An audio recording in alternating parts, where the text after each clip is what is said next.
Whitehall 1212.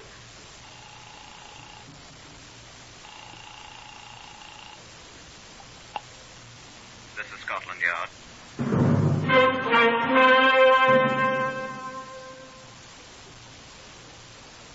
For the first time in its history, Scotland Yard opens its official files to bring you the true stories of some of its most celebrated cases.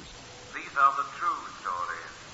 Plain, unvarnished facts, just as they occurred, reenacted for you by an all-British cast. Only the names of the participants have been, for obvious reasons, changed. The stories are produced with the full cooperation of Scotland Yard. Research for Whitehall 1212 is prepared by Percy Hoskins, chief crime reporter for the London Daily Express. The stories for radio are written and directed by Willis Cooper. Now you will hear from Chief Superintendent John Davidson, custodian of the famous Black Museum of Scotland Yard. Here is Chief Superintendent Davidson. Good afternoon. We have here in the Black Museum just about every kind of exhibit you or nearly anyone else could imagine. Weapons that have been used in murders are frequent. Garments worn by murdered persons or the persons who murdered them. Bloodstains, even many things more gruesome. But this exhibit is, I believe, genuinely unique. Do you recognize it? You should. It's an inspector's badge. An inspector of the CID, a genuine badge. It, too, was deeply involved in a murder case.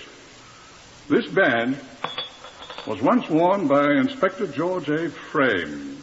And here is former Inspector Frame himself, who I think will tell you all about how it came to be here. Go ahead, George. Yes. My old badge.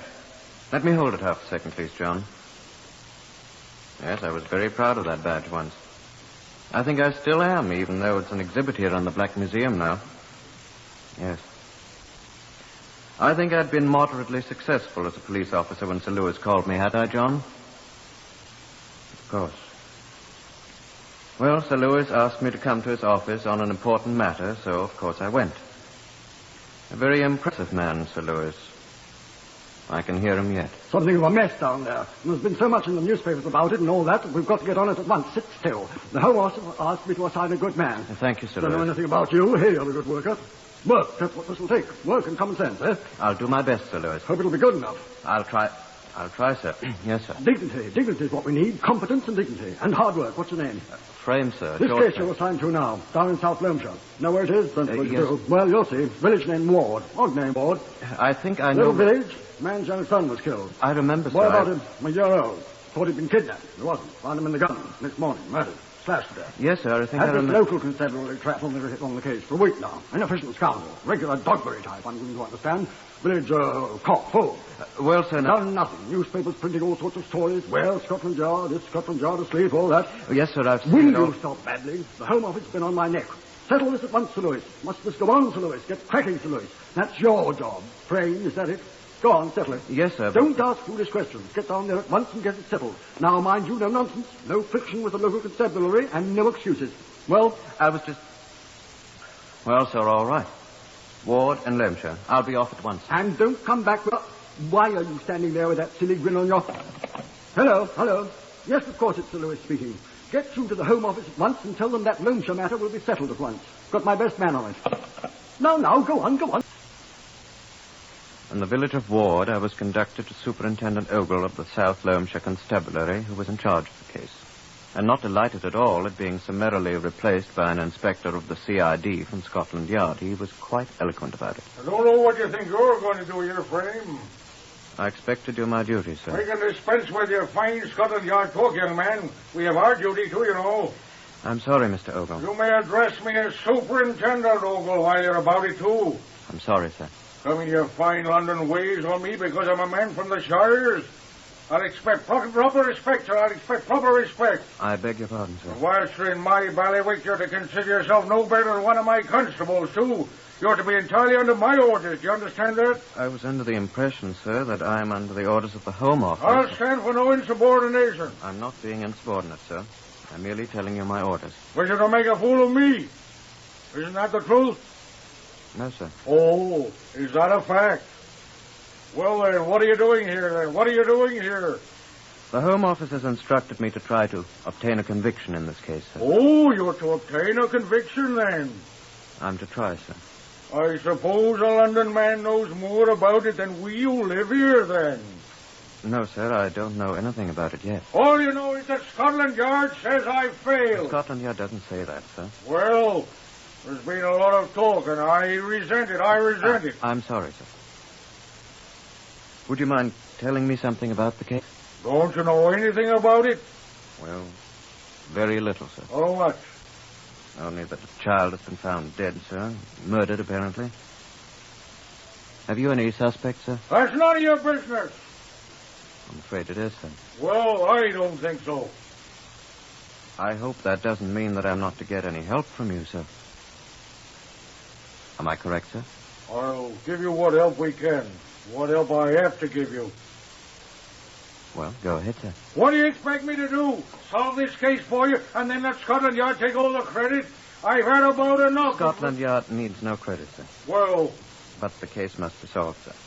Are you accusing me of inefficiency? Not accusing, sir.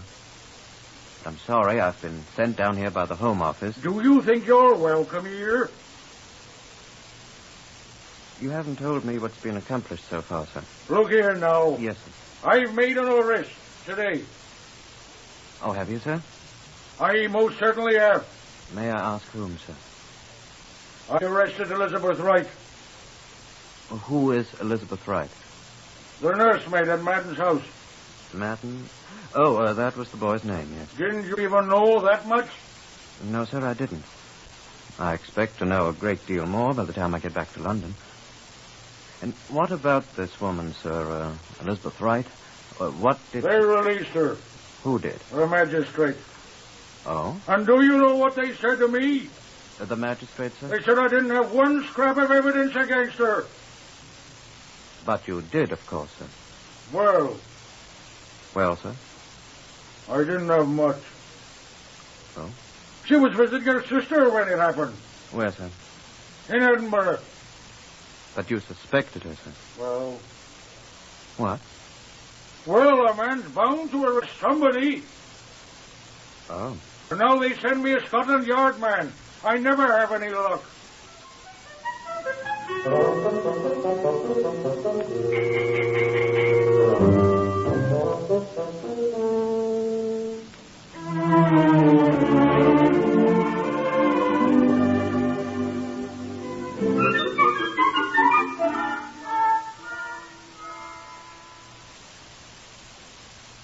I dislike to comment unfavorably on a member of my profession, but I shall not. It does seem to me, though...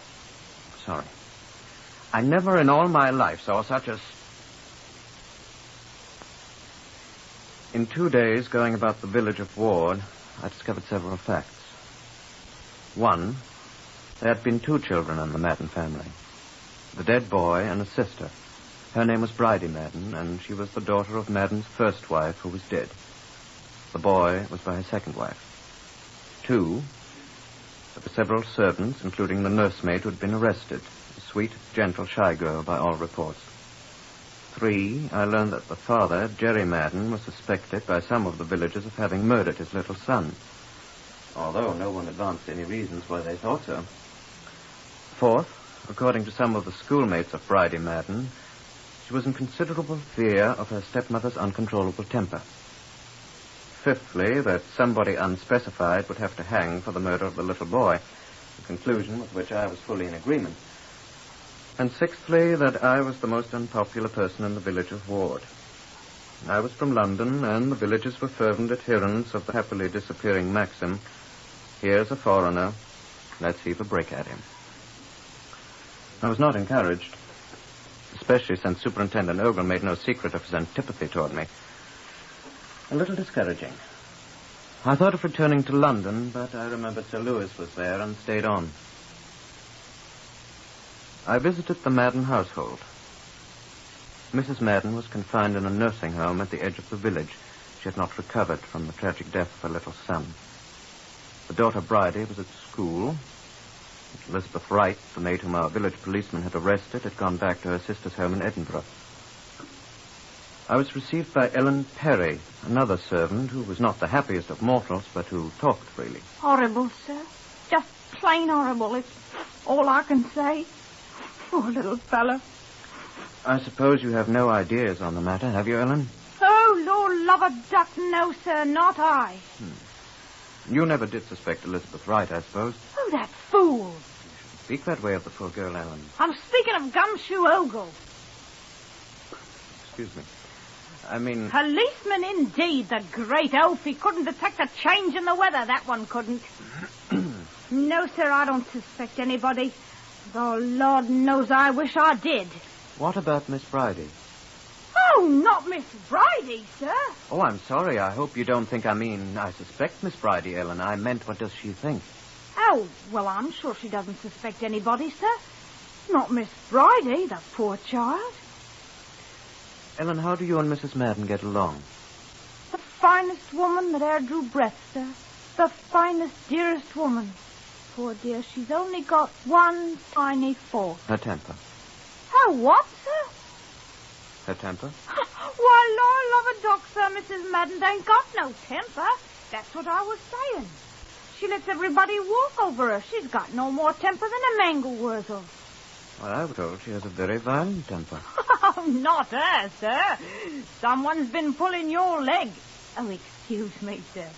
Well, but why should... No, sir, I've lived in this house ever since she married Mr. Madden, and I've never seen her raise her voice, even when she fell down the well and near drowned. The well there, sir. I must be mistaken, then.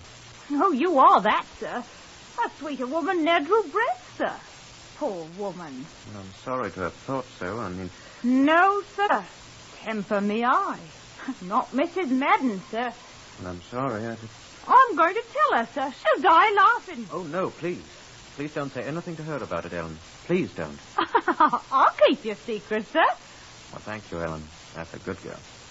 Now, who told you that, sir? Why, you know, I really don't remember, Ellen. Curious, sir. Oh, now, who would... Yes, sir. Temper. Oh, blimey. Excuse me, sir. I went to call on Superintendent Ogle.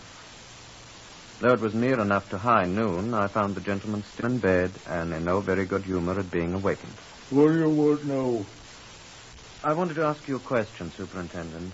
Well, ask it. Sorry to wake you, sir. I'm awake now. What do you want to know? Just hand me my trousers there, will you? Yes, sir. Thank you. You're getting them on backwards, sir, I think. Other way around, sir, I think. Right. What do you want? I was wondering whether you collected any tangible evidence at all, sir. Tangible? Anything I could see. No. There wasn't anything? Nothing I consider important. I'd have told you. Nothing at all, sir? Give me my shirt. Thank you. What did you find, sir? Nothing of any importance. Socks and suspenders, please. Thank you. What, sir? Oh, some rags. Rags? Lend me my socks. Thank you. Look like a nightgown or something, according to Vicks. Nightgown, sir? That's what I said it looked like. There's some stains or something on it. Paint, I expect.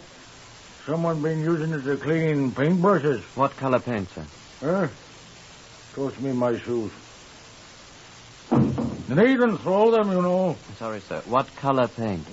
Sort of dark, wet. Oh, look, I bust my shoelace. Getting a man up in the middle of the night. Oh, the running in. No. What did you do with the nightgown? Sure, it was a nightgown, sir. Look, something like one. What? Where is it now, sir? What I know. Eh? I burned the nasty thing up. Oh, no. Well, it was partially burned when I found it, a bit of trash. I finished burning it up. Then it's completely gone, sir. Of course it is. What did you expect? I didn't expect anything, sir.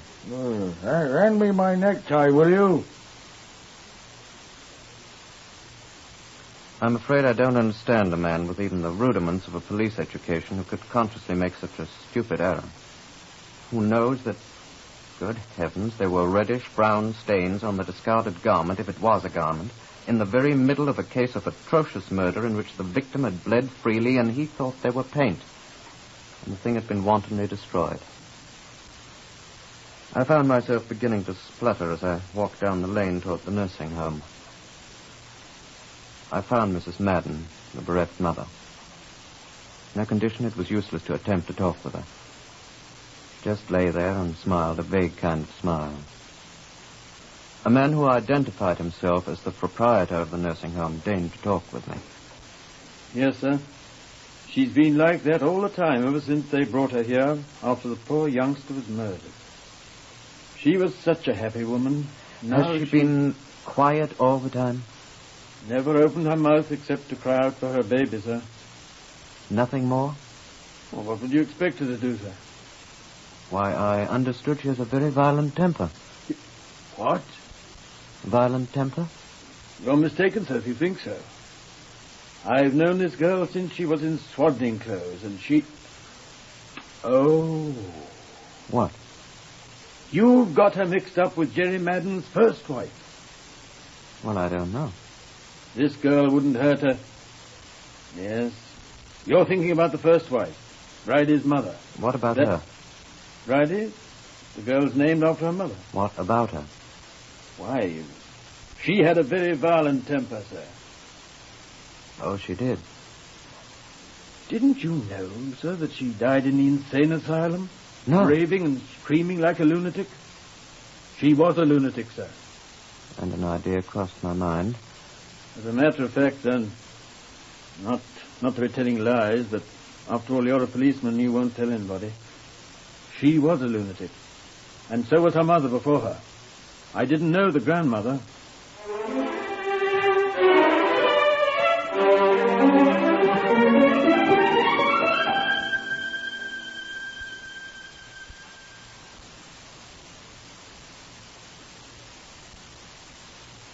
Whitehall 1212, to which you are listening, is compiled from actual case records of Scotland Yard. This one is true, as are all the others in this series. Only the names of the participants and the actual location are changed. Research on Whitehall 1212 comes from the chief crime reporter of the London Daily Express, Percy Hoskins. And the stories for radio are written and directed by Willis Cooper. Now, let's go on with the story.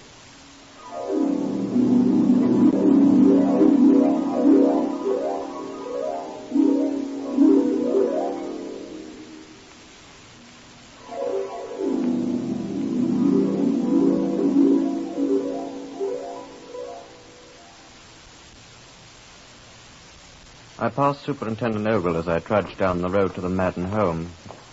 He didn't answer my greeting. I walked on and, deep in thought, presently arrived.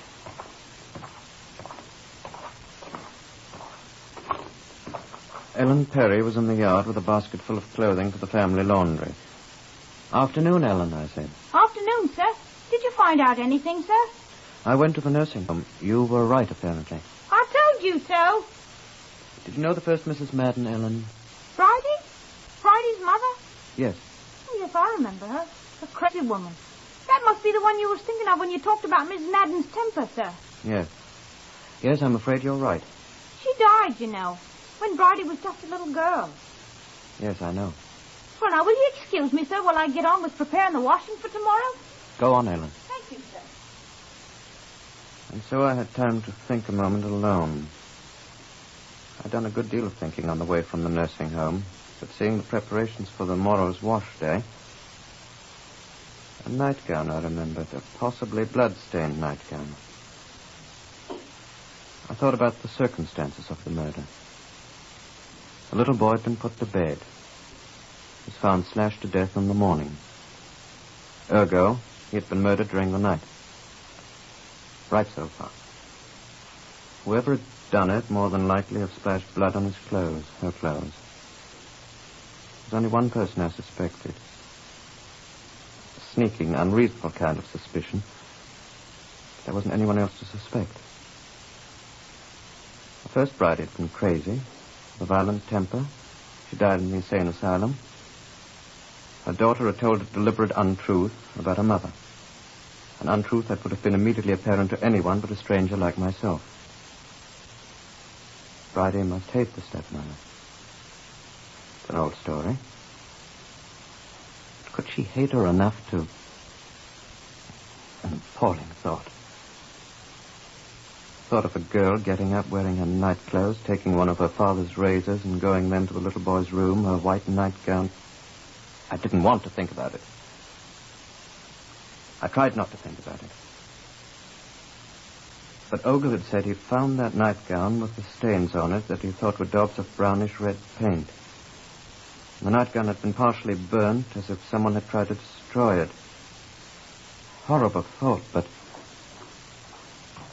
Ellen was coming back. Ellen, I said. Yes, sir? A penny for your thoughts, sir. Ellen, how many nightgowns does Miss Bridie have? Nightgowns, sir? Yes. Why, she used to have 3, sir, but now there's only 2. Are you certain, Ellen? Sir, I've been doing the laundry every week in this house since Bridie was a baby. I think I ought to know what clothes she's got. Yes. How long has this nightgown been missing? A long time? No, sir. Long? What? It was the morning the little fellow was... I remember. I gathered up the clothes to be washed and all 3 nightgowns was there. Yes. And Bridie met me on the stairway and she was crying and she asked me to get her a drink of water. Yes. So I set down the basket and went and got her one. And then I picked up the basket and went downstairs and when I took the things out of the basket there was only 2 nightgowns in it. Did you say anything to anyone? I told Miss Bridie and she said I must be mistaken and the house was in such an uproar, sir, but there was only 2, sir, and there's only 2 now. What do you suppose become of it, sir? Oh, there's Miss Bridie now, sir, coming out from school. Where? There, coming down the lane, sir. Now, way back there. Bridie! All the way down the lane, I was rehearsing in my mind what I would say to her. And when we met her and I looked in her staring little beast's eyes, I knew what to say. Hello, Ellen. Why, what's the matter, sir? Bridie Madden, I'll arrest you for the murder of your brother Damon Madden, and I warn you that anything you say...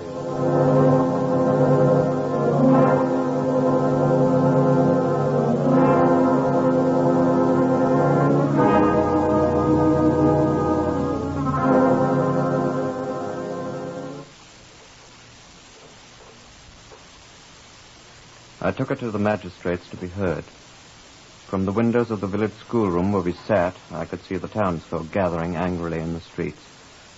I suppose I was not too surprised when the presiding magistrate told me that I hadn't enough evidence, that it was impossible at that moment to remand her for trial. They were far from convinced that the Crown had a case. But, they assured me, we will not close the case now because you have a very interesting theory, but there's not enough evidence, they said. We wouldn't dare to act on such incomplete evidence at this time. We'll not write it off as closed, they told me. If you find any additional evidence, well, we'll keep the case open. And so I came away to London, with Superintendent Ogle of the Loamshire Constabulary marching beside me to the train to protect me from the consequences of my foolishness, he said pompously. I could hear the villagers' boos and catcalls from the train with the compartment window closed. I'd done my best, but I can still see Ogle standing there with upraised hand against the populace, and Bridie Madden standing alone, looking after me as if she'd like to murder me too.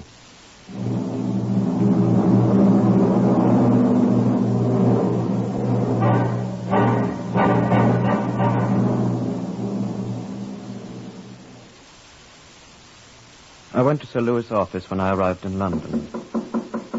Come in. Oh, so you're back. Yes, sir. Come here.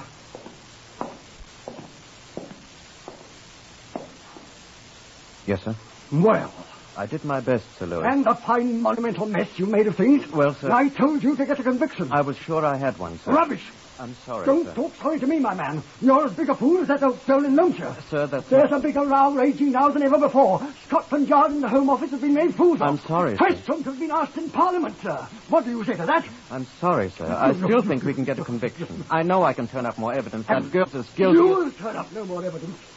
Why not, sir? Because you've done enough to disgrace us all, and I'll have no more of your blundering. I demand your resignation, Inspector Friend.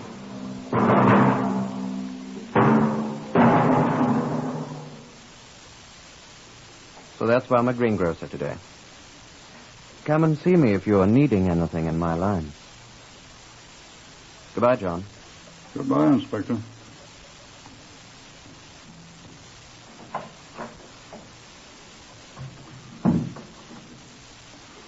George Frame didn't tell you the end of the story.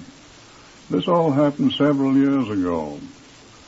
1 year ago, I was told that a Miss Bridie Madden wished to see me. She came in. Miss Madden? Yes, sir. Do you know me? I've heard your name. In Ward, in Loamshire, several years ago. Yes. Yes. I'm graduated from school now. And lately I've fallen in love with a young man. He's a clergyman, an Anglican priest, a man of God. Yes. We were to be married. Yes. But my conscience... Why don't you say yes? You say yes to everything. I know nothing about your conscience, young woman. I told my secret. I told my fiancé everything. Yes? I wanted to confess.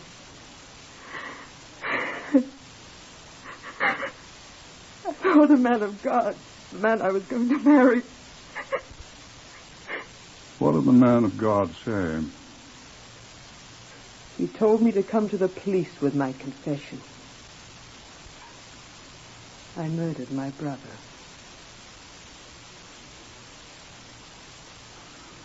And so we took her back to the magistrates with her confession, which she freely made.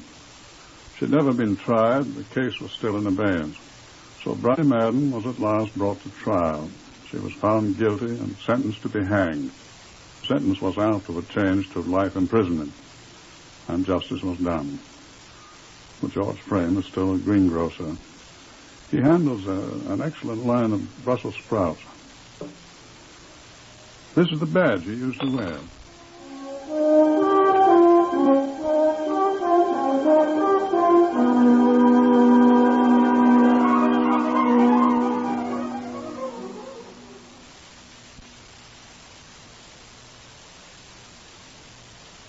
Here today on Whitehall 1212, Lester Fletcher as Inspector Frame. Others in the order of their appearance were Harvey Hayes, Carl Harbord, Guy Spall, Patricia Courtley, Evan Thomas, and Beulah Garrick. Lionel Rico speaking. Whitehall 1212 is written and directed by Willis Cooper.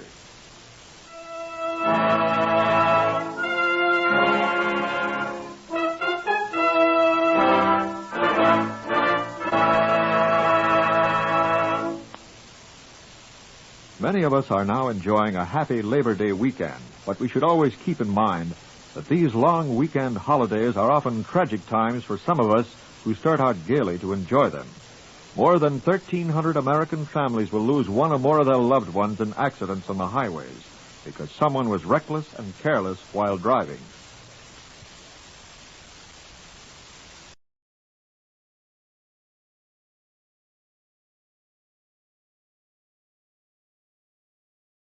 Whitehall 1212.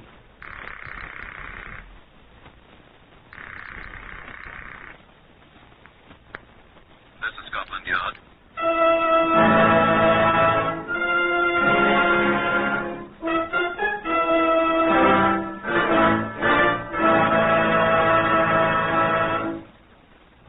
For the first time in history, Scotland Yard opens its official files to bring you the true stories of some of its most baffling cases. These are the true stories. The plain, unvarnished facts, just as they occurred, reenacted for you by an all-British cast. Only the names of the participants have for obvious reasons been changed. The broadcasts are presented with the full cooperation of Scotland Yard.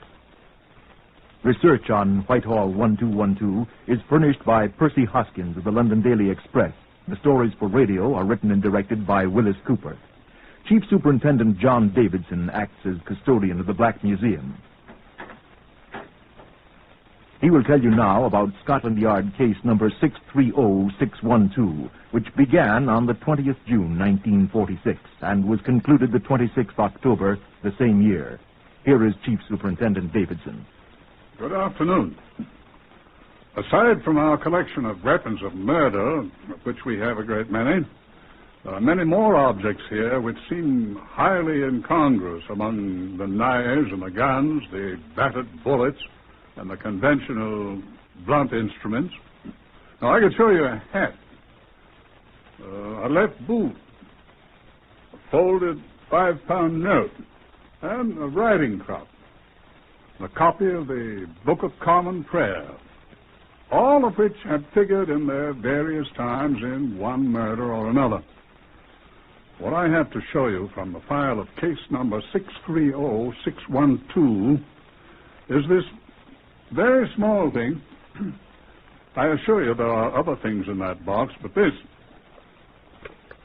artificial pearl from a girl's necklace aided enormously in hanging a man.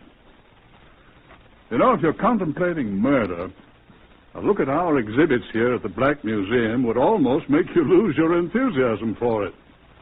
Now, this is Superintendent Thomas Meredith, who had a great deal to do with this case. I find myself becoming more and more impatient with murderers, John. I suppose I should ask why. They're so stupid. None of them ever learns that he can't get away with it.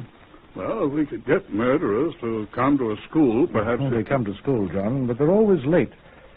And I don't think that they like the schoolmaster very well. Oh, the judge? No, old boy. The hangman.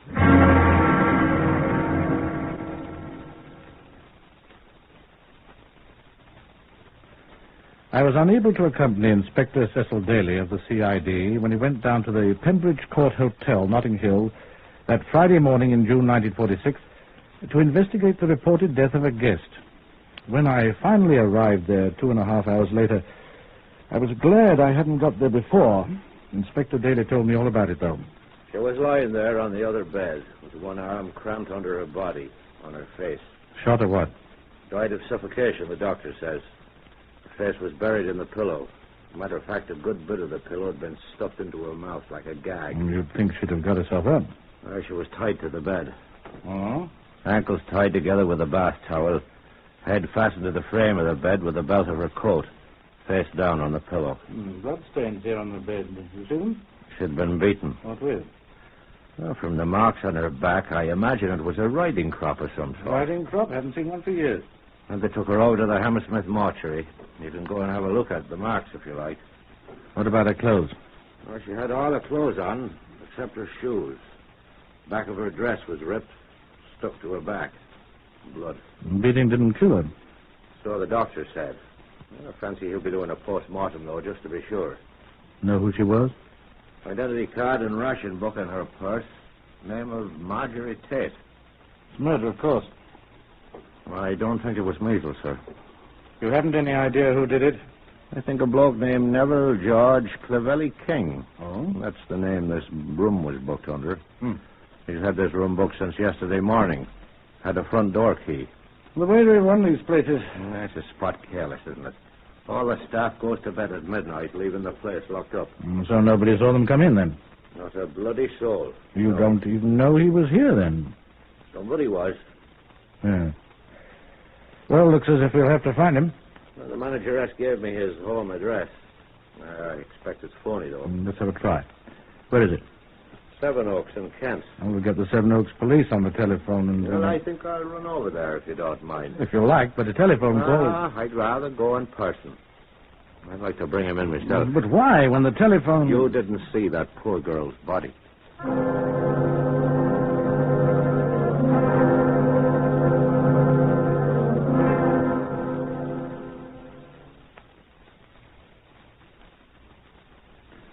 Inspector Daly was a little surprised to find that the address was correct. Nobody, however, was much surprised to find Neville George Clovelly King gone from there. Daly brought back a photograph of the man, which showed him as a remarkably good-looking young man of about 30, dressed in the uniform of a flight sergeant of the Royal Air Force. We contacted them. You do hear of him, squadron leader. Will you please let us hear from you at once, then? Uh-huh. Inspector Daly. That's right. Scotland Yard. Thank you, sir. What about him? Snafu, as the Americans say, sir. What? Posted as a deserter 3 months ago. I knew it looked too easy. As a matter of fact, it didn't look quite so difficult as Inspector Meredith seemed to think. The pressmen had got hold of the story, and every newspaper in London, as well as a great many in the rest of the country, were carrying lurid stories about the sadistic murderer and his victim, for one thing. Another thing, the photograph of the young Air Force sergeant had been given general circulation amongst all the police stations in England. And with the RAF looking for him as a deserter, it seemed certain to me that he'd be found at once. But he wasn't. He did communicate with Scotland Yard, with me, rather. That was on Monday the 24th, 3 days after the battered body of Marjorie Tate had been discovered. Well, true, my name was in all the papers, but he didn't have to demote me to the rank of inspector. Dear Inspector Meredith, he wrote, I feel it to be my duty to inform you of certain facts in connection with the death of Mrs. Marjorie Tate at Notting Hill Gate. Kind of him. Quite. I looked in at the hotel last Sunday, but not with Mrs. Tate, whom I met for the first time last week. She had asked me if she could use my hotel room on Sunday night, and I gave her my keys, asking her to leave the door open when she left. She said she would be leaving the room about 2 a.m. It must have been about 3 a.m. when I returned to the hotel and found her in the condition of which you are aware. A delicate way to put it. She had told me that she was to meet a man there whom I have seen. I will give you a description of him. Aged about 30, dark hair, black, with small moustache, height about 5 feet 9 inches, slim build. His name is Jack. And I gather he was a friend of Mrs. Tate's of long standing. Does he say why you left the place? I realized I was in an invidious position when I found the body, and rather than notify the police, I packed my belongings and left NGC King. The man think we're idiots. Oh, here's a postscript. I'm in possession of the instrument with which Mrs. Tate was beaten, and am forwarding it to you today. You will probably find my fingerprints on it, but you should also find others as well. NGCK. What are you daydreaming about, Daly? I'm just wondering why he killed her, sir. You think you did? Sir, I'm not an idiot.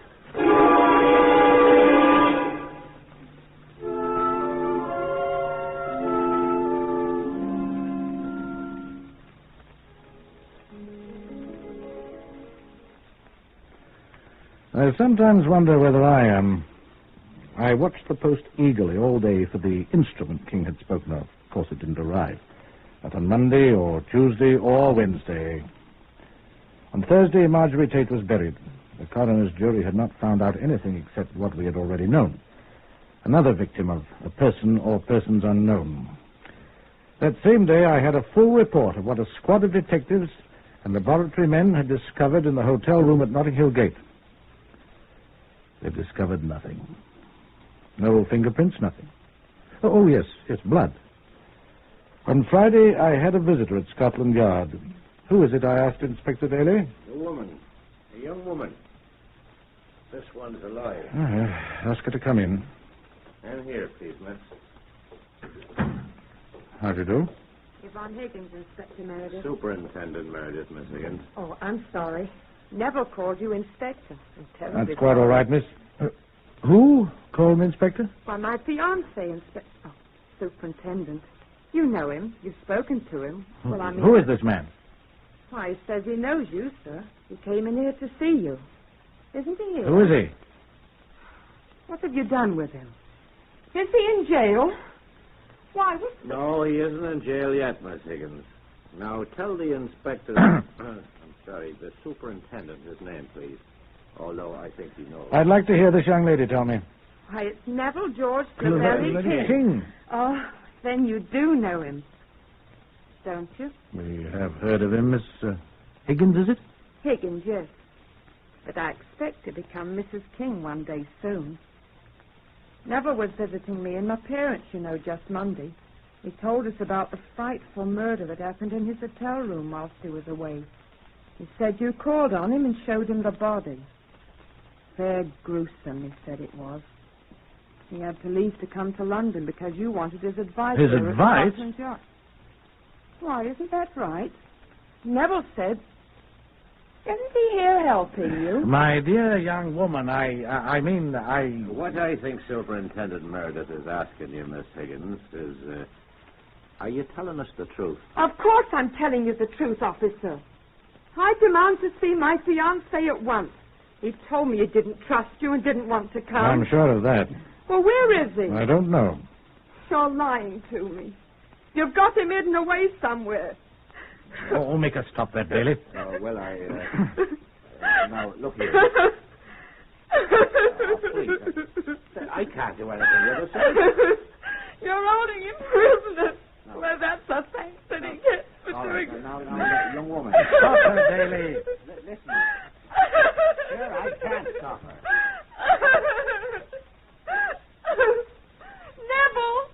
Neville, where have they got you? You see? I want Neville. Now, wait a second. Now, wait a second. Wait, I say. That's better. Now, listen to me.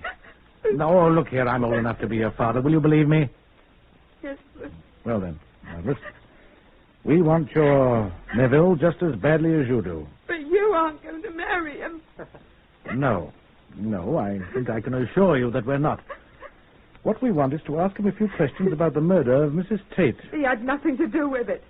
You asked his advice. Madam, I have never seen the man in my life. He said you knew him well. I do not. Neither do I. But he said you asked his advice. He lied if he said that. Oh, I don't understand. How long have you known this man? Well, a month. Are you aware that he is a deserter from the RAF? He's a lieutenant colonel in the Air Force. There aren't any lieutenant colonels in the Air Force, miss. Oh. I was going to marry him. Do you still want to? Did he? He didn't murder that woman, did he? Did he, mister? We think he knows who did, miss. That's why we want to find him. What am I going to do? How old are you? I'm 25, sir. Then you are certainly old enough to know the difference between right and wrong. I suggest you go back home and make up your own mind. Now, look Young here. woman, I would point out to you that you are dealing with the police now. Yes. And if you hear anything further from him, you are to advise us at once. Yes, sir. And after we are finished with him... And the RAF. Yes. After we're all finished with him... I don't think I shall want to marry him. You will probably find that course much safer. Goodbye, Miss Higgins. This way, miss.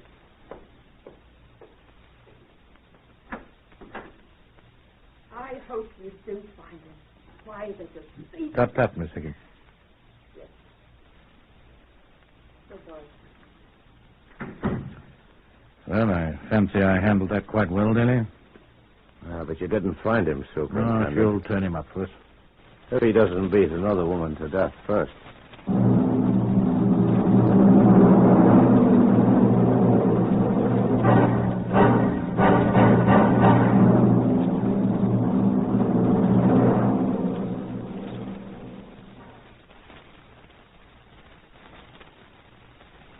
Doreen Reed's body was found 3 days later near Bournemouth in a deep, narrow ravine called Branksome Chine, quite near the centre of the town.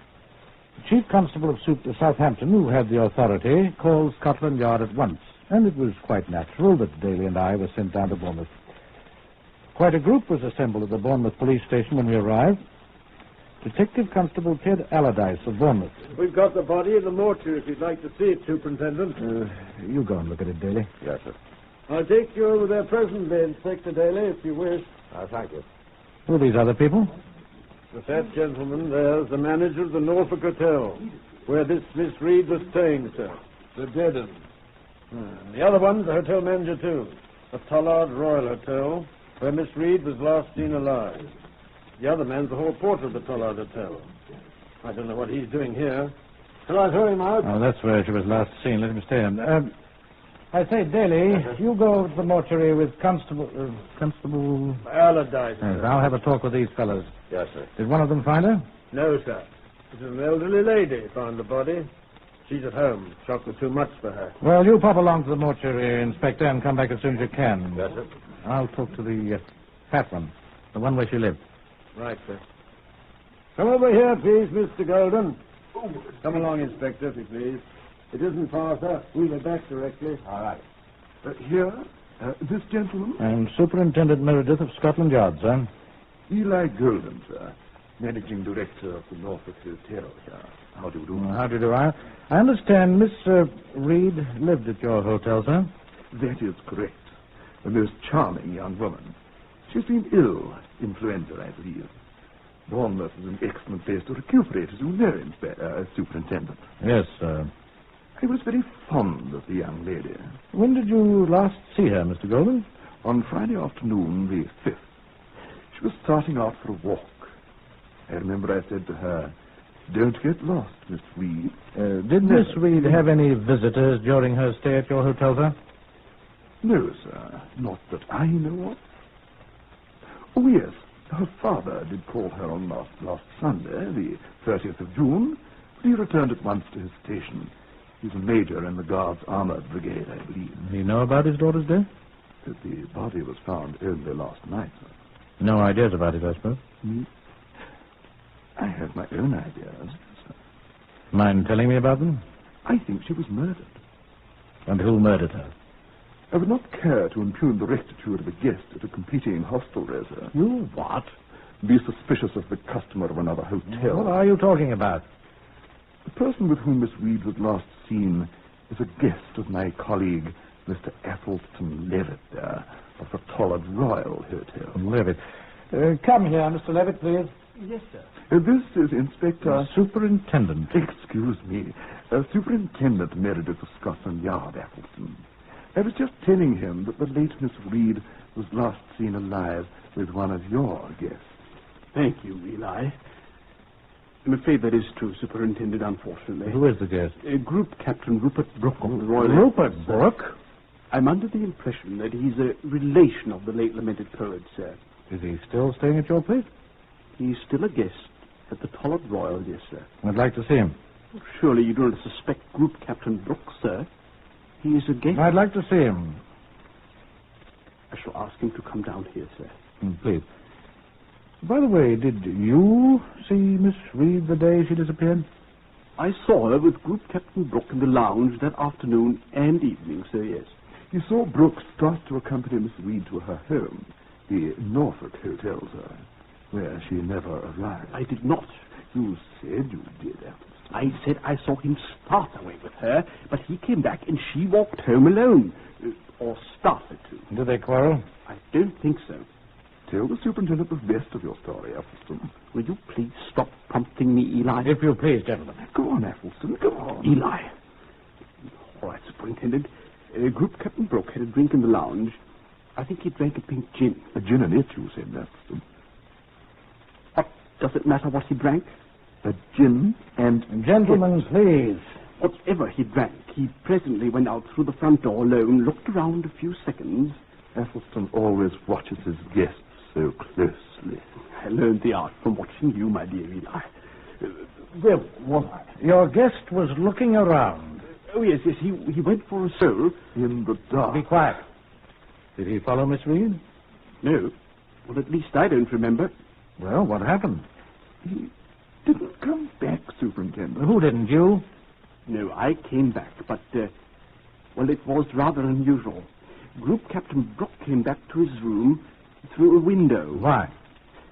He told Mr. Levitt here that he was playing a joke on the hall porter. Peter Lynn over there. What sort of a joke? He told me he knew Peter'd be on duty all night, and he'd think he hadn't come in. Who? Group Captain Brooke, sir. So he took a ladder the builders had been using and stuck it up against his window and popped in the hotel that way. And when he hadn't been seen coming in, he'd been there in the morning and, Peter wouldn't know it. Very funny, Superintendent. Yes. I want to see this group captain at once, Mr. Levin. Yes, sir.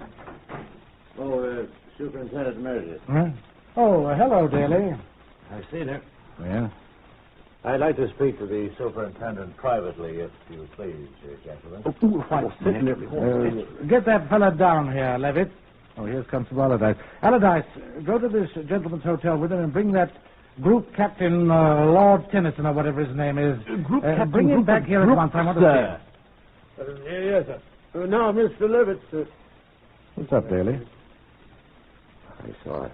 No, talk to him. And in my present opinion, it's the same man.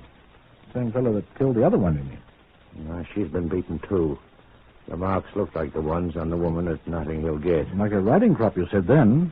I take my oath that this was a riding crop, too. She's suffocated, too. One of her stockings had been rammed down her throat. Oh, her face was quite blue. Does look like the same bloke. Yeah, there's only one thing was different. What? He cut this one's throat, too, after he'd beaten her. Something else different, too. Sir? It was an Air Force sergeant that was mixed up in the other affair. Looks as if he got promoted. There's a group captain mixed up in this one.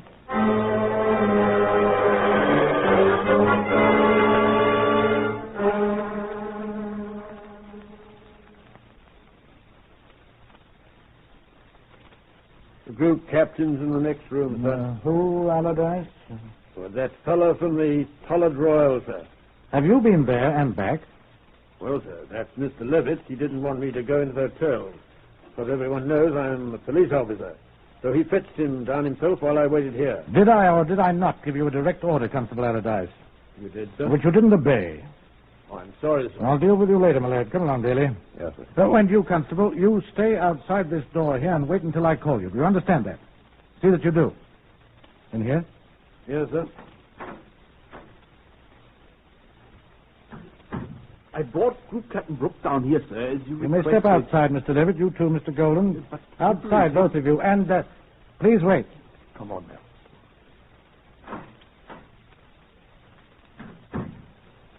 Well, Group Captain Brooke, you're not in uniform. My dear man, I'm on leave. If you knew anything I'll have a look at your papers, please. Oh, it's quite all right. I'm Superintendent Meredith, CID, Scotland Yard. So I understand. Your papers, please. Well, look, old chap, they're in my jacket back at the hotel. Good Mr. Levitt rushed me down here in such a hurry. Levitt? Yes, sir. Get this man's jacket from his room down here at once. Yes, sir.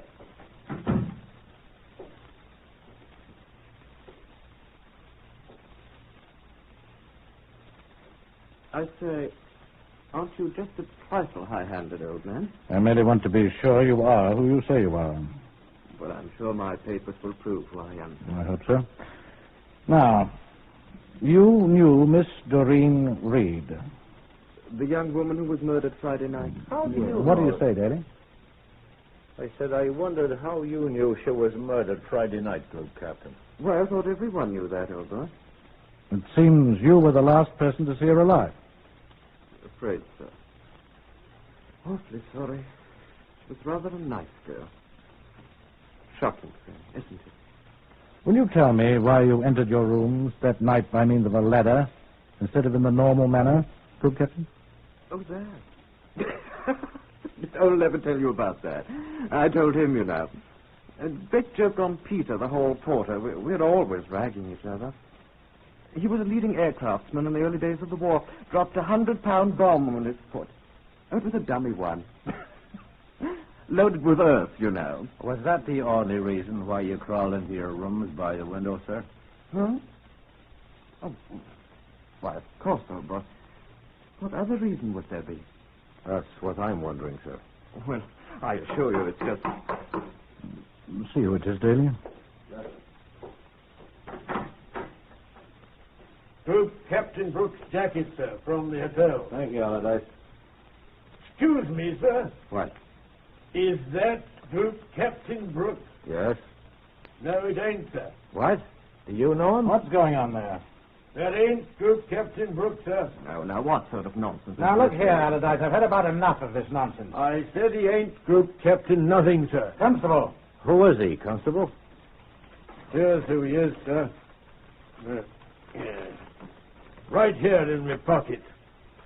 Here's his picture. Right here on this bulletin you sent out yourself from Scotland Yard not a week ago. Look here. For murder. Wanted. For the murder of Marjorie Ruth Tate. Neville George Clavelli King. That's who he is, sir. Aren't you, Group Captain?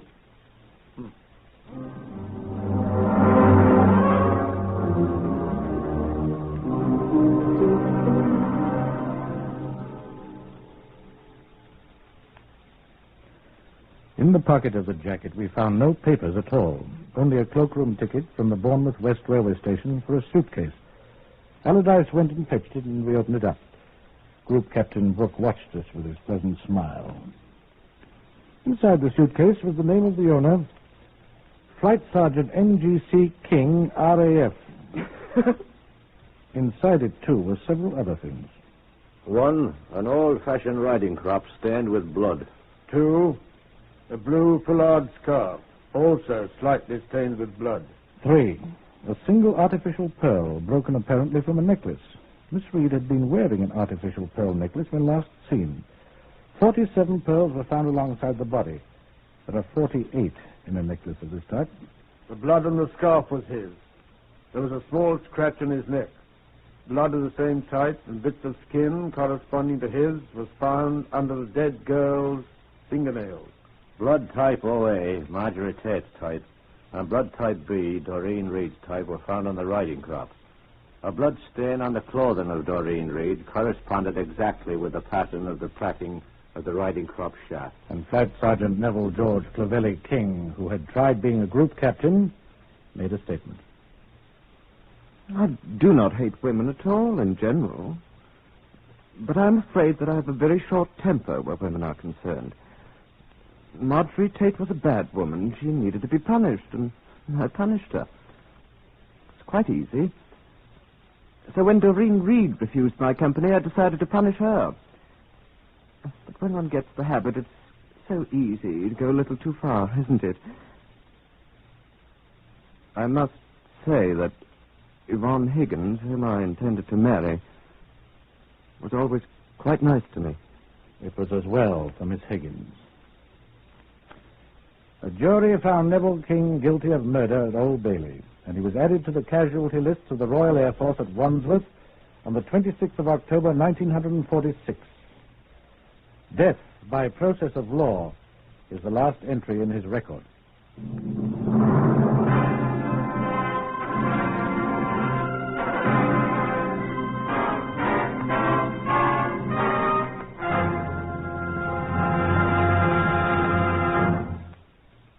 Heard in today's reenactment of Scotland Yard case number 630612 were Harvey Hayes, Guy Spall, Morris Dallimore, Gordon Stern, Evan Thomas, Lester Fletcher, Beulah Garrick, and Pat O'Malley.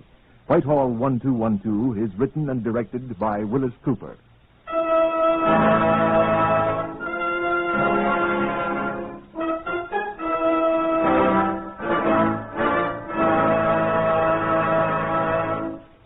In these uncertain times, it's pretty hard to plan for the future.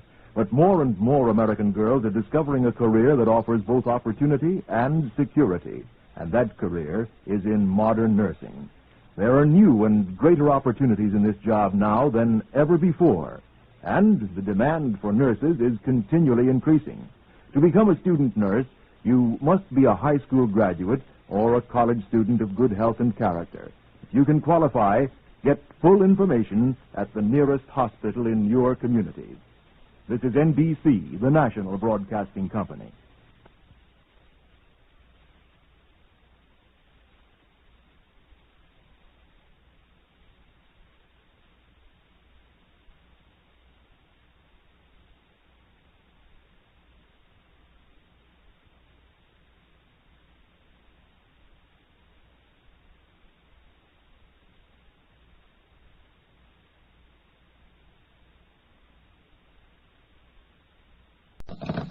Whitehall 1212.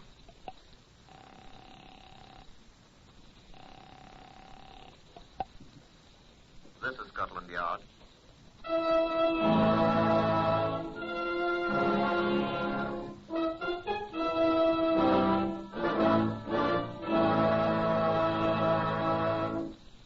For the first time in history, Scotland Yard opens its official files to bring you the authentic stories of some of its most celebrated cases. These are the true stories, the unvarnished facts just as they occurred, reenacted for you by an all-British cast. Only the names of the participants have for obvious reasons been changed. The stories are presented with the full cooperation of Scotland Yard. Research on Whitehall 1212 is prepared by Percy Hoskins, chief crime reporter for the London Daily Express. The stories for radio are written and directed by Willis Cooper. This is the story of Scotland Yard file number 140MR519. And here to brief you is Chief Superintendent John Davidson. Good afternoon. This is the famous Black Museum of Scotland Yard. These two rooms on the lower ground floor of the main building are the repository of, shall I say, mementos of some of our most famous cases, both solved and unsolved. We keep here, as exemplars of the practical art of murder and other crimes, a great many weapons,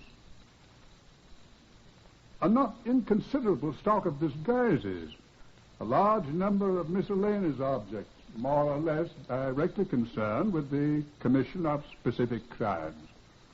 Death mouse of a few notable criminals, such as the late Heinrich Himmler, and a great many bullets, some of them with the stain of death still discernible, and more than a few genuinely gruesome objects, portions of human skeletons, things in alcohol-filled glass jars.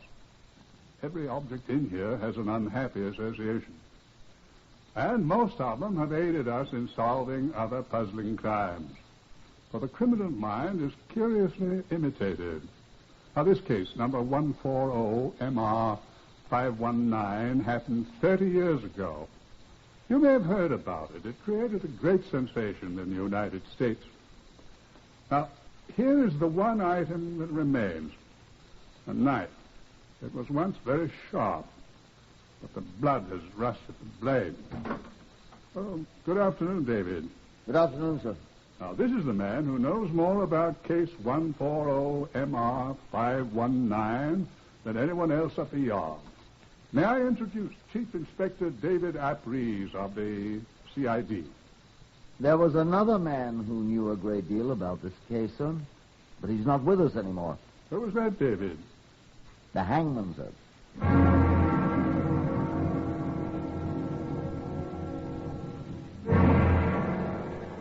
Mrs. Hildegard Amory was one of the most fascinating women I've ever known. Her husband, Peter James Athelston Amory, was 32 years old, but everyone who knew the couple thought he was at least 10 years older than his wife, although in point of fact he was only 4 years her senior. From what we know of him, he was dull, moody, and not a very good husband, except that in the accepted sense of the word, he was faithful to her. It's a pity that he had no other recorded virtues. On the night of the 3rd of October, 1922, he was murdered. This is all I had from Detective Sergeant Max Fisher of the Ilford Police Station, who reported it to me. Kensington Gardens, Ilford, sir. 10 minutes before 12 midnight, sir, last night. Stabbed to death by a person or persons unknown, sir. Mr. John Thomason and Miss Elizabeth Poole of 7B Oxford Crescent, Ilford, met Mrs. Amory as she was running down the street screaming.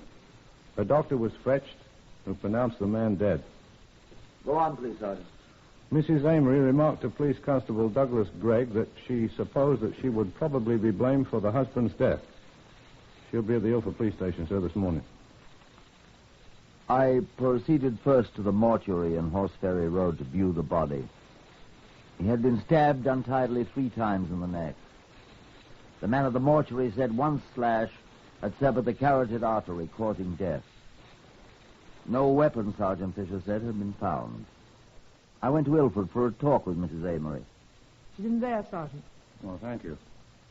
Will I go in with you, Chief Inspector? I wish you would, yes, please. Yes, Sergeant Fisher. I have Chief Inspector Apris of Scotland Yard with me, Jones. May we come in? Mrs. Amory? Let them come in. Thank you. We'll be all right, Jones. Yes, Sergeant. Come in, sir. Mrs. Amory, this is Chief Inspector Apris. I don't know what more I can tell you, Chief Inspector. I'm sorry to be under the necessity of asking you any further questions, Mrs. Amory, but you understand. Yes, of course. If we might sit down. Oh, please do. You did not see the assailant, you said? No. Peter had gone... Your husband? Yes. My husband had gone ahead of me a few steps to unlock the door. All I remember was a kind of black shadow rising up beside the steps, hearing Peter cry out. The other man said nothing? Nothing at all. He just turned and ran away down the street. And you? I'm afraid I was so frozen I didn't do anything for a second. Peter was coughing and crying out. And I think I screamed and ran away. Uh-huh. You didn't touch your husband? I put my hand out to him, and the blood... I was so... I don't know. I think I ran for help.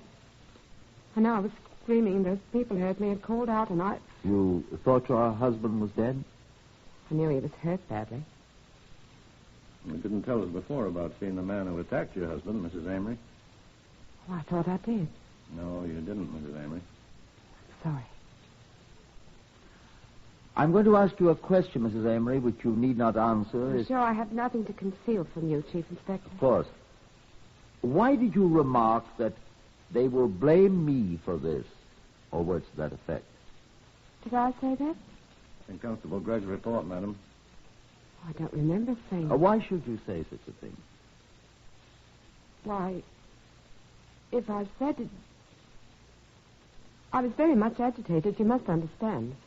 Of course, I suppose I must have been thinking that no one else had seen the... Murderer, ma'am? Yes. The... Sergeant Fisher. Yeah? I'll be back at once, Chief Inspector. Right. Had your husband any enemies that you know of, Mrs. Amory? I've been trying to think. Can you think of any other motive? Robbery, perhaps? Oh, I should think that a robber would have run away without attempting to attack. I don't know. Could I ask you to tell me in your own words exactly what happened, as near as you can remember? Peter and I had gone to the Criterion, and we were in rather a gay mood when we came home. Peter said to me, I'll run ahead and unlock... That is a very dark street. Well, usually it's quite bright. But last night, the street lamps... Something apparently had happened to them. Oh, I'm sorry.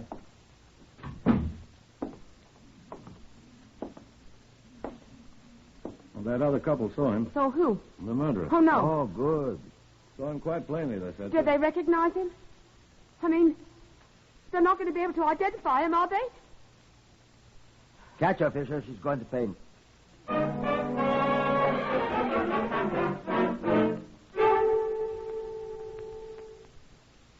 Verbum sat sapienti.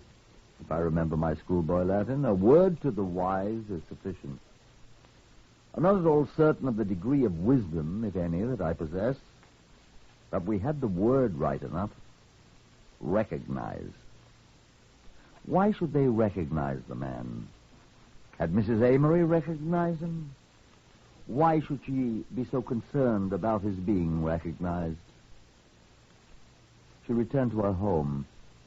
Fisher and I quietly began asking questions of the people who knew her. Her next-door neighbor answered me. Oh, it's a dreadful thing, sir. The poor woman's fair out of her mind. How long have you known the Amerys, sir? 6 months. Uh-huh.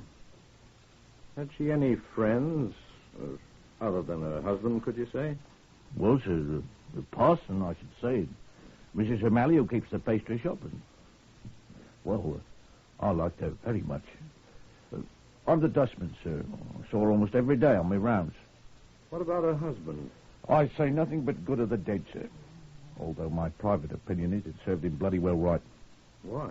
Well, sir, many's the night I've heard him shouting at the lady something terrible, sir. What about? I never listened to details, sir. I have a great admiration for the poor thing. She's very attractive, sir. Do you know anyone else who is of the same opinion? Everybody, sir, except him. God rest his nasty soul. Inquiry of the parson brought more praises of little Mrs. Amory. A most attractive, lively, pleasant young housewife were the exact words. I talked to her employers, a firm of wholesale milliners in Aldersgate Street. I've known Mrs. Amory for a great many years, sir. She's been in our employ since the 3rd year of the war. Oh. Well, what are her duties with you? She is chief bookkeeper and manageress, sir. Do you know anything about her friends? Everybody in this establishment can lay claim to that title, sir. She is universally beloved. We do not make inquiries into the private life of our people, sir. Of course. But do you know any of her friends, apart from her colleagues in this office?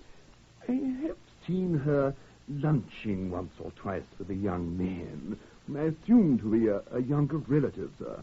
But I naturally made no inquiries. Well, thank you very much, sir. Quite welcome, I'm sure, sir. I should like to ask you one more question, sir. As you will. Why do you think this young man is a relative? I do not believe I am breaking a confidence. Mrs. Amory has several times received letters from him, posted at various points of call of the Peninsula and Orient Steamship Company. I have seen the envelopes. Well, how does that prove that he's a relation of hers? I have seen the name on the letters, sir. Oh. You looked at the letters? Inadvertently, sir. And the name was? Westlake. The same as Mrs. Amory's maiden name, sir. I happen to know. Oh. Well, thank you very much indeed, sir. Good day. I didn't tell the male milliner that Mrs. Amory's maiden name has been nothing at all like Westlake. As a matter of fact, it was Balderston. I saw that Mrs. O'Malley, the dustman, had spoken of within 2 hours after I learned the results of Chief Inspector Apris's interview with the milliner. Oh, yes, sir. I know Mrs. Amory very well indeed. And her husband? I knew him. Sad affair. I didn't like him, sir. You know a man named Westlake, Mrs. O'Malley? Of course. You do? He was a paying boarder for a few weeks at the Amory's. How long ago? Oh, about 18 months ago. He left and went to see Mrs. Amory said. I don't want you to get the idea, sir, that Mrs. Amory's the type who takes in boarders indiscriminately. She's a genuine lady, sir. Of course. Amory threw him out after a few weeks. Oh? Why? Some tosh about his being too thick with poor dear Mrs. Amory. Such tosh. Westlake's the brother of a girl who attended school with Mrs. Amory. What arrant nonsense. But Amory was a swine. You know where this Westlake is now? No one's heard of him from that day till this. Not Mrs. Amory, even? This young man was merely the brother of a former schoolmate, I told you. Why should she know anything about his private affairs, indeed? I agree with you, Mrs. O'Malley. Why, indeed? That was the 4th day after Peter Amory's death. Sergeant Fisher and I struck what bookkeepers are fond of calling a trial balance. Peter Amory was stabbed to death. With a knife? Practically every sailor carries a sheath knife. Westlake was a sailor. He had been thrown out of the Amory home. He was also accused by the husband of too great familiarity with the wife. That could be a motive.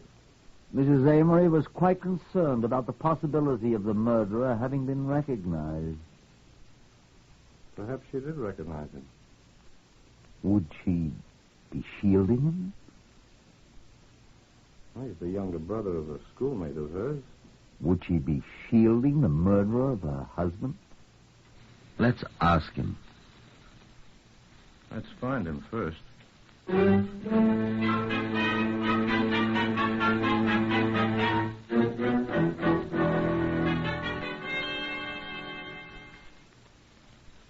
very little trouble finding William Westlake.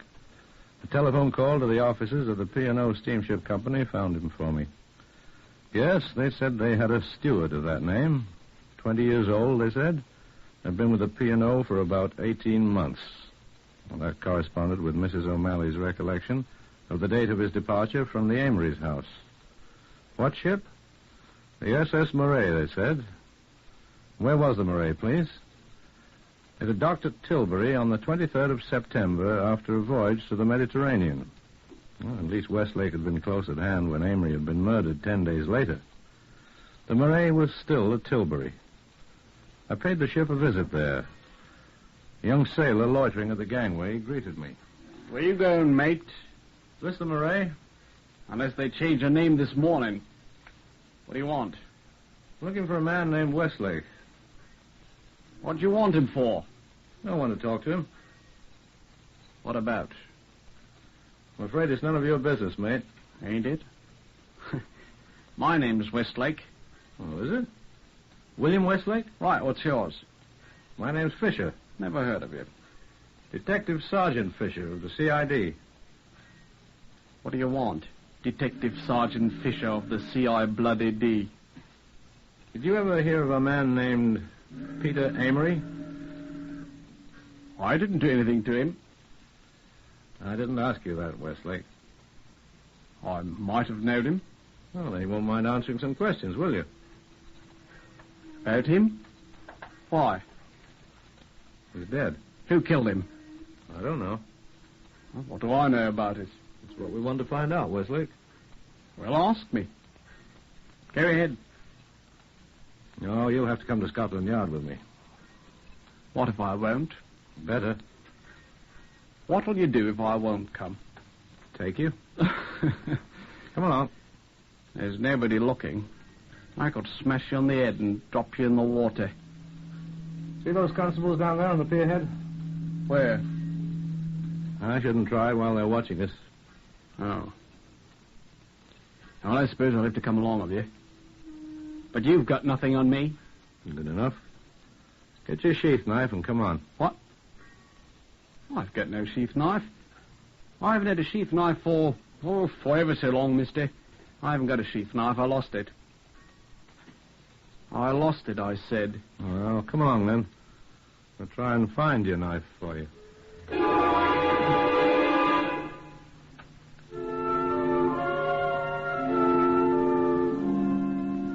I had invited Mrs. Hildegard Amory, the bereaved widow, to come to my office at New Scotland Yard from Ilford to consult about some new evidence that had been discovered, I said. She arrived at 11 o'clock, quite composed, with no outward signs of nervousness. I said she was one of the most fascinating women I've ever seen. Blue silk frock, a most fetching hat from the establishment that employed her. Hardly suitable for a recent widow, I remember thinking idly. Great purple blue eyes. A most charming smile as she greeted me. You must tell me the news at once, Chief Inspector.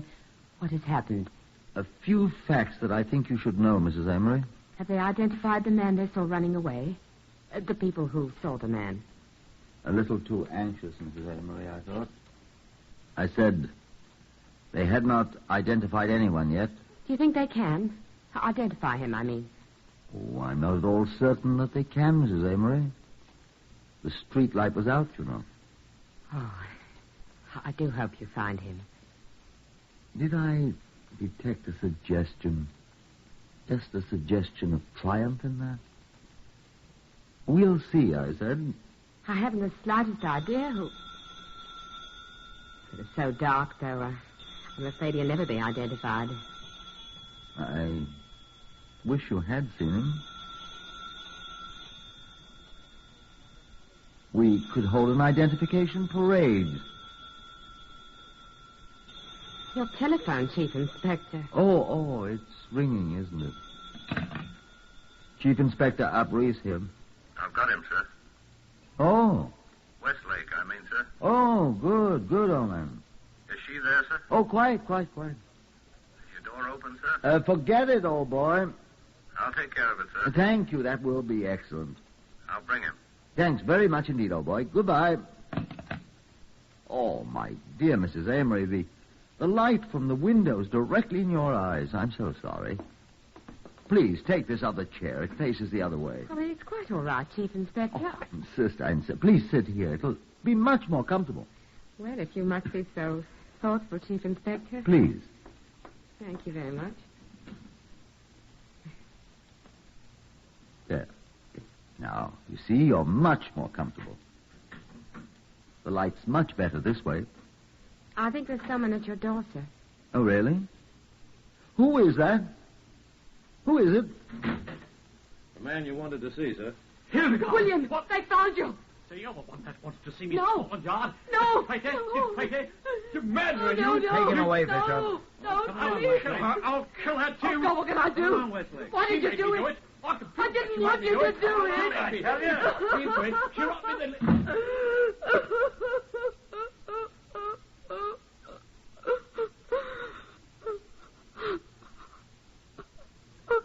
I really think you owe us an explanation, Mrs. Amory.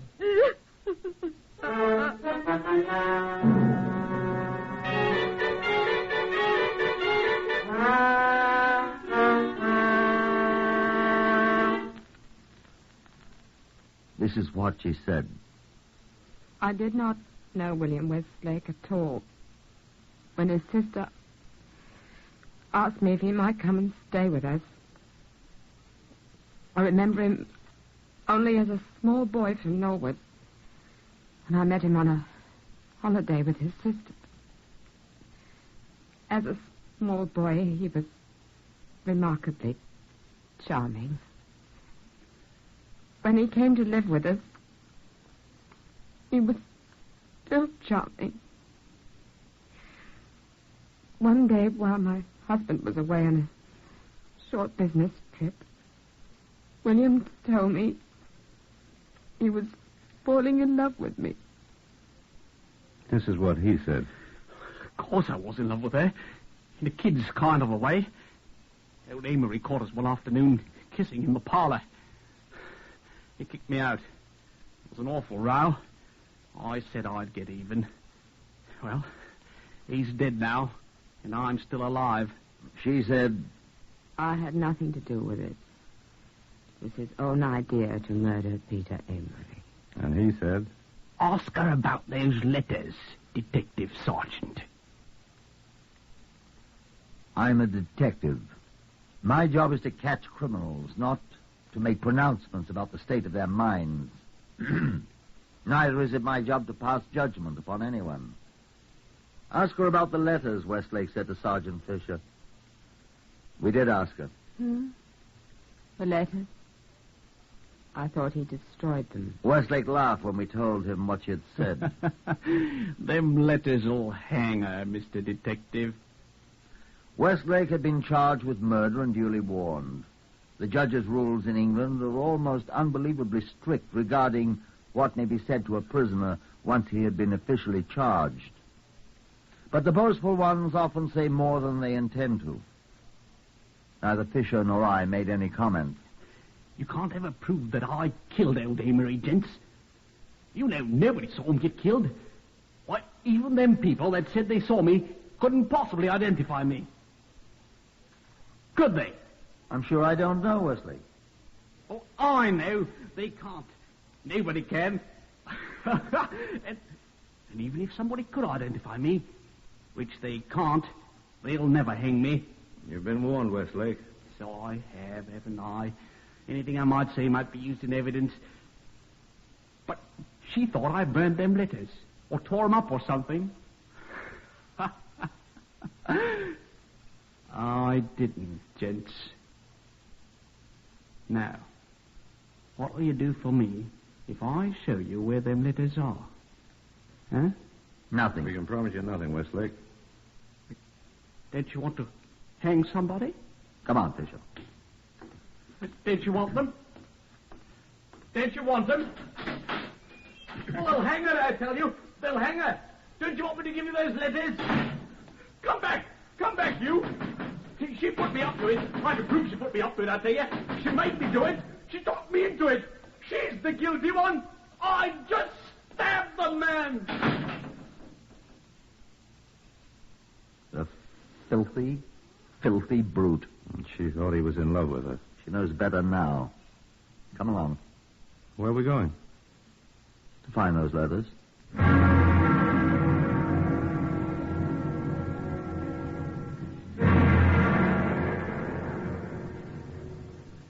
We found them in his locker on the Morea, wrapped in an old newspaper under a pile of dirty clothes. 56 of them. And under them a blood-stained sheath knife. The one that you saw in the Black Museum. The letters were incredible. She admitted in court at the trial that she had written them. Would you like to hear what she had written? Here are typical excerpts from the record of the trial. You said it was enough for an elephant. Perhaps it was, but you don't allow for the taste, making only a small quantity to be taken. Now, your letter tells me about the bitter taste again. Oh, darling, I do feel so down and unhappy.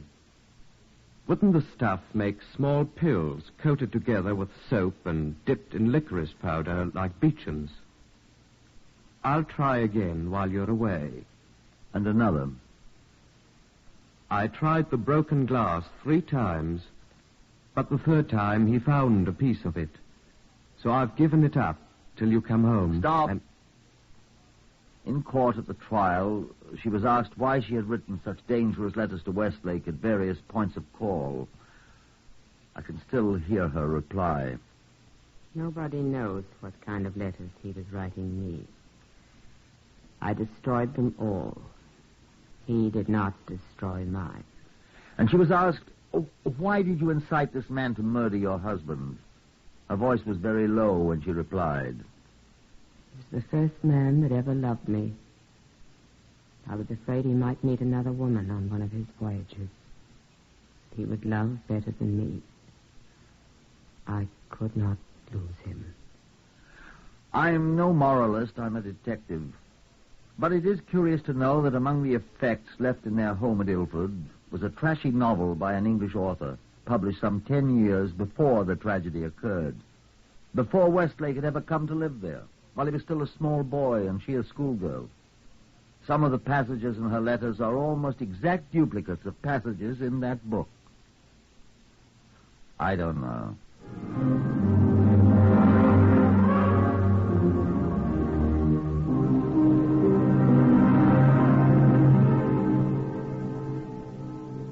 Hildegard Amory and William Westlake were found guilty of willful murder at Old Bailey in June 1923. I don't believe she even heard the verdict. Her mind was failing even then. Westlake went to the gallows bravely. She was carried to the execution shed completely unconscious by warders, and the trap was sprung without her ever regaining consciousness. The hangman is a sinister figure, but even he was sickened. It was the first time in English history that a hangman resigned his job. I don't know.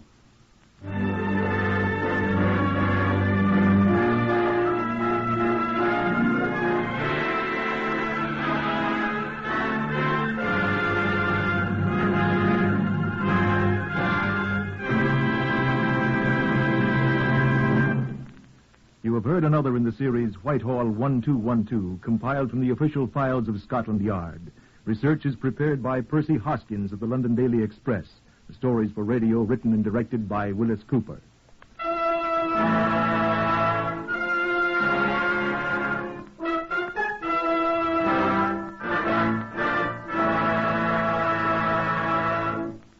Three chimes mean good times on NBC. Today here...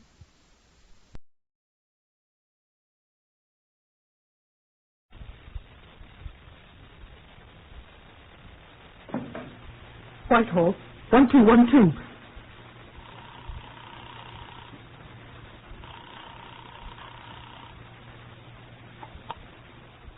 This is Scotland Yard.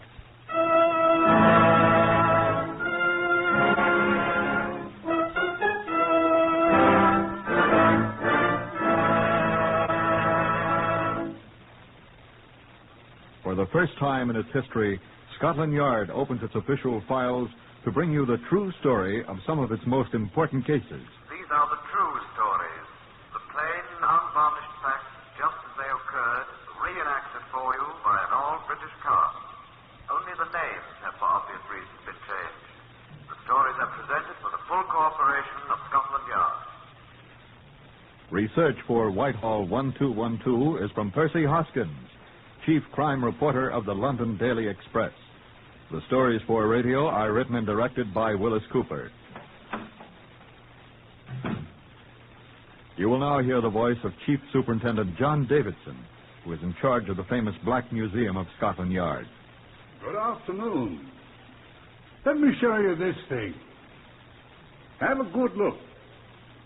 Unless you're a member of a rather uncommon profession, I doubt you'll know what it is. Like many of the exhibits in the Black Museum here, this is a murder weapon.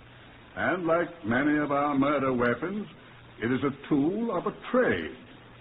And even after I tell you what it is, I wonder if you'll know what it's for. It's an ankush, a goad used by an elephant man. A mahout.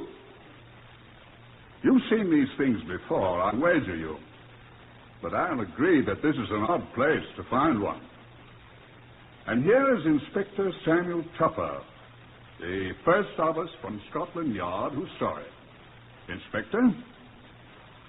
I was at the head of the rota of inspectors this particular night in the autumn of 1928, so it was my job to go to Regent's Park when the call came in that murder had been done.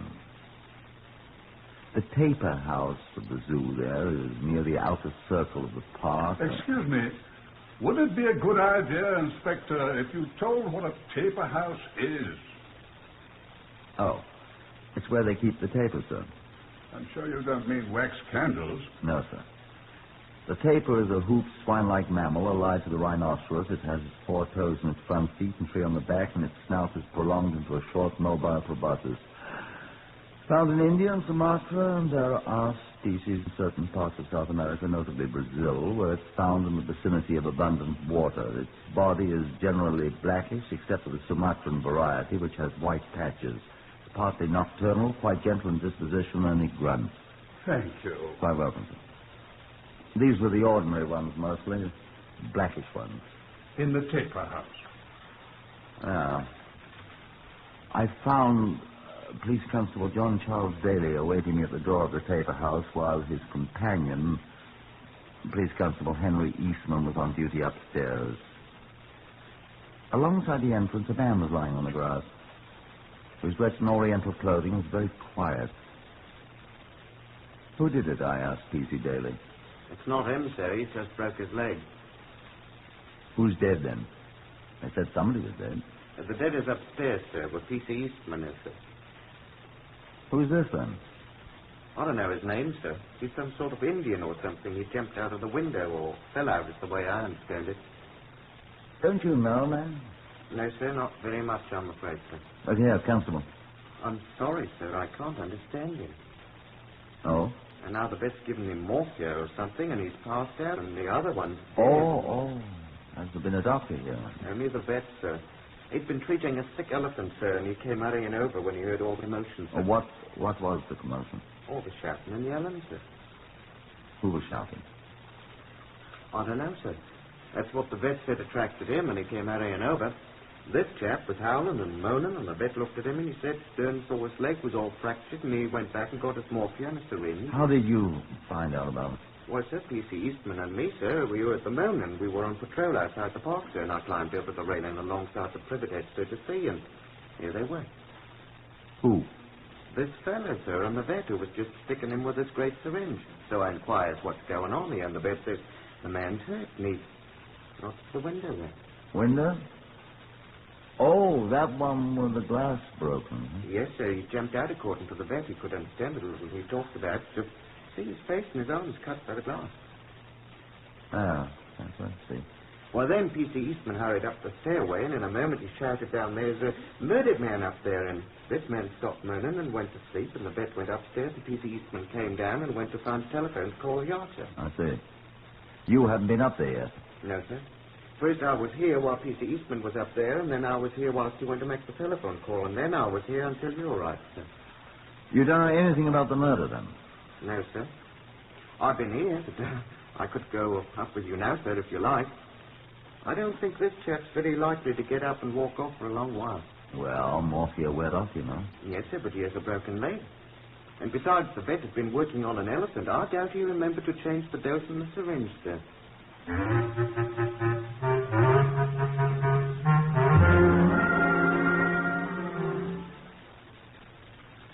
The upstairs room in the Taper House, to which I repaired after my interview with Police Constable Daly, was in the accurate sense of the word a shambles. In the middle of the disordered floor, flat on his back, lay the murdered man amongst the ruin of his possessions. Police Constable Eastman identified the various objects in the room. This here was apparently his bed, sir, but the way it's tore up, it looks as if them wild animals downstairs had been at it. Odd sort of man. I am led to understand, sir, that many of these Oriental people use no mattress or anything. And here, sir, is what he must have used as a cupboard. What's in it? Well, you see the money scattered about the floor, sir. Never saw so many pennies in my life. There are 2 or 3 copper pennies still in this here leather bag, sir. I fancy they were all in here once. Oh, and you, sir? Yes? Are you the veterinary that the other constable told me about? I am the veterinary, yes, sir. I am Lawrence Ainley, sir. You gave that fellow down there a shot of morphia? Yes, sir. Constable said you gave him enough for an elephant. No, hardly. Have to admit I just remembered in time, there. What else, Constable? Well, sir, them there is his clothes. Look as if they've been ripped to pieces by whoever killed him, sir, I expect. And these here... What are they? Look like bank deposit books, eh? That is what they are, sir. They his, the dead man? His name was Ahmed Ali. Oh, Hindu. Indian. Mohammedan, not a Hindu. How do you know? He's pretty well known around the zoo here. That is the name on the bank book, sir. It was his. That's it. Quite a respectable balance, sir. £212. Never mind that. What about him? He is dead, sir. I don't see how you could tell, Constable. Well, sir, he's been beaten about the head. Something horrid, sir. Oh. Didn't know you was joking, sir. Very thoroughly beaten. Wonder what with? Hammer or axe, I'd say, from the looks. Did you find anything like that, Constable? No, sir, but it wasn't necessary anyway. Huh? What do you think? The thing under him, Inspector. Thing he's lying on. What's he lying on? Blimey, sir. It's fair pushed right through his heart. See? What is that thing? Looks like a boat hook right through him. It's an ankush. A what? What? An ankush. An elephant hook. That was Ahmed's job. He was an elephant man. You have any idea who did this, Mr. Ainley? What's that? Yes, what is that? Animal? It's the other man. What other? The one with the broken leg. Downstairs. Come along. I want to see what he's got to say. Yes, sir. Stay here, Constable. Come on, Doc.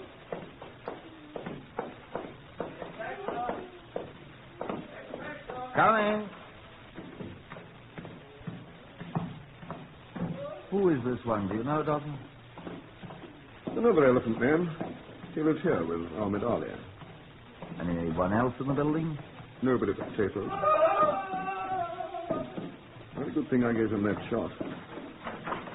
Was he badly hurt? Well, he has that broken leg, and he's been battered about the head. But whoever killed Ahmed tried to do the same to him, I'd say. He's come to, sir. How's he feel? He sounds terrible. Let's have a look at him. Oh, Tom. Do you know the fellow? Yes, of course. Sure, Proho, Tom. I straightened out his leg a bit, but we'd better find a real people doctor, you know. Constable, go find a telephone, please. Yes. What are you going to do with him, Inspector? Sure, Proho, Tom. You know what to do, Constable. telephone for an ambulance, sir. I'll have him taken to King's Cross, sir. That's the nearest hospital. Right. Go with him and stay till you're relieved. I'll want to know whatever he says. I can't understand that, sir. It's Hindi he's speaking, but he's a Burman. Go call the ambulance, Constable. Yes, sir. How is it you know all about this flight? I thought you were a veterinary.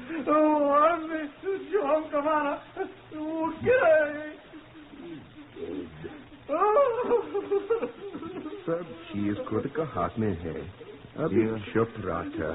You understand what he says? You speak it? Oh, a little, yes. क्या हो गया? Ask him what happened, will you? That's what I am asking him. क्या हो गया?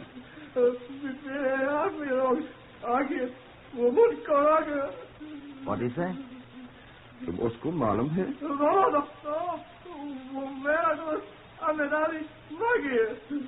What's he say? Ask boy. He says some yellow men came. Yellow men? Chinese? Here, वो China लोग हैं, boy?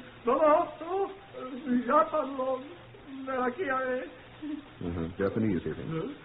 Ask him if he recognized them. He said no.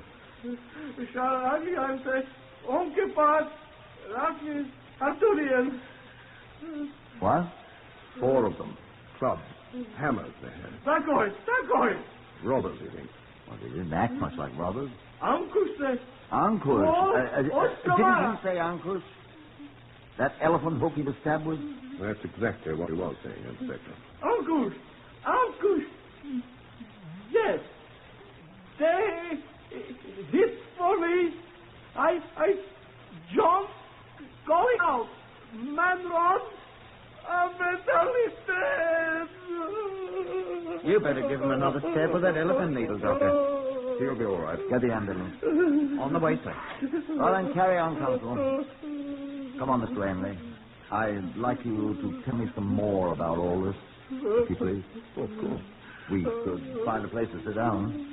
I've got a bungalow over here across the steakhouse. Could have a drop or something with me, Inspector? I'd like a cup of tea. Go. The officer here will feel you're all right. Hospital, old boy. You'll be all right. No, police, no. Now then, look here, old boy. Police won't hurt you. Take it easy. We have to get well. No, police. No, police. No. Why do you suppose that chap's so suspicious of the police? General principles, I expect. Oh? Why not? I'm very often suspicious of police myself. Are you? Why, may I ask? General principles, Inspector? That boy's making a lot of noise back there. I think I'll go back and give him another shot of morphine. I shouldn't if I were you, Miss Brennan. Why not? He's in pain?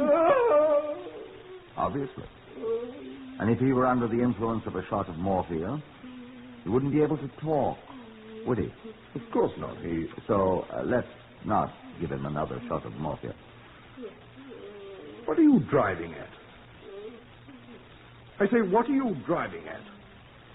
I think you know more about this than you pretend to, Ainley. And what do you base your suspicions on?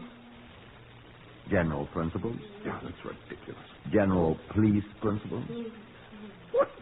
What in the world would I? What would I? I don't know, Doctor. But I have heard and seen enough to convince me that the man obviously knows who murdered the fellow up there. Well, of course, he said he saw the 4 men. Didn't they try to kill him, too? You heard him say it yourself. I don't understand his language, Doctor. I don't know what he said. I told you. You said you told him. Why should I lie to you? I don't know, I'm sure. Now let me ask you, why should you be so quick to give a man a dose of morphia which effectively stopped his talking when you first saw him? That wasn't why I did it. Why did you do it? All right. Arrest me. I shall. On what charge, then? Mr. Ainley, I must detain you on suspicion of concealing evidence in the case of the death of the man Ahmed Ali. Go ahead. And I warn you that anything you say will be taken down in writing, may be used in evidence. Will you come with me, please?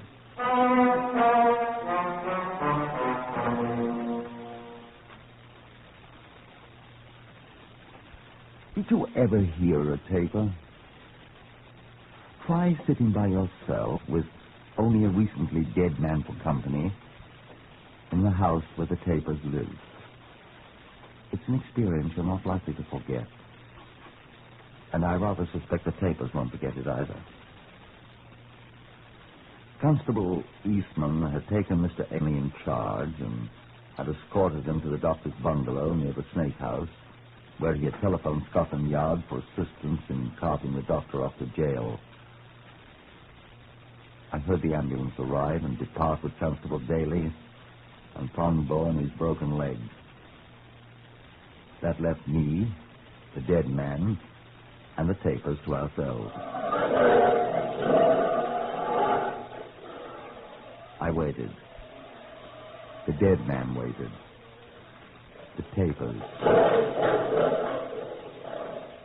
There, very slowly. I waited.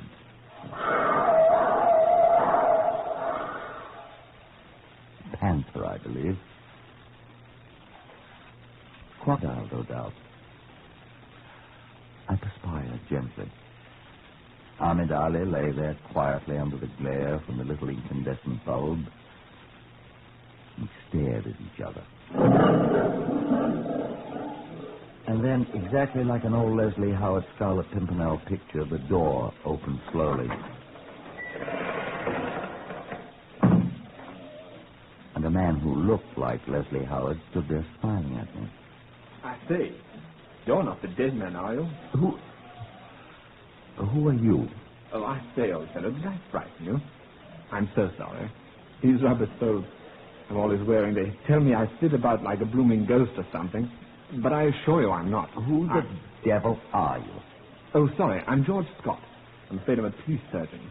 Didn't Constable Eastman telephone you I was on my way? I must have frightened you out of your... You didn't frighten me at all, old man. I was a little startled, I admit, but... What was that? Only a taper. Oh, yes, this is the taper house. Constable Eastman said. Where is Eastman? I'm putting the car somewhere. I came on... In your rubber sole shoes? Oh, I say, I am sorry about frightening you out of your... You didn't frighten me, I said. Well, sorry anyway. I didn't mean to, you know. Pity Eastman didn't telephone you. There isn't any telephone here. Should have thought of that. Tapers don't use telephones, do they? Just a bit, chap. Yes. Must look at him. What I came for, you know. Well, as Eliza Doolittle said, it's my belief they done him in. Allowing for the difference in genders, of course. Who did it? Don't know yet. Well, what's that? That's not a taper.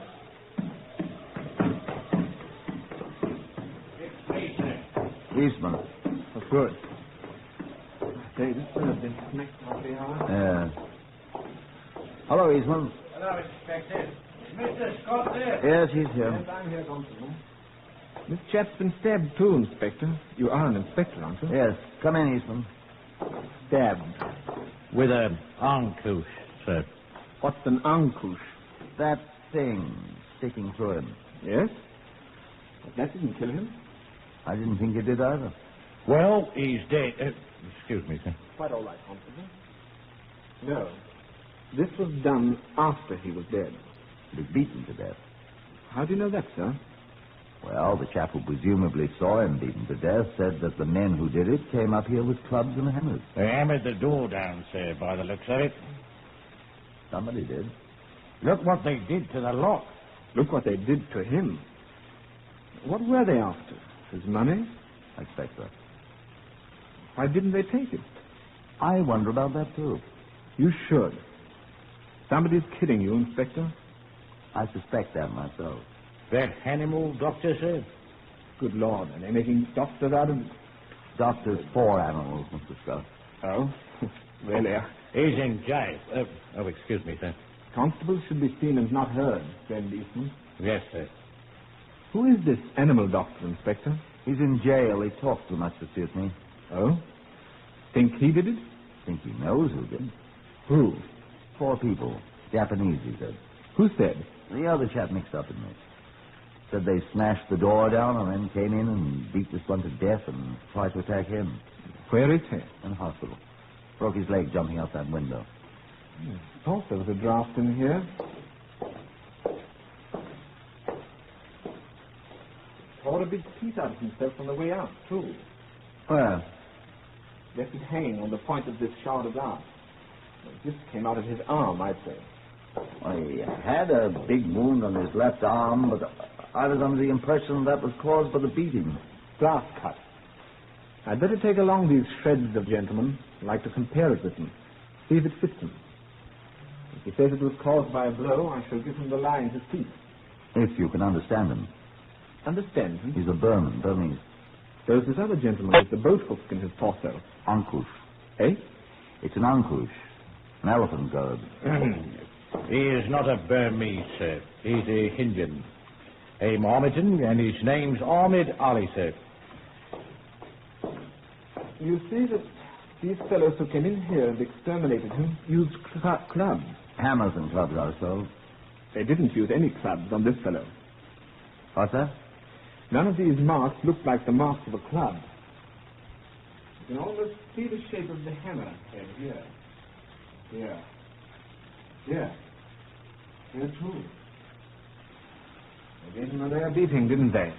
Strike me think if they didn't. Excuse me, sir. What are you looking at, Mr. Scott? These marks on the door frame. They look very much like those on the chap's head. I'd wager they're the same. They probably are. They broke down the door and then came in and beat him to death. Sure. Probably did. We'd better get the 2 marks measured. Then, if we can find the hammer... Sir? Yes, Constable? Sir, there's a hammer down there. What? Where? Down there on the grass, quite close to where this one has jumped with lying moaning. Could that be the one? Well, how would he get down there? Well, it's down there, sir. Can you find it, you think? Well, sir, if you was to be so kind as to shine your torch out of the window... Go along, see if you can find it. Yes, sir.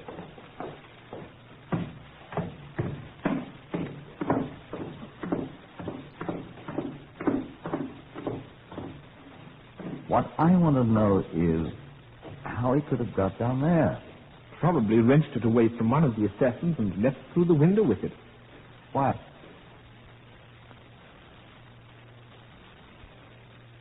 Blessed if I know. I'm the torch, sir. Eh?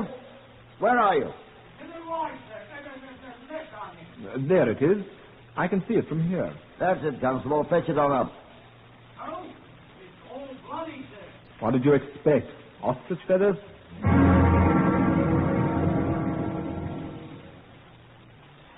Eastman brought the hammer up to us, and we tested it against the wounds in Ahmed Ali's skull. It fits. Then we tested it by laying it in the indentations where the hammer had smashed against the wooden door. It fits, sir. But how could he take it with him when he jumped out of the bleeding window? How could he possibly... That's what I'd like to know. Well, he's a lot braver man than I'd ever be. All right. For me, sir. Snatching it right out of the end. He's a brave man. Eastman. Sir? There's a telephone in Ainley's bungalow. Oh, yes, sir, I know. I want you to get down there and get through at once to Constable Daly at King's Cross Hospital and see if this, what's his name? Jose? The man he took to the hospital. See if he's in shape to talk. I want to see him at once and discover if we're right. But we can't understand him, you said, sir. Oh, well, in that case, where did you take the animal doctor? Bow Street, sir. Well, telephone them and have them sent over to the hospital to interpret for us, will you? Now, hop it, Constable. Yes, sir. Excuse me, Inspector. Yes? Wasn't this supposed to be the door that was hammered down by the murderers? Yes. Before the murder? Yes, of course. And we know it was done with the same hammer that murdered the fellow. We know that. Look at the marks the hammer made on the door frame. Yes. Yes, what? There's blood in the marks. Mm-hmm. And, let's see the hammer again. They match. Then we're both thinking the same thing. How could blood get into the marks on the door before there was any blood on the hammerhead?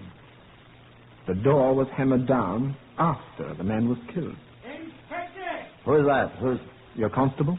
Inspector! Hi! Inspector! Yes, Eastman, is that you? It is I, sir. Get the car at once. No, sir, I can't. What? What's wrong? Well, sir, he's run away. Who's run away? Run away? The Paris hero. The man what jumped out of the window. What? He's run away, sir. He's gone. Nobody knows where he is.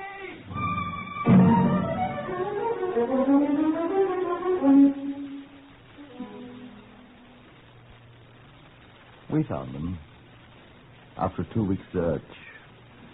He was hiding in the cellar of Mr. Amy's bungalow at the zoo. Amy found him. I also had Amy tell you. I was quite sure from the very beginning that Tom Bow did it. I knew why. Tom Bow was a substitute elephant man. The boss was Ahmed Ali. Always collected the pennies the children who visited the zoo gave to Chang, the big greyish-white elephant, the kid's friend. Tom Bow got none. One day, Ahmed Ali, who, unlike most Mohammedans, liked the taste of alcohol, had beaten Chang. I know. I dressed the poor beast's wounds. And little Tom Bow loved Chang, too. That's why he murdered Ahmed. I was sure of it. And I liked little Tom, too. I was sure we'd find him hiding with his poor broken leg in the cellar of the bungalow, by the window. The window that looks out on the elephant enclosure, where Chang lived.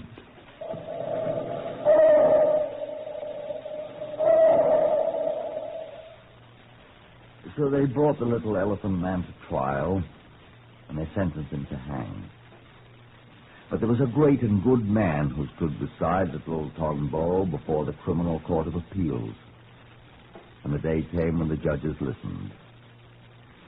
And when the great man finished speaking, the little dark man was sent away, a free man, to Burma, where the elephants come from.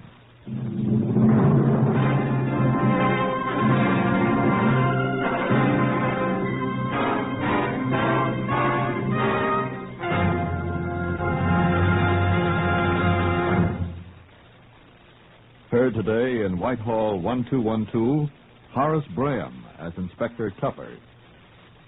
Others in the order of their appearance, Harvey Hayes, Lester Fletcher, Guy Spall, Morris Dallimore, Francois Grimard, and Gerard Burke. This is Lionel Rico speaking. Whitehall 1212 is written and directed by Willis Cooper.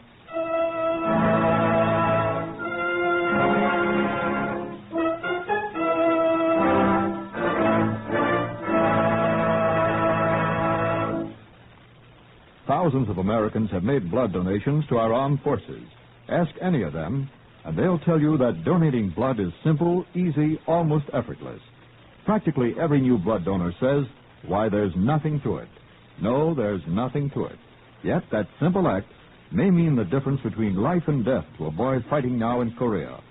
There are millions and millions of Americans who can give blood so easily, and yet we need hundreds of thousands of pints of blood to prevent needless suffering and loss of life.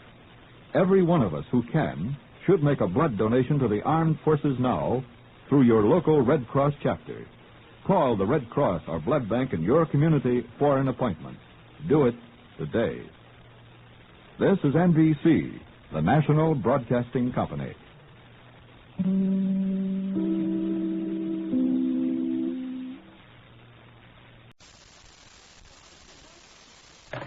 Whitehall 1212.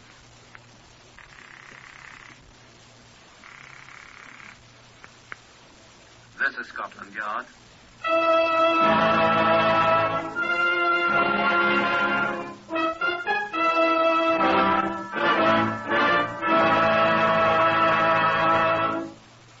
For the the first time in history, Scotland Yard opens its official files to bring you the authentic, true stories of some of its most baffling crimes. These are the true stories, the unvarnished facts, just as they occurred, reenacted for you by an all-British cast. Only the names of the participants have for obvious reasons been changed. The stories are presented with the full cooperation of Scotland Yard. Research on Whitehall 1212 is prepared by Percy Hoskins, chief crime reporter of the London Daily Express. The stories for radio are written and directed by Willis Cooper. This is the story of Scotland Yard file number 202124. Here is Chief Superintendent John Davidson to brief you. These two rooms constitute the famous Black Museum of Scotland Yard, in which are preserved many of the objects which were of importance in solving of crimes which have confronted us. The exhibits in here range from lethal weapons to the most innocent of hearing items. They're all classified and filed most carefully so that they'll be available for study. We find them quite useful. A bloodstain that led Scotland Yard men to the discovery of a murderer in 1930 may be of great assistance in solving a similar crime in 1952. Here, I show you a plain mirror, tagged 202124. A plain, gilt-framed mirror. Its frame badly tarnished. Just such a mirror as you might find hanging in 100 cheap flats in London's West End. But with one small difference. This smudged fingerprint here in the lower left-hand corner. Here, just there, above the frame. This mirror had looked on murder. This is the murderer's fingerprint. Oh, now here is Superintendent Charles Brereton of Scotland Yard. He's the man who solved this case, 202124. I had the assistance vote on of Marjorie Ashley, remember? Why, wasn't Marjorie Ashley the woman who was murdered? Yes, that fingerprint's in her blood.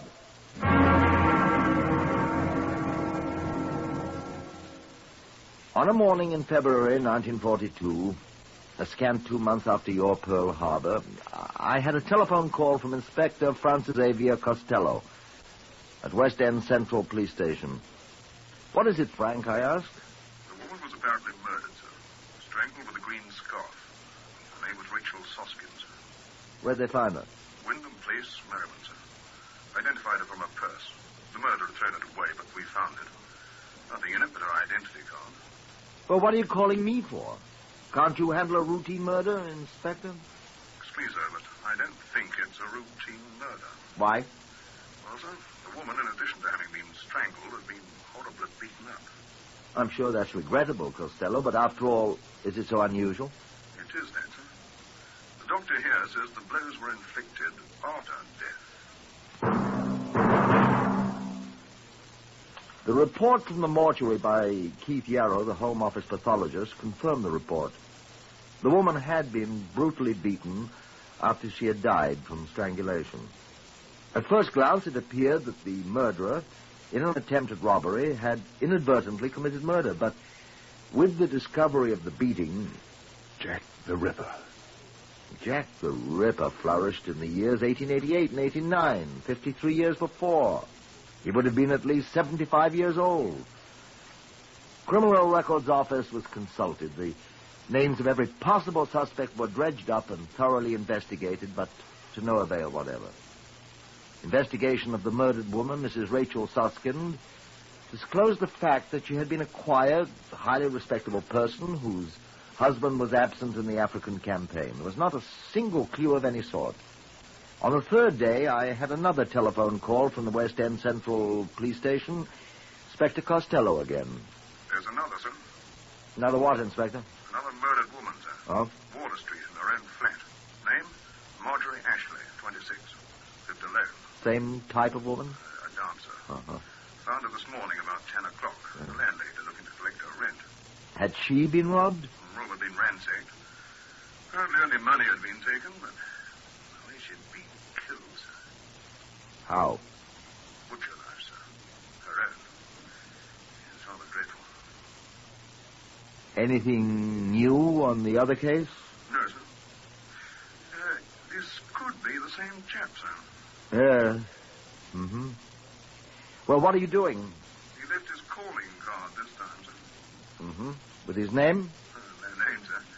But it's him, all right. Who? Jack the Ripper, sir.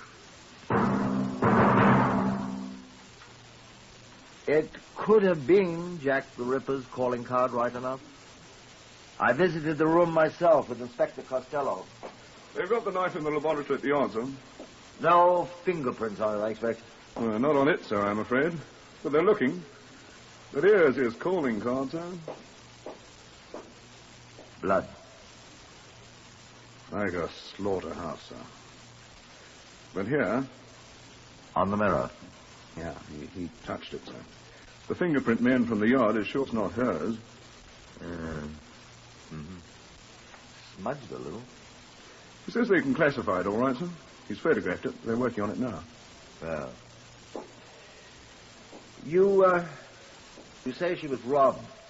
Took all the money, emptied her purse. Wanted to make it look like robbery. I think we're fools. If you could have seen her, sir. Thanks. Well, he's left his prints. We'll find them. I don't think we'll find his prints in the files, sir. Why not? They didn't have fingerprints in Jack the Ripper's day, did they?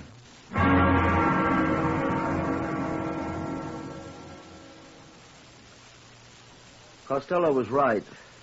They counted the fingerprint found on the mirror, the one you saw a moment ago, but it could not be found under any classification in our files. 48 hours later, the police found the body of Margaret Newton in her flat in Gosfield Street near Tottenham Court Road. It's the same one, sir. Her purse empty, the place turned upside down, and she... well, slaughterhouse again, sir. Worse than the last one. Fingerprints? Yes, sir. Bottle of bath salts has been smashed. Or one of the pieces. 2 sets of prints, hers and his. Who was she? No particular occupation, sir. Seen around various West End nightclubs a great deal. Mm-hmm. Must have met him in one of them. Who, sir? Jack the Ripper, old boy. In the Criminal Records Office at Scotland Yard, men worked long hours, sifting files for the names of known or suspected sex offenders. Men with criminal records which included crimes of violence. Each was painstakingly investigated. Fingerprints of all were checked with those we had found at the scenes of the last 2 murders. The results? Nothing. The West End of London was terrified. Women stayed in their homes after dark behind locked doors. Hundreds of suspects were questioned. The results? Nothing. Nightlife in the West End all but ceased to exist. 2 days later, Mrs. Doris Brooks, the wife of a hotel manager, was murdered in her flat not more than a mile away from the scene of the last crime. I'm ready for the loony bin, sir. Oh, we all are, Costello. No clues this time at all? None at all, sir. Treated her the same way as he did the others, but he didn't leave any clues. Any fingerprints. Well, a fat lot of good the other fingerprints have done us anyway. Yes, sir. Well, cheer up. We'll get him eventually. He's crazy, obviously. He'll slip. Well, how many more poor women will have to be murdered before we do, sir? Well, have you any ideas, then? No more than you have, sir. What puzzles me is why he still keeps up the pretense that the motive's robbery. The man's got a diseased mind. Well, obviously. I mean, I think he thinks he's fooling us, sir. He is. He could have got more than £20 from all his victims. It isn't money he wants. He's a maniac. He takes their money, then. That's how he thinks he's fooling us, Costello. He's done this before. Every assault case in the last 10 years has been examined. He's not any of them. Somebody knows him. We've checked the acquaintances of all 4 women, sir. If we could find one person that more than one of them knew... Well? There's no such person, sir. 3 days went by. 4, 5. A week. There are no more reports of violence, either attempted or consummated, on the persons of any more London women. Our people were still hard at work. The scene of each of the 4 crimes had been gone over again and again for clues. But none. None at all. Our voluminous files of crime yielded nothing. Women began to appear again on the streets of London, but still almost as much as a man's life was worth for him to speak to an unescorted woman. The newspapers were still full of warnings. Women screamed for a policeman when a strange man lifted his hat to them. But some women are foolhardy. Such a one was Miss Paula Ingram. I heard about her from the station superintendent at C Division in Savile Row, Arthur Austin. I hurried to Savile Row to see Miss Ingram. A slight, rather pretty little woman with astonishing blonde hair. Of course, I don't know, sir. I know there's lots of soldiers walking the streets, sir, looking to pick up a bit of fluff, especially if they're good-looking, you know. Go on, please, Miss Ingram. Well, it was last night as I was coming out of a place in Jermyn Street when this bloke stopped me. "Hello, sweetness and light," he says. And I didn't realize he was speaking to me. Oh. You didn't see his face, of course. No, sir, I didn't see his face, but I could tell he was in an RAF uniform. How? With a little cap, you know. I could see that. Air cadet he was. I could see the white on the cap. Mm-hmm. Well, going somewhere, he asked me, and I stopped off a moment to speak to him. I always try to be nice to the forces, and he sounded so nice and so polite. Go on, please. And so I stopped, and we started to talk. Mm-hmm. He kept getting closer to me, but I didn't give it much attention. Why? I thought perhaps he was going to try to kiss me. They often do, you know, especially the RAF lads. And all of a sudden, I felt his hands on my neck. What did you do? It came to me in a flash. This is Jack the Ripper, I thought. And I tried to push him away, but he just got his hand around my throat, and I just screamed, "Help, help," I said. And he let go my neck and said, "Now, don't." And I screamed again, and he turned and ran. Uh-huh. And then I thought to myself, you're making a bloody fool of yourself. And I called after him, but he was still running. And I thought, well, now, maybe I haven't. And I came over here to the police station and reported it. Did I make a bloody fool of myself, sir? You didn't see his face? No, sir. But he was most pleasant-spoken, though he was rather forward. Oh, dear. Now I wonder if I did the right thing. You're still alive, aren't you? Yes. But, oh, dear! What's the matter? So is he! We kept the news of Paula Ingram and her experience out of the papers. Might be trivial, but then again it might not be, I said to Costello. This girl Ingram, sir. What do you think of her? London's full of girls like that, unfortunately. Soldiers call them Piccadilly Commandos. Right. That was the kind of women Jack the Ripper specialized in, wasn't it? Oh, will you stop that Jack the Ripper stuff?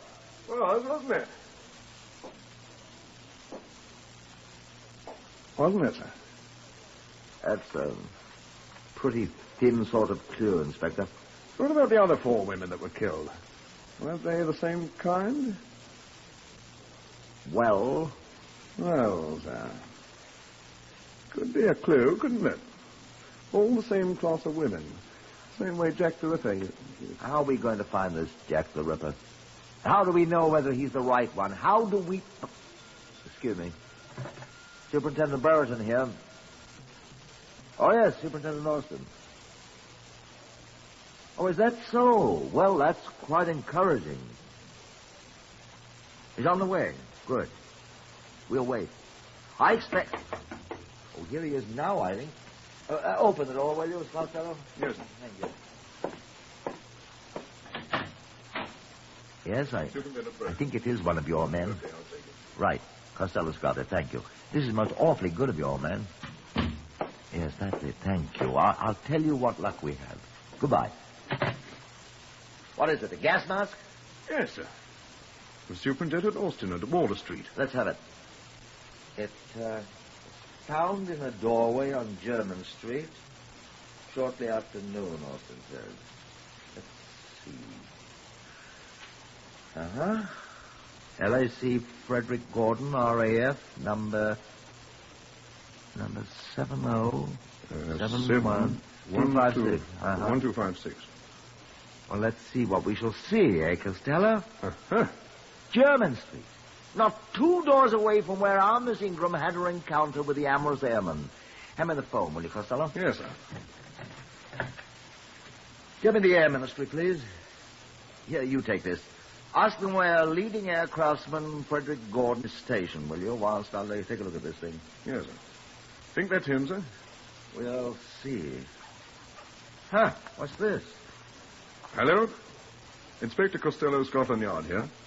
I wonder, can you tell me where to find LAC Gordon, Frederick Gordon, number 7071256? Quite. I'll wait. What have you found, sir? Look, in the gas mask bag. Yes? Regent's Park, special cadet wing there. Thank you. She said he was a cadet, sir. I think you'd better go see him. Yes. What did you find of the case, sir? Does a woman's comb and a lipstick marked DB look like part of an RAF cadet's kit?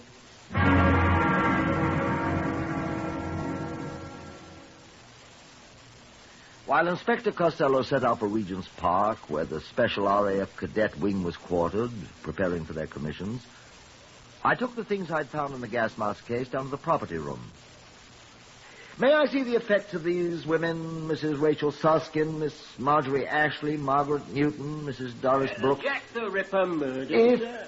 you insist on calling them that? Yes, I got them right here. Right here, all together, Well, sir. let's see them. Yes, sir. Well, here's the first one, sir. Rachel Soskin. Mm-hmm. Nothing in it but her identity card, sir. Well, let's see another. Marjorie Ashley. That all? Just a handbag, sir. What is it? This comb. Same as the other things in it. Where did you get it, sir? The RAF had it. Matches, doesn't it? Yes, sir. Let's see the others. Margaret Newton. Empty. Next. Doris Brooks. Right. What is it, sir? Was there a lipstick in this? No, sir. Then this one was hers. Must be, sir. Yeah, initials on it. D.B. Doris Brooks. Yeah, just like the silver pencil. And the comb. And nail file. Sterling. All the same initials. D.B. Not bad, not bad. Oh, excuse me, sir. Well, that's all I wanted.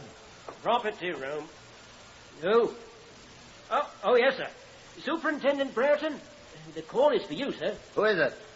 Who is it, please? Inspector Costello, sir. Oh, good. Thank you. Brereton here. Hello, Costello. I'm at Regent's Park, sir. Yes? He's gone, sir. Well? The warrant officer here tells me he's on task. Well, where did he go? Does he know? Yes, sir. He heard Gordon say he was going to visit a lady friend of his.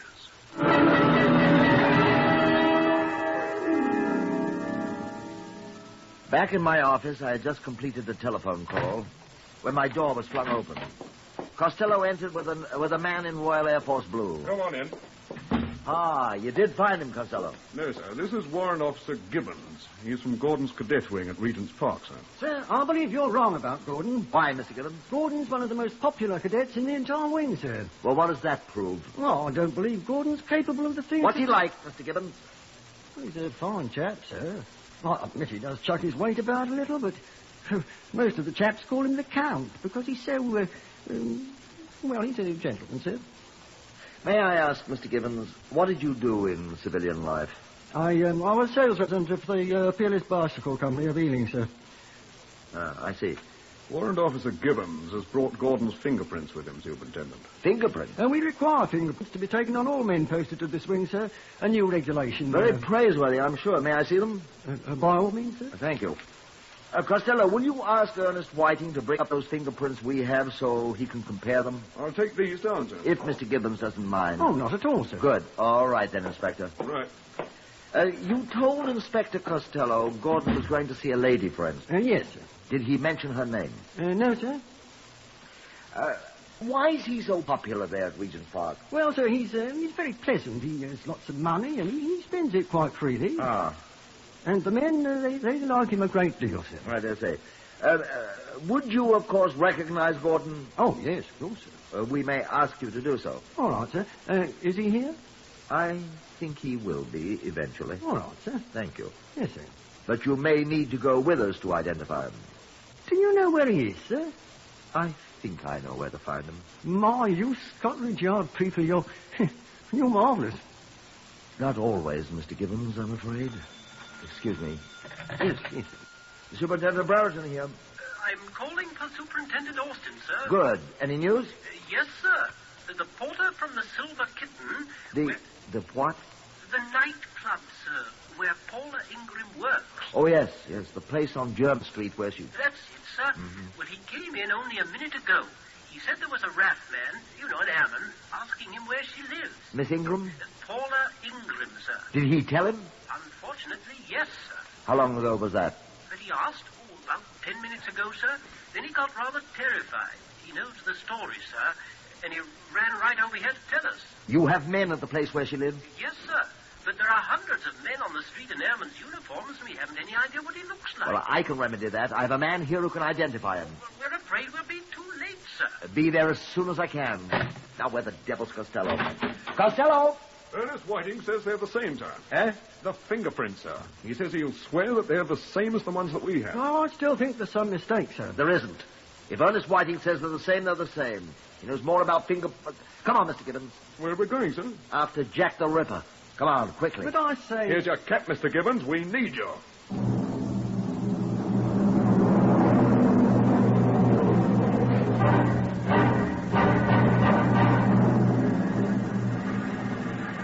Traffic didn't hamper us very much. We were in one of the cars of the flying squad, and nothing seems to bother them. Pedestrians scuttled for the pavement as we skidded around corners on our way to the house off German Street, which Paula Ingram had given us as her address. Now, of course, you followed me. I had ordered policemen to that address as soon as I'd heard that Gordon was on his way to see a lady friend. Somehow or other, he'd obtained her name. I was certain that eventually he'd find the address, and I proposed to find him. If possible, before he'd attack Paula Ingram. It was a long way there. Our car drew up at last a few doors away from the house. Have you seen him yet? There have been several RAF men along the street, Come on, Costello. Come on, Mr. Gibbons. Oh, thanks. Come on. This house. Come on.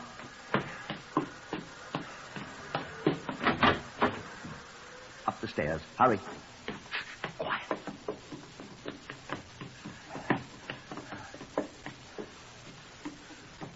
This is the room.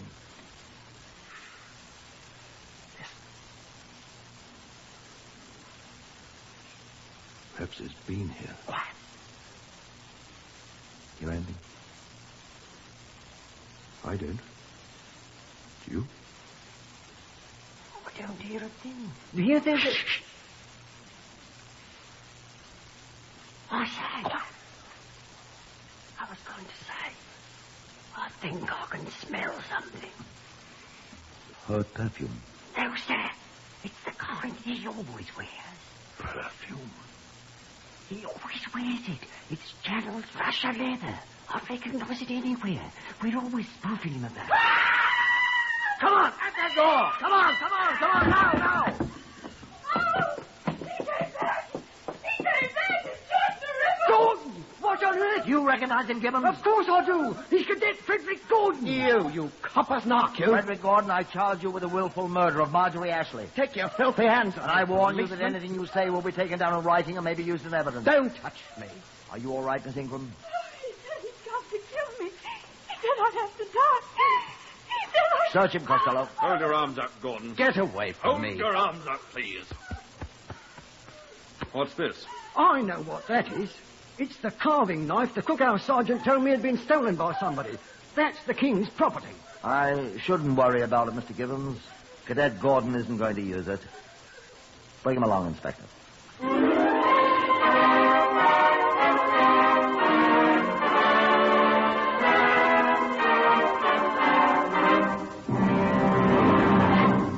At his trial, Gordon was asked why he committed these 4 savage murders.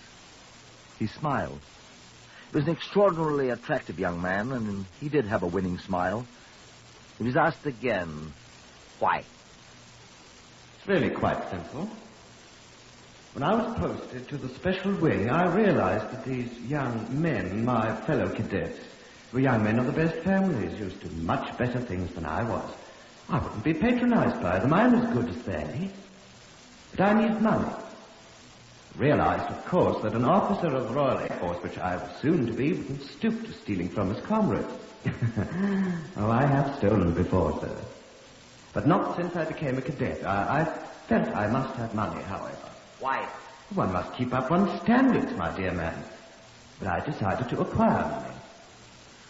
There are many women with full purses, women the world would never miss. And I hit upon this scheme. I would rid the world of quite undesirable people, and I'd have their money. Nobody'd ever suspect they were destroyed for their money if Jack the Ripper killed them. You'd be too sure the murderer was Jack come back to Earth, and you'd never notice their money, too, was gone. I think that was rather clever. They'd be looking around for human fiends and never even glance at the handsome RAF cadet. I've been told so many times that I'm quite attractive to women.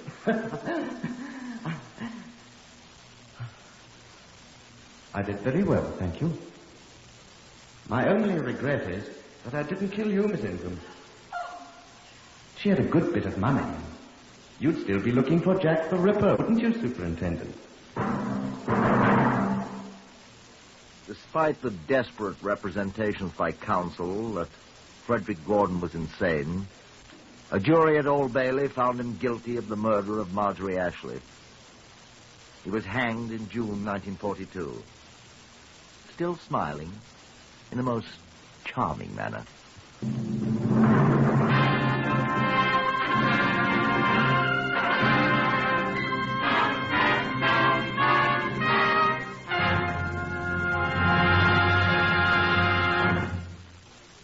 You have heard another in the series Whitehall 1212, compiled from the official files of Scotland Yard. Research on Whitehall 1212 is prepared by Percy Hoskins of the London Daily Express. The stories for radio are written and directed by Willis Cooper.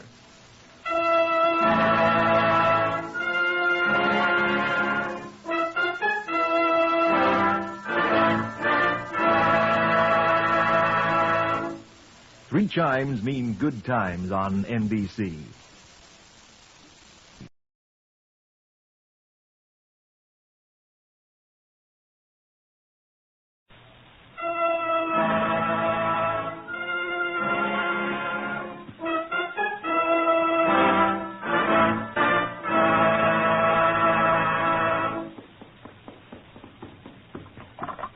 Whitehall 1212.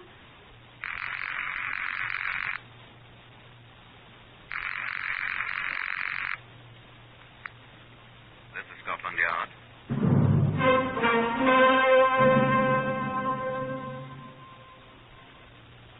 For the first time in its history, Scotland Yard opens its official files to bring you the true stories of some of its most baffling cases.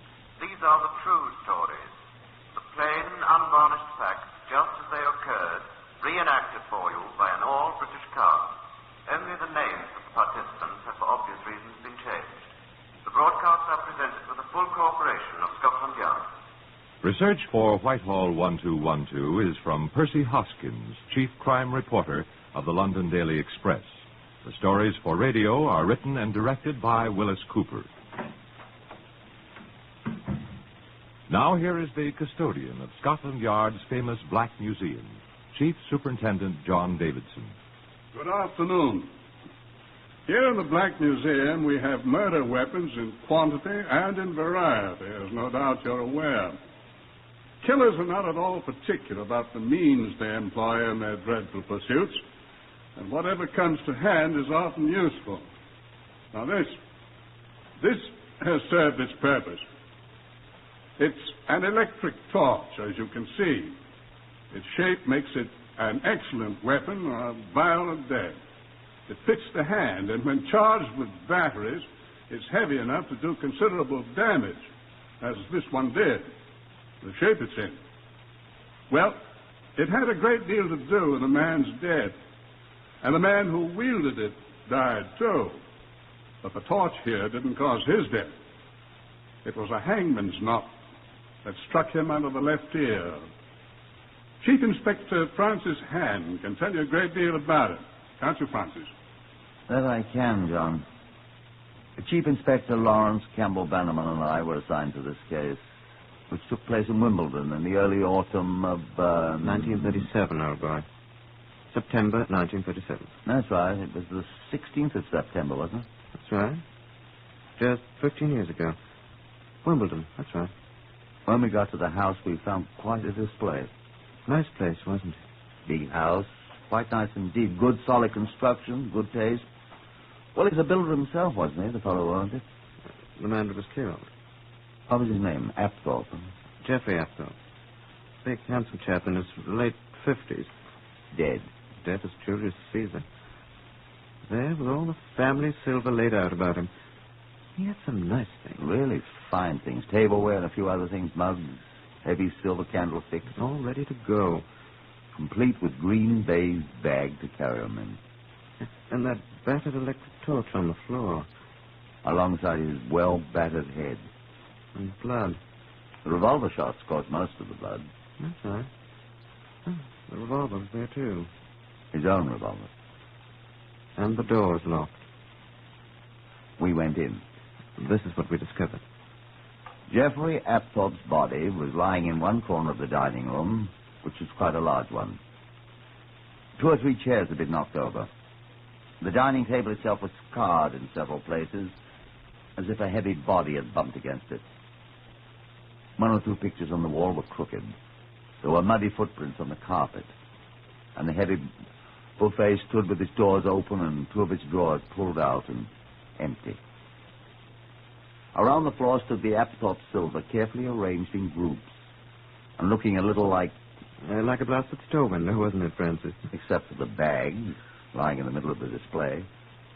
A green baize bag, very professional appearing, and with half a dozen knives and forks spilling out of it. And some spoons, I remember.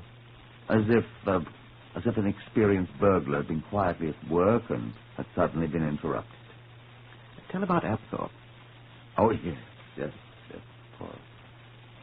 He was lying in a heap, his hands empty, his arms stretched out as if he'd been about to seize someone. Burglar, very likely, we thought.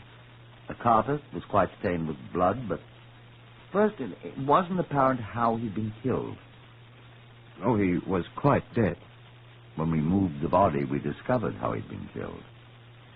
Under him was the battered electric torch. The one Chief Superintendent Davidson showed you. It was shockingly battered, stained with blood, and there were marks on his head that seemed roughly to fit the marks on the torch. But that wasn't what killed him. There were also 2 bullet wounds in his head. He'd been shot at close range, and there was a good deal of powder blackening on the body. He'd obviously been shot at close range. But when we looked for the gun, it wasn't there. We found it, though. It was on the floor, just outside the door that led to a hall, a full 5 feet away from the body. And he had obviously been shot, Francis said, at very close range. The gun had been held, I judge, not more than an inch or 2 away from him. Tell them about the really strange part there, Francis. Oh, yes. The telephone rang. Kept on ringing while we searched high and low for it. I found it at last.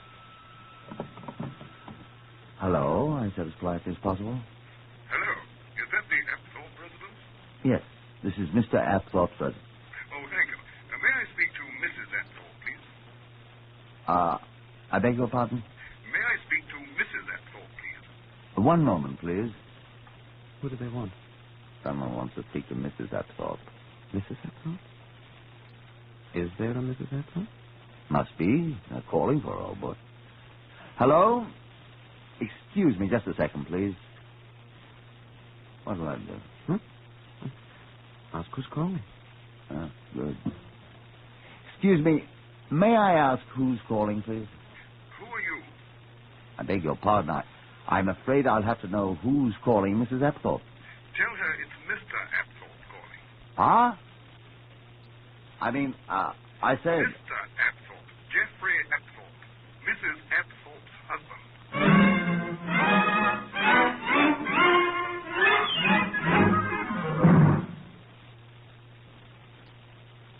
Now, it was obviously impossible, wasn't it, for Mr. Geoffrey Apthorpe to be calling his home by telephone. For Mr. Geoffrey Apthorpe lay there before us, most convincingly dead. And if I may quote Algernon Charles Swinburne, dead men rise up never. The Garden of Proserpine, stanza 12. The Garden of Proserpine and its 11th stanza, beg your pardon. That dead men rise up never. Mr. Apthorpe never moved. And the voice on the telephone spoke again.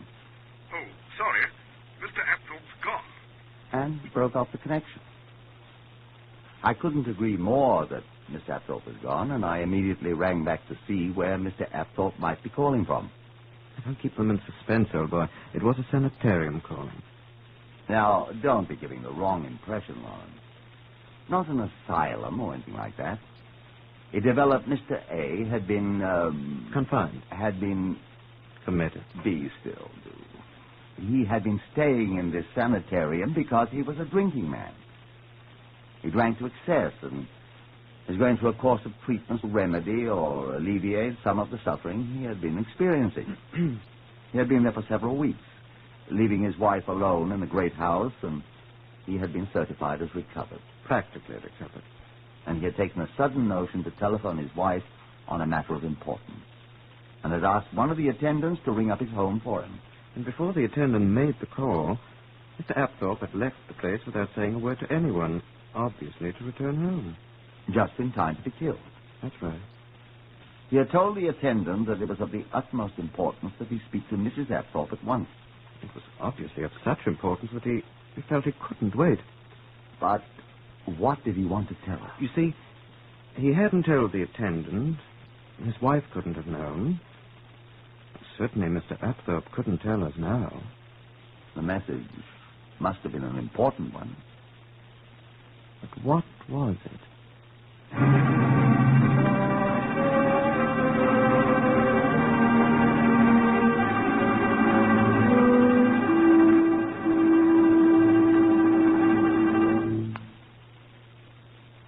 Obviously, the next step was to consult the lady in question, Mrs. Apthorpe herself. Mrs. Cornelia Apthorpe. She might possibly have some idea of why her husband had attempted to telephone her and then abandoned the effort to return home, just in time to be murdered. Leaving the body of the deceased to be taken away for an autopsy, Campbell Bannerman and I went looking for her. We had not far to go. She was at the Wimbledon police station in a state of collapse. We found her barely able to speak. I'm sorry I wasn't able to see you gentlemen before. We're sorry, too, Mrs. Apthorpe. It's a pity we must disturb you, but... I quite understand. Have you discovered anything that I ought to know? I mean... We've discovered nothing yet, except... Nothing. We were hoping that you could tell us something, Mrs. Apthorpe. Yes, we hope... I'm afraid I've said everything, but... Would you mind telling us? This is the first time we've seen you, you know. All we know is what the officers who were first called were able to tell us. If you don't mind, then, Mrs. Apthorpe. Perhaps you know that my husband has been away for some time. He's been ill. Ill? Yes, we know that. I've been away from home, too. Where have you been, madam? Well, only the last few days. I was so lonely in that great house, all alone. Where were you, Mrs. Apthorpe? I was visiting friends. But I became worried about our place tonight. The silver and our other valuables, you know, and I've heard stories about burglars, and so I called a cab and hurried home. I'm sure you can confirm that with the cab people. Where were you, madam? Oh, I was visiting my friends Alice and Eric Shield. And where do they live? Here in Wimbledon. Where, please? Oh, their place is called Portulaca Cottage. It's on Ely Road near the Common. Lawrence? Huh? Alice Shield can tell you. She wanted to come with me, but... Oh, wait then, Lawrence, please. Right. How about this Mr. Shield? He can... No, he wasn't at home when I left their house. Oh? Where was it? I don't know. He often worked late. I assume he was working. That's the impression I got from Alice. I mean, I hardly ever saw Eric. No, he wasn't at home. They know about... I think the people here at the police station telephoned him. Find out, Lawrence, will you? That's a good chance. Of course. I suppose Eric must have come home just after I left. Probably. He always does come home. Naturally. You say you didn't know your husband was returning home tonight? No, of course not. He was at the nursing home. Sanitarium. I didn't expect him for another week. I to find him. That is the way you found him. With all the silver there on the floor. He was lying there. Dreadful shock, madam. Why do you suppose he came home? I don't know. I haven't the faintest idea. You had no warning? None whatever. To find him like that. Did your husband have a revolver? What? A revolver? Yes, he had a revolver. It is possible, then, he was shot with his own revolver. Oh, yes, that is his revolver. Huh? I saw it on the floor. Yes, we saw it. They telephoned Mr. and Mrs. Shield. I talked to them, too. Oh, good. What else? Well, they talked to Mrs. Shield. He wasn't home, but he came in while they were talking. What did he say? They were quite shocked. He wanted to come over here to the police station. Oh, no. But, they said he didn't have to. Thank you, Lawrence. Sit down. Thank you. Mrs. Apthorpe, you said you have no idea why your husband came home at this particular time. No, not the slightest. Excuse me, Lawrence.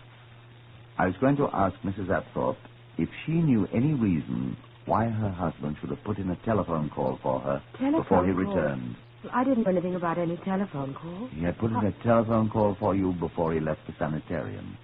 Then he apparently changed his mind and came home instead. How on earth did you... The call was put through whilst we were at your home. After your husband had been killed. Well, I haven't the slightest idea. Had he called you before? From the sanitarium? No. I don't remember that he did. Well, this must have been an important matter. One would think so. Wouldn't one? I can't imagine what it was. Was your husband the worrying type, Mrs. Atthorpe? No. Well, he must have been worried about something. I don't know what he could be. Do you suppose Mr. Shield might know? Mr. Shield? Oh, Eric, I don't think so. I don't know how he could know. Really? Well, he hardly knew my husband. I've asked Mr. Shield to come over here. Why, you asked him to come over here? Yes. You don't mind, friend? Of course not. But, I'm afraid I don't quite... Mrs. Apthorpe, what is your theory of your husband's death? Excuse me. Theory? Why, he was killed by a burglar, of course. By a burglar? Well, of course.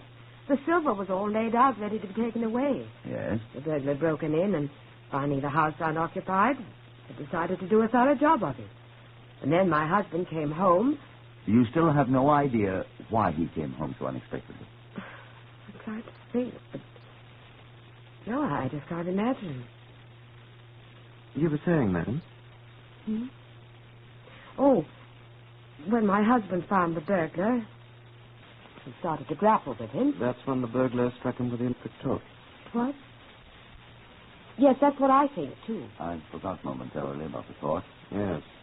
And then my husband must have broken away and went to get his revolver. He didn't carry the revolver with him. No, it was in his desk in a drawer.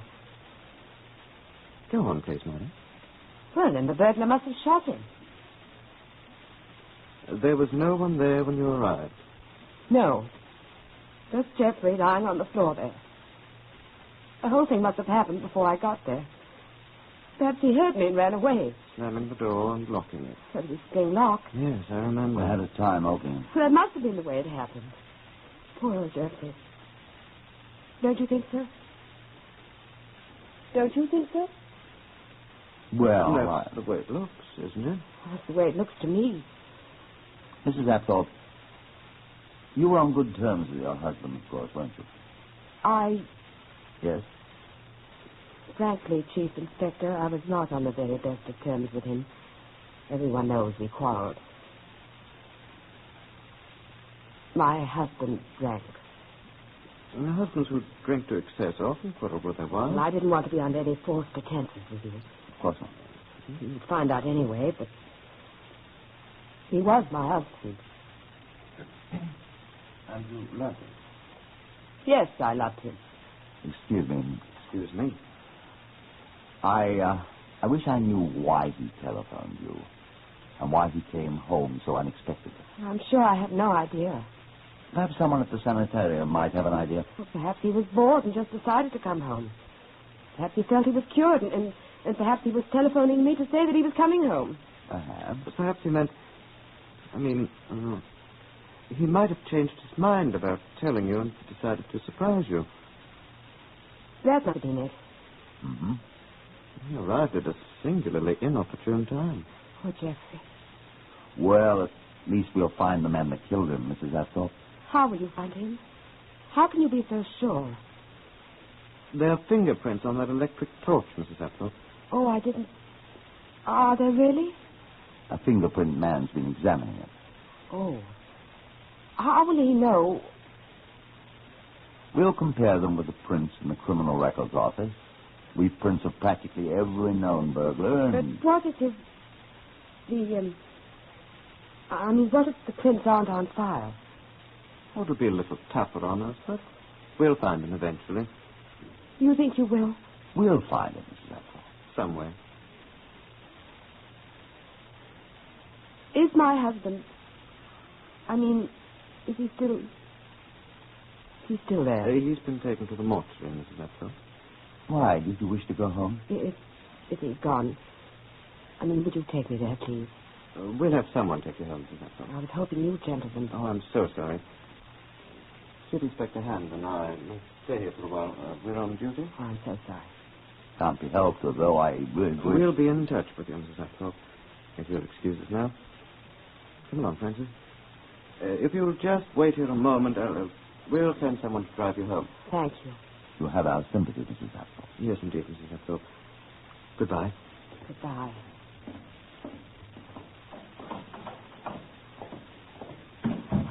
What did you... We could have taken her. Why was I so rude, you mean? Well... You forget, we must see Mr. Eric Shield, my dear Hand. Oh, yes, he's coming here, isn't he? What do you want to see him about? Why couldn't we see him with her? We could. I want to see him alone. Why? He doesn't know anything about all this. He wasn't home. He wasn't there. That's what we've been told, isn't it? He wasn't at the murdered man's home, was he? You talked to him, didn't you? I asked him to come here. Why, for heaven's sake? I want to ask him a question. And I'd like you to hear his answer. What question? I want him to tell us how he knew there was an electric torch involved in this thing, if he'd not been there to see it. That is the last broadcast of Whitehall 1212. We hope that you've enjoyed this series of authentic cases from the official files of Scotland Yard, which is written and directed by Willis Cooper. At the Wimbledon Police Station, Chief Inspectors Hand and Campbell Bannerman of Scotland Yard await the visit of Eric Shield, at whose home the recently bereaved widow has been staying. Chief Inspector Hand speaks. We sat and waited. Campbell Bannerman's sudden revelation was most startling. We stared at each other. But the same thought, I'm sure, was in both our minds. Look here, I said to Campbell Bannerman. She said he wasn't there. That's what he said, too. She said he was at work. That's what he said. How would he know? Excuse me. Yes. She'd take a hand here. Oh, yes. Bernard. Henry Bernard, the pathologist. What's he got to add? Yes, Henry, yes. He was? You're quite sure? Quite interesting. Quite interesting indeed. You can swear to that?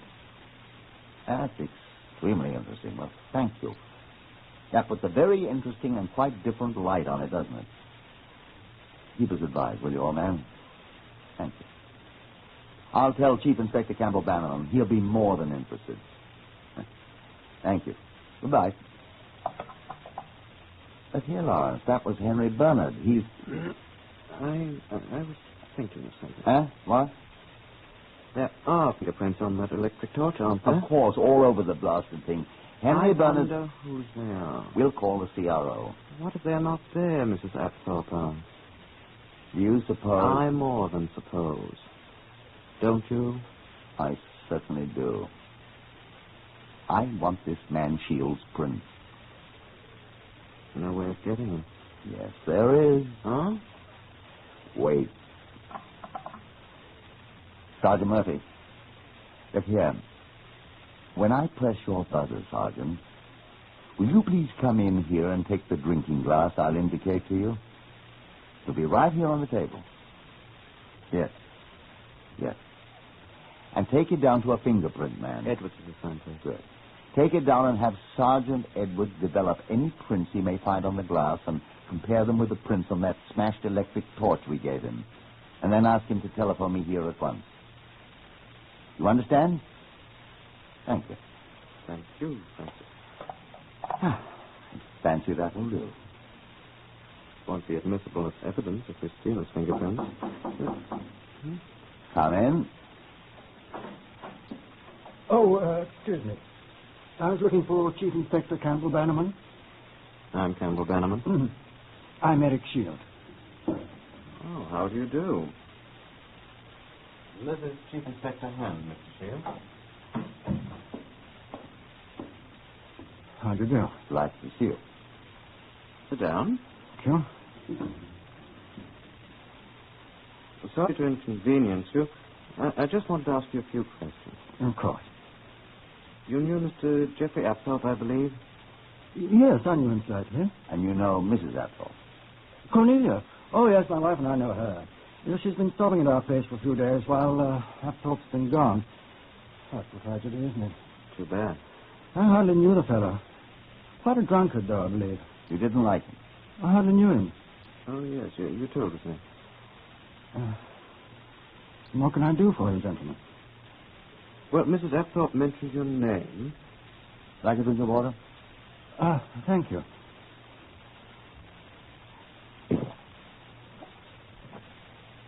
Would you like some more? No, thank you. I'll call Sergeant Murphy. Get some more water, please, Sergeant. Yes, sir.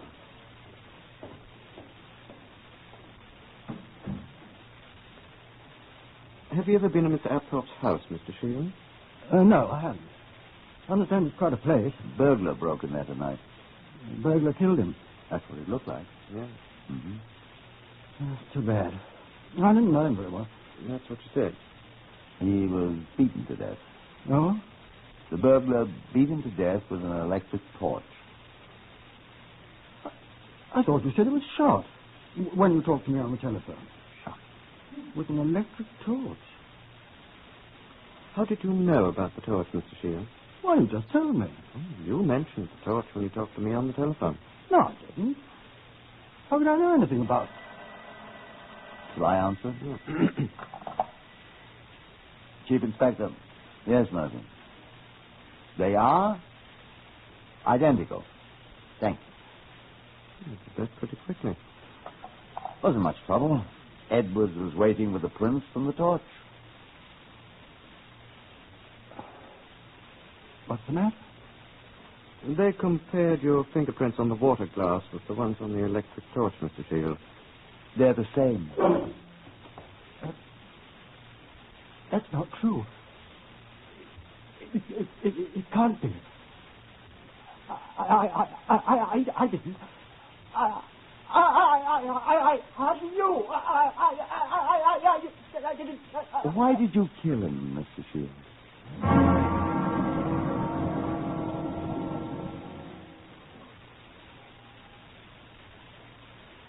It wasn't admissible evidence, of course, but it was enough to cause the bewildered Shield to blurt out the whole story, and we charged him. Yes, I did it.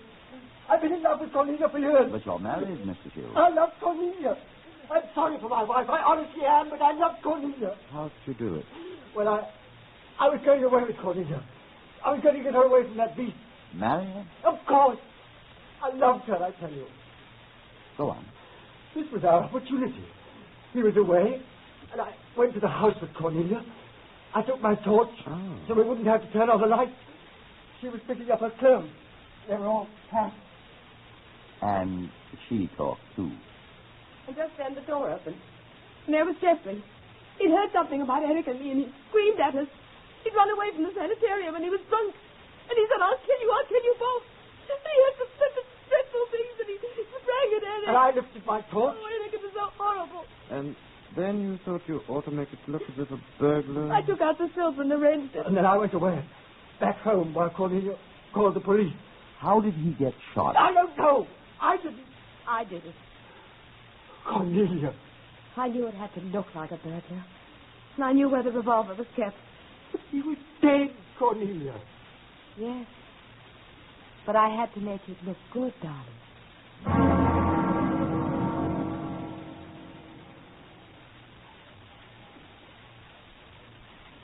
Eric Shield was tried for murder. And Mrs. Apthorpe with him, of course. They were both found guilty.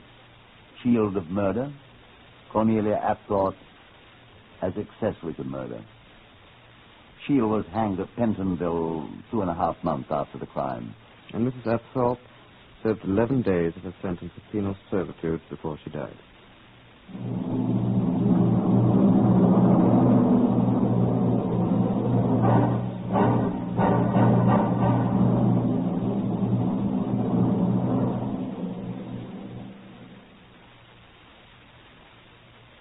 You've been listening to Whitehall 1212, which is based on true stories of Scotland Yard cases. Today's story, The Wimbledon Burglary Murder, is the last of the series. Thank you for listening to us. Heard today were Horace Braham as Chief Inspector Hand and Lester Fletcher as Chief Inspector Campbell Bannerman. Others in the order of their appearance were Harvey Hayes, Morris Dollymore, Kathleen Cordell, Carl Harbord, and Florine Sears. Whitehall 1212 is written and directed by Willis Cooper.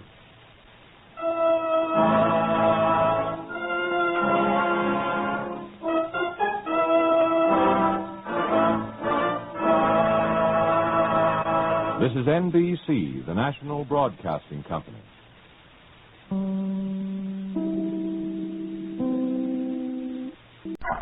Whitehall 1212.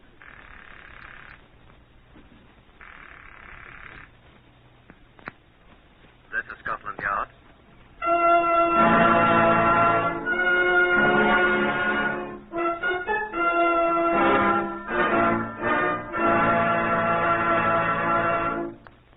For the first time in history, Scotland Yard opens its official files to bring you the true stories of some of its most baffling cases. These are the true stories, the plain, unvarnished facts, just as they occurred, reenacted for you by an all-British cast. Only the names of the participants have, for obvious reasons, been changed. The broadcasts are presented with the full cooperation of Scotland Yard. Research on Whitehall 1212 is finished by Percy Hoskins of the London Daily Express. The stories for radio are written and directed by Willis Cooper. The voice you will now hear is that of Chief Superintendent John Davidson, custodian of Scotland Yard's famous Black Museum. Good afternoon. Police officials from every part of the civilized world come to see us here at New Scotland Yard. Many of them are old friends of ours, of course. There are few enough police forces with whom Scotland Yard has not been in contact. The Sûreté of France, the American FBI, Canada's famous RCMP. We're all enlisted in the war against crime. And as the Bible says, 8th chapter of Ecclesiastes, 3rd verse, there is no discharge in that war. We have an interesting visitor with us today. He came to glance at the exhibits here in case number 202131. Here, a doctor's instrument case, and a pair of child's rompers. These, with certain other objects which were later given Christian burial, were important objects in that case. And our visitor is the man who had so much to do with solving the case, Captain Lionel Watt, the former Chief Constable of Lancaster. I must tell you at once that this was a matter for the Lancaster Constabulary and the police of Dumfriesshire in Scotland. Purely, let us say, a local matter. No, Scotland Yard was not engaged in this case at all. Captain Watt and his people solved this most baffling case themselves. Yes, so far as I'm able to discover, we have only one procedure that's precisely like Scotland Yard's, John. And that is? We patronize the same hangman.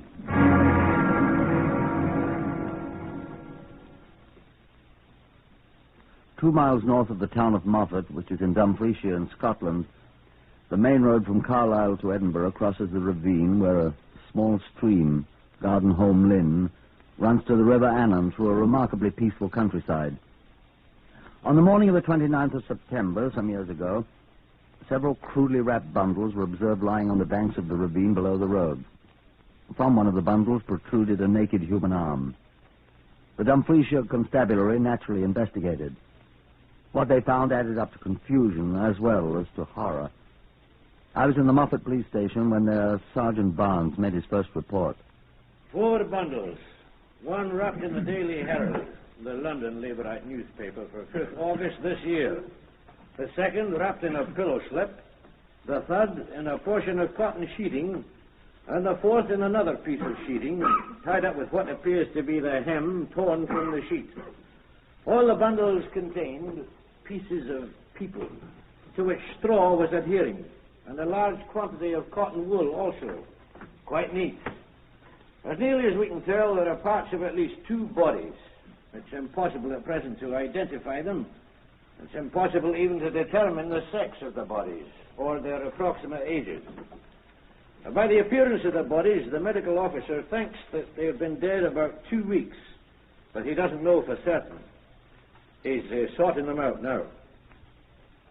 During the week, other parcels were discovered along the course of Gardenholme Lynn and along the banks of the River Annan, all on the Scottish side of the border, outside my bailiwick.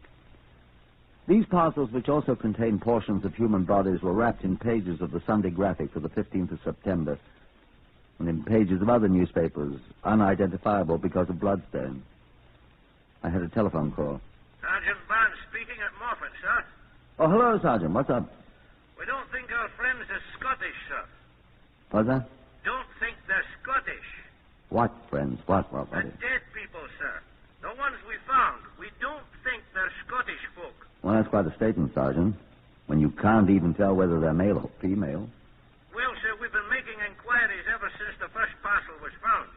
And according to our records, there hasn't been anybody missing in Dumfriesshire in 11 years who's not accounted for. Well, that doesn't prove that... There was a carnival at Morecambe about 2 weeks before we found it. well, now what's that got to do with it? Well, I telephoned the Herald office in London, sir, and they printed a special edition of slip sheets with pictures of the Morecambe Carnival. Oh, yes, that's right. They printed 5,370 copies, and it was all sold with the Sunday Herald of 15th September, either in Morecambe, which is right alongside you, or in Lancaster, which is where you are, sir. Do you mind telling me what all this has got to do with your latest discovery, Sergeant? Oh, not at all, sir. I thought you'd understand. The latest discoveries was wrapped up in those special pages, sir.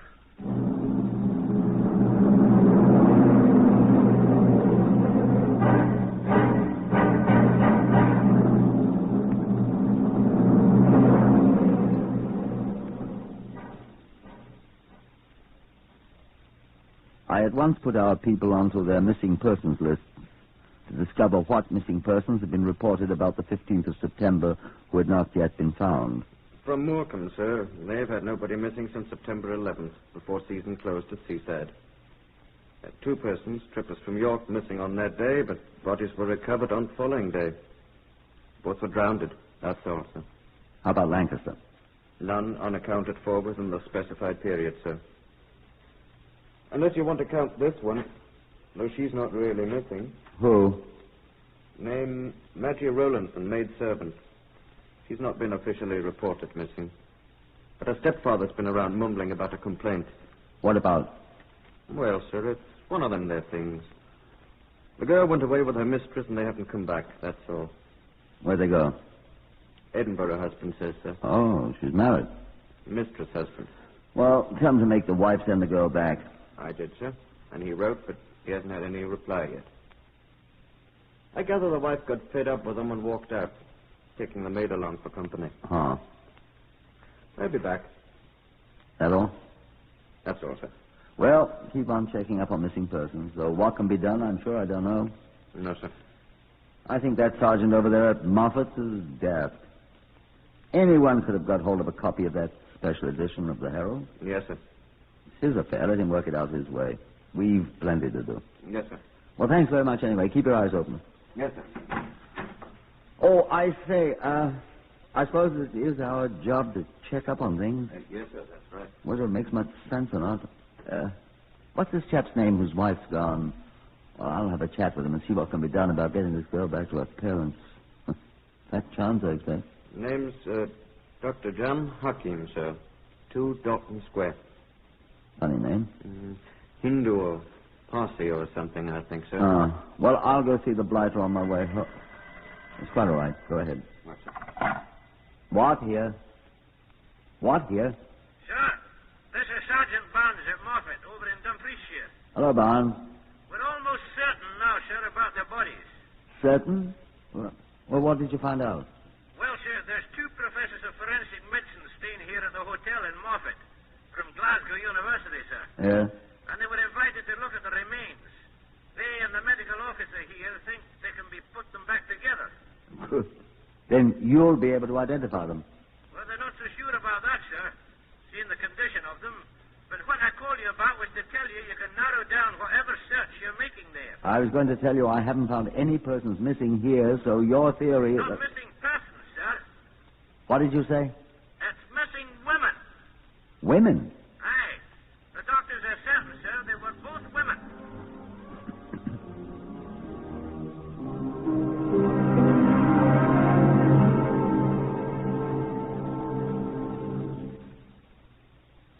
I felt rather a fool about doing it.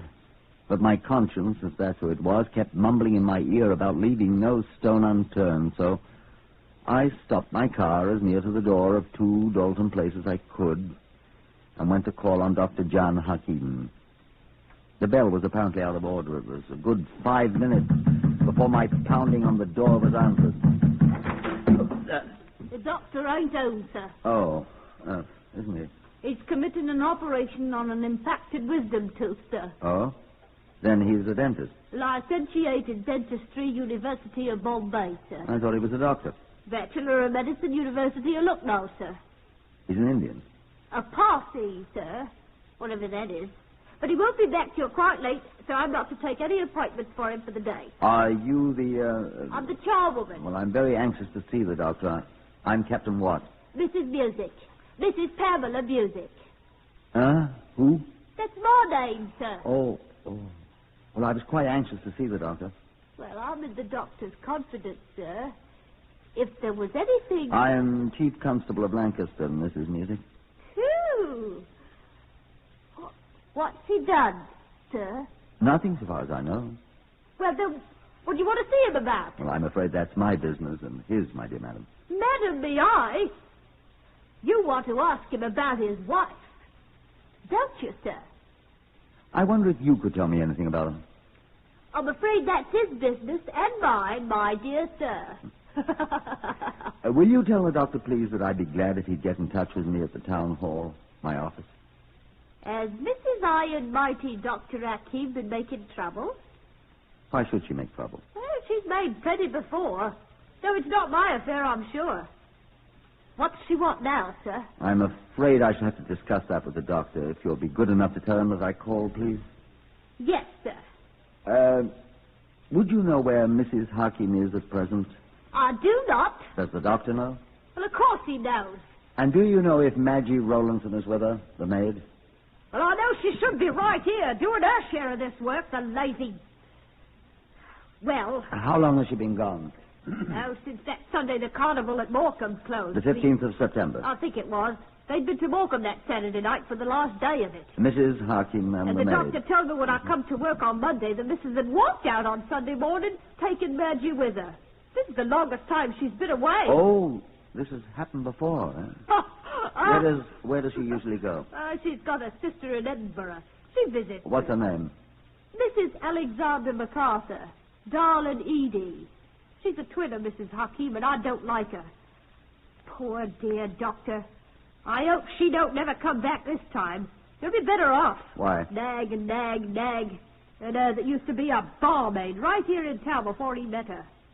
And him eating his heart out for her.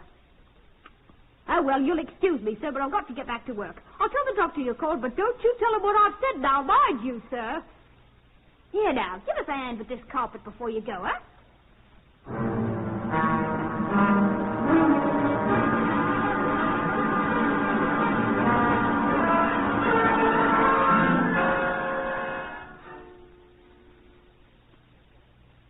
Express message dispatched to the Edinburgh Police by Chief Constable Lionel Watt of Lancaster. Most urgently request you make contact with Mrs. Alexander MacArthur, Edinburgh.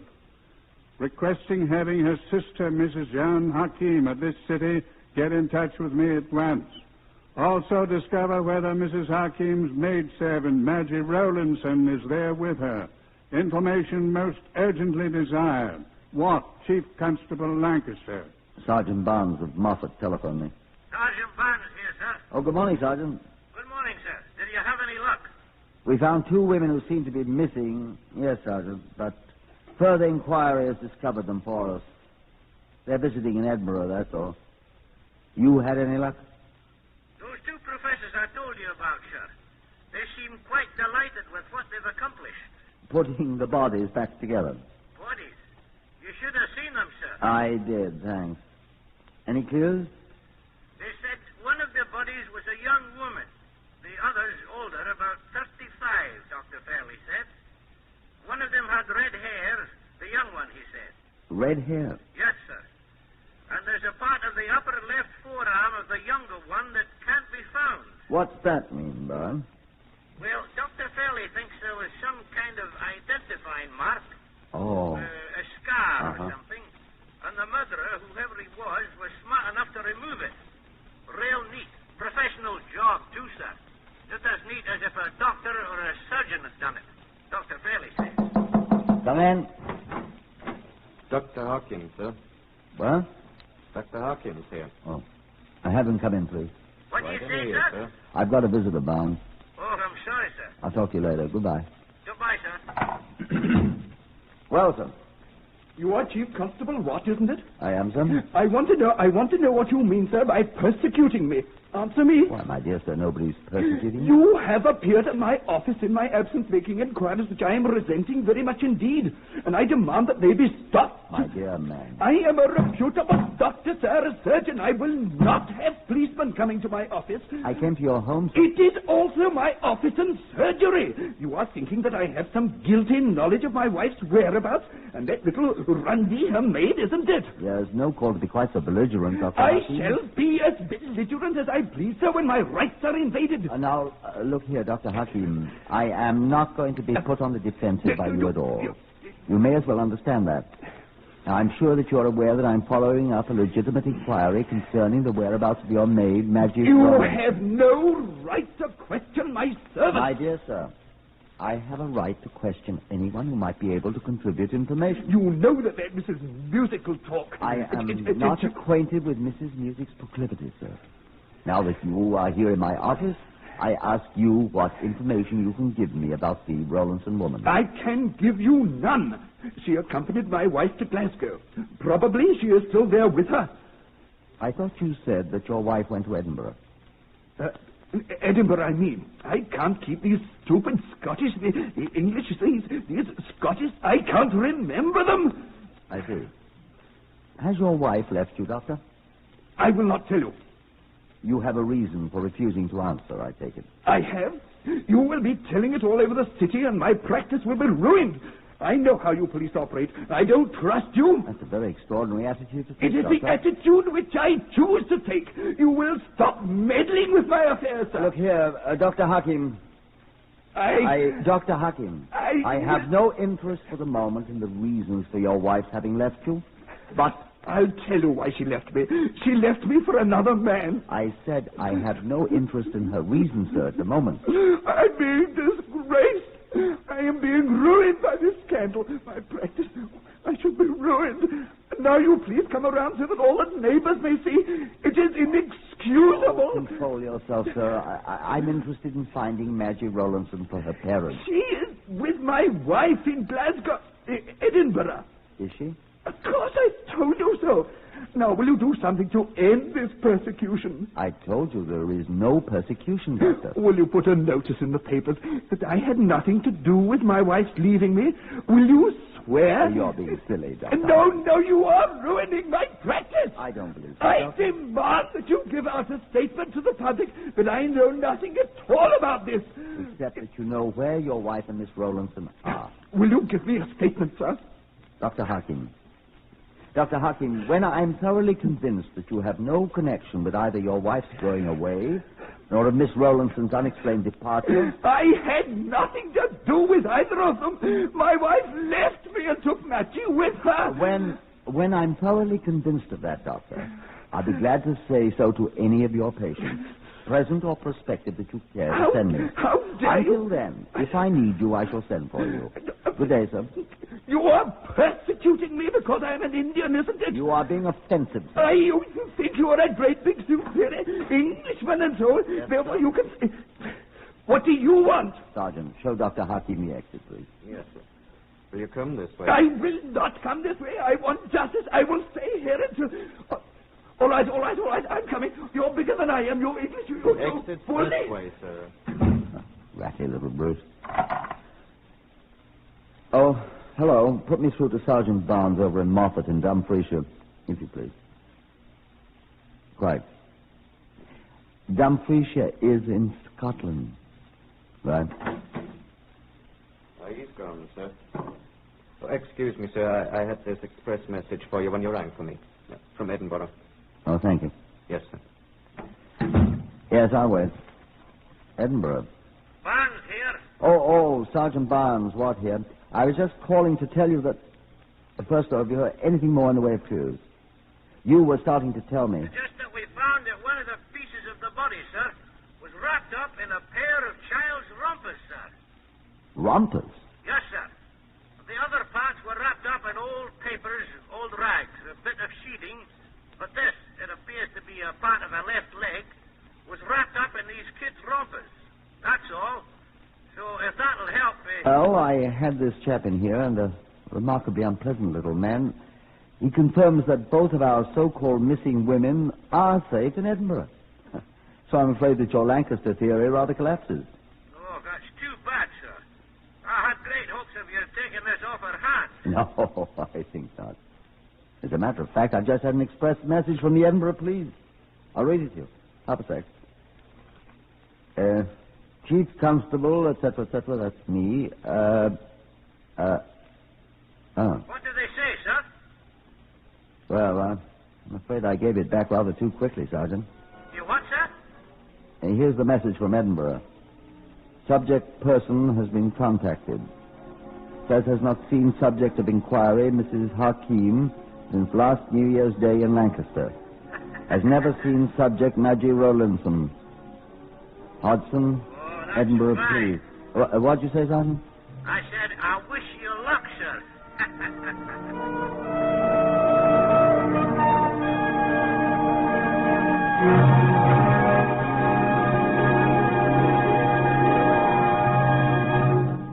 It was raining quite hard when I arrived.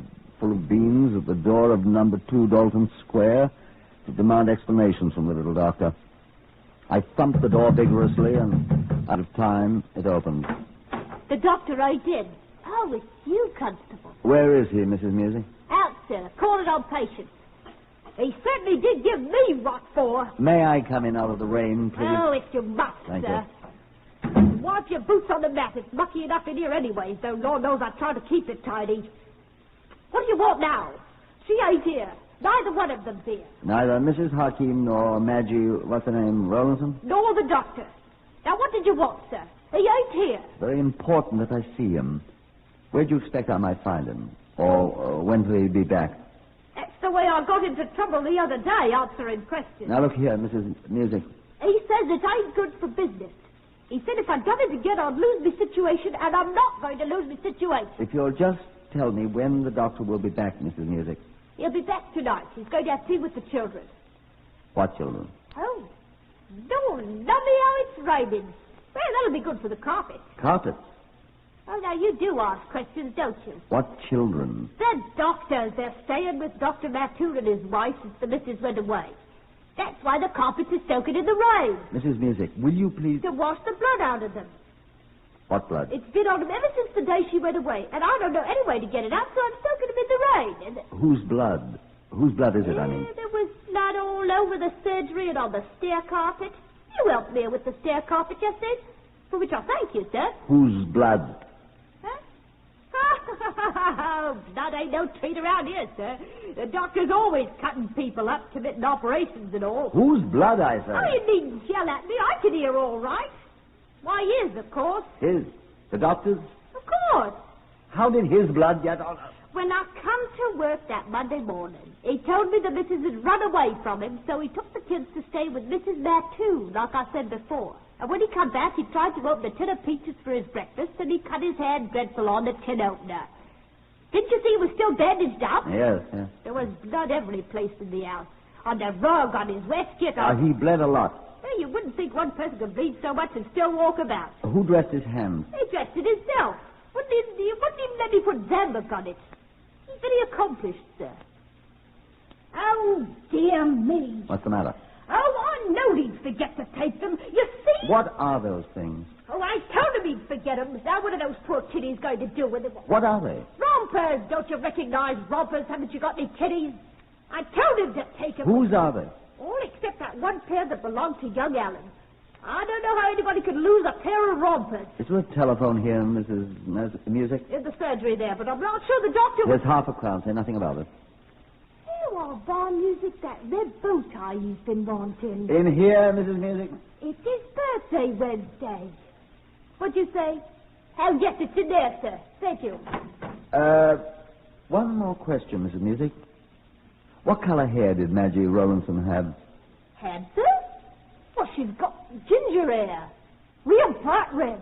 Thank you, Mrs. Music.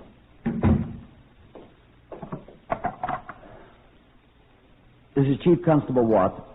Put me through to Sergeant Barnes at the Moffat Police Station. Quickly, do you hear?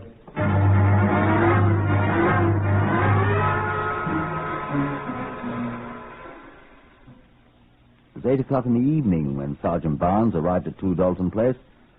I'd urged Mrs. Music to wait. Come in, Barnes, I said. Did you bring them? Yes, sir. They're right here. What on earth? Know what these are, Mrs. Music? Well, of course I do.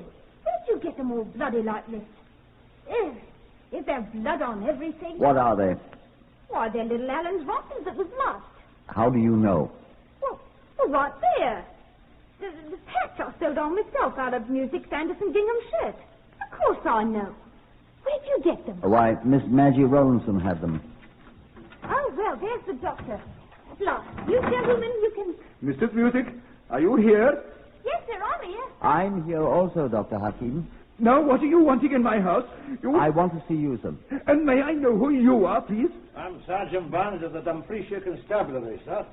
I want to see you, too. Now, look here. What is this? They found little Allen's rompers that was lost, Doctor. Aren't you glad? No, I don't think he's very glad, Mrs. Music. Doctor, may I look at that bandaged hand where you cut it on the tin opener and where you bled so profusely? Stay stand away from me. Stand away from me, I tell you. Hold his hand, Barnes. Yes, sir. Don't touch my hand. Let go. I'll be quite gentle, Doctor, but I've got to get that bandage off. There's no blood here. Now, there. Look, Barnes. Yes, sir. What? Let me see. Why the rightly cut on that hand? Well, where did all the blood come from, then? Yes, Doctor. Where did all the blood come from? Johanga Sorabi Hakim, alias Dr. John Hakim, I arrest you for the murder of your common law wife and of Maggie Rollinson. And I warn you that anything you say will be taken down in writing and may be used in evidence.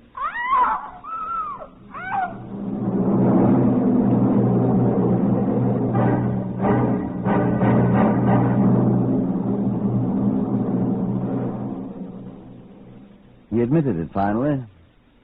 He had murdered his wife in a fit of insane rage when he discovered that she had met, quite innocently, incidentally, the man of whom he was insanely jealous, though without any cause whatever. The maid, Maggie Rollinson, was killed in an attempt to defend her mistress. In one day, the murders had been committed on Saturday night. He had dissected the bodies, removed all means of identification, and at night had scattered the neatly wrapped parcels containing the bodies from the bridge on the Edinburgh Road. The two professors from the university were able to reassemble the mangled bits to such an extent that there was no question of their identity at last. Dr. Hakim, which was not his name, was tried for murder at Manchester Assizes and found guilty. He was hanged at Strangeways Prison 3 weeks later. The same hangman who works for Scotland Yard officiated.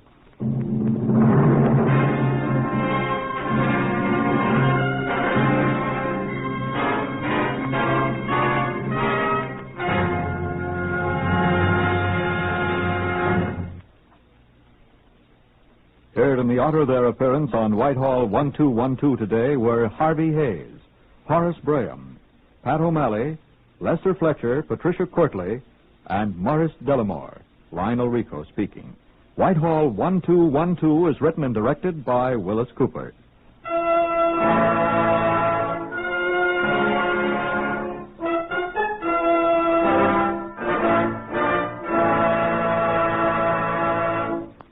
As individuals, we can't solve all of the problems of international strife and tension. But as individuals, we can declare ourselves on the side of friendship and goodwill. The best way to express your goodwill is through CARE, C-A-R-E, the non-profit international organization that delivers food and clothing packages to the needy in other lands. For complete information, get it at CARE offices throughout the nation. This is NBC, the National Broadcasting Company.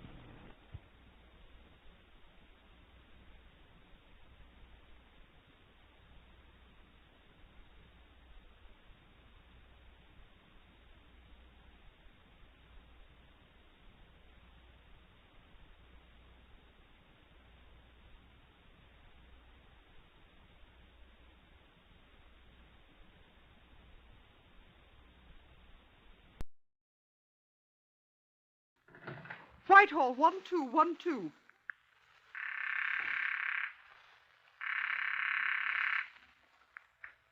This is Scotland Yard.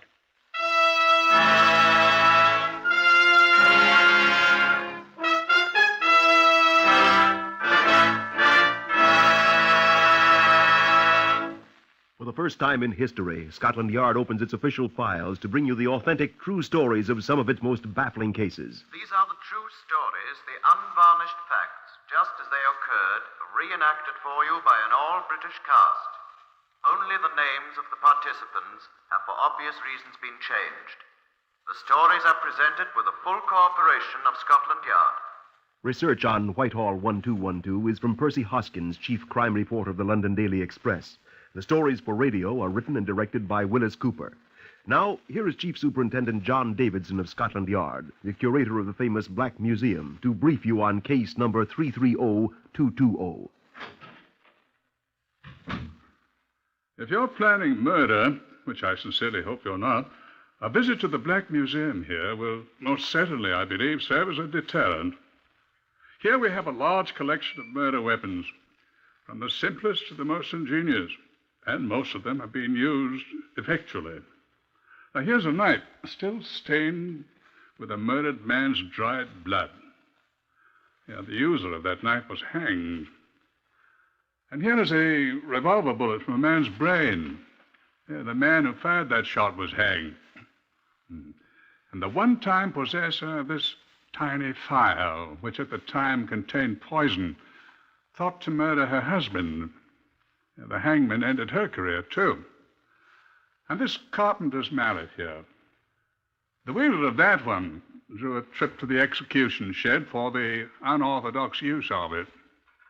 You know, most murderers are caught, and they die more ignominiously than their victims. And here in the Black Museum lie the instruments that encompass two deaths, the victim's and the murderer's own. This innocent tool once fell into evil hands. It's all that remains. Now, Chief Inspector Nigel Loring knows a great deal about this case, number 330220. The old heathens used to believe that their gods were the ones who inspired mortals to murder. This god has the bloodiest murder record of them all. Who was that, Nigel? Mars, the god of war? No, John. His name is Cupid. He was the god of love. When Thomas A. Becket Appleby married Alma Virginia Farnestock in Canada, he was 70 years old. Alma Virginia was 39. They had both been married before.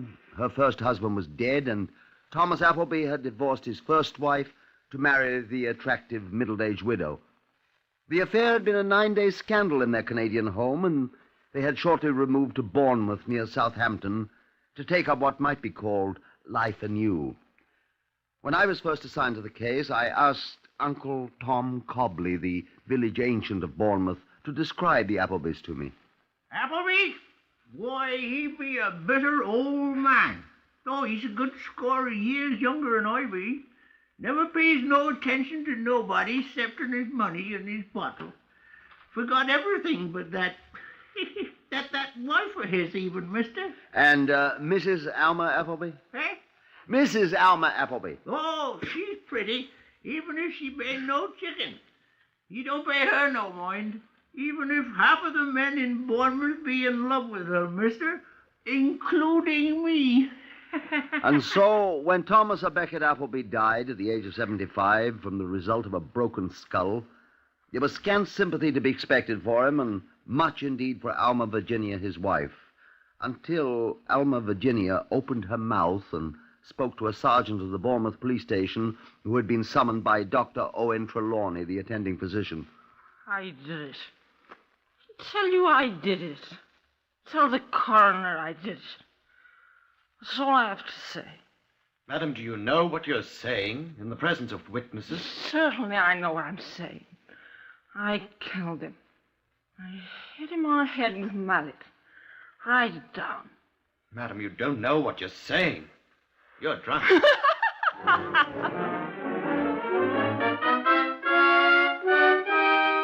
I was assigned to the case the following day.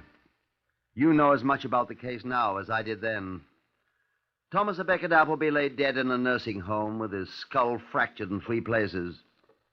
The new-made widow, it was now near 10 the following morning, was awake after having slept nearly 12 hours after her confession to the Bournemouth sergeant. The maid, Marjorie Bates, brought her downstairs. There was nothing very attractive about Alma Virginia Appleby as she slumped into a chair in the disordered sitting room. I need some more tea, Marjorie. Scotland Yard, eh? Yes, Mrs. Appleby. Well, I was hoping you'd care to amplify the statement you made last night, Mrs. Appleby. statement. About your husband's death, Mrs. Appleby. Marjorie! Oh. How are you ever going to bring that tea? I was hoping you'd care to amplify that statement, Mrs. Appleby. How? We are wondering how your husband was murdered. I don't know. All I know is I heard a noise. I came downstairs and turned on the light. And he was sitting in his easy chair, all bloody. Here's the tea. You better pour the detective some too, Marjorie. Oh, good. Oh, that's good. Thank you. Then I'm to understand, Mrs. Appleby, that you say he had already been struck when you saw him first. Oh, bloody dreadful. Poor Tom. I might point out that statement hardly accords with the statement you made last night, Mrs. Appleby. Did I make a statement last night? You did, madam. To whom? To Sergeant Milton of the Bournemouth Police. I don't remember it. I wonder... I was so shocked by the sight of poor old Tom. He'd been drinking as usual, and I picked up the bottle and just swilled down a great drink myself. I drank a great deal, honestly. I don't remember. Perhaps I said something When you were drunk, madam? What did I say? You said that you had murdered your husband. I said I murdered him? It's in the Sergeant Milton's report. Well, I said I killed my husband. You did? Why, then... So I did. You come to take me to the jail. Well, I'm quite ready. Marjorie, fetch my cloak. Marjorie, bring my cloak, I said. I'm going to jail. But, look here, Mrs. Appleby. What's going on here? I say, what's going on here? It's quite all right, George. It is not all right. Who is this man? Who are you, fellow? I think I might ask the same question of you, young man. Now, don't come that on me. Is he annoying you, Aunt Alma? I'm Chief Inspector... This is Chief Inspector. I'm afraid I've forgotten your name. Loring, Scotland Yard. Oh, you are you? And what are you doing here? We've had enough policemen. May I ask who this young man is, Mrs. Appleby? This is George Evans, Chief Inspector. George has been our chauffeur. George is... Your nephew, I gather? I am not. George has been almost one of the family. And it's my duty to protect George. Where's he taking you? Were you here last night, young George? When old Tom was killed by that burglar. Is that the way it was? He was drunk, as usual. Answering your question, I was out in the garage working on the car, mister. George didn't know anything about it till he heard me scream. And I found Tom sitting there all bloody. Dead. I didn't know he was dead when you found him, Mrs. Appleby. He was... I thought you said you killed him. What? Oh, that's right. I did kill him. I'd forgotten. You did not. I did. You did not, Alma. She couldn't. She says she did, young man. Well, she didn't. I did, George. I swear I You did not, Alma. I'm sorry, Mrs. Appleby. I detain you on suspicion of having been involved in the murder of Thomas Becket Appleby. No, I tell you. And I must warn you that anything you say will be taken down in writing and may be used in evidence. Very well, sir. Alma. Be quiet. Then I say that I alone am responsible for the death of my husband. I and I alone murdered him. But it's not... me be, George. I did it. Now, if you're ready, Chief Inspector. Aren't you going to kiss me goodbye, George? The boy, George Percy Emmons, insisted upon accompanying Alma Appleby and me, but there was nothing for it. He had to stay behind. Mrs. Appleby wept copiously as they parted, and it was with some difficulty that the maid, Marjorie, and I were able to separate them. I glanced at young George as I closed the car door. I was a little surprised to discover that he, too, was whimpering, like a puppy left behind, and his eyes were overflowing with childish tears.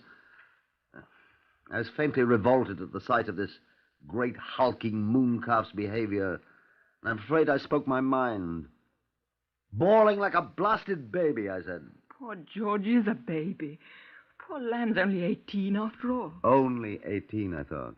If I'd bawled like that when I was 18, I'd have had my trousers well booted.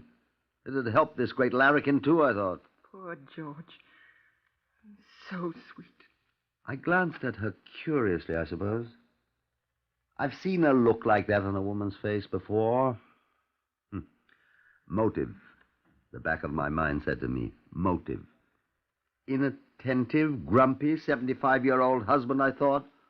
Handsome, attentive, 18-year-old boy, and then I remembered that unmanly blubbering, that squalling like a spanked baby, and I was ashamed of myself. And when she spoke again... My baby died when he was 2. I keep thinking of George as my baby boy. But the love in her eyes when she turned to me, I thought uneasily, wasn't exactly the kind of love one has for a son. According to the judge's rules, one may not ask questions of a person who has been charged except to clarify any statements made. There was no need to ask Alma Appleby any questions. Yes, I killed him. Yes, I had a reason. Reasons, rather. Tom was old and ill. He was always in poor spirits. He worried about money. He worked hard all his life, and now his savings, he thought, were being spent. He knew he could never get any more money. He was an old man. He was afraid of dying, but he constantly talked suicide. He always sat alone in the sitting room and drank. Every night. Half a bottle every night. It's very simple. I couldn't stand it any longer. I'm not a young woman, but I'm not unattractive either, am I? I had a hard life, too. I deserve another chance, don't I? Tied to an old man. A sick old man. A drunken old man. A worried old man who constantly threatened to kill himself. He'd be better off. And I thought I'd be better off. He didn't know it. He didn't know anything. He was sitting there in his chair, drunk, like he was every night. So he wanted to die. I'd grant his wish. I'd be free. People would think a burglar or a tramp did it. So I picked up his bottle. I had to steel myself, didn't I? Yes, I drank. I drank quite a lot. He was sitting there staring at nothing at all as I drank out of his bottle. So I went out and got the mallet. George wasn't there. He didn't know anything about it. He was in the garage working. And I took the mallet and I hit Tom on the head. Just once I hit him. He didn't move or cry out or anything. I just smashed him once and he died. Then I'm afraid I drank the rest of Tom's whiskey. That's all I remember. No, I don't remember telling anyone I'd murdered him. I expect I must have, because I did kill him, you know. I'd been thinking about it a long time, you know, and this time I made up my mind to it. I would do it, and I did do it. He died very easily. Just one smash with the mallet, and it was all over. He didn't even know it. And I feel he died happy. I'm sorry for him. I did rather like him, but... Well, that's the whole story. All of it. I thought I was doing him a favor, and everything would be all right. I could blame it on the burglar or whoever. I should have known I couldn't get away with it. Oh, yes. And be sure to put down that it was all my idea. Nobody at all had anything to do with it but me. Put it all down in writing, just the way I've told you, and I'll sign it. I murdered him. So help me, Alma Virginia Appleby.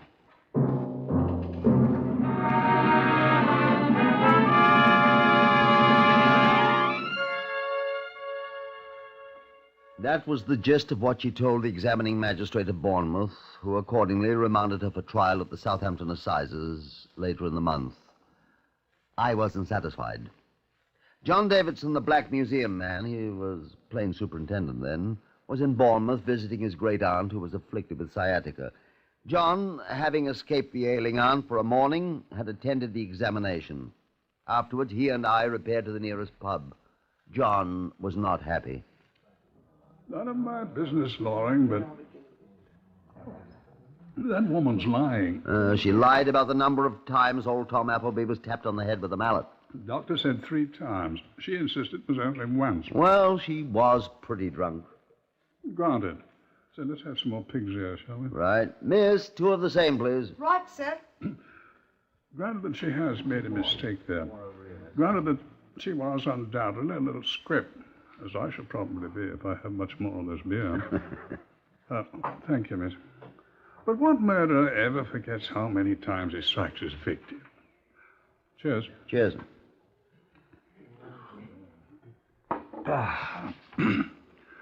More than meets the eye, say I.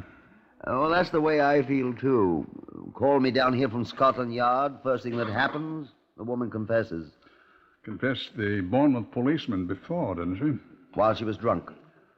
She a drinking woman? Apparently not. Dr. Trelawney told me old Appleby did all the drinking in the family. So at the risk of sounding like a fool, I say that circumstances alter cases. Well, murdering one's husband can be said to be something of a circumstance, sir. Well, covering up a murder of a husband by somebody else could also be said to be circumstance, Loring. Ah. Isn't it? Who's she covering up, then? I don't know. Wasn't anybody who hated the old man, apparently? No. Don't you know? Well, after all, I've been here a very short time, sir, and the case is closed. Well, it's the hangman who closes murder cases, Loring. I know that. See, I noticed another thing. What's that, sir? She seemed very anxious to impress on everyone the fact that this murder was her own idea. Yes. See, I know quotation. Yes, sir? Shakespeare, Hamlet. Oh. What is it, sir? The lady doth protest too much, methinks. Yeah, I seem to be full of wise saws and modern instances today, Loring. Yes, sir. You know, French have a saying, sachez la femme, if my pronunciation is right. Well, we've got the woman, sir. We don't have to look for her. Excuse me, I got my genders mixed up. In that case, look for the man, old boy. The man's dead, sir. Is he the only one? The good gray superintendent drank up his beer and left for the bedside of his great aunt. I paid the score and set out for Canary Villa, the place where the tragedy had occurred, thinking to make certain discreet inquiries of the maid Marjorie. The doors were open. Marjorie was absent. I wandered through the silent, dreary house, looking in every room. The place was deserted. And I heard a noise. The garage, I decided. I followed my ears.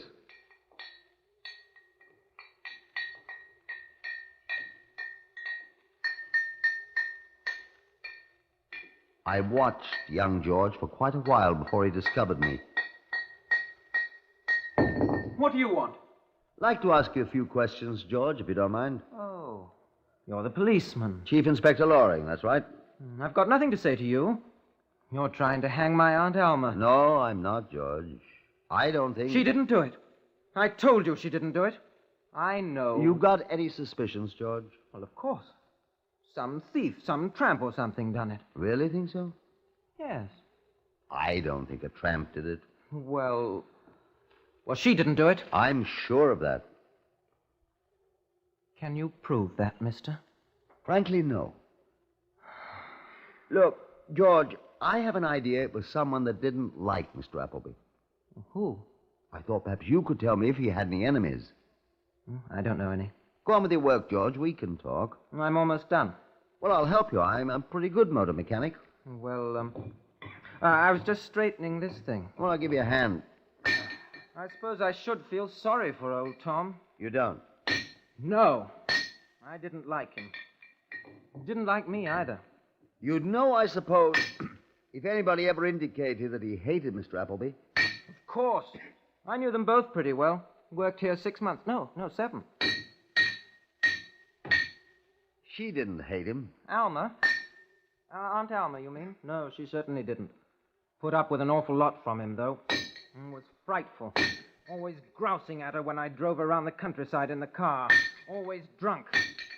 She drink, too? No. Only that night. When she found him with those 3 holes in his head. Was he struck 3 times? 3 jolly great smashes. And you don't have any idea who did it? This burglar. Burglar? Well, whoever it was. Where did the mallet come from that he was killed with? Well, it was ours. Cops took it away. Well, I hope they find whoever it was. Well, if you cops are any good. We're trying. That's why I'm talking to you, George. Huh? Why? Hoped you might be able to help her. Listen, mister. I'd give my life for her. Well... I love her. She's been very nice to you, I understand. I love her. She's the sweetest, the most adorable, the most... Well... Huh? She's going to hang. No, she's not. She didn't do it. She confessed, George.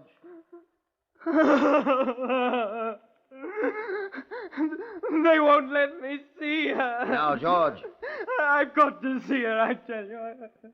I've got to see her. Why is it so important? Why, George? Because they'll hang her. They'll hang Alma. She didn't do it.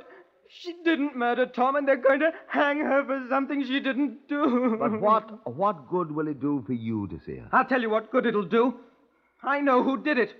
I know, I tell you. Do you hear me? I know who killed Tom Appleby. Who? I know who murdered him, and so does she.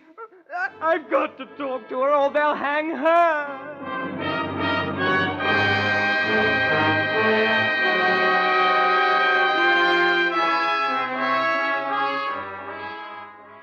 Alma Virginia Appleby's life was in desperate jeopardy. She had been remanded for trial, and no power on earth is sufficient to alter the slow, regular course of British justice before that trial takes place. Not even a confession by another person can change her status, that of a prisoner awaiting trial before a jury of her peers. I explained that to George Percy Emmons. "You're coming to the rescue a trifle late, young George," I said. "It might be that you're too late." I've got to save her. I love her, and she loves me. This is George Percy Emmons' statement. I have worked as chauffeur and general handyman for about 7 months for Alma and Tom Appleby. Alma, Mrs. Appleby, has been very good to me. She said I'm like what her dead son might have grown up to be. He did not like me. He didn't like anybody. He was always drunk, and he mistreated Alma, Mrs. Appleby. She tried to keep away from him. She always asked me to drive her to various places so she could be away from him and his tyranny. I love her very much. 3 months ago, I asked her to marry me. First, she laughed at me. Then she cried. She said that she was old enough to be my mother. I said that I was old enough to become her husband. But she said she already had a husband, and I said he was a bad husband, and old, and ill-mannered, and she agreed. But she said he was her husband, and she'd sworn to be his wife. I told her I loved her, but she said, no, that is evil. I asked her, if she didn't have Tom for a husband, would she marry me? She cried and said, you must not say that to me. I asked her many more times to marry me when Tom died. 6 times. Tom was old, and he was no good, and he mistreated her. And finally, the 7th time, I asked her if she would marry me if Tom was dead. She cried some more, and I begged her to answer me, and at last she said yes, and she kissed me, and said again she would marry me if I still wanted her to, after Tom was dead. And I thought about it a long time. On the night Tom was killed, on that night, I'd brought her back from a trip in the country, and we were very happy. She kissed me when we came home, and she said she loved me. And my heart was breaking. And then when Tom got drunk that night, he hit her, when she told him he shouldn't drink so much because it was affecting his health. And then I decided. I waited till she and Marjorie, the maid, went upstairs to bed, and then I got the mallet from the garage, and I stole into the house, and Tom was sitting in his chair, and he was in a stupor, and he didn't hear me. And I crept up behind him, and I hit him 3 times on his bald head, very hard, so I heard the bone crack. And he slid down in the chair, and he was dead, I thought. And I thought, now we can be married, Alma and me. But when I went to the staircase to go up and tell her, I looked up, and she was standing there, and she had seen it all. And everything I did, killing him, had come to naught. And I am a murderer, and Alma must not hang, although I surely shall. This is my confession. Write it down, and I will sign it. So help me, George Percy Emmons. George Percy Emmons was remanded for trial by the same magistrate who had examined Alma Virginia Appleby.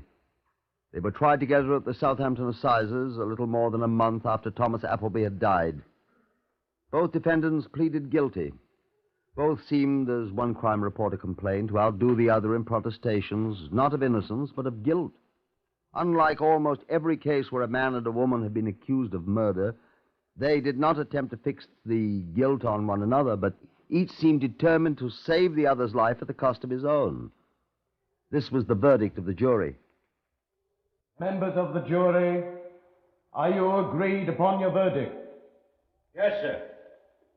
Do you find the prisoner, Alma Virginia Appleby, guilty or not guilty of murder? Not guilty. Do you find the prisoner, George Percy Emmons, guilty or not guilty of murder? Guilty. We should like to add a rider to that. We recommend him to mercy. George Percy Emmons, you stand convicted of murder. Have you to say anything why the court should not give you judgment of death according to law? I wish that... Let the prisoner, Alma Virginia Appleby, be discharged. George, take me!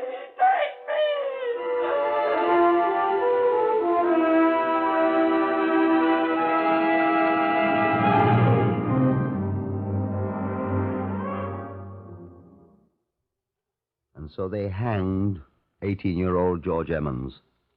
And on the day he was hanged, Alma, the woman who was old enough to be his mother, but young enough to have wanted to be his wife, sat down and wrote a letter. She sealed it, addressed it to the people of England. And standing in the room where Thomas à Becket Appleby had died by her lover's hand, she stabbed herself through the heart. Justice was done.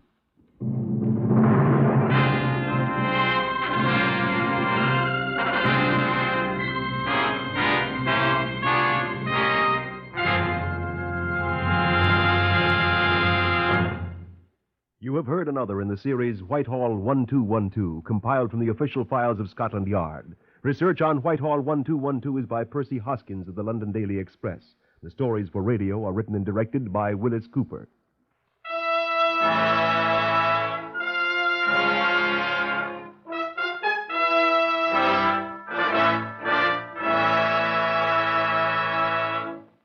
Three chimes mean good times on NBC.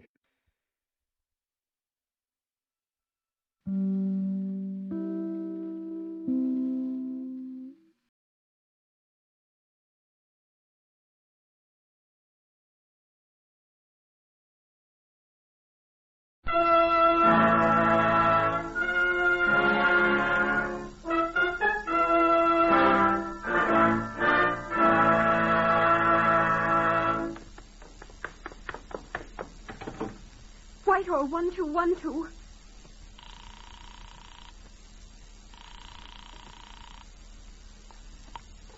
This is Scotland Yard.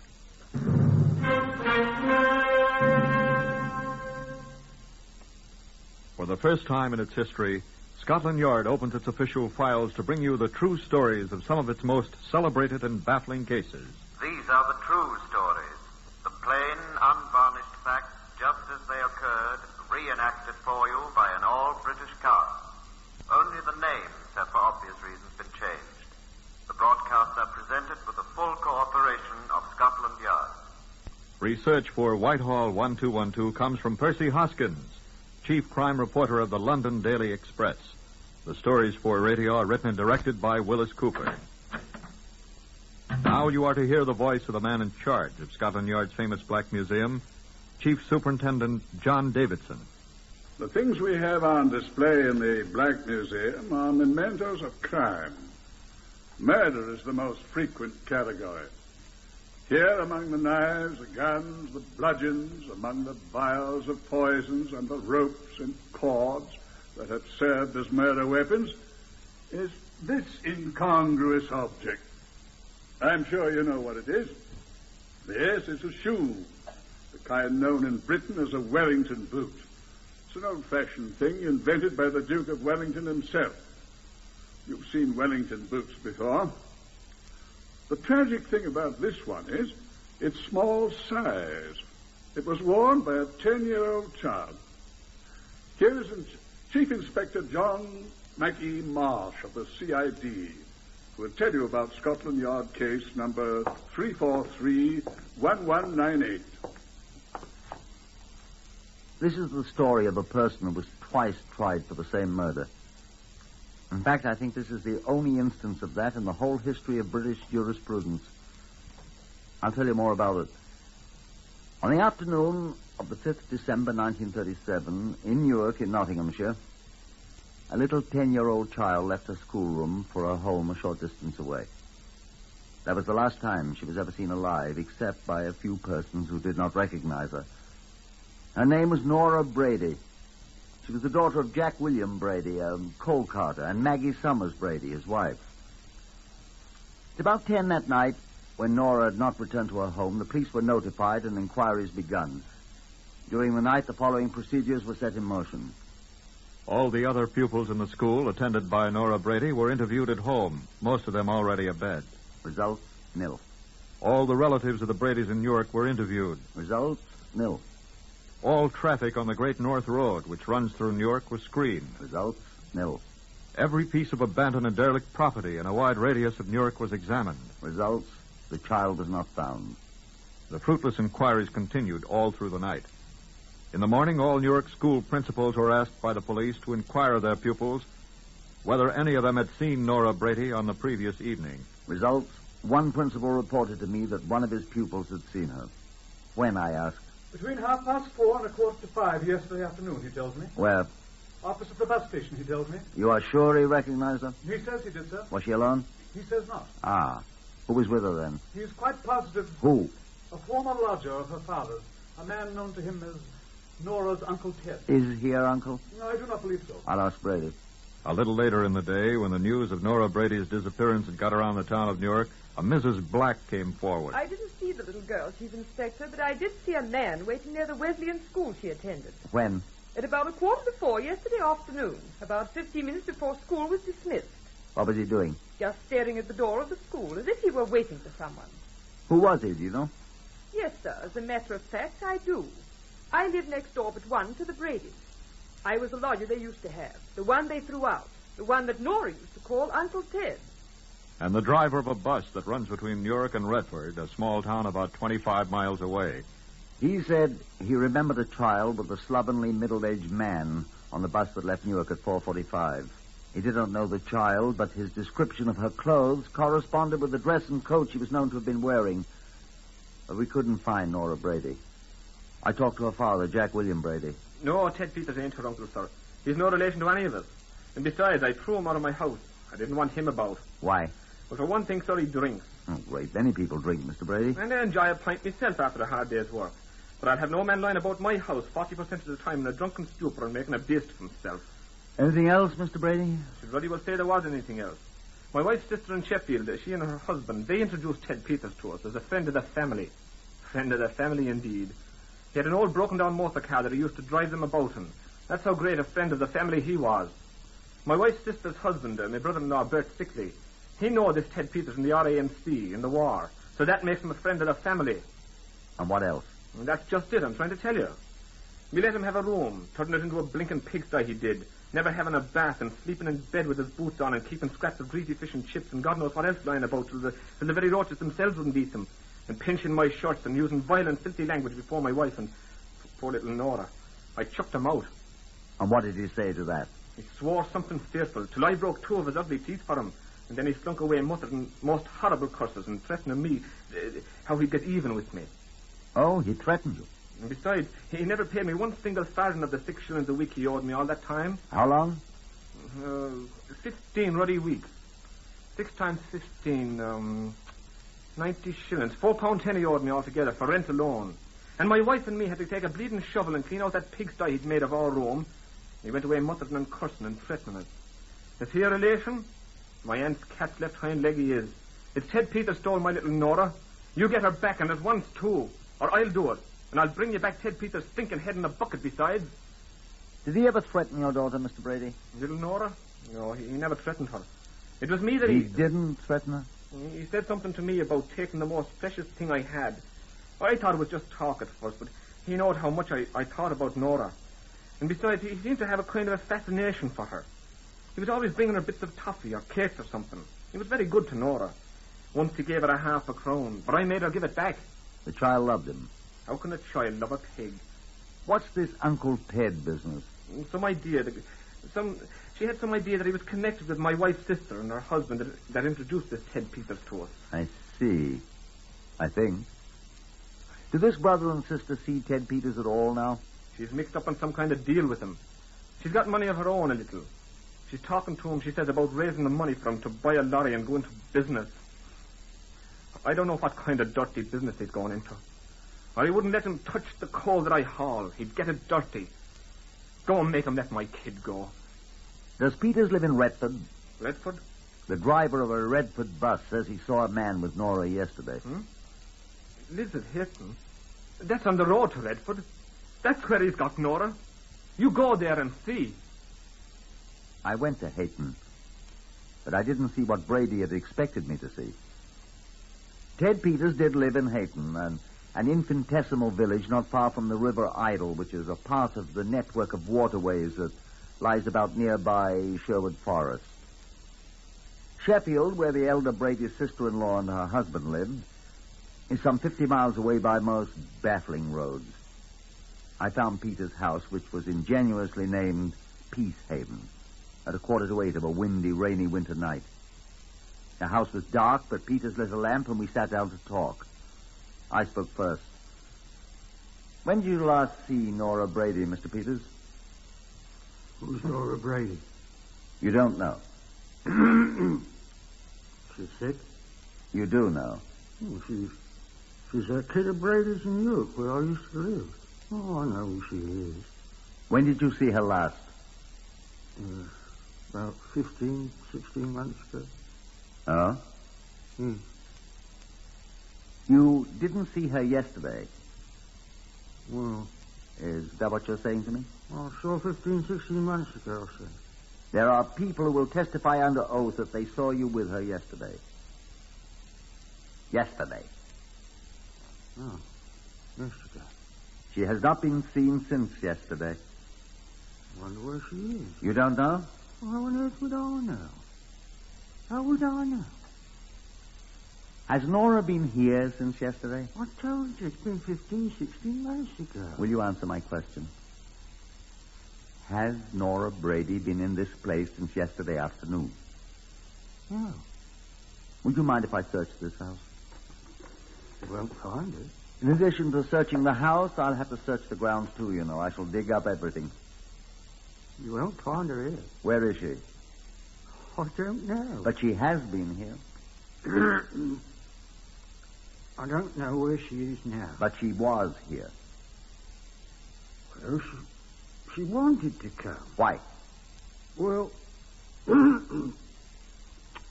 yesterday when I was waiting for the bus at Newark... What were you doing in Newark? I was expecting to meet Brady's sister-in-law. She lives in Sheffield. You know, I thought she might be visiting in Newark, visiting the Bradys.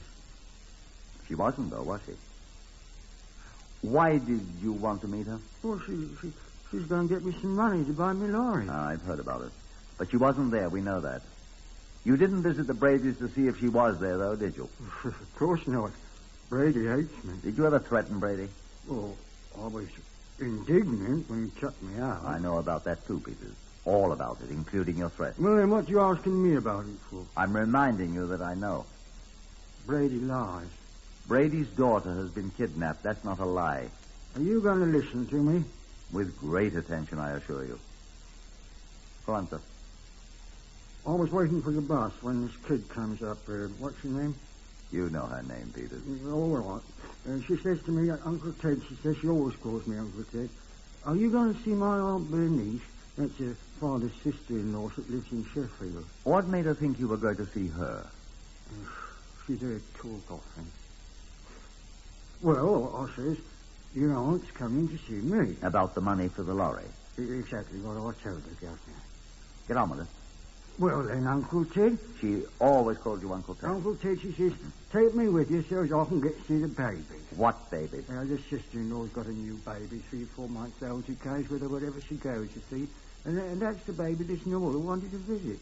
Yeah? So she asked me to fetch her back here, where this lady from Sheffield and the baby was going to be, and I consented. You consented? This was at the bus station? Yes, at the bus station. What were you doing at Nora's school at 3:45? Huh? Oh, she asked me to meet her. Then you did bring her here? Yes. Where is she? I'll have to tell you about that. I'm afraid you will. This morning. What time? About 9:30. About 9:30, there's a telephone call for me. Where? Oh, at her house down the road where they let me use their telephone. I haven't got a telephone. Whose house? Mrs. Lester's, Mrs. Kate Lester's. You could ask her. I shall. Well, it was from this little girl's aunt, and she says she couldn't come today. She couldn't come for another week, and there I was with little Nora that wanted to see the baby. What did you do then? Well, I told Nora first, and then I told her she must go. Back home? Well, I told her she wanted to see the baby, so I gave her an £50 and started it all for Sheffield to see the baby. Well, what's wrong with that? You didn't call her parents and tell them? No. She was going to see her aunt, wasn't she? So you say? I gave her £50. Is £50 enough to get her to Sheffield? She'd have to walk a good deal of the way. Then there's the bus. You mean to say that you sent a 10-year-old child out in this weather to walk? Why not? What time is it? About noon. When it was raining hardest, when half a gale was blowing. Well, that's why I don't know where she is. She might have got lost. You didn't telephone her parents? Oh, her old man would have... Where are you going, sir? Don't you want to hear any more? Don't you want to find her? No, I don't want to hear any more. Yes, I want to find her. That's why I'm going out and check up on what you've said. You stay right here. I shall want to talk with you when I return. Where would I go, Governor? I don't know where you'd go, my man. Because there's one of my constables standing outside this door in the rain. You'll certainly not get very far. I spoke to Mrs. Kate Lester, the owner of the telephone down the road. Yes, she knew Ted Peters. He was a frequent user of her telephone. Yes, Mr. Peters had talked on her telephone about 9:30 that morning. Yes, she'd overheard him, although Mrs. Lester agreed it's not neighborly to eavesdrop. It was with someone in Sheffield, Mrs. Lester said. Peters seemed to be canceling an appointment he had had for that same day with someone in Sheffield, which apparently had to do with borrowing money to buy a lorry. Mr. Peters had decided against buying the lorry, he had said, and the person in Sheffield would not need to come and see him at all. And did he mention the name of Nora Brady, I asked Mrs. Lester? Or say anything about a baby? No, said Mrs. Lester. It was all about lorries and not coming to see him anymore, and that was also.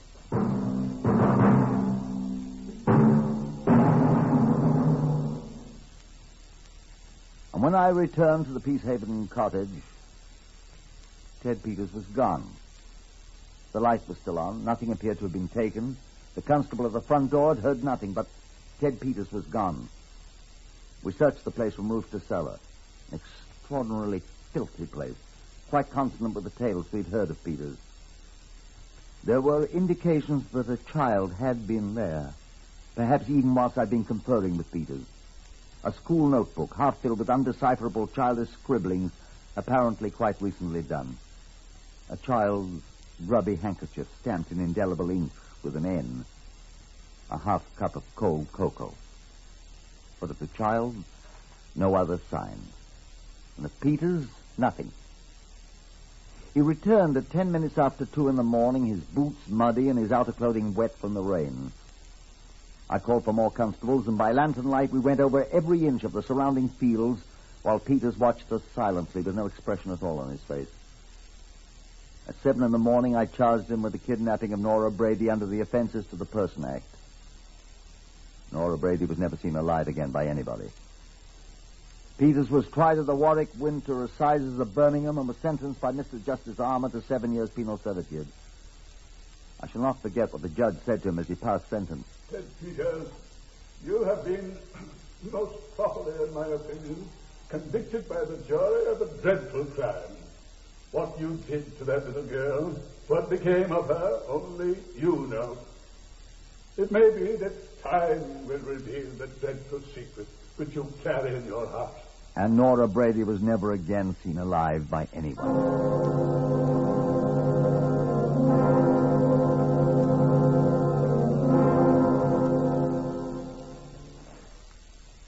I had thought I would never have to look on Ted Peters again either. But I saw him again. I'd seen him last in the dead of the worst winter England has had in 17 years. The next time was in balmy midsummer weather, in the following June. I have spoken before of the honeycomb of waterways that lies about the Sherwood Forest country. The River Idle is one of the principal of these streams. It flows slowly and peacefully north to the Trent. But near Hayton, where Ted Peters had his home, Peacehaven, there is a short stretch of water called Bolam Shuttle, deep, swift, and unpleasant, a part of the River Idle.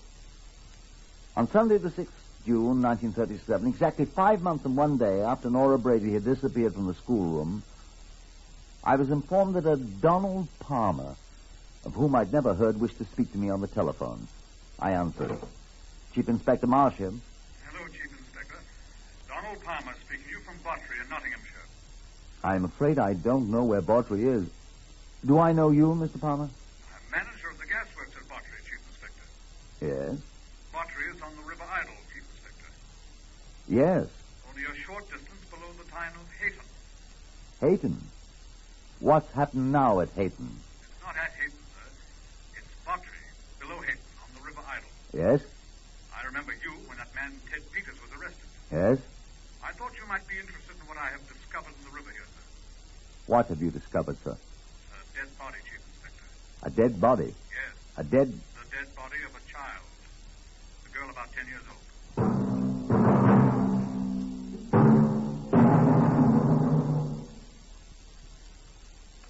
I was off post-haste to Botry. I will not tell you how I got there because I don't remember, and I can conceive anyway a few others who would have reason to go there. But there we were. Palmer, the gasworks manager, Henry Bernard, the great pathologist from the Home Office, a gaggle of country constables, me, a brace of newspaper detectives, assorted wives and sons of the gasworks men, and in an outhouse of a nearby country inn, the pathetic little body of the drowned girl. Yes, it was Nora Brady. Jack Brady, her father, had been summoned from Newark and made the tearful identification. He recognized the blue jumper dress she had worn and her brown cloth and the neat cotton underclothing her mother had made her. It was difficult to recognize her otherwise. Adipocere tissue, due to long immersion in the water, Henry Bernard said, had set in. But the identification was positive. It was Nora Brady, and she was dead. Only one person was missing, but we knew where he was. And the coroner's jury was convened. Henry Bernard, the pathologist, testified. No, this child did not die from the effects of drowning. It is true that the body has been immersed in the water for a long time. It's not inconsistent, in my opinion, to say that she has been in the water for at least 5 months. That is to say, since early January of this year, but she was not drowned. I ask you to observe this mark around the neck. This was caused before death. She was strangled. Could that not have been caused, sir, by the neck of her dress having caught on a low branch above the water? And been suspended by the neck, I presume you mean, sir? Yes, sir. That might... In that case, the mark would have been flat and broad from the neckband of the dress. This one is sharply defined, and it is cut into the flesh of the neck. Yes, but... And if the marks were caused by the dress supporting the weight of the body, the marks would have been oblique. You can make such an experiment yourself, sir, and find for yourself. Well, This mark is horizontal all the way around the neck. The child was strangled. But... But what? Well, maybe that happened after she was dead. There is no water in the lungs. I can demonstrate that to you. Yes, sir. And you've seen the marks on the tongue, the marks that correspond with the child's teeth where she bit her tongue. That is a characteristic of strangling or suffocation. They always bite their tongues. Well, but... She couldn't bite her tongue after she was dead, sir. Oh. The child was strangled. There was more talk, but the evidence was incontrovertible. Verdict of the coroner's jury. We, the jury, find that the deceased came to her death through the agency of a person or persons unknown.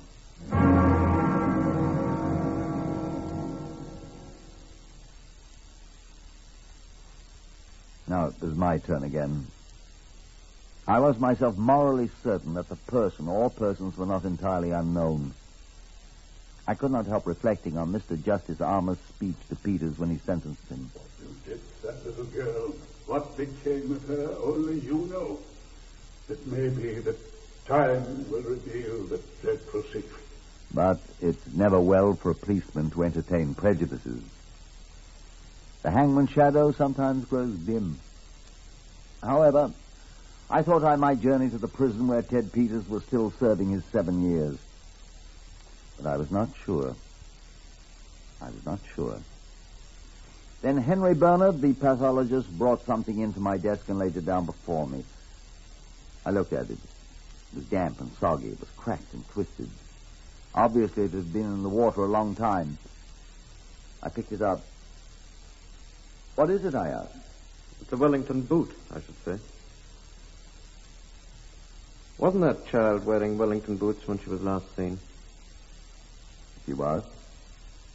I'll ask her father to look at this and see if he can identify it.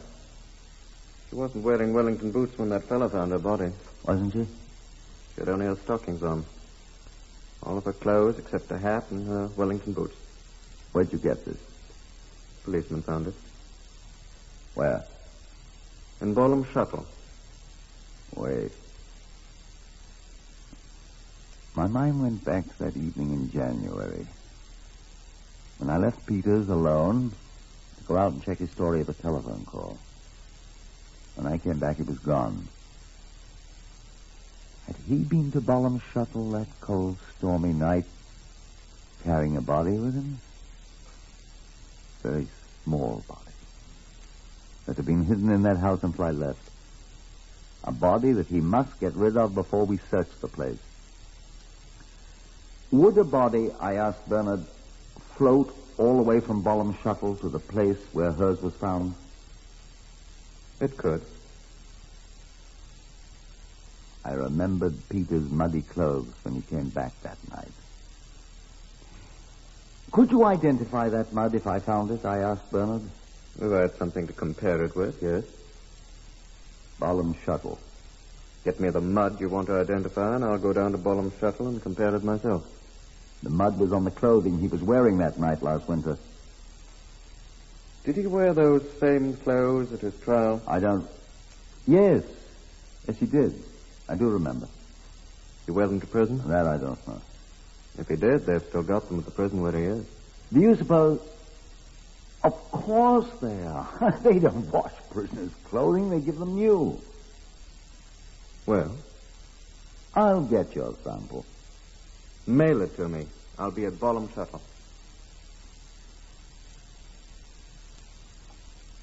I went to the prison where Peters was confined. I did not see him, though. My business was with the governor.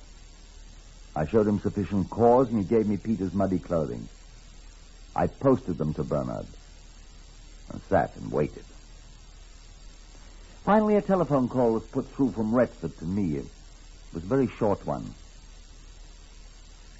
It wasn't difficult. The mud's identical. And then I went back to the prison and asked to see Ted Peters. To find that Peters had gone over the wall, escaped. I sat there when the governor told me, miserably clutching that kid-sized Wellington boot. The same one the chief superintendent, John Davison, showed you.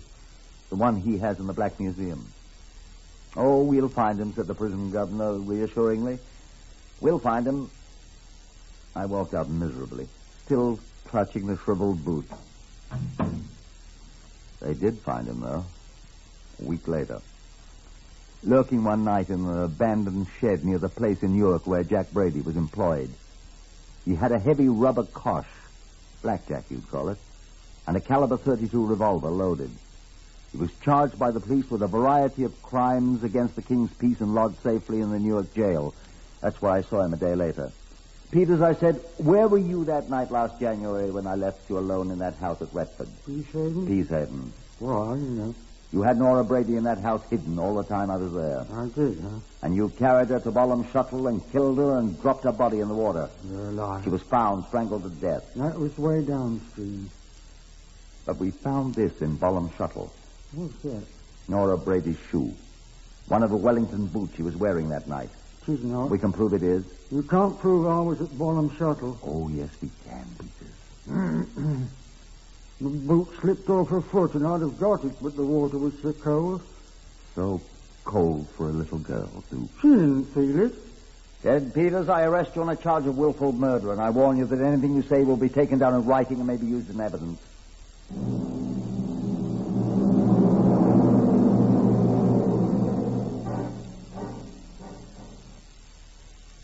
And Ted Peters went to his second trial for the same murder. This time at the Nottinghamshire Assizes in the Shire Hall in the city of Nottingham, he was found guilty and sentenced to death. And this time, after the Court of Criminal Appeals had turned their thumbs down, he was hanged at Lincoln Prison.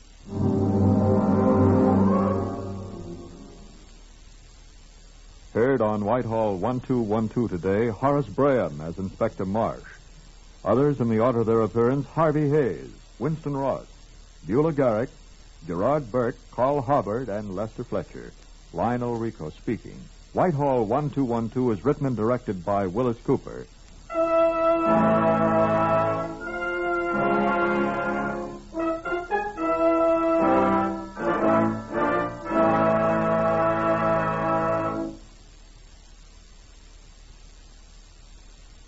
Somewhere right at this moment, somebody's home is on fire. If the people who live there are lucky, they've all escaped. The firemen have arrived, and maybe they've even rescued a few odds and ends. Yes, every 20 seconds through the year, a fire breaks out in the United States.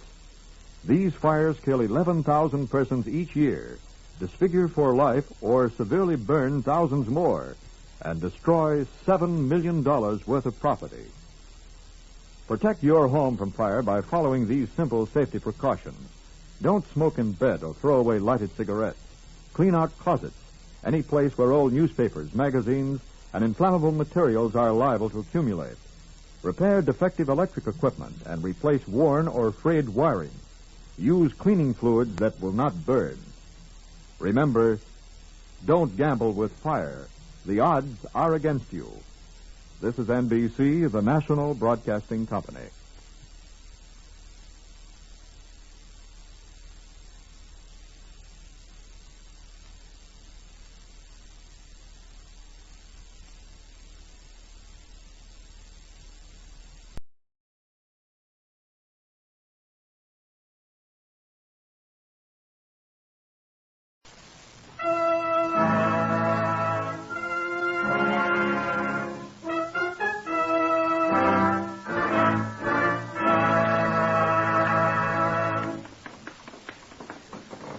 Whitehall 1212.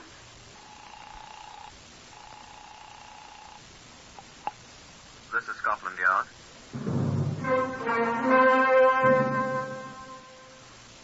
For the first time in its history, Scotland Yard opens its secret files to bring you the true stories of some of its most celebrated cases. These are the true stories. The plain, unvarnished facts, just as they occurred, brought to you by an all-British cast. Only the names have, for obvious reasons, been changed. The stories are presented with the full cooperation of Scotland Yard. Research for Whitehall 1212 is from Percy Hoskins, chief crime reporter of the London Daily Express. The stories for radio are written and directed by Willis Cooper. Now, this is the voice of the custodian of Scotland Yard's famous Black Museum, Chief Superintendent John Davidson. Good afternoon. This is a man's handkerchief. I doubt you've ever seen a handkerchief so stained with blood. I don't believe I have. I just like to touch it. They should really wash these things, shouldn't they? If the young man who owned it had washed it, he wouldn't be where he is now. No, I don't know exactly where he is, but I've been led to believe it's an unpleasant place. His body is buried, as Mr. Justice Coburn said, within the precincts of the prison in which he had been confined. That was Pentonville Prison, where a great many murderers are buried. Now, here is Chief Inspector Godfrey Allen Rouse, who had most to do with the case number H42426. Yes, I've been on duty all night. No, I'd had no adventures at all, except an interview with a sad, fat man who accidentally set his bed on fire, and whose landlady was annoyed with him. I don't believe the poor man has smoked cigarettes in bed since. I was shambling sleepily along a certain street in the West End, thinking how nice it is to go to bed at the height of the full, fresh, fragrant morning, when my arm was rudely seized. My thoughts of bed vanished with a minor popping sound as I recognized the features of Mr. Alistair Crumbine, proprietor and chief clerk of the nearby Forensia Hotel. I gathered from Mr. Crumbine's gobbling that someone was violently dead in his hotel. Sighed and followed him. There, a functionary conducted me by means of a frighteningly creaky lift to the top floor of the Forensic and preceded me into a room, the door to which was standing open. Across the neat bed lay the body of a dead woman, appallingly battered about the head and upraised arms. She was a thin, middle-aged woman, and there was no sign of blood on her. She had been carefully washed off, although the bed linen was spattered freely. There was no sign of a weapon, and the room, except for the carnage on the bed, was quite tidy. A door leading to what I assume was a private veranda was closed, locked, I afterwards found, from the inside. The functionary and I stood and looked silently, and then I heard the lift creak again, and Mr. Alistair Crumbine was there. Who is she, I asked Mr. Crumbine. She's dead, isn't she? There's no doubt she's dead, is there? I reassured him, and he burst into lamentation. Oh, my poor hotel. What's my poor hotel going to do with people getting murdered in it? What's to happen to me? What happens to your guests, Crumbine? She's a guest, isn't she? Who is she? Oh, the poor lady in my hotel. She's dead. Yes, she's dead. Who is she? Eh? Who is she? It's Lady Madge Johnston. She's dead. I knew of Lady Johnston. Lady Madge Johnston, a well-known philanthropist, widow of Sir Lawrence Johnston, a former member of the London County Council, reputed to keep a large box of crisp £1 notes for handing out to indigents at all times. What are you doing, Alistair? The box of money's here, all right. Mean there is a box of money? Look. You may believe it or not, but there was a great Schweppes ginger beer case still bound with iron straps under the bed, and it was absolutely running over with fresh, crisp Bank of England pound notes. Whew. Wonder if it's all there. Wonder if he took a fistful. Who? Chap that did her in. I wonder who did it. In my hotel. When did it happen? The maid found her when she brought up a cup of tea at 7 o'clock, like she always does. Darjeeling tea she always drank, the poor thing. Nasty strong stuff. At 7 in the morning. Yeah. And then the maid came and woke me up and hurried home at once. Had a seizure, she said. Elsie Weed from St. Louis, USA. Who? The maid had a seizure. Did she say anything? Only that she was going home. I know, a seizure. Anybody else been here? I don't think so. No. Who was that man who brought me up here? He's been here. Oh, the fellow's the porter. He operates the lift. He here? Eh? Was he here? Oh, he must have been, mustn't he? Has he any ideas? What does he know? I'm afraid I didn't ask him. Get him. I want to talk to him. Oh, yes, of course. Get him. Yes, of course. Fellows! I say fellows! Isn't there a bell on that lift? Oh, yes. Well, use it then. Oh, he'll hear me. Fellows! So will everyone else in the hotel. Oh, do you think so? You'll have everyone up at the place here, and I don't want them. Ring the bell. Oh, yes, of course. He'll be here at once. Where does that door lead? What door? Oh, to the veranda. Wonder if he got in that way. Don't open the door. Oh, don't be careful. You'll fall. Be careful. What on earth happened here? Oh, I should have told you. Oh, I hope you didn't fall. Only you're still there. There's no floor on the veranda. What? We have the carpenters here, you know. They're making a few changes. Some new floors in the verandas. A man could break his neck here. It is quite a fall, isn't it? Where are these carpenters? Have they got ladders? Ladders? Yes, of course they've got ladders. How do you think they get up here? Do you suppose it was a carpenter that did it? Oh, but they all go home at night. They leave the tools and... I say, she might have been struck by a hammer, mightn't she? Let's see.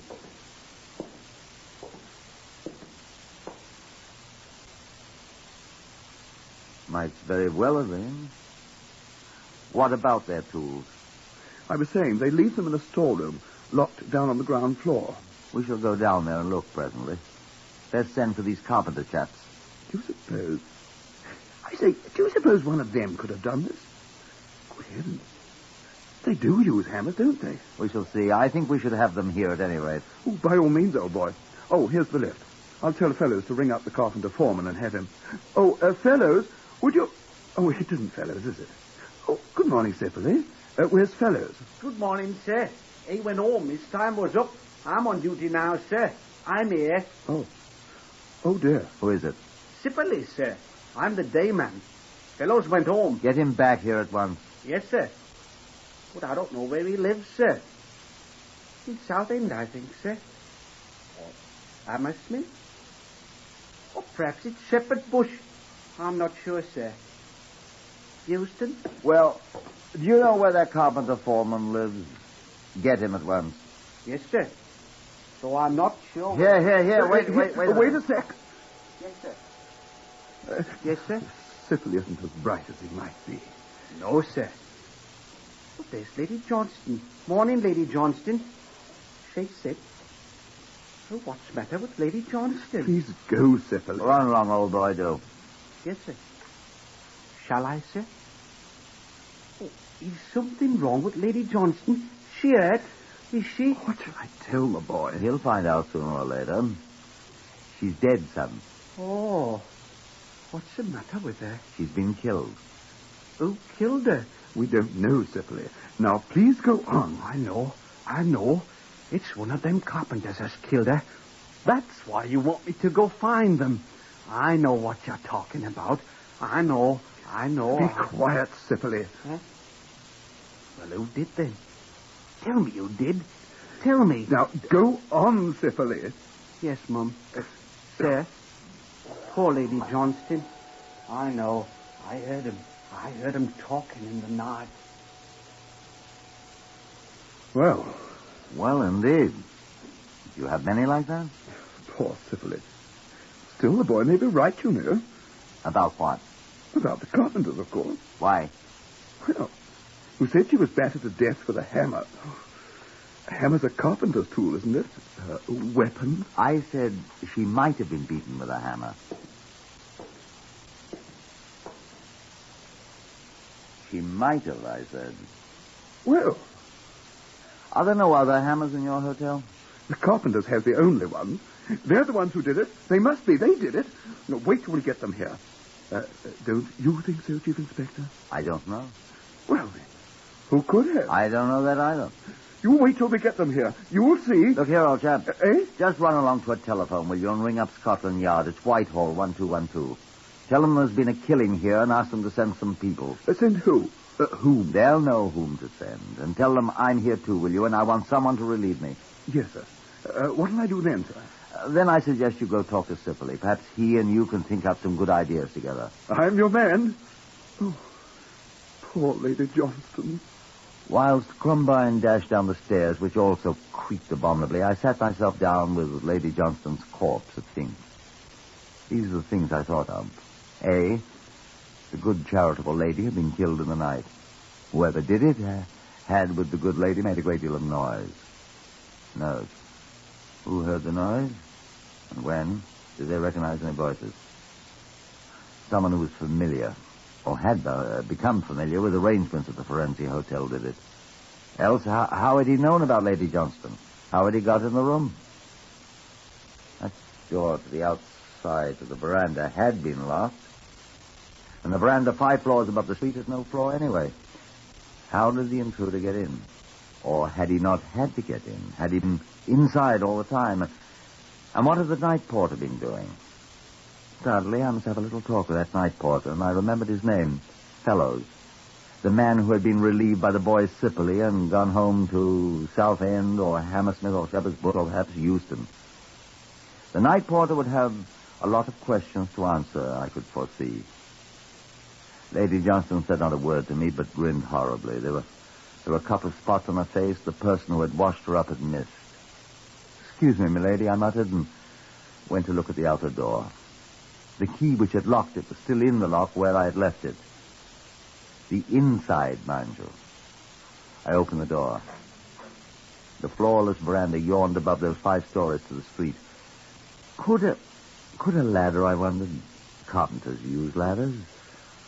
I must see if that foreman carpenter or his mates had been reached yet. I closed the door, locked it. Went out and rang for the lift. After a moment, it started up. Well, I reflected, that would at least save time.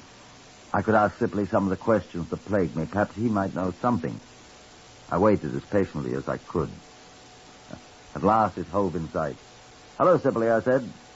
I could see Sipperley staring up at me. "Hello, Sipperley," I said. Why, you remembered my name, sir. Thank you, sir. Hardly anyone remembers my name, sir. Joseph Adoniram Sipperley, it is, sir. From Blackpool, way up in Lancashire, sir. I don't know your name, sir, though. Well... Oh, no, don't tell me. I'll find out. Poor Lady Johnson, she didn't remember my name either. She always called me boy. I hate being called boy, don't you, sir? Yes, sir. Do you want to see Mr. Crumbine, sir?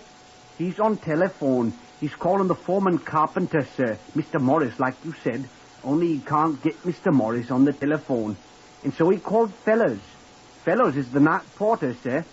And he lives in Kennington. Not Southend or Hammersmith or Shepherd's Bush. Or Euston. No, Kennington. Mm-hmm. Kennington isn't far away, and Fellows will be right here in a minute, and maybe you'll know who killed poor Lady Johnston. She was so nice. But she always called me boy instead of my right name, Joseph Adoniram. Don't you feel dreadfully sorry about her? I'll take you to the cellar, sir, whilst Mr. Crumbine's on the telephone. This is the cellar, sir. There. Nothing down here. Storeroom, sir, where we keep the guests' trunks and boxes and everything, sir. Excuse me, sir, I beg your pardon, sir. Excuse me, sir. I'm always bothering the guests, sir. Mr. Crumbine tells me, and... Look here, Sipperley, you're not bothering me, and besides, I'm not a guest. Why now? Well, sir, I want you to know that I'm really not such a simpleton that Mr. Crumbine thinks I am. Now, look here, Sipperley. He thinks I'm not quite bright, sir. But I'm bright, all right. And I have the equivalent of a high school education, sir. Oh, really? Oh, yes, sir. I know algebra, sir, up to binomial theorem, sir. And I'd wager Mr. Crumbine doesn't know that much about algebra. And I know Latin. Quousque tandem abutera Catilina patientia nostra. That means, how long, O Catiline, are you going to continue to try our patience? And I know Kipling quite well. My father was a great student of Kipling. Excuse me, sir. There's a widow in sleepy Chester who weeps for her only son. There's a grave on the Parbeng River, a grave that the Burmans shun, and there's Super da Prag Tivori to tell how the deed was done. That's the grave of the 100 Head. I know it all, but excuse me, sir, I forget so much. I think that's why Mr. Crumbine thinks I'm not quite bright. I can't remember things. I tried for me trade test in the war, sir, but right in the middle of the examination, I forgot. I've forgotten what I forgot. But they made me go away. That's the room there where the carpenters keep their tools. Wouldn't you like to look at it, sir, while Mr. Crumbine's on the telephone? Well, goodbye, sir. I wonder if he heard anything last night. Or has the poor beggar forgotten it? Well, I suppose we'll never know. Poor kid. Hello, Chief Inspector. How did you get down here? The lift. Oh. Simply take you to the wrong place. I'm going to sack that fellow. Oh, no. This is quite the right place. Did you get your people? The carpenters? No. But they'll be coming in. The fellow? Yes, he's on his way. Turns out he lives in Kennington, no distance at all. What do you mean about the right place? You want something down here? I thought I'd have a look at this place where the carpenters store their tools. You do think it was a carpenter, did it? Where's this place? Just a step.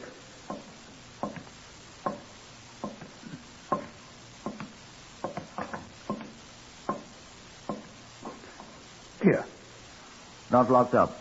Well, they go in and out all day. Come on, I'll show you. Here they are. The carpenters? No, old chap. The tools. Let's have a look. Saws. Whatever these things are. Planes. Levels, drill braces. Miter boxes. Hammers. I say, let's have a look at these. Suspicious, eh? Suspicious, eh? Yes. Well, let's have a look. Looks all right. So it's this one. There's only 3. 3 what? Hammers. Hammers. Matter. This one's clean. Beautiful. These carpenter chaps. I mean it's clean. Oh. You mean... Like the old lady was. Carpenters don't usually wash their hammers, do they? Well, I don't know. I'll tell you, they don't. Look at the others. See? Sawdust, rust here, paint. I see, but I know. Maybe it's new. I don't know. But I don't think so. Well, have you found the murder weapon, gentlemen?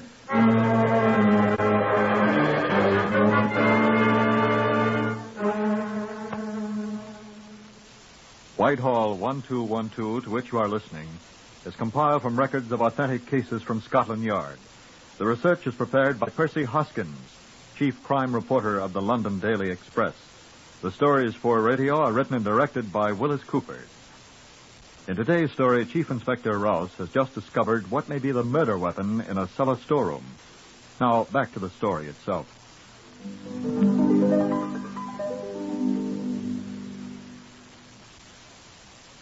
The people from Scotland Yard for whom I had asked, photographers, fingerprint men, all the rest, including a relief for me, had now arrived, and I sent an earnest young constable back to the yard with the extraordinarily clean hammer, with instructions to take it to the forensic laboratory people for a thorough examination. I sat down in the corner of the cellar with Alistair Crombine and Fellows, the night porter, and held grave discussion. Good thing you got me before I got into bed, sir. Why is that, fellows? Once I got my eyes shut, sir, you'd never have woken me up till Monday, sir. Good heavens. Is today Sunday? As ever was, sir. We all ought to be in church singing hymns or praying or going on like they do, sir. As I say, sir, it's a good thing you found me sitting there eating the last of my liver and onions in my Sunday night shirt, or I should never have waked up until 8 o'clock Tuesday night and Monday being my night off, sir. At which time you'd have been sacked, because you're due on the job at 6:30, my dear fellows. I'm sorry, sir. That's why we weren't able to reach those carpenters. All at Nonconformist Chapel, sir. Well, you can arrest them Monday, Chief Inspector. Why should I arrest? Well, it was their hammer that Lady Johnston was murdered with, wasn't it? We don't know that yet, you know. Wait till I hear from the Have laboratory. to be certain you know, sir. You know what Sybil has been saying, sir? Oh, that nonsense. What's Sipley been saying? If you listen to everything Syphilis been saying... What's Sipley been saying? He says he recognized them, sir. At least 3 or 4 times he told me, sir. What's Sipley been saying? Oh, a lot of nonsense. What, fellows? Well, sir, excuse me, Mr. Combine. He's been hearing voices. Voices? Voices? What kind of voices, fellows? Well, may I tell him, sir, what Sybil has been saying? If you want to make a fool of yourself. I believe him, sir. That lad wouldn't tell a lie. Hasn't brains enough to tell a lie. Well, what's he been saying about voices? He's been hearing him, sir, nearly every night for a week. What sort of voices, fellows? Sibylle, let's have him in here and ask him. He's gone, sir. I met him when I came in. I sent him out for some coffee for all these Scotland Yard fellows. Oh, thank you, sir. We're all very grateful. Wonder where all my men are. All over the place. Well, sir, Sybil has been telling me he sleeps here at night, sir, the other end of the cellar. That 3 times, I think it is, he's been waked up and by strange men and voices whispering. He's Bah, now wait, sir. I thought I heard them myself. And Zipley and me we've gone hunting for them all over the hotel. Find them? Well, no, sir, but I believe they're the ones who stole that hammer, if they did, and killed poor Lady Johnson with it. Zipley swears he's heard them. Unless it's an hallucination. Might be, you know. He's been waking me up every night, practically. You don't believe it. Well, clues sometimes come from the strangest places. Well, there might have been somebody planning to. Yeah. Still, we never found anybody. It'd be extraordinary if you did, fellows. Beg your pardon, sir? It isn't that simple. But, sir... But it's interesting enough to make me want to know more, I can assure you of You that. think so? Nonsense. The man's daft. Well, we'll see. And at that moment, the earnest young constable I'd sent to the laboratory with the too-clean hammer arrived. Well, Constable, I said? Yes, sir. They've examined it. There's a preliminary report, sir. I was being a little too Sherlock Holmes. No, sir. Eh? No, sir. What? Well, should I be for these gentlemen, sir? Eh? Oh, Crumbine. Well, it's your hotel, and fellows. Perhaps we may find your whisperer. Zipley, sir. Speak up, Constable. Well, sir, first the laboratory said the hammer looked too clean to be true. Huh. It was. It had been wiped clean. Exactly what I said. Yes, sir. Mm-hmm. Well, when they started to examine it under a low-power microscope, sir... What did they find? A drop of blood. A blood stain, sir. Well. Yes, sir. Under one of the claws, here, where the cleaning rag missed it. The type? AB, sir. Wonder what type Lady Johnston's is. We got a sample, sir. That's what took me so long. What type? They're identical, sir. This is the weapon she was killed with. Constable... There's something else, sir. What's that, Constable? Well, sir... Will you gentlemen excuse me for a moment, please? Oh, yes, of course. Well, Constable? I stopped by the CRO, sir. The Criminal Records Office, Well, that's quite right. There should be a check made of every person concerned and every crime investigated, of course. I had them checked, sir. Good. Here. Both these people? Yes, sir. Let's see. Better turn your back to them, sir. Yes. Combine and Alistair. No record. Well, I'm glad of that. Yes, sir. Read the other. Fellows George, no record. Well. The other one, sir. Sipperley, Joseph Adoniram. Oh, no. Read it, sir. I needn't need to more than glance at the card. Sipperley, Joseph Adoniram, had been convicted twice. Once for robbery, once for causing grievous bodily harm. Both felonies. Was not quite right.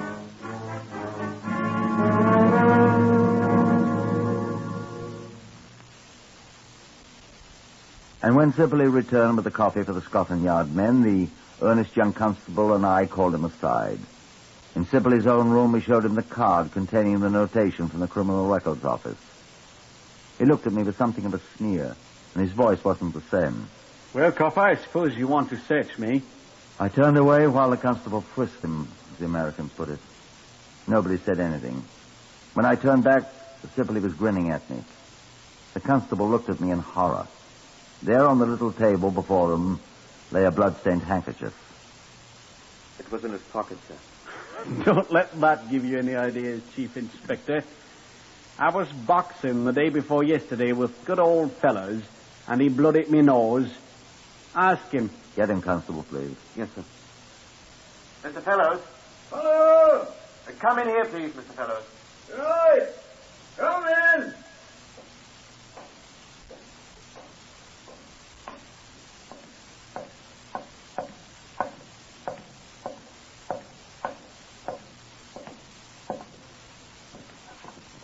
Ask him. What's wanted, sir? Fellows, were you boxing with Sipperley here the day before yesterday? Yeah. Oh, yes, sir, I was. See? Did you... Give you a bloody nose, didn't I, sir? And here's the handkerchief I sopped it up with. You've been carrying that wretched thing about in your pocket all this time?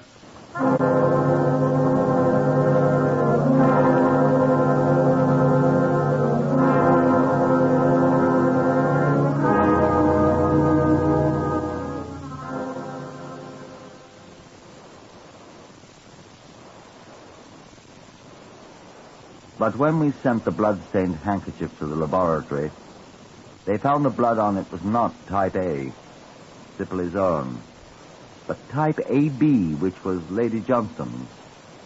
Confronted with this anomaly, Sibley made a statement. Yes, it's her blood.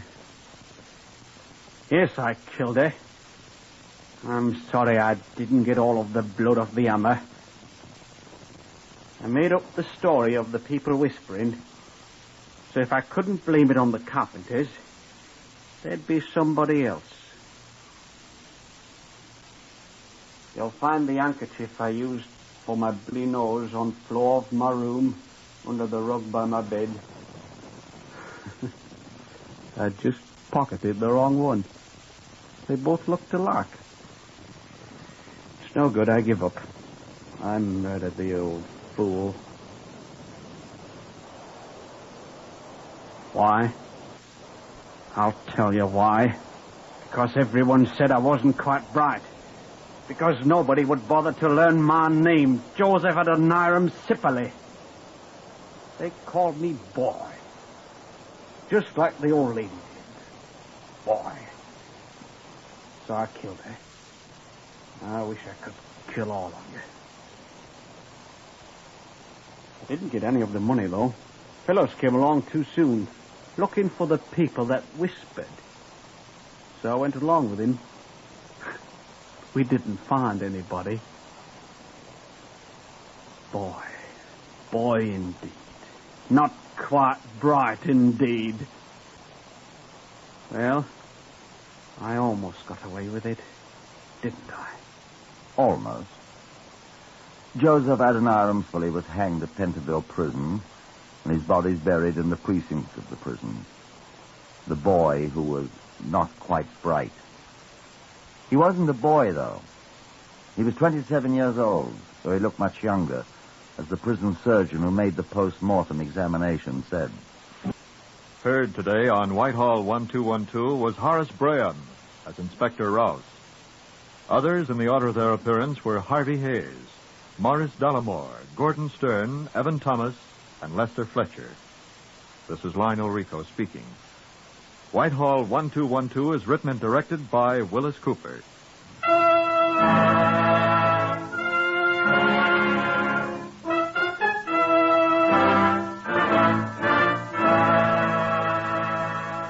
This is NBC, the National Broadcasting Company.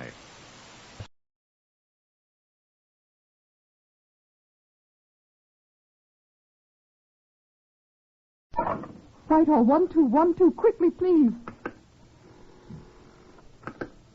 This is Scotland Yard.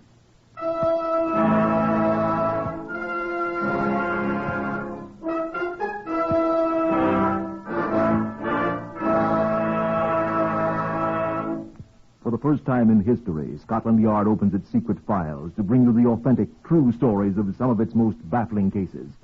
These are the true stories, the unvarnished facts, just as they occurred, reenacted for you by an all-British cast. Only the names of the participants have for obvious reasons been changed. The stories are presented with the full cooperation of Scotland Yard. Research on Whitehall 1212 is prepared by Percy Hoskins, chief crime reporter of the London Daily Express. The stories for radio are written and directed by Willis Cooper.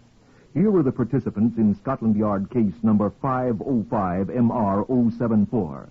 Donald Sims, the cabinet maker. I have some theories. Albert George Corcoran, the man who owned a gun. I tried to get it back from him. Patricia Emmons, who married a stranger. To my sorrow. Chief Inspector Grant McCrimmon of Scotland Yard. I think that Chief Superintendent John Davison has it here in the Black Museum. The one bit of evidence upon which the whole case turned. Shall we go inside and ask him to show it to us? Come on in. Oh, it's not half as gruesome in here as people would have you believe, so don't be squeamish. Good afternoon, Meg. This is Chief Superintendent John Davison, ladies and gentlemen. How do you do? I expect you're glad to see that this is not a chamber of horrors, as it is sometimes represented, and that I'm not a monster. This Black Museum, as we call it, is merely a repository for items that have figured in crimes of various sorts. It's regrettable that so many of those crimes were murder. These things are here for a purpose. It's a curious fact that criminals are seldom original in their approach. Here are informative, tangible objects that are often of enormous help to us. Hence, for your information, the Black Museum. Now, I think Chief Inspector McCrimmon here wants you to see what we have on our case 505 MR 074. And here it is. A brass cartridge case from a Browning automatic pistol. You'll note it still has traces of a sticky tape on it. And some photomicrographs of this case and of another similar one. That's all there is, Meg. Well, they were quite adequate, John. Yeah, they earned the hangman another £10. I was quite astonished when I received the call. Chief Inspector McCrimmon here. His Majesty will speak to you, sir. His Majesty? Say, who is this? My name is George, sir. Well, I say, sir, I mean... I am not the King of England, Chief Inspector, although my name is George also. Oh. I have been exiled from my own country for some years. I have been in residence in London, however, for some time. Yes, sir, Your Majesty. I have just taken a house in Belgravia. Oh, now I know who you are, sir. You're King George of... Precisely. Look here, Chief Inspector. I went around to my new place this morning. Yes, sir. And I was unable to get in. Oh, some of your enemies, sir? From your own country? Oh, I'll have special branch get onto it at once. No, it's not that at all. I am locked out.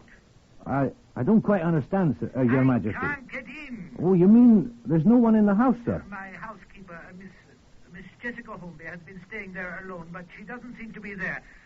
I'm a little alarmed. Your Majesty, do you suspect she I has... have no cause to suspect her of anything beyond the fact that she seems to be missing.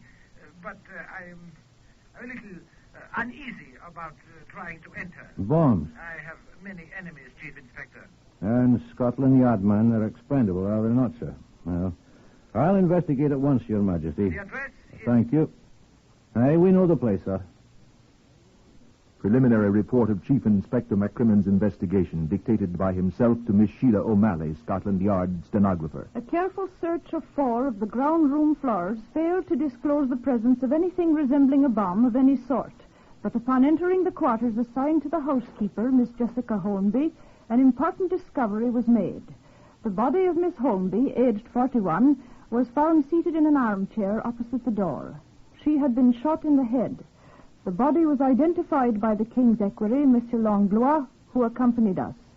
Item, a brass cartridge case, apparently from a Browning automatic pistol, caliber 38, was found on the floor near the door, thus establishing the probable position of the killer when the shot was fired. Signed, Grant McKimmon, Chief Inspector, C.I.D. There was but one other possible clue. The torn corner of a card, which was found in the corner of the room. There was nothing in the room of our housekeeper's belongings that it might have been torn from. We kept it. Sergeant Peter Monk, who had been assigned to the case with me, presented the most immediately useful clue. I just thought it might be worthwhile, Chief Inspector, to have a look in the mailbox. I was lucky. Well, let's see it, Peter. Postmark Brighton. Well, she'll never open it. My darling Jessica, won't you please write me or telephone me here? I've been trying to reach you by telephone for 2 days, but there is no answer. I am frantic. All my love, Poopsie. Poopsie? Oh, what a frightful name. You suppose it's a man? A pet name, no doubt. It's revolting. When was it mailed? The day before you found her. Well, see if you can find Poopsie or Brighton, Peter. Perhaps he or it can talk as well as he can write. Quite a job, sir. But I don't want you going up and down Brighton front crying, Poopsie, Poopsie. People will follow you with a butterfly net. I was thinking of that, sir. Telephone Jessica's sister in Kensington. She's probably heard of him. Yes, sir.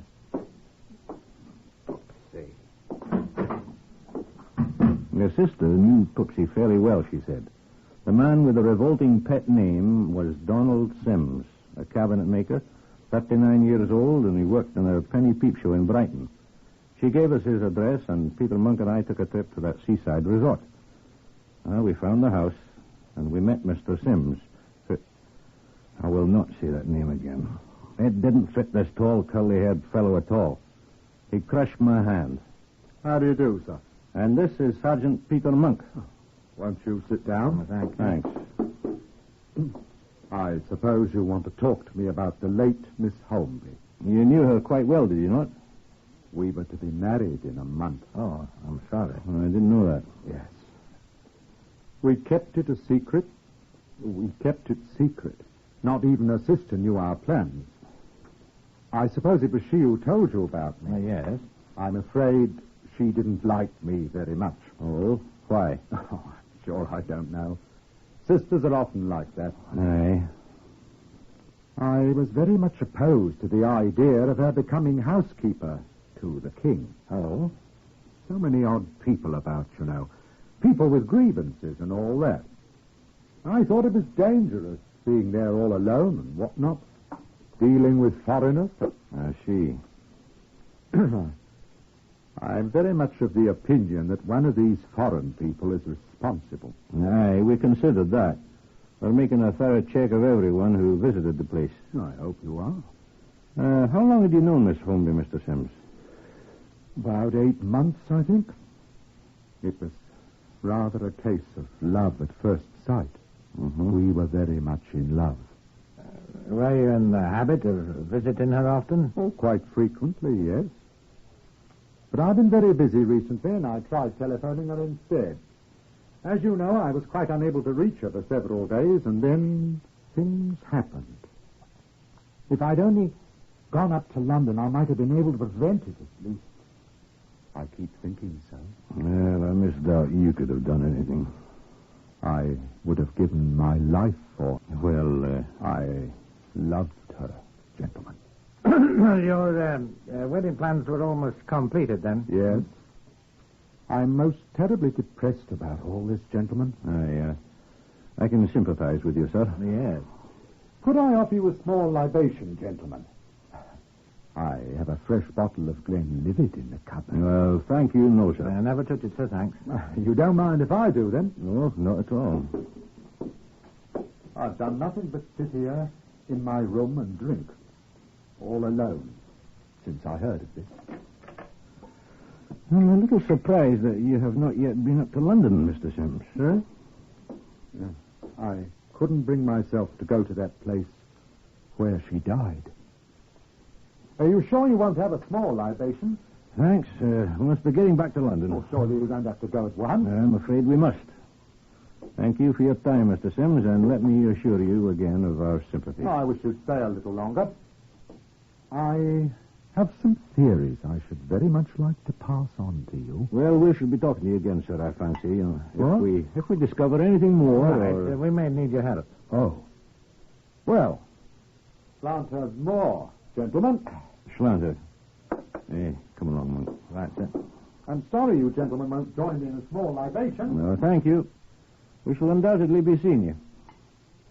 Find the assassin of my love. Hey, we shall try. Good afternoon, sir. Good afternoon, Mr. Sims. Oh, goodbye, gentlemen, and thank you. Topsy. Dreadful, isn't he? Well, he'd impress a woman. Well, let's walk over to the seashore and see how he impresses some of his fellow workmen. You're suspicious of him, aren't you? I'm trying very hard not to be suspicious of him, Monk's old boy. We tramped along Brighton front with the din of the dance band in our ears for a good while before we came across anyone who knew Sims well enough to discuss him with us. At last, a Brighton Rock huckster at whose place of business we stopped admitted knowing him well. Yes, I know Johnny Sims. I knows him well enough that I don't want never no dealings with him. Not no dealings what so bloody ever. What's he done to you? Plenty. Brighton Rock! Who'll have Brighton Rock? Take a bit of Brighton Rock home for the kids, missus. Only a bob of stick. That's it. Plenty enough, mate. What? Well, I can't prove what he done to me, but I can have me suspicions, can't I? He won't pay me, and I don't hold with fellas what commits bigamy anyhow. Bigamy? Huh? Well, it ain't no secret, I'm telling you, mister. He got out of the Stony Lonesome not a year ago for marrying a bit of fluff in Nottingham when he was already the husband and father of 3 kids and living with them right here in Brighton. Yeah. Take home a bit of Brighton Rock for the family. Here you are. Only a bob of stick. Only a bob of stick. He was in prison? For bigamy, as I said. Ain't no secret around here. Are you sure? Well, ask anyone around here about Poopsie. He's a bad lot, mate, if you asks me. Well, that's very interesting. Yes, indeed. Him and me used to be friends thick as thieves. We was, but not anymore, take my word for it. Not since he stole my gun. Stole your what? My gun, mate. My Browning automatic. Oh, it was quite legal. I still got the license. That's all I have got. He took a fancy to it, he did, the stinker. Borrowed it from me. Last I ever seen of it, the dog's body. Claimed he lost it. Didn't pay you for it? Not Poopsie, not him. Claimed he ain't got no money. What caliber was this gun? Eh? Oh, 38. Interesting, huh? I bought the gun because I rather fancy target shooting, see? Had a chance to fire it only twice, down at my place over there on the Downs. He was with me. He liked it, so he borrowed it from me. Last I sees of the thing, I bet he still got it somewhere, hoping to sell it. My gun. Well, thanks very much, Mr. Corcoran, sir. Albert George Corcoran, later the Loyal Regiment, now reduced to selling Brighton bloody rotten, starving to bleeding death. Oh, well, I'll take a stick, Corcoran. Oh, here you are, sir. You. I'll have one, too. Thank you, sir. Here you are. I say, sir, why was you so anxious to know about Poopsie Sims? Does everyone call him by that revolting name? He calls himself that, sir, the og. Fair turns your stomach, doesn't it? Yeah, it certainly does. Was you thinking of employing him, sir? They say he is a good cabinet maker, but Christ, what a stinker. Well, I don't think we shall employ him now, Corcoran. Oh, you'll come to a bad end, sir. You know, I'm inclined to agree with you, Corcoran. We walked to the nearest telephone box, and I called London, Whitehall 1212.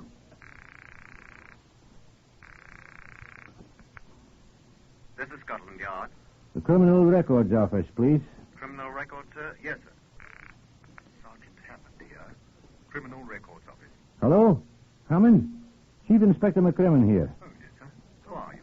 Hey, what do you have on a fellow named Donald Sims of Brighton, sometimes known as Poopsie? Bigamist.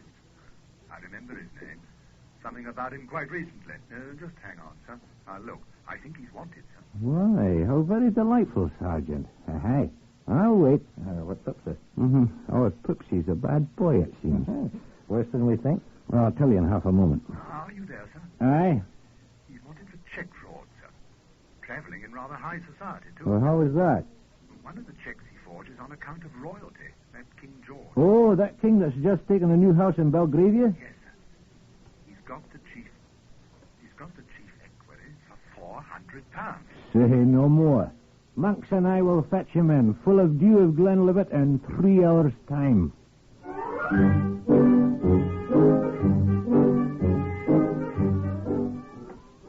Accompanied by a slightly sozzled Poopsie, Monks and I returned to London and deposited him for safekeeping on a charge of fraud. He promptly went to sleep on the floor of his cell in Bow Street. And Monks and I departed for a well-earned dinner of bubble and squeak, of which I'm inordinately fond. Oh, I also had 2 bottles of Guinness, I remember. Oh, the next morning, our prisoner safely incarcerated on his fraud charge, Monks and I departed again for Brighton. Monks, armed with a search warrant, went on to Sim's rooms, whilst I paid a visit to Corcoran, the Brighton rockman. Well, good morning, sir. I'm most happy to see you again, sir. No, I'm in need of further information this morning, Corcoran. What kind of information, sir? About Poopsie? Oh, don't say that name so early in the morning, Corcoran. It makes me ill. We took him back to London yesterday. You did, sir? Aye, on a charge of defrauding by check. Good. Who are you, sir? I'm Chief Inspector McCrimmon of Scotland Yard. Oh, I thought you was Tex. I swear I did. Well, we are. Now, look here, Corcoran. You know, we may be able to get your gun back. No. But it won't be especially easy, you know. I know. It'll be very hard to identify, you see. The number was, I don't remember the number. Oh, that's too bad. I wonder, would you possibly have an empty cartridge case that was fired in the gun? Our ballistics laboratory could probably identify it that way. How? Well, the firing mechanism always leaves marks on a cartridge case that are quite different from those fired by any other gun. Sort of mechanical fingerprints, eh? Exactly. You see, no 2 guns in the world leave the same marks on the base of a shell. Let me see now. I did have one, I know. I only fired 2 rounds with it before Poopsie borrowed it. I had one. Well, now, what did I do with it? You got it at home, perhaps? No. I had it here. Now, what did I do with it? Oh, come on, man. Think hard. I am thinking, sir. It's in your pocket, perhaps. No, I carried it for a long time, then I had some use for it. Let me see now. Oh, I know where it is. Good. Oh. Found it. Let's see it. Here it is. See, I used it for a spool to wrap this here sticky tape around. It was just the right size. I see the mark she was talking about. Here, where the firing pin struck the primer. Are you sure that's from your gun, then? I swear to it. Hope to die, sir. You may have to swear to it. Well, ain't no doubt about it. I'll match the gun all right. Every little mark it will. Here, sir. Let me take the tape off first. Oh, never mind. It's all right this way. Now, I wonder. One more thing. Yes, sir. Could you possibly find one of the bullets you fired with the gun? Well, I don't know, sir. I could find the spot where I fired them. It was in a chalk pit. But whether them bullets are still there and whether I could dig them out... Well, we only need one. Sir... Aye? I know why you want that bullet. You do? I know every gun leaves marks on a bullet so you can prove it comes from that gun and not no other. Aye, that's right. And what you want to do is compare one of my bullets with a bullet you think's been fired from it, too. Well, Sir, did Poopsie murder somebody with my gun? I don't know, Cochran. Oh, no, sir. But you can help us find out.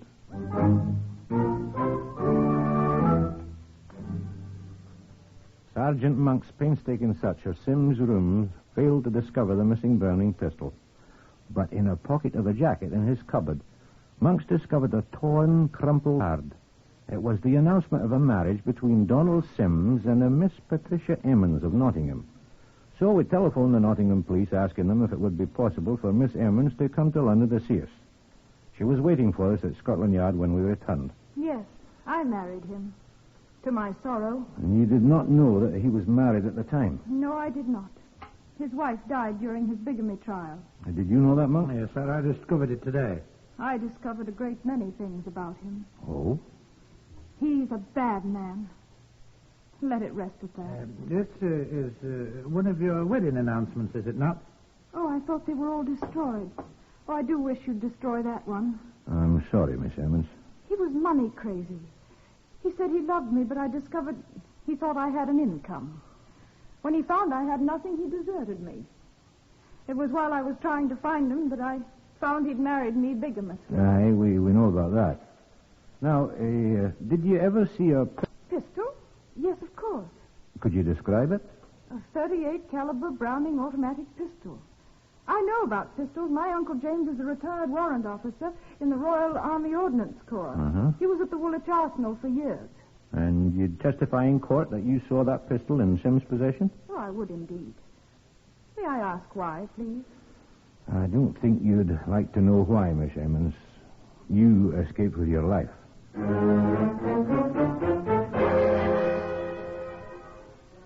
The cartridge case that Cochrane had given me, you know, the one that you saw in the Black Museum with the remains of sticky tape still on it, had been sent to the ballistics laboratory when we returned to Brighton. Kenneth Ogilvy, the technician, telephoned me asking me to come up, which I did, and he sat me down before a binocular microscope. I hope your eyes are normal, Chief Inspector. I've adjusted the eyepiece to mine. Oh, I'm 20/20. Good. Now, this is a comparison microscope, you know. Here on this side. No, don't look in the eyepiece yet. Oh. This one is the cartridge found at the King's house for the victim. Aye. And over here is the one you got with the tape on it. Aye. Now, look. You see? Just let me turn it a wee bit. How the mark of the firing pin is exactly the same on both shells. Aye. And the tiny scratches at the upper right. Aye, and these down here at the bottom, too. You know, the ones that look like an H. That's right. Yeah. I'd say they're from the same gun, all right. But will it convince a jury?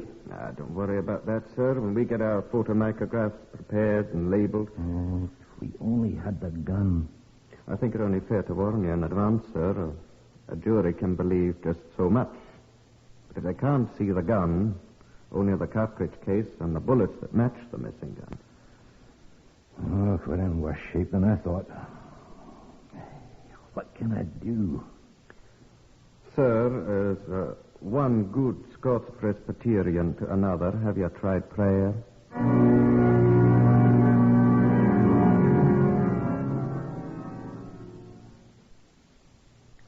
I'll not tell you whether or not I prayed. You can judge for yourself by the results. But on the theory that the greater crime is the more important, Donald Sims was sent to my office at New Scotland Yard instead of the police court where he was to be examined in the forgery case. He sat before me at my desk. Monk was in a chair beside me, and Miss Virginia Emmons sat in the corner of the room. Now, Sims was quite self-confident. You can't cross-examine me. You know better than that, McCrimmon. I'll overlook your rudeness, Mr. Sims. I have no intention of cross-examining you. I have no questions to ask of you. Oh, what about your pal there? You. I don't want to know anything, Sims. Oh, what's she here for, then? Who, Miss Emmons? You've got nothing on me any longer, Virginia. I paid for it. She'll ask you no questions. McCrimmon here. Who? Cochrane. Oh, he has. Good. Good. Well, send it up to Ogilvy in the ballistics laboratory, please. Aye. All right. Thank you. He's found the bullet, Monk. Oh, Cochrane. What? Now. Look here, Mr. Sims. This is a scrap of paper found alongside the body of Miss Jessica Holmby. This scrap exactly matches the torn wedding announcement Sergeant Monk found in your jacket pocket in your rooms. These comparison photographs show two cartridge cases. One was found at the scene of the crime. One was fired in a pistol which formerly belonged to the man Cochrane. A pistol which is known to have been in your possession. I will testify to that. Well, now, you've observed that I have asked you no questions, Sims. Is that correct? Yes. Sergeant Monk and Miss Emmons are witnesses to that. Yes, that's right. What are you trying to do? I am relating certain facts to you, Mr. Sims. Now, here's another. The forgery case in which you are at present involved concerns the King's equity. Now, I do not refer to His present Majesty of England, but you know who I mean. Yes. Now, finally, our ballistics laboratory has in its possession a bullet fired from that pistol by the man Cochrane. They have also the bullet with which Miss Jessica Holmby was murdered. And they're about to compare the two to demonstrate that both bullets were fired from the same gun, which is known to have been in your possession. Well, what are you going to do about it? I'm going to do exactly what you expect me to do.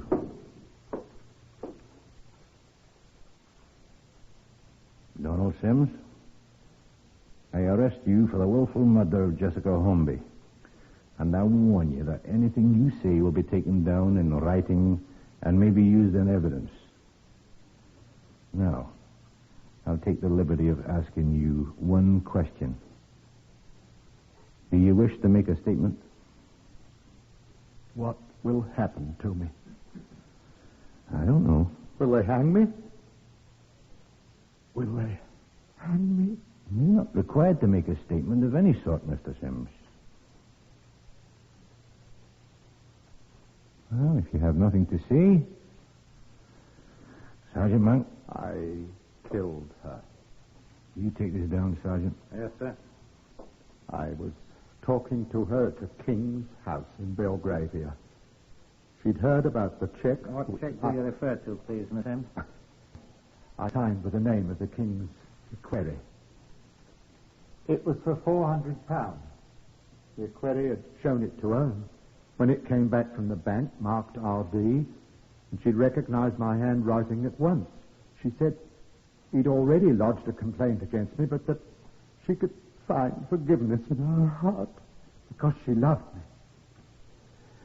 She offered me £400 of her own savings to make restitution and said we would forget about it and be married anyway. She loved me, gentlemen. Please, Miss Emmons. We talked for a while, and then, as I took the money from her, the card fell out of my pocket as I took out my wallet. Oh, sorry. I started to pick it up. She'd evidently seen my name on it and asked, "What's that?" Reaching for it at the same time, I snatched it away from her, tearing off the corner you found. That card you mentioned was the announcement of the wedding between you and Miss Emmons? Yes. Well, that's all there is to it. A frightful scene occurred between us. She became angry and I became violently angry. I found myself standing at the door with a pistol in my hand. I don't know how it got there, but she was dead, and the pistol was in my hand. It's your opinion, then, that you killed her. I don't know. I don't know. Is that the whole of your statement, Mr. Sims? They'll hang me. They'll hang me. I'll die. If you'll read over your statement, Mr. Sims. They'll hang me. You see, they'll hang me. Will you read and sign the statement, sir? There is still plenty of time, Mr. Sims.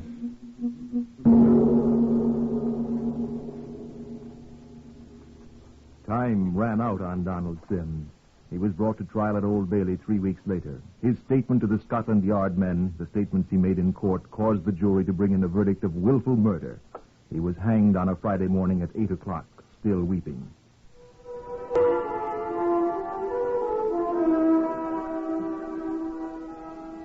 You have heard the ninth in the series Whitehall 1212, adapted from the official files of Scotland Yard. Research is prepared by Percy Hoskins of the London Daily Express. The stories for radio are written and directed by Willis Cooper and produced by Collie Small and Jack Goldstein.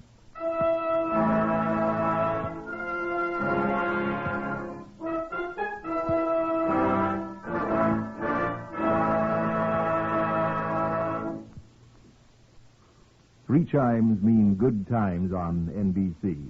Today...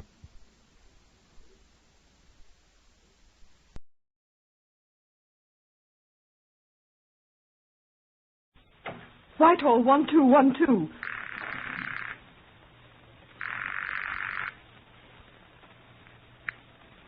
This is Scotland Yard.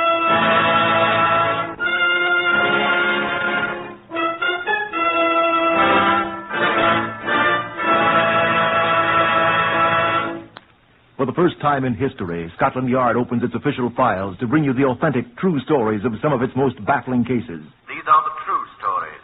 The plain, unvarnished facts, just as they occurred, reenacted for you by an all-British cast. Only the names of the participants have, for obvious reasons, been changed. The broadcasts are presented with the full cooperation of Scotland Yard. Research for Whitehall 1212 comes from Percy Hoskins of the London Daily Express. The stories for radio are written and directed by Willis Cooper. To brief you on case number 914029, here is Chief Superintendent John Davidson, custodian of Scotland Yard's Black Museum. Good afternoon.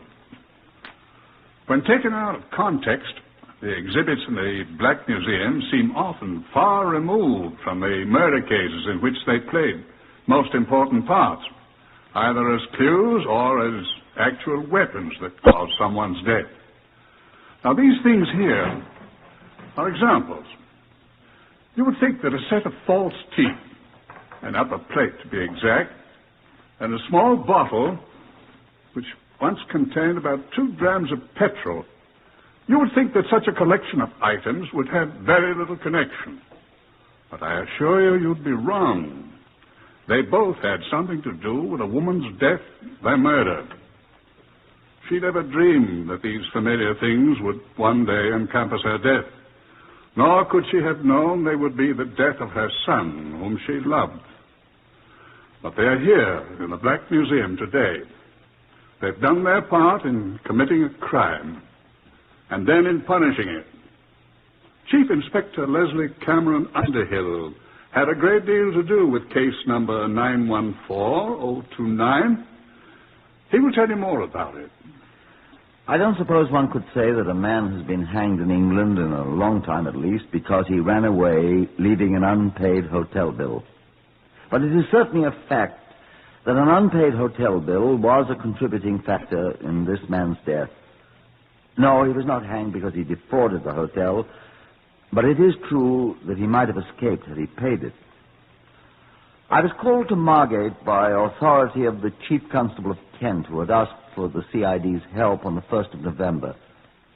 Inspector Charles Hatcher of the Margate Police told me what was happening. We've got him safe in jail on a charge of unlawfully obtaining credit. We shall be able to put our hands on him when we want him, all right? I don't understand what you need a CID man for on a charge like that one. A misdemeanor, Inspector? It isn't a misdemeanor we want him for, sir. What do you want him for? Murder. Uh-huh. We can't prove it, of course, yet. So we can't charge the blatter. But as long as he's in jail, we can look about a bit. And we're hoping that perhaps you can find out if we're right in our suspicions, Mr. Underhill. I'm glad you know my name, Inspector. Eh? I got the impression you thought it was Holmes. Oh, really now, Inspector? Well, what's it all about? I know nothing, of course. Well, he did the hotel people, the Metropole here in Margate, out of, I remember perfectly, £8, 13 shillings, 11 halfpenny. Food and lodging for himself and the old lady for a week. Yes? And then he got an advance of £40 on her insurance. Was she dead? Of course, in the fire. What fire? When her room caught on fire. When? Last week, the 23rd. What happened? She died? Suffocated. Carbon dioxide, smoke, etc. 2 doctors certified her dead by misadventure. Well, then... I don't understand it. He took her away to bury her, but instead he rushed up to Norwich. Buried her at Norwich? Her home was at Great Frensham, but he didn't go there. He went to Norwich. Yes, you've said that. Well, Norwich is the headquarters of the insurance company. There he got an advance of £40, but he didn't bother to come back here and pay his bills. Oh, I see. And you went up and pinched him? He is in jail here now, awaiting trial on the fraud charge. Well, then... Well, we have an idea that the old lady didn't set herself on fire, accidentally. You think he murdered her for her insurance? With your assistance, we hope to prove that. Let me tell you what we already know. Now... excuse me. Who was the old lady who got murdered? Oh, I thought I told you. His mother.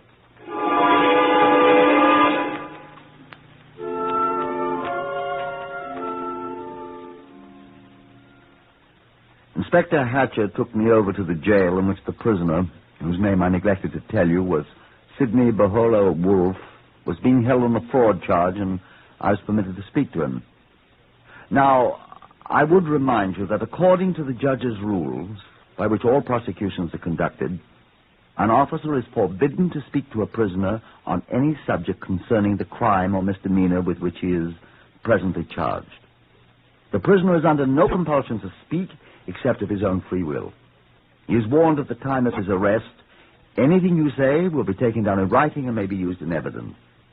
But he may be questioned freely on other subjects. That is not evidence.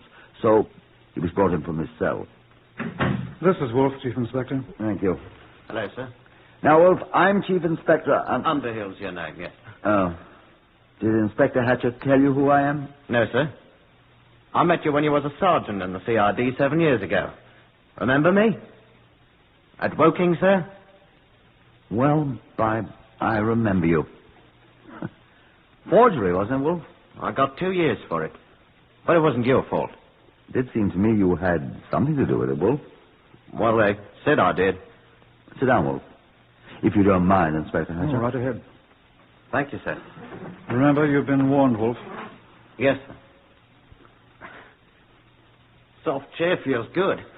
Not very soft, sir, is it? Well, softer than them back there in the cell, sir. So you had your mother insured, Sid? I don't think It's a matter of record, Inspector. Right. Go ahead, sir. What about it, Sidney? I wish I could have afforded more. It was only £3,000. Where'd you get enough money for an insurance policy? Well, I generally get money when I need it badly enough. How long's this policy been enforced, Sid? Well, you might as well tell me. I can find out from the insurance company. Since the 22nd of April this year. You kept it paid up? Yes, sir. How have you and your mother been living?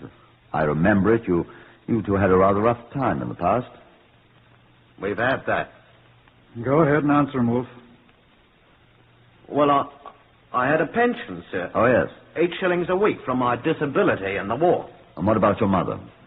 Well, she had 10 shillings pensions a week on account of my brother Horace was killed with a London Irish rifle, sir. You remember? 18 shillings a week between you.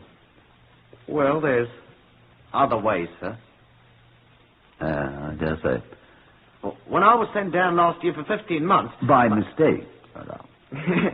Well... My mother went to the Wickers when I was at Dartmoor. She was sick. Oh, I'm sorry. And then when you got out? Well, we came up here. A lot of other places before, though. I think I'd look up some of those other places if I were you, Hatcher. I'll just do that, Wolf. When did you come here to Margaret? About 10, 11 days ago. Where did you live? At the blasted Metropole.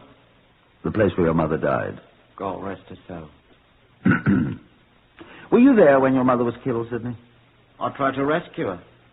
I was overcome by the smoke.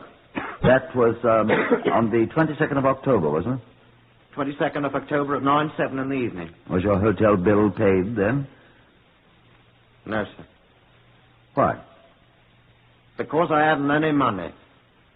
Wasn't next day, the 23rd, the 6th month after you'd taken out your insurance policy on your mother's life? Yes, sir. Did you have the money to pay that? No, sir. And so she died. Wasn't there double indemnity in case of accidental death, Sidney? Wasn't there? I think so. Curious coincidence, isn't it, Hatcher? What? She was killed on the last day her insurance policy was good. Wasn't she, Sidney? You're accusing me of murdering my mother. Uh-huh. I didn't. I didn't have anything to do with it. How can you say such a thing? Why, Sidney, you were the one who said it. I didn't. You can't make me say I did. I didn't do it. It's a dirty lie. She died of her own self, a suffocation she did. Well, I even tried to pull her out. That's true, Inspector. Did you, Sidney? Why, all but got my own self suffocated in the smoke. He did get quite a lungful of smoke. I nearly got myself killed. Well, now, let's not scream and shout, Sidney. I want to know what happened when your mother died, if you please. She was reading the newspaper, I told you. You didn't tell me that. What? Well, I've told everyone else. She was reading the newspaper and the paper caught fire from the gas heater. You said she was suffocated. So she was. I went right... Does paper make enough smoke to cause suffocation? Well, there was a lot of smoke, Chief Inspector. Enough to cause a person's death, do you suppose? Well, the easy chair caught on fire, too. I saw it after the fire brigade put it out. It was burned quite badly. It made a lot of smoke. Her clothes were burned, too, I expect. Why, I don't recall that they were. It must have fallen away from the chair. That's right, sir. She fell out of the chair, away from the flames. Mother wasn't burned at all, suffocated by the smoke. That's what the doctor said. And where were you, Sidney? I was unconscious. He was knocked out by the smoke. What did you do, Sidney, when you discovered the smoke? Huh? First, I mean. Oh. Why, I ran into the room. I'd been taking 40 winks in my room next door, and I see my mother lying there. Through the smoke? Yes, through the smoke, yes, sir. Where was she lying? Huh? Alongside the chair. Go on. Well, I tried to drag her out and... to the hallway? No, sir, through my room next door, but she was so heavy and I was coughing so... I couldn't. And so I staggered out into my room and closed the door. And left your mother lying there in the smoke? What? Well, sir, I was fair perishing. So was your mother, wasn't she? Well, sir, I didn't think. You left your mother unconscious on the floor of a smoke-filled room with the door closed and the place on fire. Well, sir, I tell you, I didn't think. I'd like to ask you something else, Sidney. Yes, sir? What would you have done if your mother hadn't died? What, sir? You hadn't any money, had you? Either of you. I hadn't thought of that, sir. All right, Sidney, that's all for now. Don't you You want can me... send him away, Hatcher, if you please. I'll talk to him again later. Right. Come along, Wolf. Yes, sir. Take him away, Constable. What's going to happen to me now, sir? You're going to be tried for defrauding a hotel keeper. If they don't decide to hang you.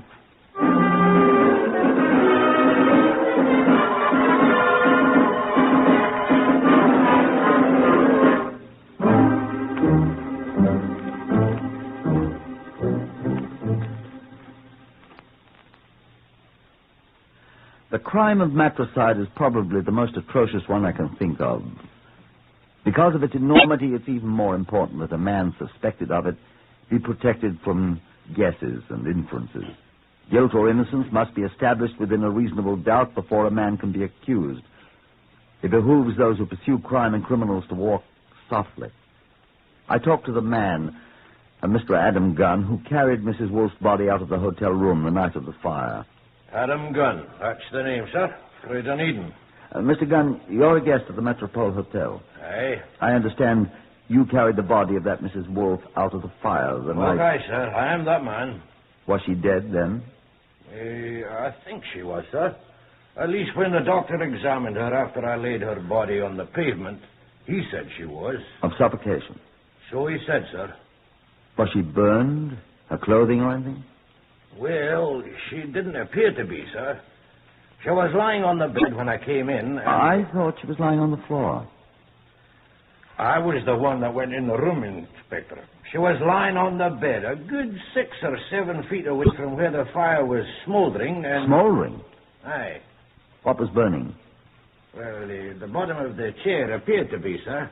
And some papers beneath it. And the carpet? Oh, I don't know about that, sir. The room was quite full of smoke. Oh, it's no wonder she was suffocated. I nearly was. You had to open the door to get in? Aye. You saw no signs of her having been burned? No. She was unconscious, though? Aye. Where was Mrs. Wolf's son? Oh, him. Oh, he was yammering and havering out in the hallway. I gathered the smoke had overcome him.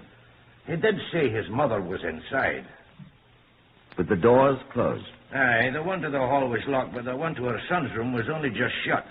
And you are sure she was unconscious at the time you found her? Okay. She was unconscious enough. What's funny? Well, I wouldn't say anything ill of the dead. But I think the old lady died happy. Well, what do you mean, Mr. Gunn? She was lying on an empty whiskey bottle, sir. She was drunk.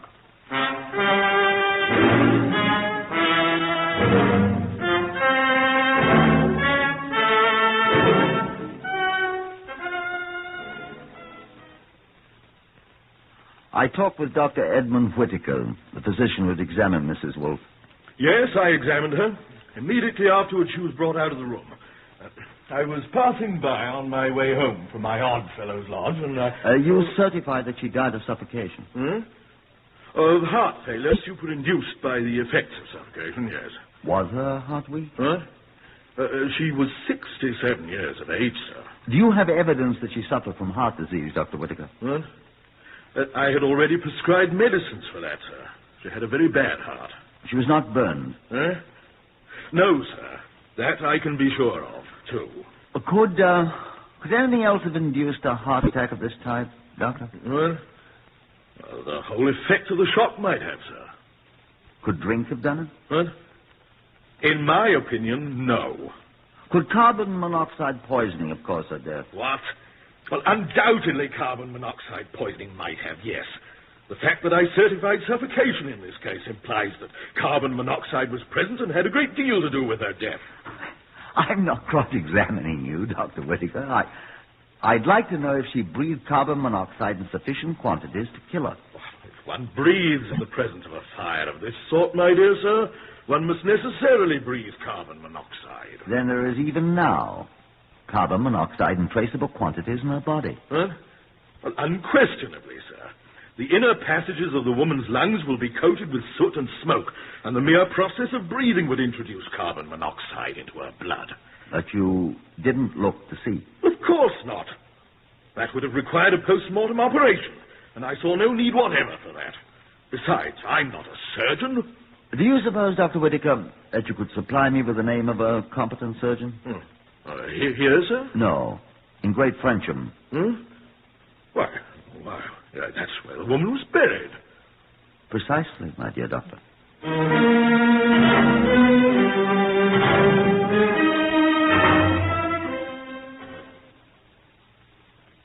It wasn't necessary to find a surgeon at Great Frensham.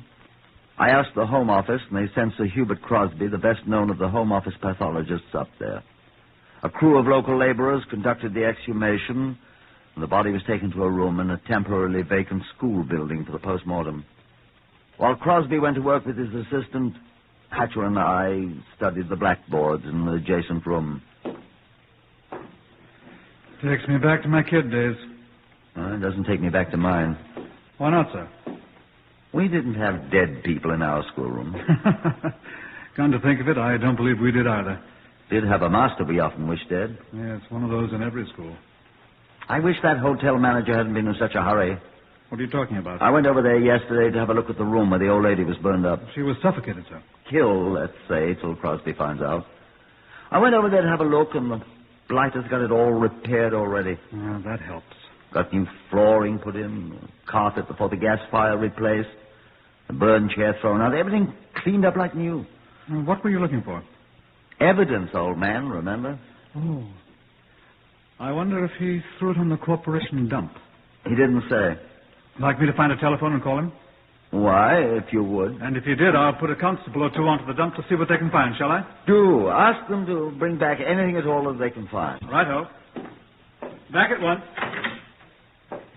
And I'd better see someone from the fire... Oh, they didn't hear me. Oh, well, if they find anything. Who... Oh, hello, Sir Hubert. Found out anything? I thought I heard someone come in. No, it was Hatcher going out. Oh. Find anything yet? Come in and see. Oh, thank you. Well, I find out she's dead. Yeah. What'd she die of? I don't know yet, old man. I can tell you what she didn't die of. What? Suffocation. I mustered up courage enough to open the door where Crosby was holding his post-mortem and went in. How do you know, I asked. Look here. Oh, come closer, man. She won't hurt you. Now, where are the forceps? Here. See here? That's her throat? Excellent, old chap. Now, I ask you to look very carefully. If that formaldehyde bothers you, breathe through some cotton wool. See? There isn't a sign of soot or smoke discoloration on the inside of the mouth passages. See? If she'd breathed smoke at all, unless the passages had been carefully cleansed, there'd be unmistakable signs of it here, and here, and here. Do you see? Yeah. Apparently, she didn't breathe any smoke at all. Well, what does that mean, then? It could mean she was dead when the fire started. Are you sure? Ammerman's testing a sample of blood over there for traces of carbon monoxide. Find any yet, Ammerman? No indications so far, sir. And if we can't find any, then we know she was dead when the fire started. I don't know what killed her yet. Sure of one thing, though. What's that? She was full of alcohol when she did die. And what does that indicate? She didn't know either.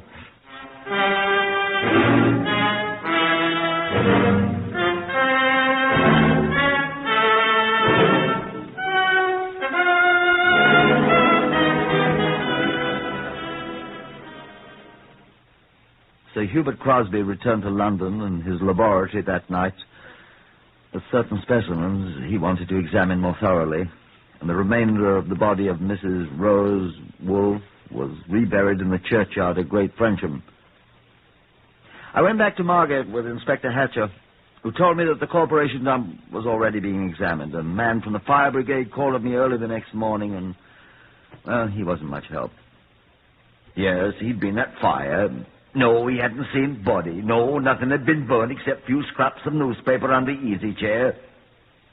Well, how about the carpet between the gas fire where it started and the chair? Hadn't been damaged at all. Not at all, I said. Not at all. He remembered that. Well, that was strange. Sir Hubert Crosby telephoned me. Crosby here, Chief Inspector. Look here. This old lady wore false teeth, didn't she? I'm not sure. Wait, I'll ask Hatcher.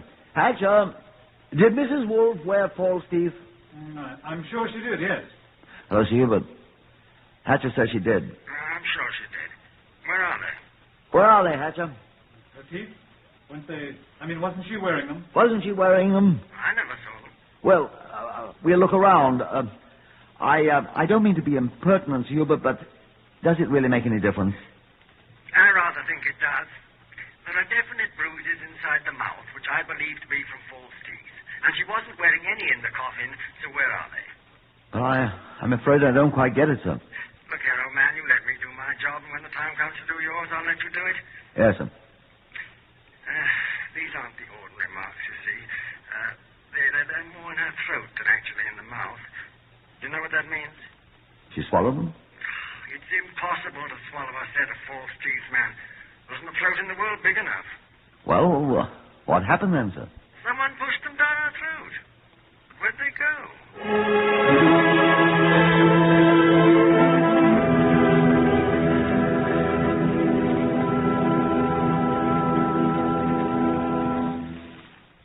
It was almost time to talk to Sidney Wolfe again, I told Inspector Hatcher. The information about him being up for obtaining unlawfully has got into the police gazette. He'll be wanted in half the towns in England when we get through with him. If we do. Forgery, too. I picked him up for that one. Yes, I remember. Uttering false checks, defrauding hotel keepers. He and his mother both. They've been living on their wits for years. What was he up for just before he came here? Seems he went to visit a widow, a friend of his mother, and walked out one evening after she'd gone to bed. They got him for one, then. Walked out, thoughtfully leaving the gas turned on. If she hadn't waked up and smelled it, he would have been down to Wandsworth long before this. I think he'll be there soon enough. I think we'd better telephone the Metropole. They should have some information by now. Oh, the hotel, yes. Come in. Constable Harris, sir, from the corporation dump. Yes, Harris. What'd you find out? We found a lady's dress, sir. Here. Oh, where was it? Where they throw the rubbish from the fire. Exact spot, the hotel dustman said. He remembered this dress, too. Recognized it, in fact. Whose is it? Mrs. Wolfe, sir, he says. Oh. He'd seen her wearing it that very day. She always stopped and had a word of greeting from him. Is he sure about it? Yes, sir. He'll testify to it. Oh, excuse me. Inspector Underhill here. Where were they? Are you sure they're the ones? Good. Send them over here at once. Thank you. Thank you very much. I beg your pardon? Oh, you have. Hers, of course. Would you send it over too, please? Yes, right away. Thank you. What is it, sir? Let's have Wolfe in here. Right. Go out and get him, Harris. Yes, sir. What was it, sir? The hotel people called us. They found something. Oh, what? Let's let Sidney Wolfe try to guess. Hello, Sidney. Bring him in here, Harris. Oh, no. Don't sit down, Sidney. We won't keep you long. I don't know anything.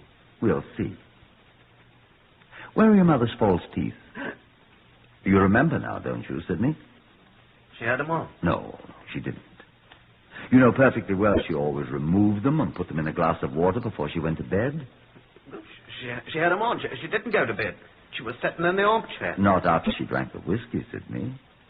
The whiskey you bought her for a present. I didn't. You knew she'd go right to sleep, didn't you, Sidney? After all that whiskey that she wasn't used to. I never gave her. Didn't you? But I didn't kill her. You said she was lying on the floor. She was lying on the bed. Drunk. Unconscious. No. Wearing her dressing gown. Her dress hung up quite peacefully. No, I said... Quite unconscious from the liquor her son gave her and choked to death with her son's hand. No! It's true, Inspector Hatcher. Then he went over and set the fire that he claimed killed her. No. Oh, yes, you did, Sidney. We found the bottle of petrol. Your mother used to clean that dress. And it's empty now. Her insurance was due to expire, and you didn't have much time, so you killed her. Choked her with her own false teeth. I didn't. We can prove it, Sidney. You said your mother was wearing her teeth. She was. I've seen him, I tell you. So you did, Sidney, when you choked her. You didn't notice they dropped out of her mouth afterwards, did you? They found them on the floor, behind the bed. No, Sidney Wolf, it won't wash. I arrest you on the charge of murdering your mother, and I warn you that anything you say will be taken down and may be used in evidence. Will you have this man taken away from here, Inspector?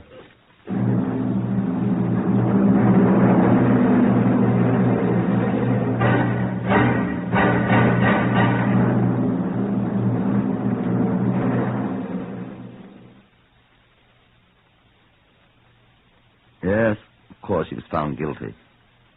He was hanged at Wandsworth 37 days later. I wonder if the Lord did have mercy on his soul.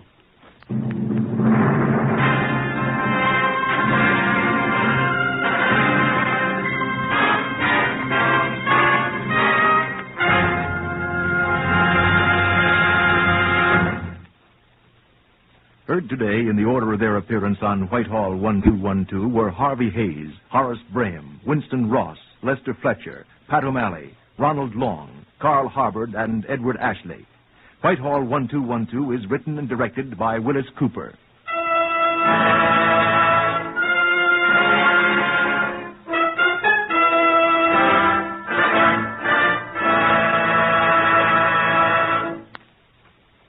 There's a critical shortage of scientific and engineering manpower. American industry will need 30,000 engineers annually for the next decade, and only about half of this need will be supplied, according to present estimates. The Engineering Manpower Commission of Engineers Joint Council urges the American public to consider the scope and the seriousness of this problem, and consider also the effect it will have on the nation's economy. You high school students are urged to consider careers in science and engineering, and consider the advantages of engineering training for positions of leadership in many, many fields. This is NBC, the National Broadcasting Company. Whitehall 1212.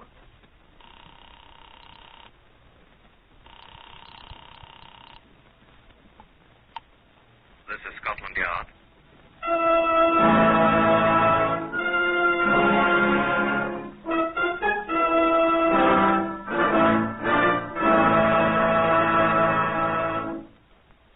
For the first time in its history, Scotland Yard opens its official files to bring you the true stories of some of its most baffling cases. These are the true stories, the plain, unvarnished facts, just as they occurred, reenacted for you by an all-British cast.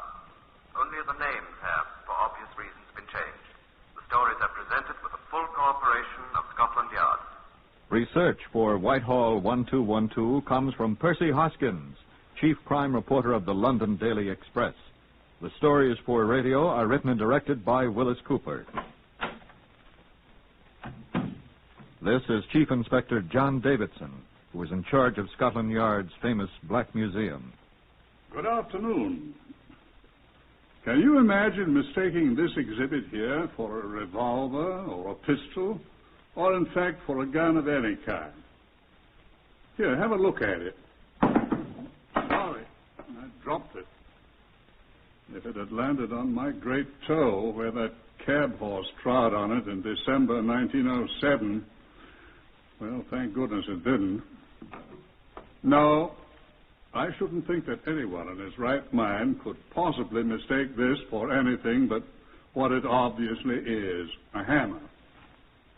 Yet a large number of persons, some of them policemen, were at one time quite certain that it was a gun. Now, I hung it up here on the wall in the year 1929, the same year that Pierrepoint, the hangman, did as much for the man who used it.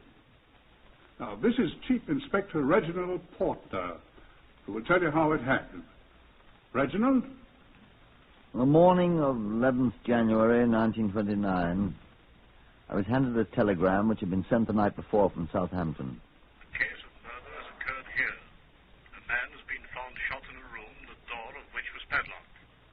Body was found today. It has probably been in room some 8 or 9 weeks. Will you please send a man down to investigate the matter. McCormick, Chief Constable of Southampton. One thing was obvious to me at once. That Mr. McCormick had had very little instruction on the art of eliminating unnecessary words in his telegrams. A good CID detective sergeant could have told the story in 20 fewer words, although I agree not so elegantly. In Southampton, a smart young detective sergeant, smelling of pear soap and a good grade of hair oil, escorted me to the scene of the discovery. The place here was formerly a garage, sir, as I'm sure you can see. Yes, I can see, Sergeant. Yes, sir. Is this the one that was padlocked? Yes, sir. Oh, as a matter of fact, both this door and the one in the rear were padlocked. The rear one is still intact. This is the one that was broken. The main entrance? Quite, sir. The men who found him broke the lock? Yes, sir. Where are they? They should be inside, sir. I'll ask the constable at the door, sir. By all means, Sergeant. Yes, sir. I say, Constable, those two gentlemen are inside, Sergeant. I suppose you're looking for them, aren't you? The ones that found him? Inside, sir. Inside here, Chief Inspector. No, sir. This way, if you please. You needn't sound like a blasted shop walker, you know, Sergeant. Morning, sir. Morning, Constable. They'll be inside, sir. I heard you. Yes, sir. Door's open, sir. Am I blind? Yes. After you, sir.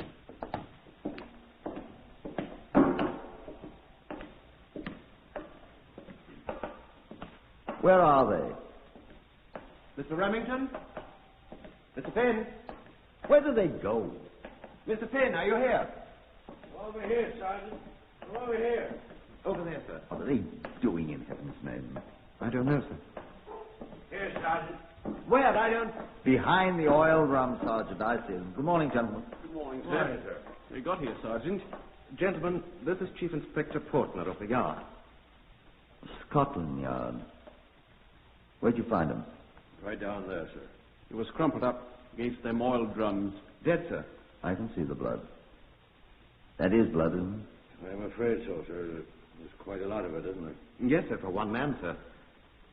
Find the gun? No, sir, not yet. We're starting to look again this morning. You did find the body, though, didn't you? Oh, yes, sir. Rather, these gentlemen did. How'd you happen to find them? You the ones that broke the lock? How'd you get in here? I haven't been briefed in this thing yet. Don't even know the murdered man's name yet. Oh, his name was Rafe Street, sir. He was our agent. Your agent? Our company's chief inspector. Lion Oil Limited. He sold oil and petrol, sir. All these drums are ours, Chief Inspector, you see. Mr. Street was not actually our employee, you see. Just an agent. You see, we hadn't heard from him for several months. Several months? October 28th, to be precise, Finn. I hope you don't mind being precise, gentlemen. This is a murder, you understand. Sergeant. Sir? Had this man been reported missing before his body was found? Not to my knowledge, sir. I'll want to know why his disappearance wasn't investigated, if he was reported missing, you know. I'll check, sir. Now, gentlemen, I am to understand that your agent had not been heard from for something over 2 months. And you people up to now made no effort to find out why. Is that true? Well, sir... Oh, I can explain that, Chief Inspector. Do so, please. Well, in the first place, the late Mr. Street was a man of no known relatives, according to our records. That's right, sir. He had sleeping and living quarters in the back of this building. And I suspect there was nobody to notice his absence. Wouldn't you people notice him? Well, the company had written to him several times regarding his failure to send in his reports of November the 1st and December the 1st. Isn't that unusual with you people? Not necessarily, sir. Our agents are often late in rendering their reports. Oh, yes. We did become concerned, Chief Inspector, when we'd heard nothing at all from Mr. Street for so long. He owed us 3 consecutive monthly reports. November 1st, December 1st, and January 1st. That's right. So the company sent us down from London to investigate, you see. That was when you found his body? We found the garage door padlocked front and rear, and... We had no keys, of course. These premises were Mr. Street's. So I got a tire lever on my toolkit. Together we ripped the padlock off the front door. We have that padlock, sir. Be quiet, Sergeant. And then you entered and found the body. Precisely. We could have them both for breaking and entering. Sergeant, will you please put a sock in it? Well, sir. Sergeant. Yes, sir. You didn't use a hammer to break that padlock, gentlemen? No, sir. No, sir. Tire lever. From, then will you tell me what that bloody hammer's doing? Sir, is it necessary to use such language? Sergeant, you have an evil mind. Will you look at that hammer there beside the Lion Mane SAE 30 oil drum? How'd that blood get all over the hammerhead if that man was shot?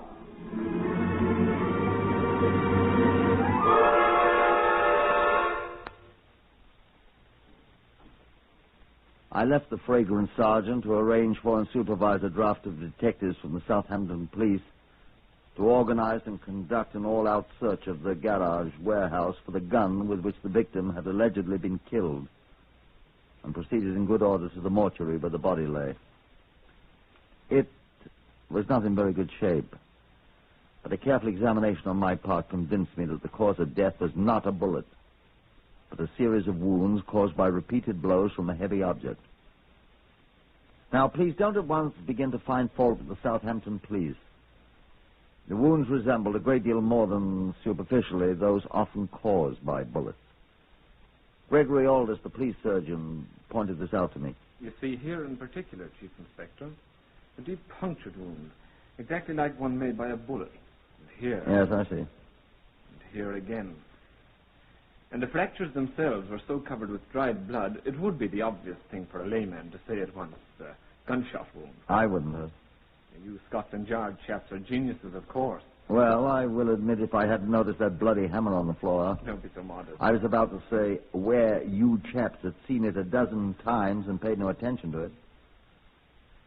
I think I'd better just make sure there isn't any bullet in his head. Or evidence of one having been there. Well, I'm sure I'm not going to watch you do it, Doctor.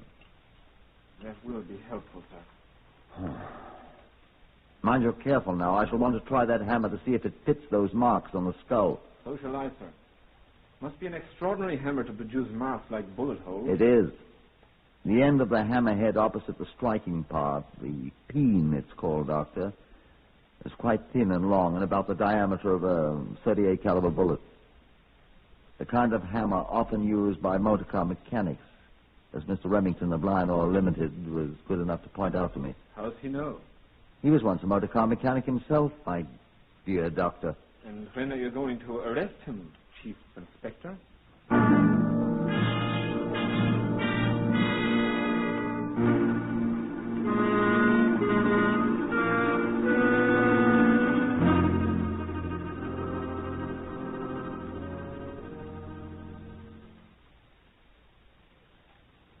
It had occurred to me at the very moment I was saying it to Gregory Aldous.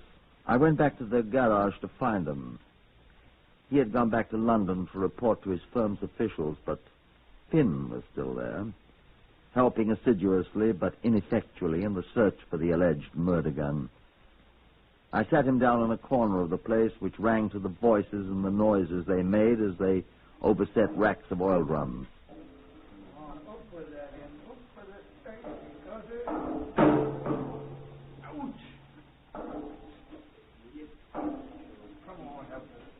Haven't found it yet, eh?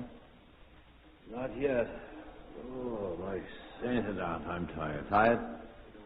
Those oil drums were in the neighborhood of 100 weight apiece. I've moved several million of them. Remington move a lot, too? Not really likely.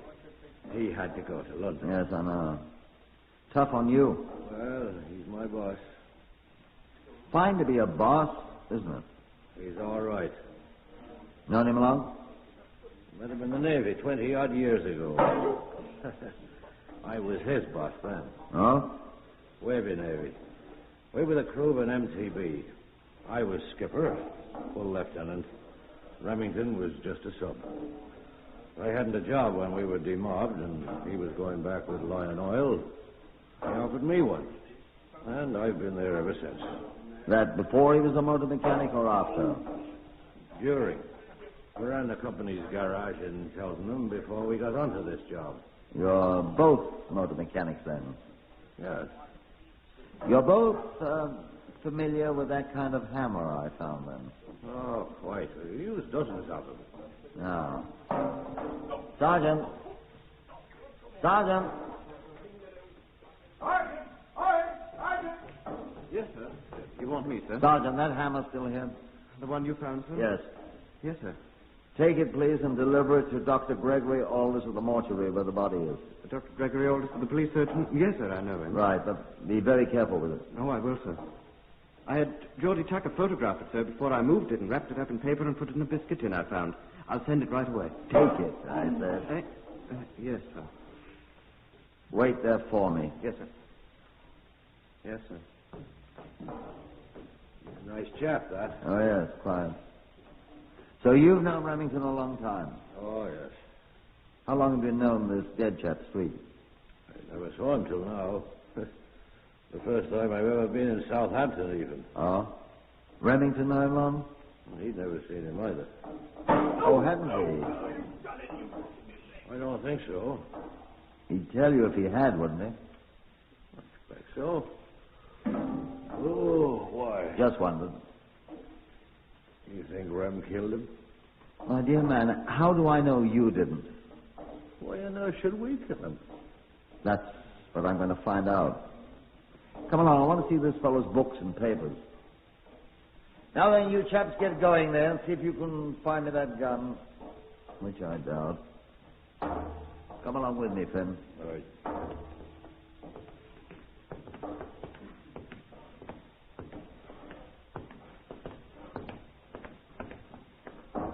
This his office, I suppose? It must be. The only door in the place. Open it. You've got keys, haven't you? I've got no keys. Then I'll open it. Stand clear.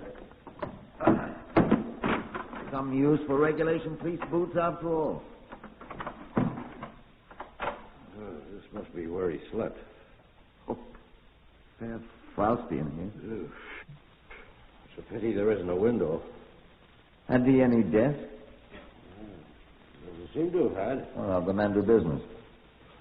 He did all right. He was a good customer, even if he did live in a pigsty like this. Wonder where he kept his money. Here, what's this? What is it? I found where he kept it. Kid's money box. Well, it's empty now. Don't touch it and spoil the dabs. What? Fingerprints. Oh.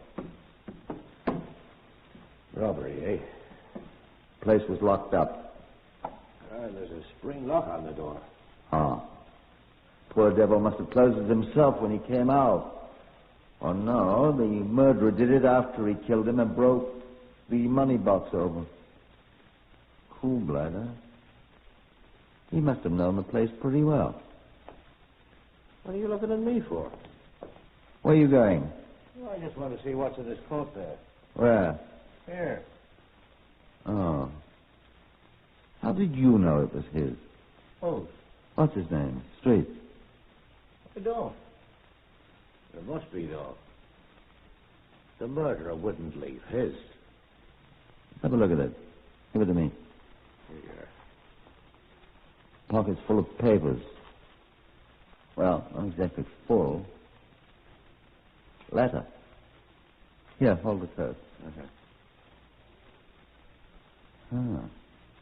What's the matter? How well do you know your friend Remington? What? This letter, Mr. Finn, is attached to one of Street's invoices.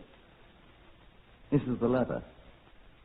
It's on the stationery of Messrs. Clive and Buckley of this city. It says, "Dear sir, the amount, £14.11, mentioned in your attached invoice, was paid to your salesman, Mr. Remington." What? Your salesman, Mr. Remington, in cash at the time the goods were delivered. You can't. Remington didn't know the man. We suggest that you consult your Mr. Remington regarding this amount, for which we hold his signed receipt. Yours, etc., Clive and Buckley, per Terence Buckley, Secretary Treasurer. I'm afraid I must ask you again to come with me. Where? Where are you? We are going to the nearest police station, sir, where I shall telephone London to bring me Mr. Remington. I'm going to consult you both. Come along, if you please.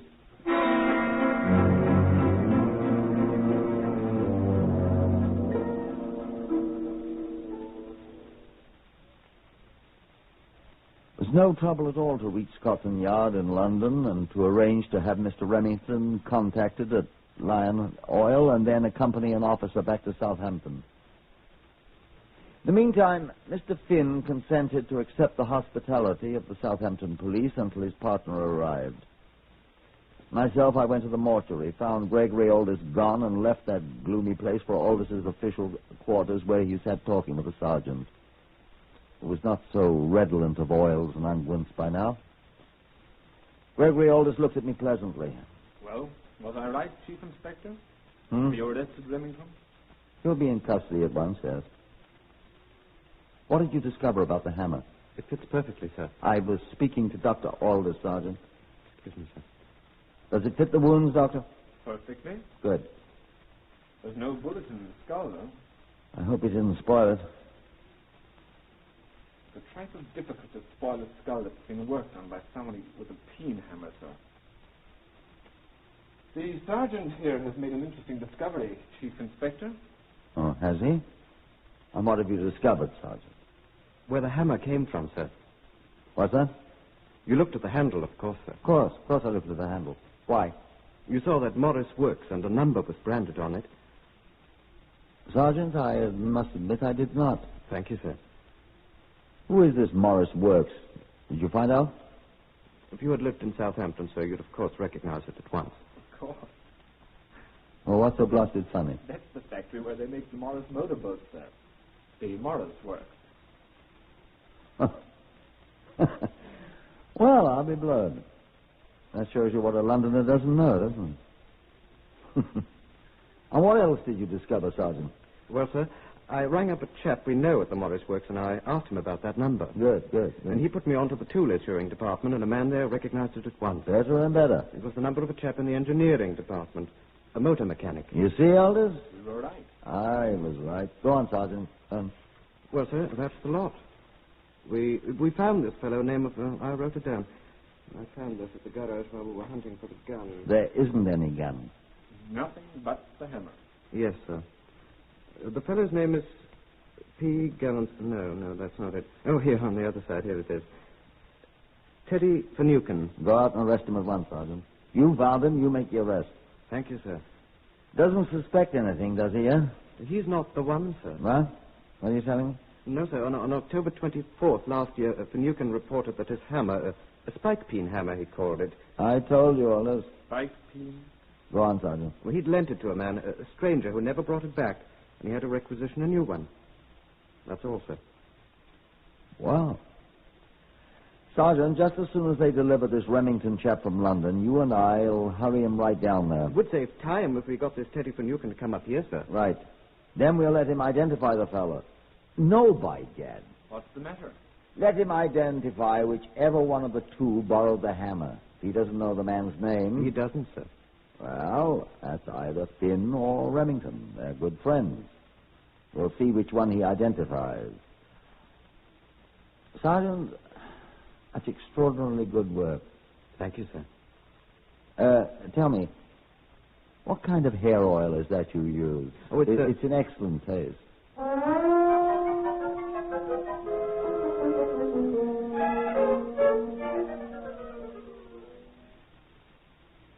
The identification parade, to which both Remington and his friend Finn readily consented, was scheduled for 10 in the morning in a vacant room at the Southampton police station, to which the sergeant was attached.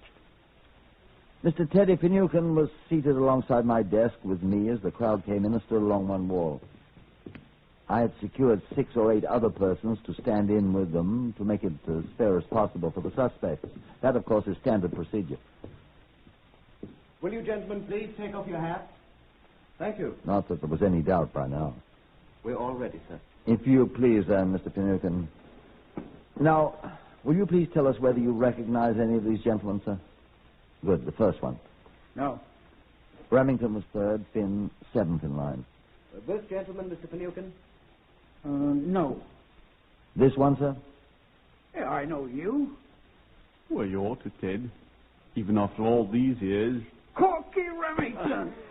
Oh, I haven't seen you since the night you and I and Joe Finn were thrown into the clink together. And Sheerness. Where in the world have you been? Joe Finn's right here, Teddy. Why, Joe, it's Teddy. Why, Teddy Finucane, why, you old blighter. You know them? No. They're the best pals I ever had in the Wavy Navy in the war, and I haven't seen them since. Say, Corky, what time is it? The pubs will be open any minute. I know you'll excuse us, won't you, Admiral? Boy, Corky, what are you doing here? I'm the blinking suspect, mate.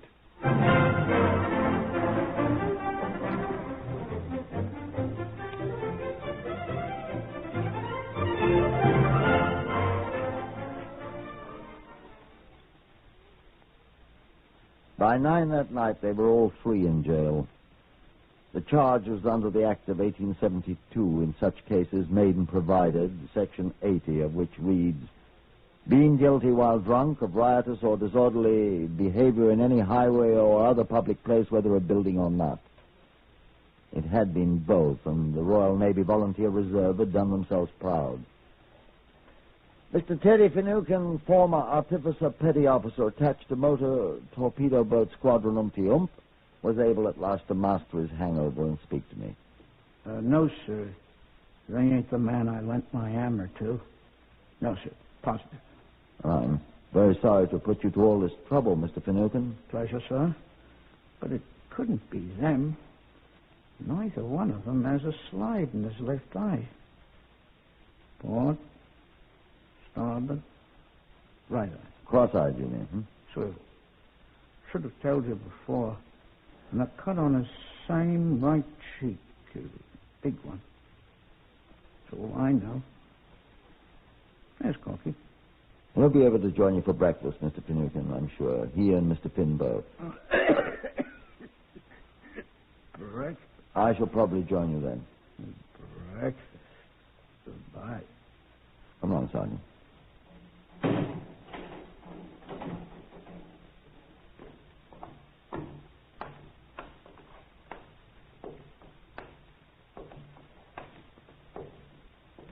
Well? I'm as disappointed as you are, sir. You're not old enough to be, son. Yes. Well, we'll find him someday. Not much use keeping this any longer. What is it? The card I wrote Teddy Finucane's name down on, sir. Picked it up at that garage where the dead man was, stuck in the edge of an oil drum. Anything else on it? Just the name, sir. Oh, well. Name? Gollinson, P. Gollinson. Never heard of him. Why should that card with a name on it be there, though? Gollinson. I don't know, sir. Huh. Did you ever play a hunch, Sergeant? I do all the time, sir. Do they work? Quite often, sir. Come with me. I'm going to play mine.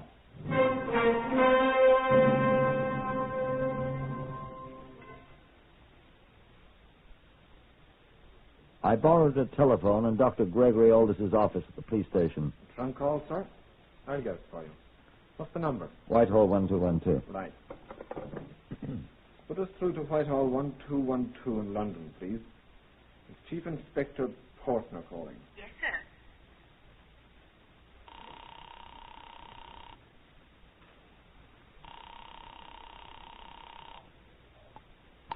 Yes, Chief Inspector. Put me through to the CRO. Criminal Records Office, yes, sir. Criminal Records Office. Look here, this is Chief Inspector Portner. Yes, sir. Here we go, Sergeant. Do you have anything on a man named... Wait a second, let me see the card, Sergeant. Gollinson. Gollinson. Gollanson. P. Gollinson. I'll see, sir. The eye, sir. What did you say, sir? Oh, yes. He has a slide in his right eye. What, sir? A slide, a cast. Yes, sir. And a large scar on his right cheek. Can you check him at once, please? I'll try, sir.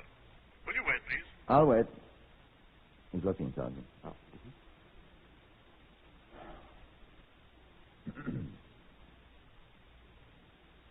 Are you there, Chief Inspector? I'm here. We have him, sir. Sergeant, we got him. Where is he? Gollinson. Peter Herman. You want his record, sir? I want his whereabouts. He's got a bad record, sir. Good. Give me his address. He'll be quite easy to find, sir. He has 8 more months to serve at Wandsworth Prison of the term he was sent on for last November.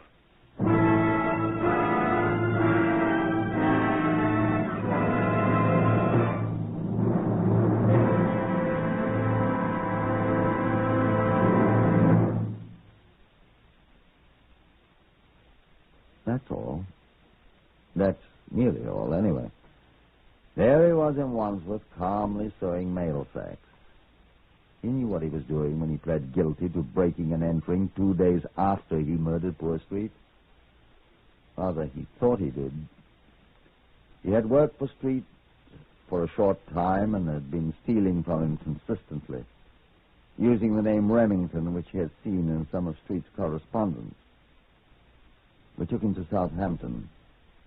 This time, Finucane identified him at once as the borrower of the hammer with which Street was killed. Street, Gullinson said quite calmly, had accused him of stealing, and he had hit the poor man several times with a borrowed tool.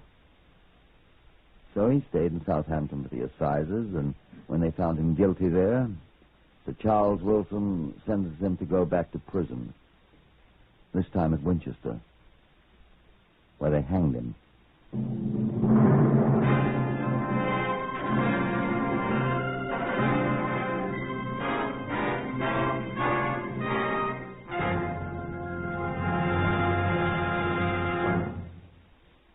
Heard today on Whitehall 1212, Horace Braham as Inspector Portner.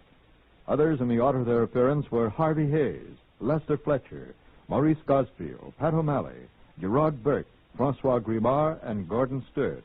This is Lionel Rico speaking. Whitehall 1212 is written and directed by Willis Cooper.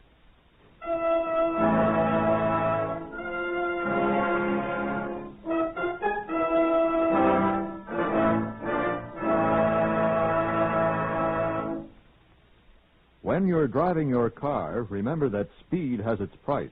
Death or injuries that can cripple you for life with endless bills to pay and endless years of suffering. Just because you may speed at times and get away with it, don't be lulled into a false sense of security. The price tag on speed violations last year was 15,000 killed and 500,000 injured. This year, thousands of lives can be saved if you and millions of other motorists come to the sober realization that speed is the biggest killer on the highways. Follow the campaign of the next president on NBC.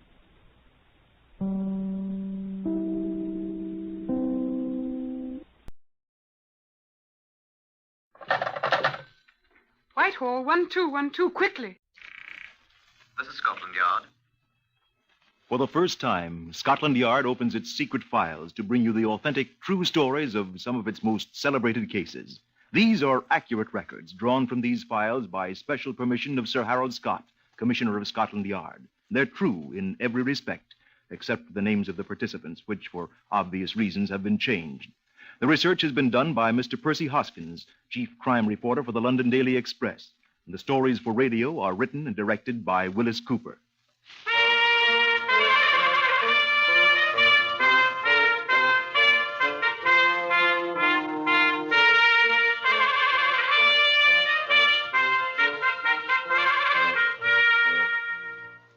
New Scotland Yard, the London headquarters of the Metropolitan Police, is situate near the embankment on Whitehall, hard by 10 Downing Street and almost in the shadow of Big Ben.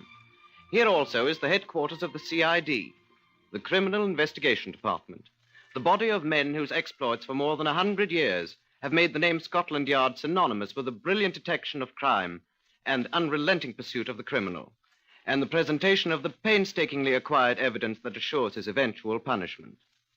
On the lower ground floor of New Scotland Yard is the famous Black Museum, whose present custodian is Chief Superintendent James Davidson, a Scotland Yard veteran. Behind this door...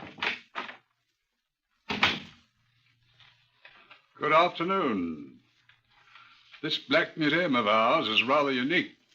Everything in it was at one time connected with the successful solution of a crime, or was closely involved in the crime itself. We possess an imposing collection of lethal weapons here, each carefully docketed to indicate its origin. Here are half-empty bottles of almost every poison known to man, together with a statement of particulars concerning its use. Here are the blood-stained garments on which the solution of a crime of violence depended. Among the Black Museum's relics are disguises used by famous criminals, death masks of notorious men and women whose ends Scotland Yard encompassed. and a great many other more gruesome mementos of man's inhumanity to man. Among the exhibits are others seemingly incongruous objects that in their time served well in the undoing of desperate criminals. Such an exhibit is this one, the fragments of a set of teacups. This collection of shards was the first step in the solution of a frightful crime which occurred during the Blitz of July 1940. Yes, sir? Will you please bring me file number 302 MR 651, Constable? 302 MR 651, sir? Yes, sir. One, sir. In July 1940, the Battle of Britain was at its height. The Luftwaffe hits us at all hours, and from advanced defense fields of the RAF, the weary Spitfires rose day and night to do battle. Thousands of British people died in Britain as a result of enemy action. But in the midst of the very present war, murder went on as usual. Chief Superintendent Peter Carruth received a telephone call at Scotland Yard on the morning of the 3rd of July, a Wednesday. File 302 MR 651, sir. Thank you. The call was from Chief Constable at Matfield, a Kentish village near Tunbridge. The Chief Constable reported the finding of the bodies of 3 women shot to death and requested the assistance of the CID. The services of Scotland Yard are available to the provincial police at all times if requested. The Home Office assuming all expenses if the request is made within 24 hours of the discovery of the crime. At their own expense if we're called in after that. Chief Superintendent Carruth was gratified that the request came at the very beginning of the case, and he drove to Matfield at once with a medical examiner from the Home Office and Detective Sergeant Small, also Scotland Yard. They were met at the scene of the crime by Matfield Chief Constable Thomas Bennett. It's good of you to come so quickly, all of you. It's all quite beyond us here, sir. What with the Blitz and all? I'm sure. I had a bad time. Having it, sir. Yes, I've no doubt. Those ours, Mr. Bennett. Spitfires. Jerry must be up again. Well, here's what happened. In the house, there's Miss Evans, the servant. Is she dead? 2 holes in her head.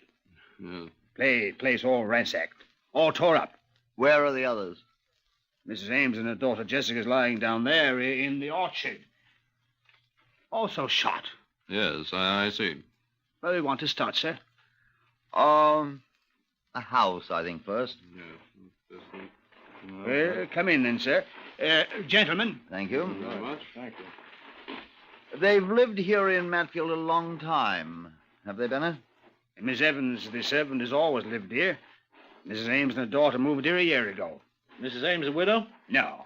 Estranged from her husband, though they're quite friendly. He lives at Pittington. Oh, yes, I know. I've been there. Owns a farm. Does he know about this? My station sergeant telephoned him this morning, sir.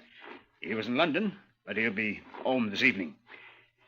Shall I go first, sir? She's lying right by the door, and you might trip over her. By all means. You might try this. These is the gentleman from Scotland Yard, Constable. Yes, sir. This is her. Miss Margaret Evans, sir. Age 61. Servant. Living in. Oh. See what you can find out, Bernard. Right, you are. Small, get started looking for fingerprints. Yes, sir. Place has really been ransacked, hasn't it? Uh-huh. What's missing? Haven't checked yet, sir. Haven't touched anything. Good. Well, not much chance of finding out if anything is gone, though. Everybody that lived here is dead. I'd like to see the others. Right, sir. If you'll come with me. What's that over there? Tea things? Yes, sir. Looks as if she dropped the tray when she saw the murderer. Have a look at them, too, Small. All right, sir. Down this part, sir. The orchard, that's where they are. Mrs. Ames? And her daughter, Jessica. They have many visitors? Very few, sir. And the place is back from the road, isn't a bit by the roses. Hard to tell they do have. Here she is. This is the daughter, I suppose. Right, sir. Her mother's over there, off the path. Daughter was running away toward the house. Mother was facing the other way. Shot in the back, too. Aye. Found anything here in the grass? Cartridge cases, anything? No, sir. We did find this glove, though, sir. Sorry, I had it in my pocket. Almost forgot it. Oh, woman's glove. Size 6, I'd say. Hogskin. Shops sell thousands a week. Left hand. Whose is it? Isn't Mrs. Ames, sir. Too small. Or Miss Jessica's either. Too large, I'd say, wouldn't you? Yeah. Yes, I think so. Maybe the murderer, sir. We'll see. All you found? Oh, so far, sir.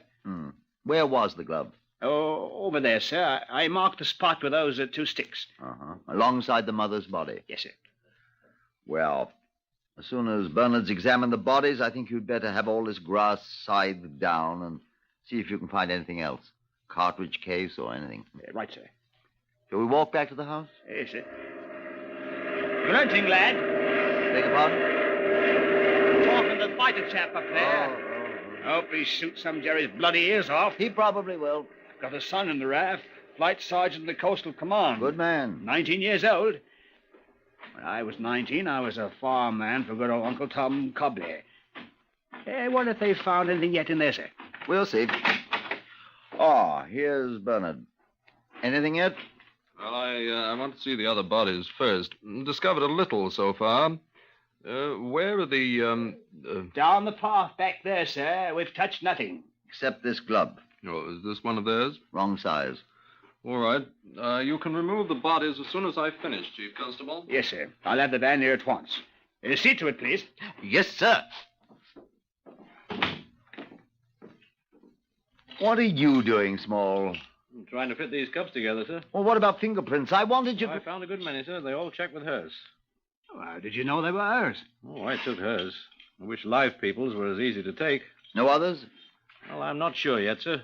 As soon as I get the others down there, I'll make a very thorough check.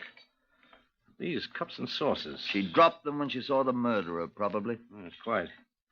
But why should there be 4 cups, sir? 4? One for the mother, one for the daughter, one for the maid, for her. Miss Evans was more a companion than a servant, sir. Here in Matfield, we... Yes. And one for the murderer.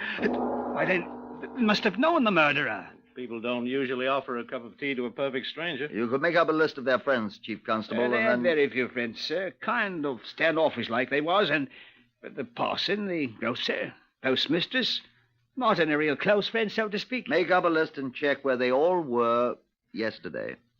Yes, sir. What about this estranged husband of Mrs. Ames? Would he have a motive? Oh, I don't think so, sir. He used to come visit her, I know, but... Oh, he did, eh? And he's in London now, you said? I went down yesterday morning, they said, sir. Where does he live, did you say? Piddington, sir, near Oxford. You take over, Sergeant Small, you and Mr. Bernard. I'll call you from Piddington. Piddington, sir? Do you think... I think I'd like to know whether our friendly ex-husband was really in London yesterday or elsewhere.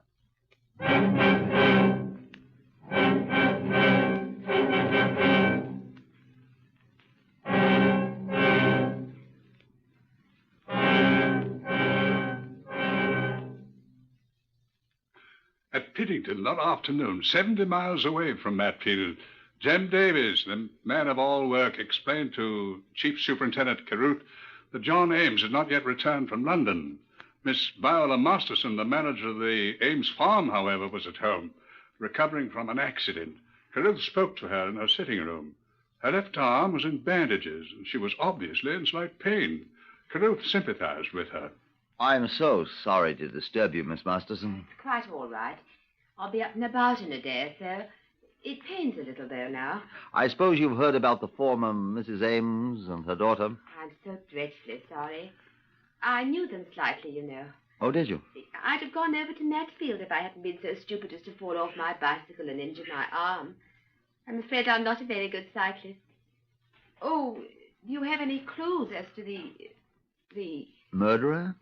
Very few at the moment. Very few, I'm afraid. Oh, what a pity. Mr. Ames went to London yesterday. Yes. He was probably in London while his former wife and daughter were murdered. He often stops in to see them on his way. If he'd stopped there yesterday, he might have prevented it. Yes, yes. I suppose he can account for his movements yesterday. I'm quite sure he can, Superintendent. I expect him at any moment. You were here at the farm all day. I rode about the farm all day on my bicycle until I had the accident. Ah.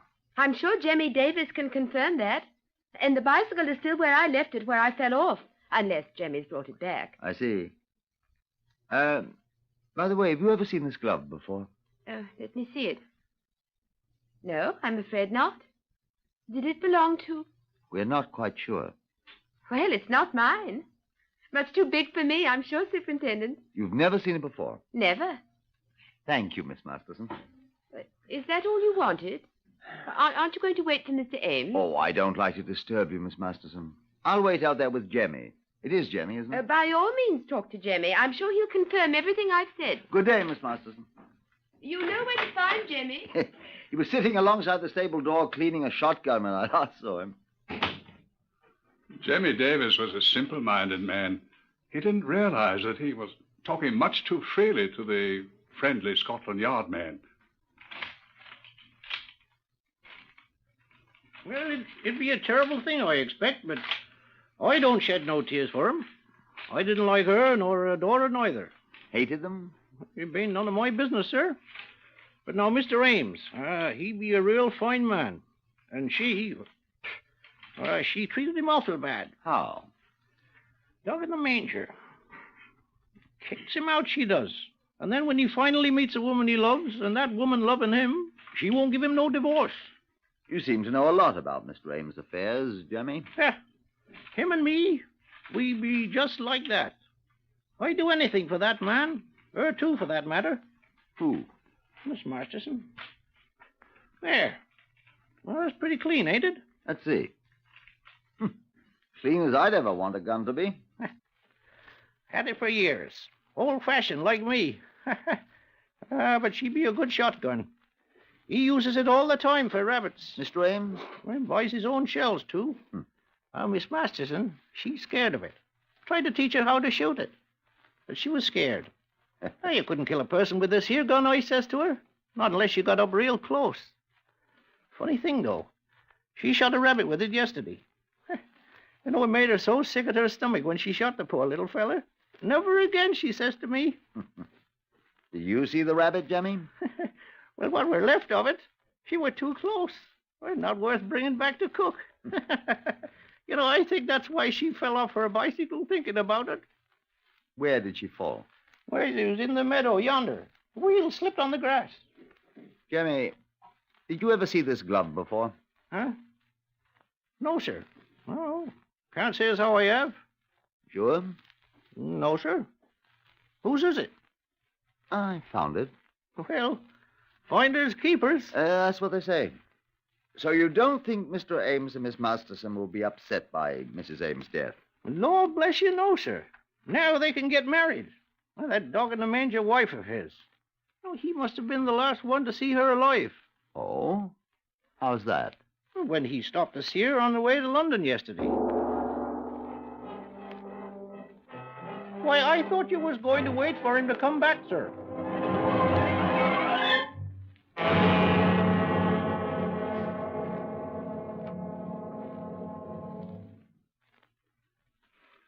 Chief Superintendent Carew hurried to the local police station, where he put through a trunk telephone call to Matfield.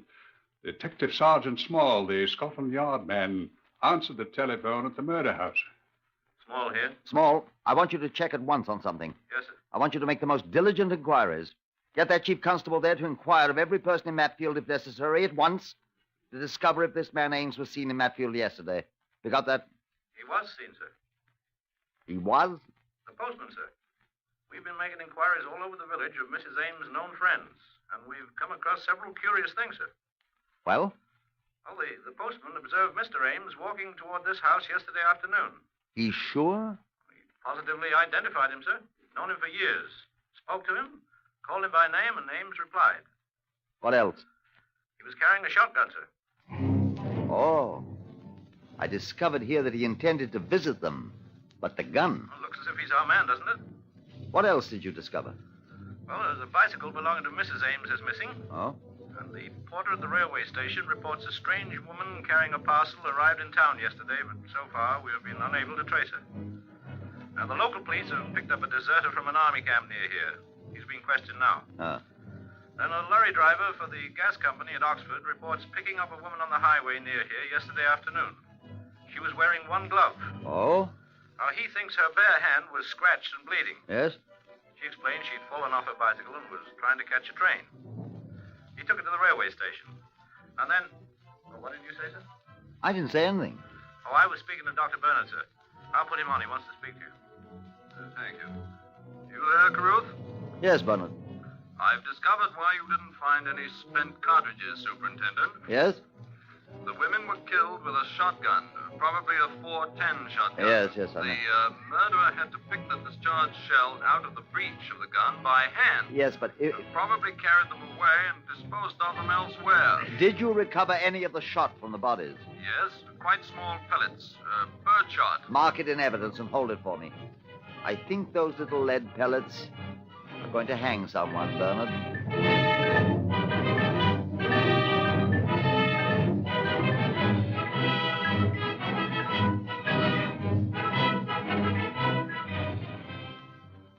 Back at the Piddington farm, Chief Inspector Caruth found that Ames had returned in his absence. Jemmy, the garrulous man of all work, was just leaving. He was going to fetch Miss Masterston's abandoned bicycle, he I'll said. be going out to fetch Miss Masterson's bicycle, sir. Look here, Jemmy. Would you like a £0.50? What for? That rabbit Miss Masterson shot. Is it near where she left the bicycle? Oh, furlong or two, sir. Fetch it back for me. What for, sir? Well, it ain't fit to eat. She were too close. Oh. I've a fancy to see how that gun of yours works, Jim. Oh, that old gun of mine? She be a very good gun, sir. Show me. Here. Well... Good man. Now, is Mr. Ames in the house? Aye, sir. No, I'll fetch the rabbit and show you. But the poor thing will be all full of birdshot, sir. That'll be all right, Jemmy. I'm very interested in birdshot.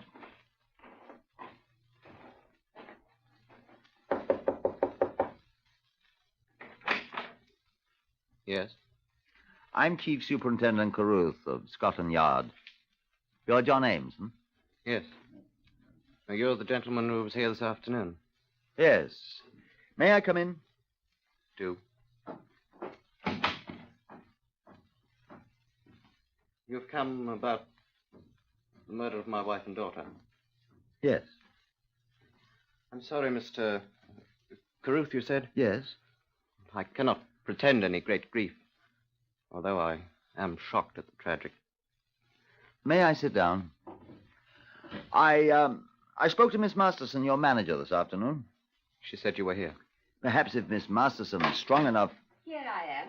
Oh, sit down, my dear. Please, sit down. Don't hurt my hand, John. I'm all right. Well, sir? Am I correct in assuming that with the death of Mr. Ames' strange wife, you and he... We can be married, yes. Mr. Ames? That is true. My wife has consistently refused to give me a divorce. Although we were on fairly good terms. She and I weren't. I'm glad she's dead. Violet, and yes. that horrid daughter of hers, too. Now we're rid of them once and for all. Violet. Do you share Miss Masterson's views, Mr. Ames? I'm afraid. Perhaps he's not as ferocious as I am, but he shares my views all right. Don't you, John? Yes. And what were you doing with a shotgun on the way to her home yesterday, Mr. Ames? John, you didn't. You didn't. Mr. Ames. You didn't tell me. Oh, John. John, now you've spoiled everything. Your wife and your daughter were murdered with a shotgun, Mr. Ames. I didn't do it. He didn't, I say. What gauge is your shotgun, Mr. Ames? This is absurd, Mr. Yes, of course it's absurd. Why do you think it's absurd? My dear sir, my gun, which incidentally is an American-made Remington over and under 12 gauge, has been broken for 4 weeks. You see? Broken? The sear spring is broken. It's quite impossible to fire the gun. You can examine the gun at your leisure at Henry McGovern's The Gunsmiths on High Holborn in London, where I took it yesterday. We'll check that. Why did you visit your wife yesterday, carrying your broken gun? I dropped off in Matfield on my way to London to have the gun repaired. I begged her again to give me a divorce. She refused? She refused again. For the last time. And we're going to be married now at last. Don't expect us to weep for her. Whoever killed her should be given a medal. Viola. Oh, stop it. You're just as glad as I am. Aren't you? Excuse me. The telephone. Yes? Yes, he's here. One moment. It's for you, Mr. Carew. Thank you. Chief Superintendent Caruth here. Small here, sir. We found Mrs. Ames' missing bicycle. Oh. Yes, sir. Discovered in a ditch close to the place where the lorry driver picked up the woman with one glove. Oh, good. And there are numerous fingerprints on the handlebar, sir, but of the right hand only. Most interesting. And the strange woman whom the railway reporter observed was carrying a parcel, you remember? Yes, of course. It was a long parcel about the length of a gun, he says, wrapped in brown paper. I see. Have you taken the things you spoke about? Things, sir? Yes. Oh, the fingerprints on the bicycle? Yes, quite. Yes, sir, I've taken them. How soon could I see them and the people you spoke of? Up there, sir? Yes. Well, there's enough train that we can have stop at Pittington, leaving here in half an hour, sir.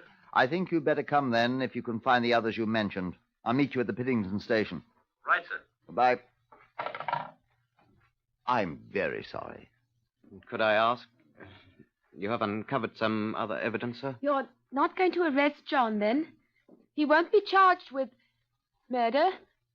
I think I can almost assure you that you will not be charged with murder, Mr. Ames. I'm sorry, I must go and meet my colleagues. This is quite important. Will you be coming back? I probably shall. I shall want to be able to assure Mr. Ames that he will not be held. Oh, John. All right. Is the Scotland Yard man still here, Mr. Ames? Why, I'm here, Jemmy. Well, I fetched you the dead rabbit, sir, with your half-crown's worth of birdshot.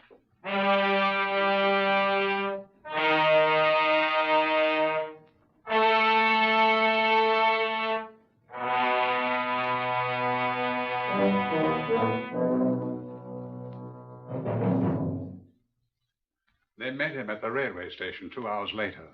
Detective Sergeant Small, Chief Constable Bennett, the lorry driver who had picked up the woman with the bloody hand and the one glove, and the railway porter who had observed the woman carrying the brown paper parcel the size of a gun. Leaving Chief Constable Bennett at the station to make a telephone call, the party proceeded to the Ames farm.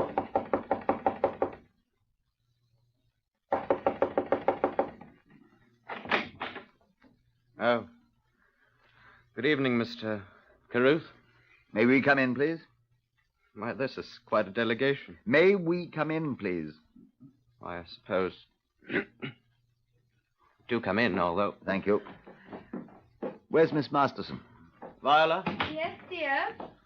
Why, what... Miss Masterson, do you recognize any of these people? Why, no, of course not. Patterson, do you recognize this woman? She's the lady in blue slacks that picked up my lorry on the road in Matfield yesterday. The lady that said she fell off her bike. Her hand was all bloody and she had one glove on. Like this one? Yes, sir. Exactly like that. O'Connor. Yes, sir? Have you ever seen this lady before? I seen her yesterday, sir. Getting off the 1206 train that passes through Piddington before it gets to Batfield. She was wearing blue slacks and carried a brown paper parcel about the size of a gun, sir. Now, look here. What's the meaning of all this? Come in. Well, Bennett. Just like you thought, sir. I telephoned the doctor who treated Miss Masterson, and he informs me that he treated her left hand for multiple lacerations, removing particles of road gravel and stains of tarvia from the palm. Miss Masterson, there is no gravel or tarvia at the meadow. Thank you.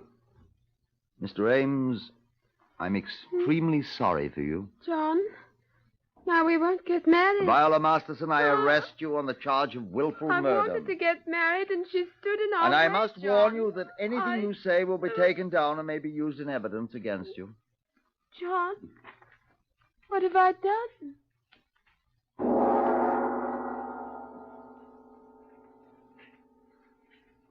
The evidence adduced by Chief Superintendent Caruth the identifications by the lorry driver and the railway porter, the shotgun pellets which proved identical with those Miss Masterson had fired into the unfortunate rabbit, the glove which was identified as hers by the store which had sold it to her, the gravel from the road in her wounded hand, and the motive, which was all too plain, proved sufficient evidence to convict Viola Masterson of the murders of Mrs. Ames and her daughter, and of the servant, Margaret Evans, who provided the first clue, the fourth cup.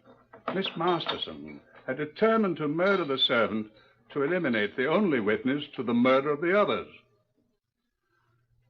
In a trial marked with frequent air raid alarms caused by an enemy whose depredations could not prevent murder from going on as usual, she was found criminally insane and is now imprisoned in the asylum at Broadmoor.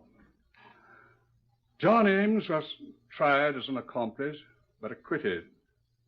He joined the 1st Battalion of the Buffs and was reported missing in action in the Italian campaign.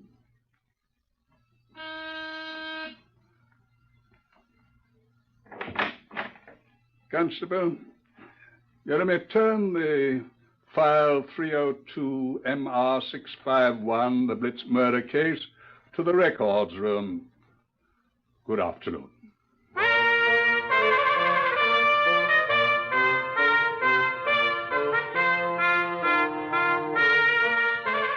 You've just heard the first case in the series Whitehall 1212, drawn from the official files of Scotland Yard by permission of Commissioner Sir Harold Scott. All names were changed in this story for obvious reasons, but everything else is true. It occurred. Whitehall 1212 is written and directed for radio by Willis Cooper. Next, listen for Tales of the Texas Rangers on NBC.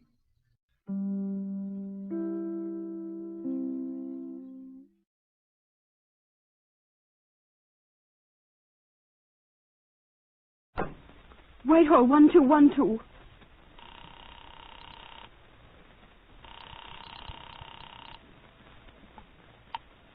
This is Scotland Yard.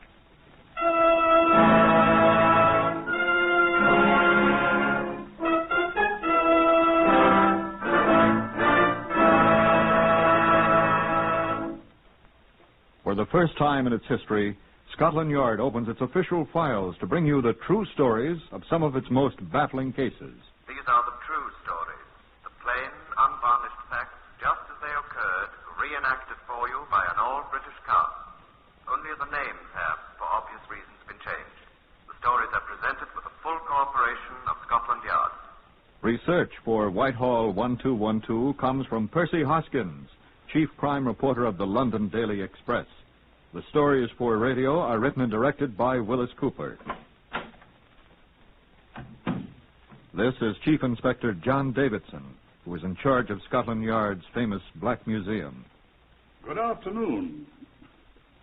Can you imagine mistaking this exhibit here for a revolver or a pistol, or in fact for a gun of any kind? Here, have a look at it. Sorry, I dropped it. If it had landed on my great toe where that cab horse trod on it in December 1907, well, thank goodness it didn't. No, I shouldn't think that anyone in his right mind could possibly mistake this for anything but what it obviously is, a hammer. Yet a large number of persons, some of them policemen, were at one time quite certain that it was a gun. Now, I hung it up here on the wall in the year 1929, the same year that Pierrepoint, the hangman, did as much for the man who used it. Now, this is Chief Inspector Reginald Porter, who will tell you how it happened. Reginald? On the morning of 11th January, 1929, I was handed a telegram which had been sent the night before from Southampton. A case of murder has occurred here. A man has been found shot in a room, the door of which was padlocked. The body was found today. It has probably been in the room some 8 or 9 weeks.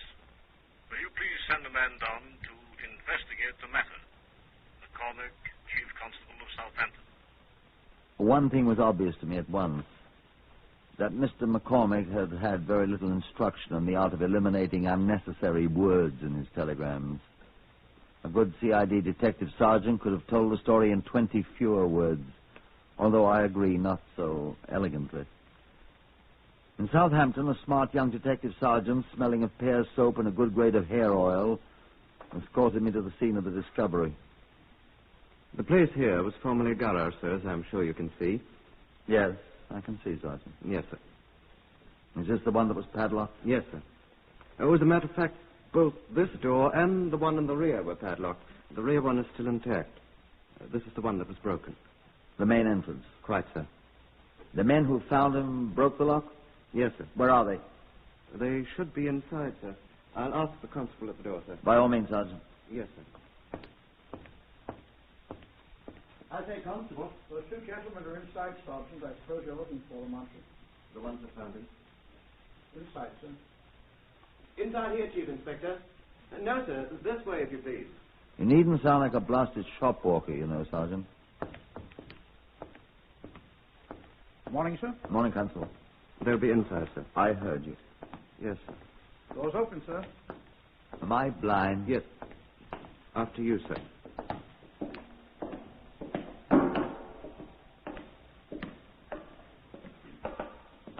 Where are they? Mr. Remington? Mr. Finn? Where do they go? Mr. Finn, are you here? Over here, Sergeant. Over here. Over there, sir. What are they doing in heaven's name? I don't know, sir. Here, Sergeant. Where? I don't... Behind the oil drum, Sergeant. I see them. Good morning, gentlemen. Good morning, Morning, sir. We got here, Sergeant. Gentlemen, this is Chief Inspector Portner of the Yard. Scotland Yard. Where'd you find him? Right down there, sir. He was crumpled up against them oil drums. Dead, sir. I can see the blood. That is blood, isn't it? I'm afraid so, sir. There's quite a lot of it, isn't there? Yes, sir, for one man, sir. Find the gun? No, sir, not yet. We're starting to look again this morning. You did find the body, though, didn't you? Oh, yes, sir. Rather, these gentlemen did. How'd you happen to find them? You're the ones that broke the lock? How'd you get in here? I haven't been briefed in this thing yet. Don't even know the murdered man's name yet. Oh, his name... His name was Rafe Street, sir. He was our agent. Your agent? Our company's Chief Inspector. Lion Oil Limited. He sold oil and petrol, sir. All these drums are ours, Chief Inspector, you see. Mr. Street was not actually our employee, you see. Just an agent. You see, we hadn't heard from him for several months. Several months? October 28th, to be precise, Finn. I hope you don't mind being precise, gentlemen. This is a murder, you understand. Sergeant. Sir? Had this man been reported missing before his body was found? Not to my knowledge, sir. I'll want to know why his disappearance wasn't investigated, if he was reported missing, you know. I'll check, sir. Now, gentlemen, I am to understand that your agent had not been heard from for something over 2 months. And you people up to now made no effort to find out why. Is that true? Well, sir... Oh, I can explain that, Inspector. Chief Inspector. Do so, please. Well, in the first place, the late Mr. Street was a man of no known relatives, according to our records. That's right, sir. He had sleeping and living quarters in the back of this building.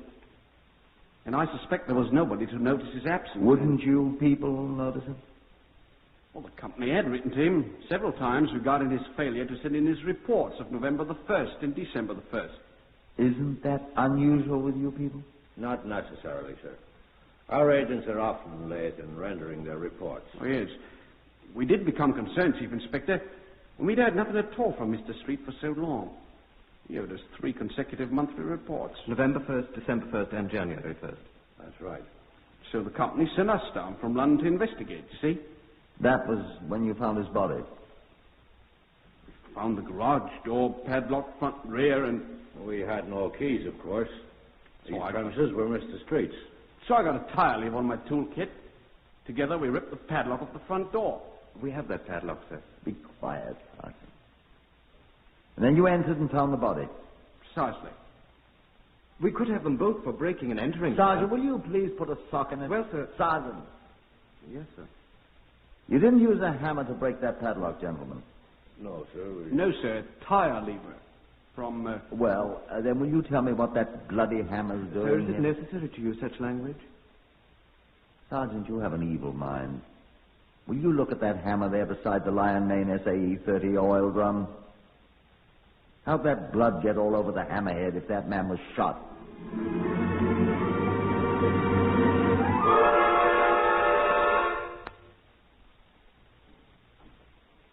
I left the fragrant sergeant to arrange for and supervise a draft of detectives from the Southampton police to organize and conduct an all-out search of the garage warehouse for the gun with which the victim had allegedly been killed, and proceeded in good order to the mortuary where the body lay.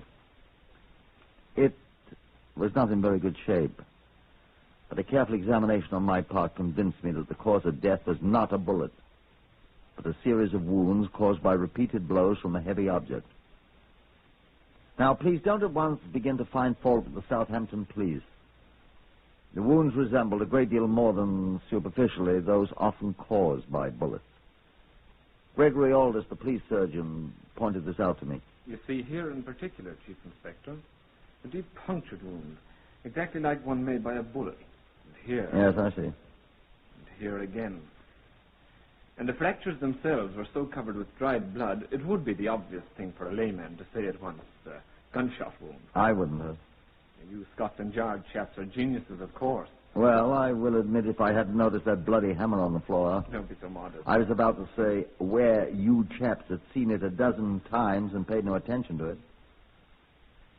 I think I'd better just make sure there isn't any bullet in his head. Or evidence of one having been there. Well, I'm sure I'm not going to watch you do it, Doctor. That will be helpful, sir. Mind you're careful now. I shall want to try that hammer to see if it fits those marks on the skull. So shall I, sir. Must be an extraordinary hammer to produce marks like bullet holes. It is. The end of the hammerhead opposite the striking part, the peen it's called, Doctor, is quite thin and long and about the diameter of a 38 caliber bullet.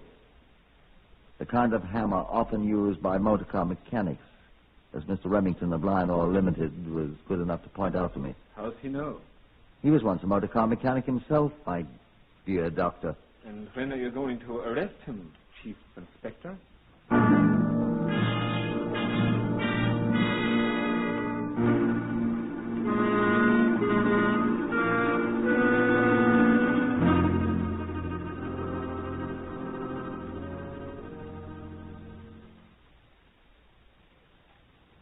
It had occurred to me at the very moment I was saying it to Gregory Aldous. I went back to the garage to find him.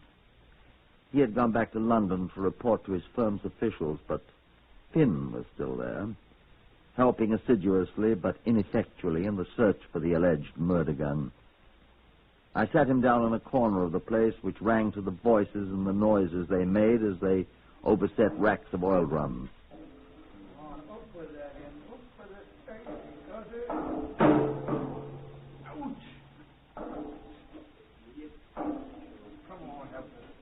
Haven't found it yet, eh? Not yet. Oh, my sainted aunt, I'm tired. Tired? Those oil drums were in the neighborhood of 100 weight apiece. I've moved several million of them. Remington move a lot, too? Not really likely. He had to go to London. Yes, I know. Tough on you. Well, he's my boss. Fine to be a boss, isn't it? He's all right. Known him long?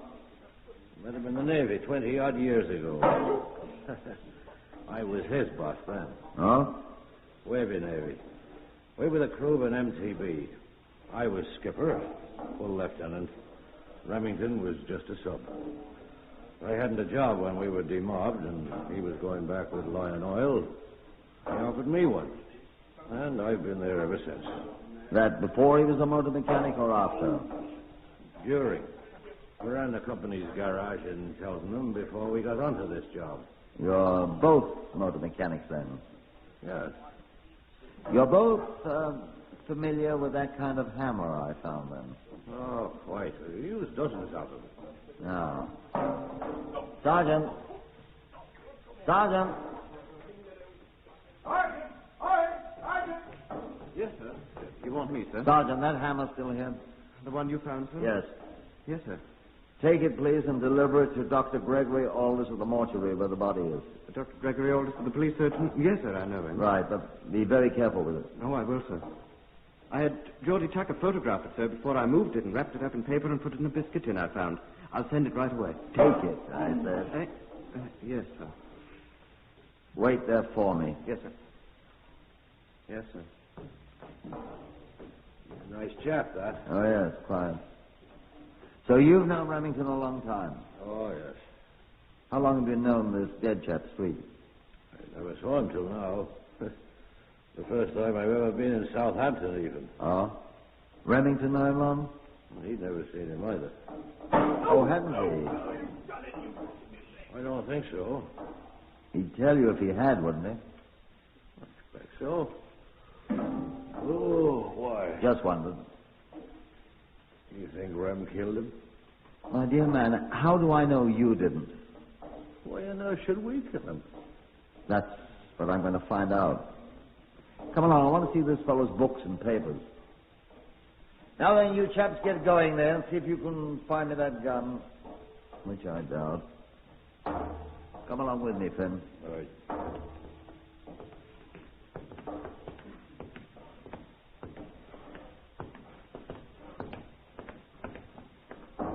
This his office, you suppose? It must be. It's the only door in the place. Open it. You've got keys, haven't you? I've got no keys. Then I'll open it. Stand clear. Some use for regulation police boots, after all. This must be where he slept. Oh, fair frosty in here. Ew. It's a pity there isn't a window. Had he any desk?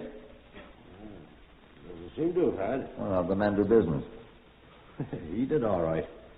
He was a good customer, even if he did live in a pigsty like this. Wonder where he kept his money.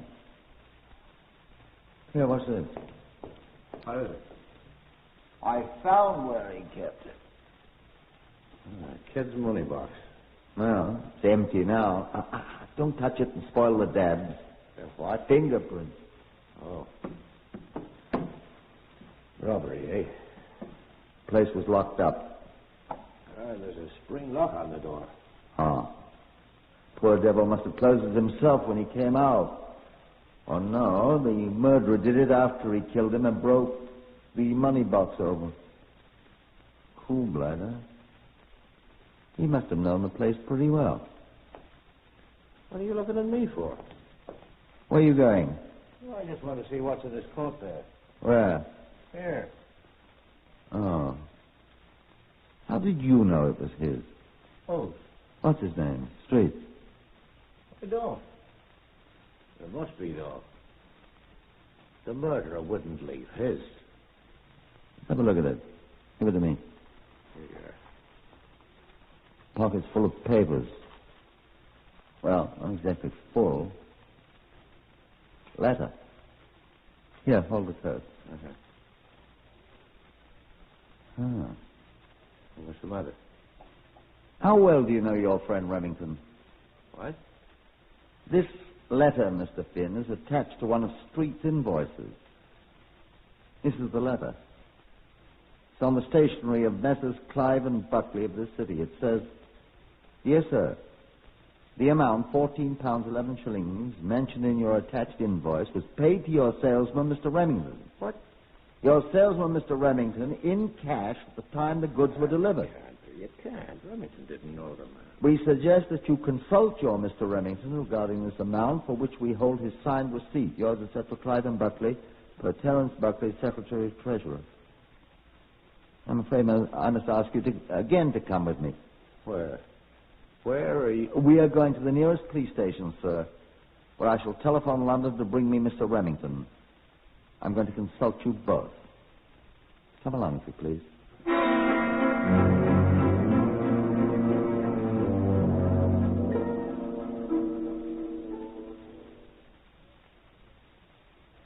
There's no trouble at all to reach Scotland Yard in London and to arrange to have Mr. Remington contacted at Lion Oil and then accompany an officer back to Southampton. In the meantime, Mr. Finn consented to accept the hospitality of the Southampton police until his partner arrived. Myself, I went to the mortuary, found Gregory Aldous gone, and left that gloomy place for Aldous' official quarters, where he sat talking with the sergeant, who was not so redolent of oils and unguents by now. Gregory Aldous looked at me pleasantly. Well, was I right, Chief Inspector? Hmm? You arrested Remington? He'll be in custody at once, yes. What did you discover about the hammer? It fits perfectly, sir. I was speaking to Dr. Aldous, Sergeant. Excuse me, sir. Does it fit the wounds, Doctor? Perfectly. Good. There's no bullet in the skull, though. I hope he didn't spoil it. It's a trifle difficult to spoil a skull that's been worked on by somebody with a peen hammer, sir. The sergeant here has made an interesting discovery, Chief Inspector. Oh, has he? And what have you discovered, Sergeant? Where the hammer came from, sir. What's that? You looked at the handle, of course, sir. Of course I looked at the handle. Why? You saw that Morris Works and a number was branded on it. Sergeant, I must admit I did not. Thank you, sir. Who is this Morris Works? Did you find out? If you had lived in Southampton, sir, you'd of course recognize it at once. Of course. Well, what's so blasted funny? That's the factory where they make the Morris motorboats, sir. The Morris Works. Well, I'll be blowed. That shows you what a Londoner doesn't know, doesn't it? And what else did you discover, Sergeant? Well, sir, I rang up a chap we know at the Morris Works, and I asked him about that number. Good. And he put me on to the tool issuing department, and a man there recognized it at once. Better and better. It was the number of a chap in the engineering department, a motor mechanic. You see, Aldous? You were right. I was right. Go on, Sergeant. Well, sir, that's the lot. We found this fellow, name of... I wrote it down. I found this at the garage while we were hunting for the gun. There isn't any gun. Nothing but the hammer. Yes, sir. The fellow's name is P. Gallant... No, that's not it. Oh, here, on the other side. Here it is. Teddy Finucane. Go out and arrest him at once, Sergeant. You found him, you make the arrest. Thank you, sir. Doesn't suspect anything, does he, eh? He's not the one, sir. What? What are you telling me? No, sir. On October 24th last year, Finucane reported that his hammer, a spike peen hammer, he called it. I told you, Aldous. Spike peen? Go on, Sergeant. Well, he'd lent it to a man, a stranger, who never brought it back, and he had to requisition a new one. That's all, sir. Wow. Sergeant, just as soon as they deliver this Remington chap from London, you and I'll hurry him right down there. It would save time if we got this Teddy Finucane to come up here, sir. Right. Then we'll let him identify the fellow. No, by gad. What's the matter?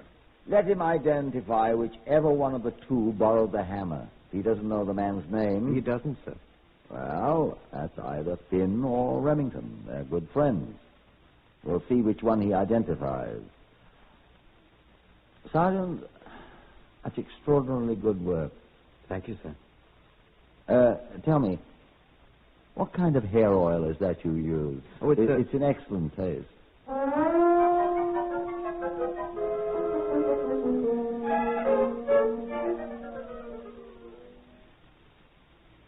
The identification parade, to which both Remington and his friend Finn readily consented, was scheduled for 10 in the morning in a vacant room at the Southampton police station, to which the sergeant was attached.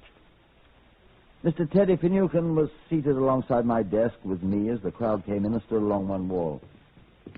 I had secured 6 or 8 other persons to stand in with them to make it as fair as possible for the suspects. That, of course, is standard procedure. Will you gentlemen please take off your hats? Thank you. Not that there was any doubt by now. We're all ready, sir. If you please, Mr. Finucane. Now, will you please tell us whether you recognize any of these gentlemen, sir? Good, the first one. No. Remington was third, Finn seventh in line. This gentleman, Mr. Finucane?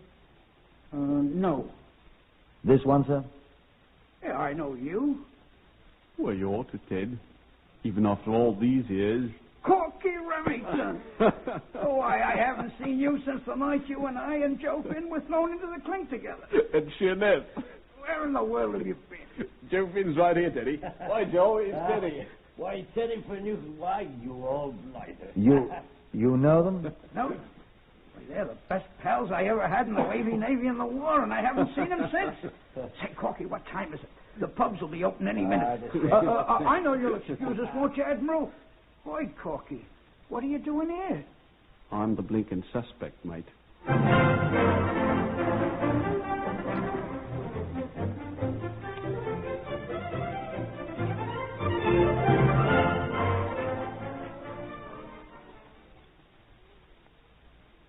By 9 that night, they were all three in jail. The charge was under the Act of 1872, in such cases made and provided, Section 80 of which reads, being guilty while drunk of riotous or disorderly behavior in any highway or other public place, whether a building or not. It had been both, and the Royal Navy Volunteer Reserve had done themselves proud. Mr. Teddy Finucane, former artificer petty officer attached to motor torpedo boat squadron Ump, was able at last to master his hangover and speak to me. No, sir. You ain't the man I lent my hammer to. No, sir. Positive. I'm very sorry to put you to all this trouble, Mr. Finucane. Pleasure, sir. But it couldn't be them. Neither one of them has a slide in his left eye. Port, starboard, right eye. Cross-eyed, you mean? True. Should have told you before. And a cut on his same right cheek. Big one. That's all I know. There's Corky. He'll be able to join you for breakfast, Mr. Finucane, I'm sure. He and Mr. Finn both. Breakfast? I shall probably join you then. Breakfast. Goodbye. Come on, Sergeant.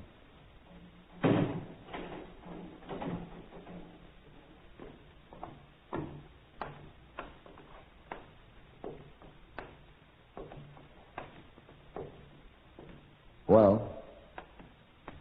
I'm as disappointed as you are, sir. You're not old enough to be, son. Yes. Well, we'll find him someday. Not much use keeping this any longer. What is it? The card I wrote Teddy Finucane's name down on, sir. Picked it up at that garage where the dead man was, stuck in the edge of an oil drum. Anything else on it? Just a name, sir. Oh, well. Name? Gollinson, P. Gollinson. Never heard of him. Why should that card with a name on it be there, though? Gollinson. I don't know, sir. Huh. Did you ever play a hunch, Sergeant? I do all the time, sir. Do they work? Quite often, sir. Come with me. I'm going to play mine.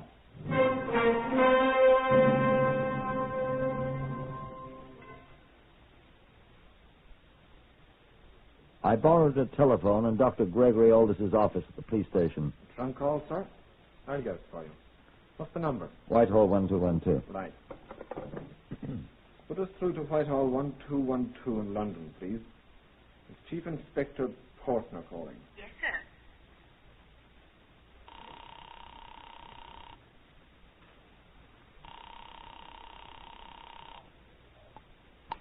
Yes, Chief Inspector. Put me through to the CRO. Criminal Records Office, yes, sir. Criminal Records Office. Look here, this is Chief Inspector Portner. Yes, sir. Here we go, Sergeant. Do you have anything on a man named... Wait a second, let me see the card, Sergeant. Gollinson. Gollinson. Gollanson. P. Gollinson. I'll see, sir. The eye, sir. What did you say, sir? Oh, yes. He has a slide in his right eye. What, sir? A slide, a cast. Yes, sir. And a large scar on his right cheek. Can you check him at once, please? I'll try, sir. Will you wait, please? I'll wait. He's looking, Sergeant. Oh.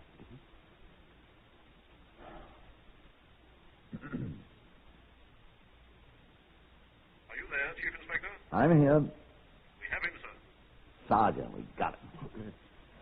Where is he? Gollinson. Peter Herman. You want his record, sir? I want his whereabouts. He's got a bad record, sir. Good. Give me his address. He'll be quite easy to find, sir. He has 8 more months to serve at Wandsworth Prison of the term he was sent on for last November.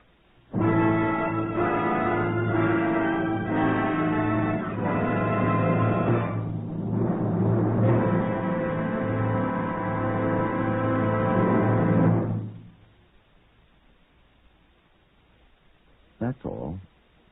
That's nearly all, anyway. There he was in Wandsworth, calmly sewing mail sacks.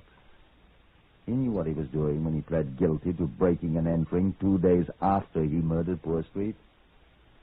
Rather, he thought he did. He had worked for Street for a short time and had been stealing from him consistently, using the name Remington, which he had seen in some of Street's correspondence. We took him to Southampton. This time, Finucane identified him at once as the borrower of the hammer with which Street was killed. Street, Gullinson said quite calmly, had accused him of stealing, and he had hit the poor man several times with a borrowed tool. So he stayed in Southampton for the assizes, and when they found him guilty there, Sir Charles Wilson sentenced him to go back to prison, this time at Winchester, where they hanged him.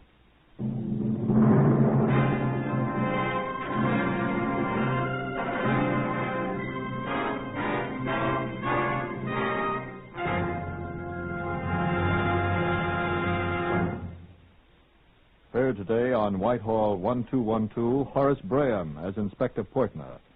Others in the order of their appearance were Harvey Hayes, Lester Fletcher, Maurice Gosfield, Pat O'Malley, Gerard Burke, Francois Grimard, and Gordon Stern.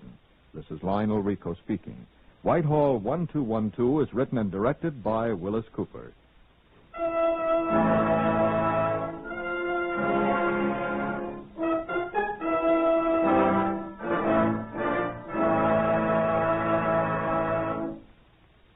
When you're driving your car, remember that speed has its price. Death or injuries that can cripple you for life with endless bills to pay and endless years of suffering. Just because you may speed at times and get away with it, don't be lulled into a false sense of security. The price tag on speed violations last year was 15,000 killed and 500,000 injured. This year, thousands of lives can be saved if you and millions of other motorists come to the sober realization that speed is the biggest killer on the highways. Follow the campaign of the next president on NBC.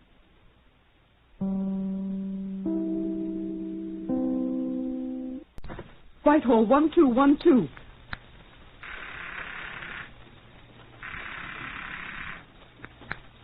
Enter Scotland Yard.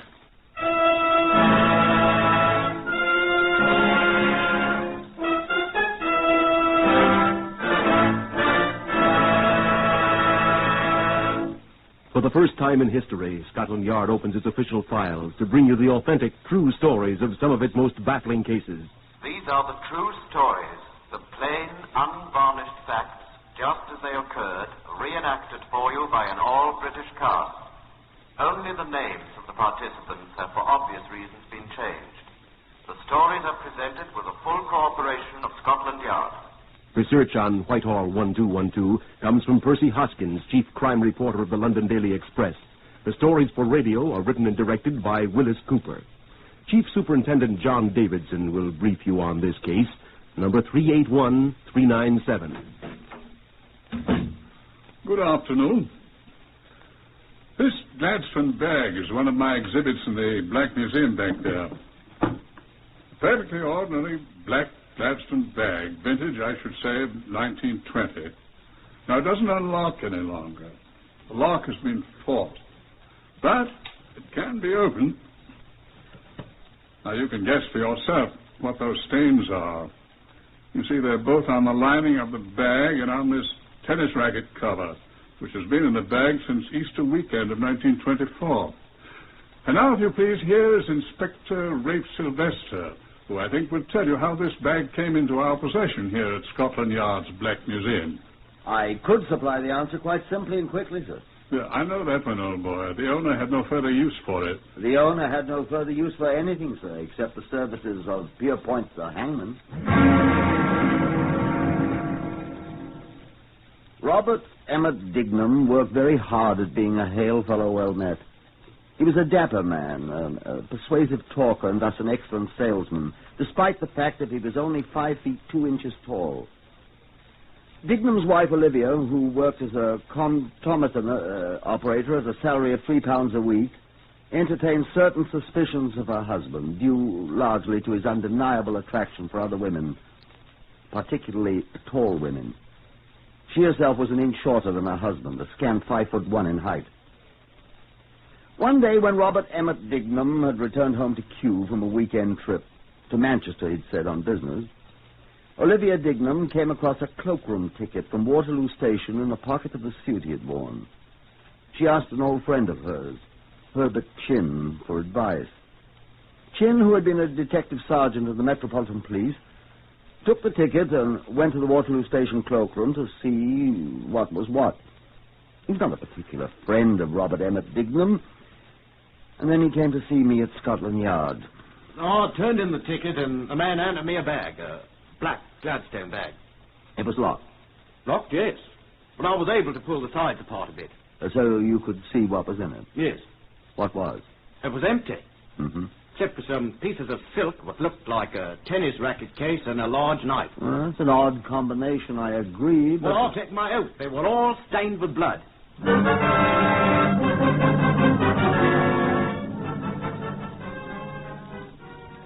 Chin gave me the ticket, which he had got back when he returned the bag to the cloakroom shelves. I took it and went to see for myself. I took one of the pieces of silk and sent it to the laboratory to be tested. Back came the report. Human blood. I put 2 detectives on a 24 hours a day watch of the cloakroom. At 9 o'clock the next morning, they brought him in and left him in my office. I asked him his name. Robert Emmett Dignam, Inspector. Named after the great Irish patriot, you know.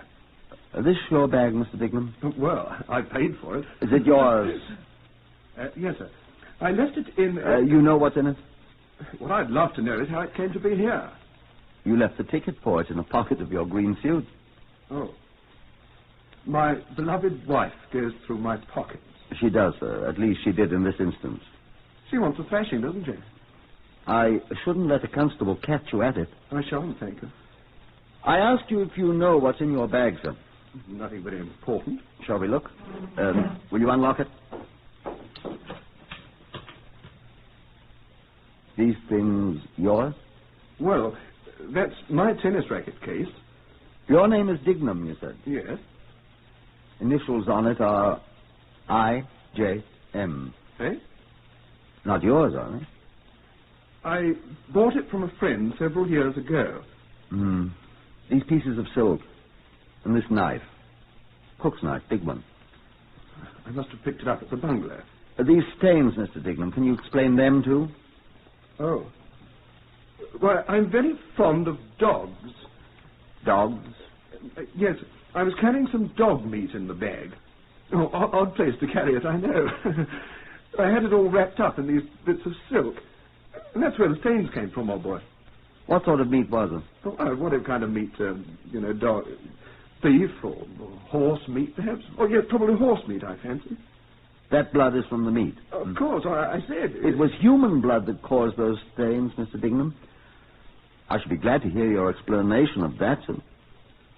Well, all I can say is that it was dog's meat. What kind of dogs do you have, sir? Oh, I haven't got any... I mean... What do you find so amusing, sir? All this is making me sound quite like a murderer, isn't it? Mr. Dignam, I must detain you on suspicion of murder. Look here. And I warn you that anything you say will be taken down in writing and may be used in evidence. If you have anything to say now, I'll be glad to hear it. Well, I'll have to think about that. Mr. Dignam thought. He thought for a long time, sitting in my office, staring out of the window at the rain. 10 minutes went by. I looked at him. I've got to get some things straight in my mind. Take your time, Mr. Dignam, I said. He sighed, asked for a drink of water, drank it thirstily, and returned to his staring out the window. Another 15 minutes went by. Speaking to me, Mr. Dignam, I asked. I suppose you know all about this, don't you? I've no intention of telling you what we know, Mr. Dignam. It's for you to tell us if you want to. You've been warned. What? That anything you say may be used in evidence. Yes.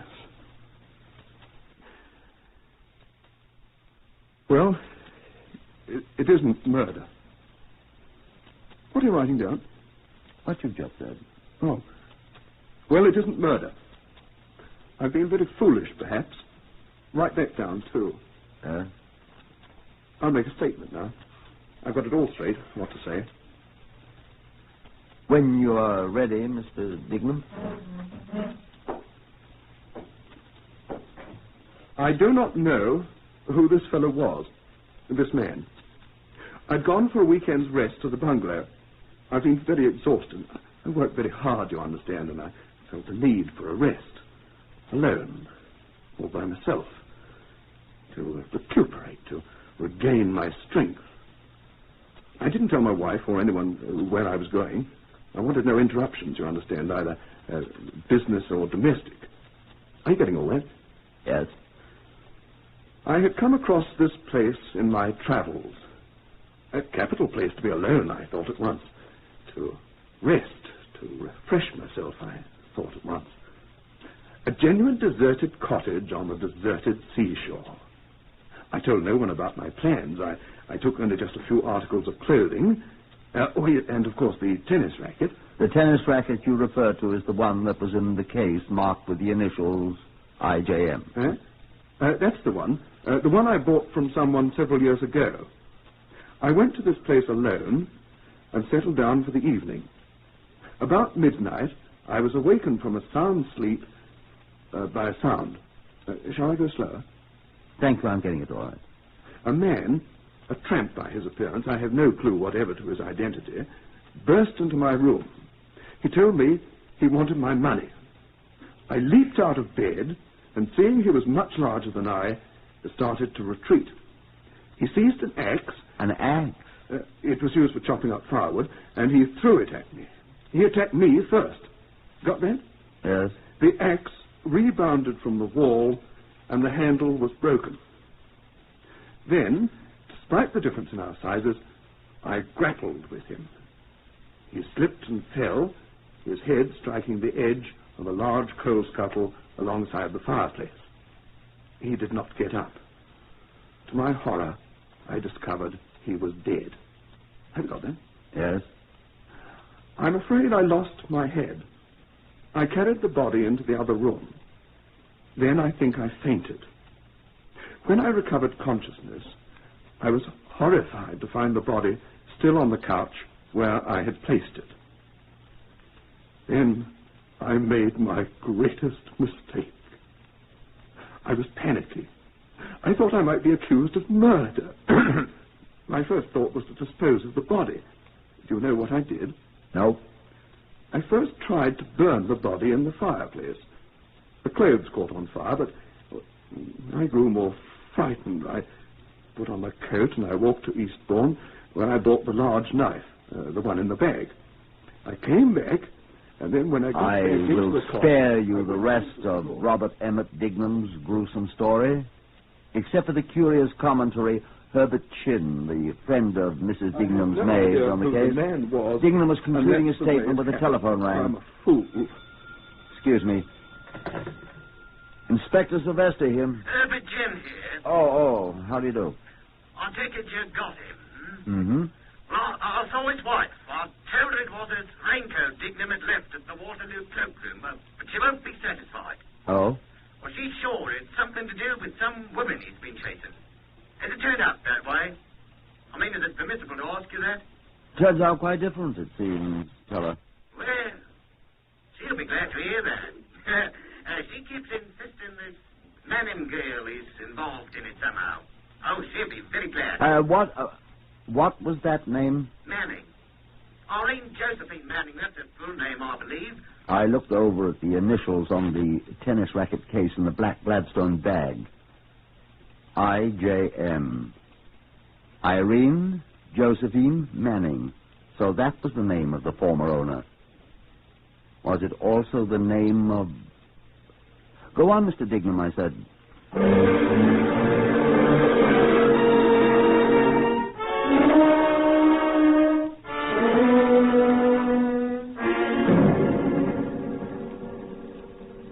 I didn't mention the name of Irene Josephine Manning to Dignam at this time.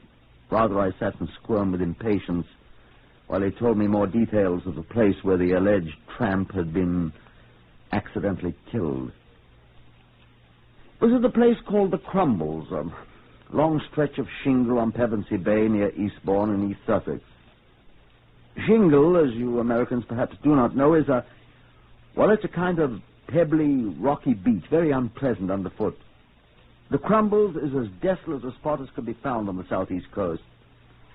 Windy and dreary, deserted by nearly all human life.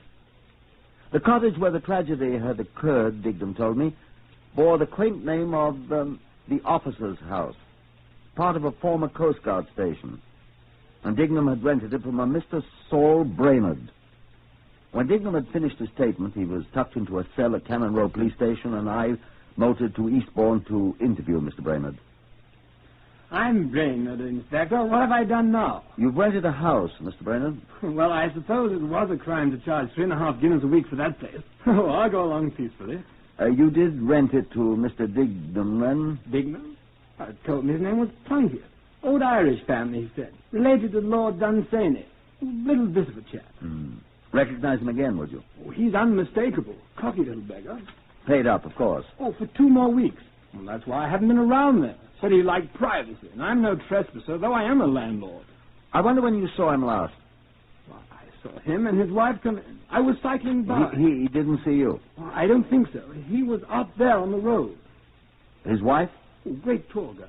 Sure it wasn't another man you saw? Oh, great mop of blonde hair blowing in the wind. We've no long-haired men around here. Leave that for London.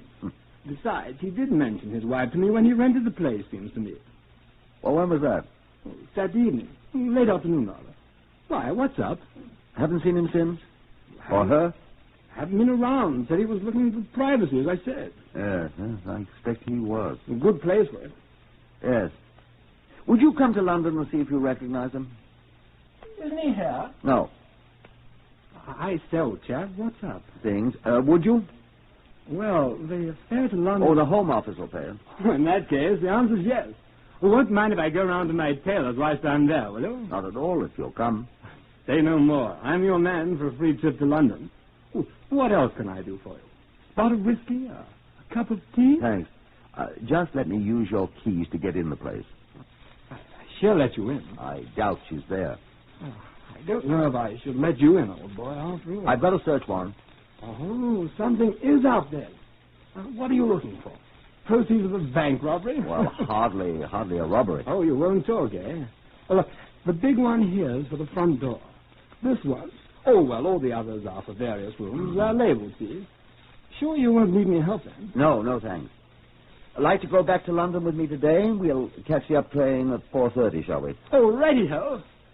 Righty-ho. Well, thanks, old chap. I'll see you later. I walked over to the dismal little walled house. It had a dank look. I glanced over my shoulder. Brainerd was still watching me. I walked through the gate in the wall, and I couldn't see him any longer. Up to the house. The sound of the sea. The smell of the sea. And then another smell. I remembered the time the sergeant cook at Knotty Ash Rest Camp in Southampton had let a pork roast catch on fire, and we went without dinner. I felt like... Well, never mind. I unlocked the door and opened it. I walked in.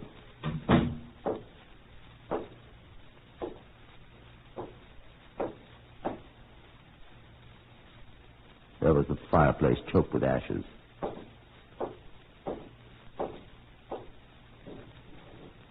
There was a coal scuttle. He said the tramp cracked his head on fatally. Tin. Crumpled tin.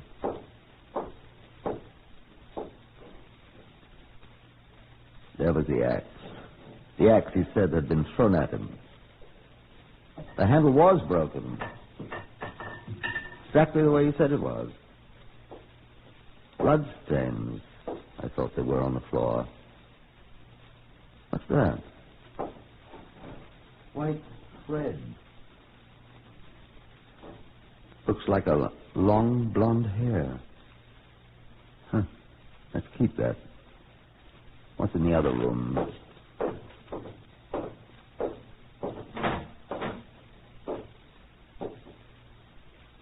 What's that? Leather heel. High heel. Of a woman's dark blue shoe. What's that? Bloodstains. And here, too. And the tramp died when he struck his head on the coal scuttle out there. Let's review it all again, I thought to myself. The broken axe handle. Check. The crumpled coal scuttle. Might be. I doubt it. The woman's high heel. Maybe. The woman, the wife that Brainerd saw. The knife, he said he bought it in Eastbourne. Who's that? Brainerd. Did I interrupt you, Inspector? Come on, the London train's due in 20 minutes and we've just got time. I don't want to miss the free trip to the city, old man.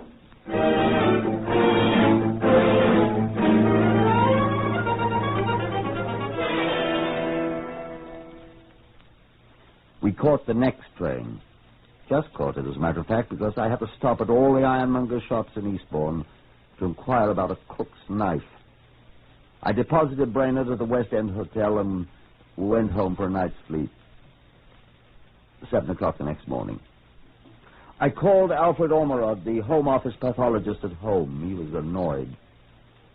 It's better be important, Sylvester. I've got lather all over my face. Well, take my word for it, Alfred. But take your word for what, man? It's important. Well, go ahead, my face. It is. Can you tell the difference between a man's body and a woman's? Are you daft? When they've been destroyed by fire? I repeat my question. Have you taken leave of your senses, Sylvester? What's the answer? No. Now, look, my face feels... Will you come to the office at the Yard at once, please? I'll be there at 9:30. Not a second earlier. But look... I suggest that you go shave yourself, Inspector. I'll see you at 9:30. Good morning. Well, that's that. Oh. Inspector Sylvester here. Oh, Chin. Herbert Chin here, Sylvester. I've been trying to get you, but your telephone's been busy. What do you want? Well, look here, about this chap Dignam. What about him? Oh, you remember I mentioned that girl, that Irene Manning to you yesterday, the girl he was chasing after? Yes? Well, look here, she's disappeared. How do you know? Well, her sister. Her sister, Julie Manning, she's at Mrs. Dignam's home right now, screaming for Dignam's blood. Oh? She says her sister's been missing since Saturday afternoon, and she's certain she's gone away with Dignam. Dignam's in Cannon Row Police Station. Oh, but where's Irene Manning? Is this sister with Mrs. Dignam now? Yes. Can you bring her to my office at Scotland Yard at once? Well, I'll try. I'll be there in less than half an hour. Goodbye. But... Now, where are my trousers? Oh. Yes? Inspector Sylvester here. Cannon Row Police Station here, sir. Sorry to bother you at this hour, sir, but What's the matter? this prisoner of yours, Dignam, What's wrong with him? he's been raising all kinds of canes. Says he wants to see you at once. Says it's extremely important. Well, send him over to my office at the Yard with a couple of men. I'll see him. Is he dangerous, sir? He is. How soon do you want him, sir? I'll be there in 20 minutes. I hope. Thank you, sir. I'll be glad to get rid of him. Goodbye. Now, if that thing rings just once more... But it didn't. I got to my office at New Scotland Yard, still adjusting my braces. I glanced at the clock. It was 5 minutes before 8. In the waiting room, Herbert Chin sat beside a tall blonde girl. I'll see you in a moment, I muttered, and went on into my office. There was Robert Emmett Dignam, flanked by 2 large constables. He jumped up when he saw me. There you are at last. Well? Look here, I didn't murder anyone. So you said, Mr. Dignam. I mean, this tramp who attacked me with the axe fell and smashed his own head. That's all that happened. And, you disposed of the body, you said? Well, I was confused. I was frightened. I didn't know what I was doing. I'm sorry. Well, you can't keep me in jail for that, you know. I'm afraid I can't do anything for you, Mr. Dignam. That's a matter for the magistrate. I'll get a writ of habeas corpus. Do you have anything to add to your statement of yesterday, Mr. Dignam? I told you everything. I've nothing to add. Well, when you have, I'll be glad to take it down in writing. Until then, I'm sorry. Listen to me, you. Now listen, Take the little man away, Constable, please. You're not going to hang me. You're not like that. Herbert Chin came in with the tall blonde girl whom he introduced. This is Miss Julie Manning, Inspector. Sit down, Miss Manning. My sister's gone. Do you have any idea where she is, Miss Manning? Yes. That man Dignam murdered her. What makes you think that? I really lent him money, and I know what he did with it. She thought he was speculating with it to make some more money for both of them. And he lost it on the races. How do you know that, Miss Manning? Only he was the one that found it out. I know all about it. He promised to desert his wife and marry her. And he told her they'd go to South America when she accused him of spending every penny she saved. Well, that doesn't argue that he murdered her, Miss Manning. Then where is she? Tell me where she is if he didn't kill her. Now, Julie, please. You keep quiet. I know where she went with him last Saturday. He told her to come to Eastbourne with him. Eastbourne? Yes. He told her he'd give her the money there at his cottage. And, well, she told me about it. I told her she was a fool, but she wouldn't go, and he's murdered her. I tell you, he's robbed her of every penny she owned. And when she wasn't any more use to him, he took her away and murdered her. He murdered her. She told him she'd have him arrested and put in prison for the rest of his life for stealing her money, and he killed her. Oh, poor Irene.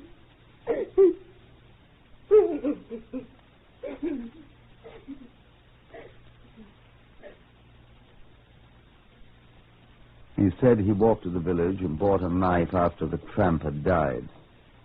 The ironmonger in Eastbourne said a little man who was with a tall, blonde woman had bought the heavy knife when they got off the train in Eastbourne. They laughed together about it, he said.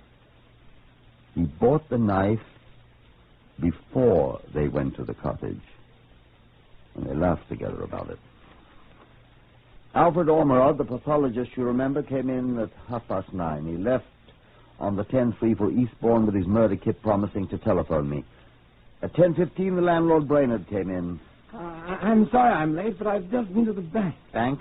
That's the Plunkett. Plunkett? Oh, Dignam. Oh, whatever his name is. I just got his check back from the bank, stamped R.D. My wife sent it to me from Eastbourne. No funds, the bank says. I had him hanged. I walked over to Cannon Row with Brainerd. He recognized Dignam at once as Plunkett, and the dapper little man was charged again, this time with obtaining money by false pretenses. He again pleaded with me. Even if the man died, even if I did dispose of the body, Inspector, they can't do anything to me for murder.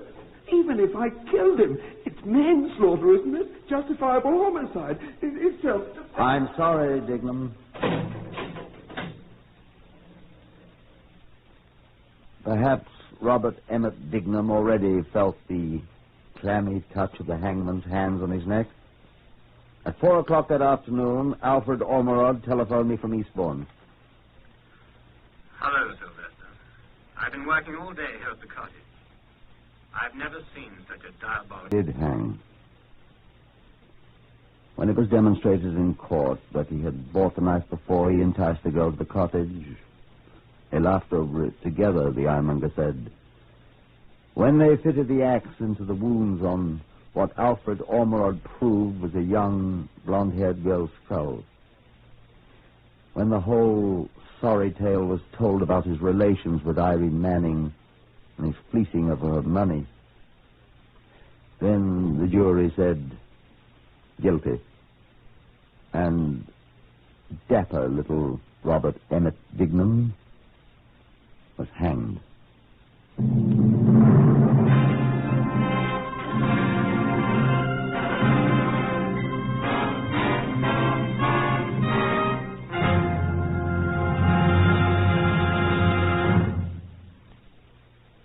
You have just heard another in the series Whitehall 1212, compiled from the official files of Scotland Yard. The research is from Percy Hoskins of the London Daily Express. The stories for radio are written and directed by Willis Cooper.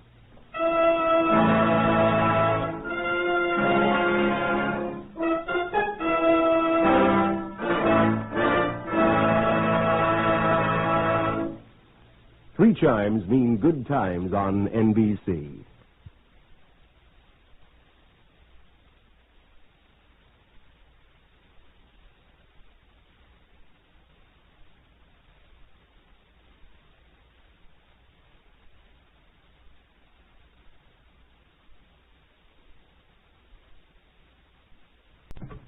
Whitehall, 1212.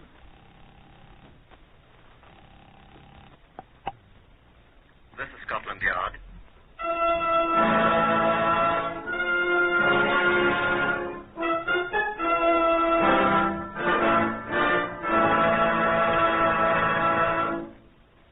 For the first time in history, Scotland Yard opens its official files to bring you the authentic, true stories of some of its most baffling cases. These are the true stories, the plain, unvarnished facts, just as they occurred, reenacted for you by an all-British cast. Only the names of the participants have, for obvious reasons, been changed. The stories are presented with the full cooperation of Scotland Yard. Research on Whitehall 1212 comes from Percy Hoskins, chief crime reporter of the London Daily Express. The stories for radio are written and directed by Willis Cooper. Here is Chief Superintendent John Davidson, custodian of the famous Black Museum of Scotland Yard. Good afternoon. This exhibit from the files of the Black Museum is labeled 50MR242, which is the file number of the case you are here about. You'll note that it is not a very good wedding ring. That is, it is of intrinsically poor quality. The base metal of which it was made shows through the shabby, worn covering of gold wash with which it was once adorned. Base metal. Yes, as base as the purpose for which the ring was purchased for 6 shillings. As false as the promises of the bridegroom who bought it and took it back again after it had served its purpose. I hope you'll pardon my sentimentality. A policeman is generally not entitled to that luxury. I ask you to judge for yourself. Inspector Stephen Rockheed, who was Scotland Yard's principal representative in this case, shares my feelings, I think. Your feelings seem to have been shared by a great many persons who participated in this case, John. Witness Mr. Justice Brewster and what he didn't say at the trial. I'm afraid I don't remember, Stephen. He omitted the phrase, "May the Lord have mercy on your soul," when he sentenced Stanley Brown to death.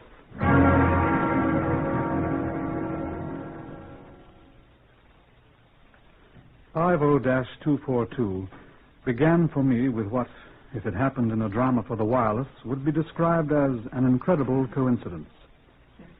A letter had been passed to my desk. It had been addressed to Criminal Investigation Department, New Scotland Yard. A letter from a man named Crittenden, living at Aston Clinton in Buckinghamshire. The CID receives dozens of letters of its type daily, and it is our generally tiresome duty to read them all. Whilst I was glancing over it, a visitor was announced.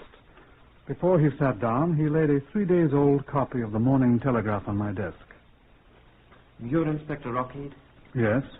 My name's Ramsey, Norman Ramsey, formerly of Blackpool, now resident in Shepherd's Bush. Yes? I've been carrying this paper around for 3 days. Why? This article here, sir. This one? Here. Highgate tragedy. Bride drowns in bath. That's the one. What about it, Mr. Ramsey?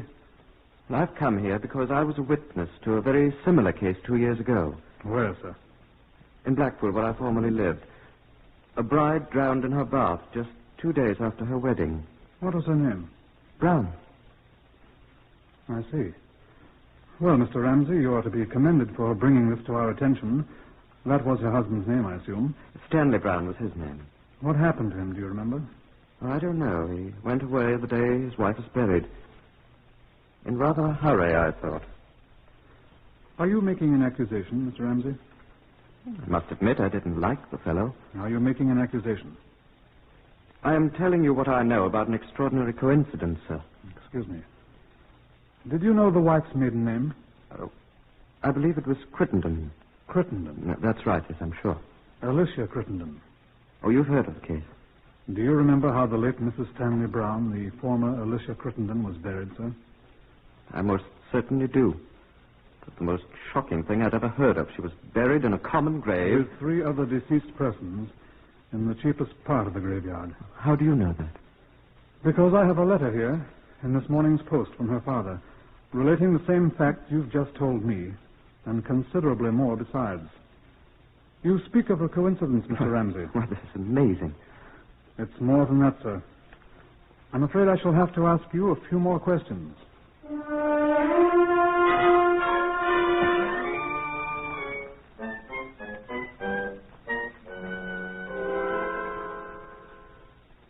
We talked for 2 hours. Mr. Ramsey remembered a great many things about the death of the bride and her bath at Blackpool. He remembered a representative of an insurance firm who'd asked him his opinion of Alicia Crittenden Brown as a potential risk for life insurance. He recalled having been asked to witness 2 newly drawn wills, one of the husband and one of the wife, in which each left the other everything. He recalled the circumstances of the fatal bath. But they had 2 small rooms on the first floor in this house. It was a sort of private lodging house, you see. Extremely charming people owned it, Mr. and Mrs. Ralston. I've heard that they've gone to America. But I remember the circumstances quite well indeed. The bathroom was just above the kitchen where the rest of us were sitting this particular Saturday night. Do you remember exactly when it was? Early in March, if I remember correctly. She was upstairs. I remember his saying to her, "Now, mind, don't get the bath too hot. Remember your seizures." Her what? Seizures. She had epilepsy, I believe. Well, then it was very quiet on the floor above us, and Clark Brown said he was a bit worried about her and went up. Came back almost at once and said, "Oh, she's all right," or something like that. Sat down and played the piano for a while.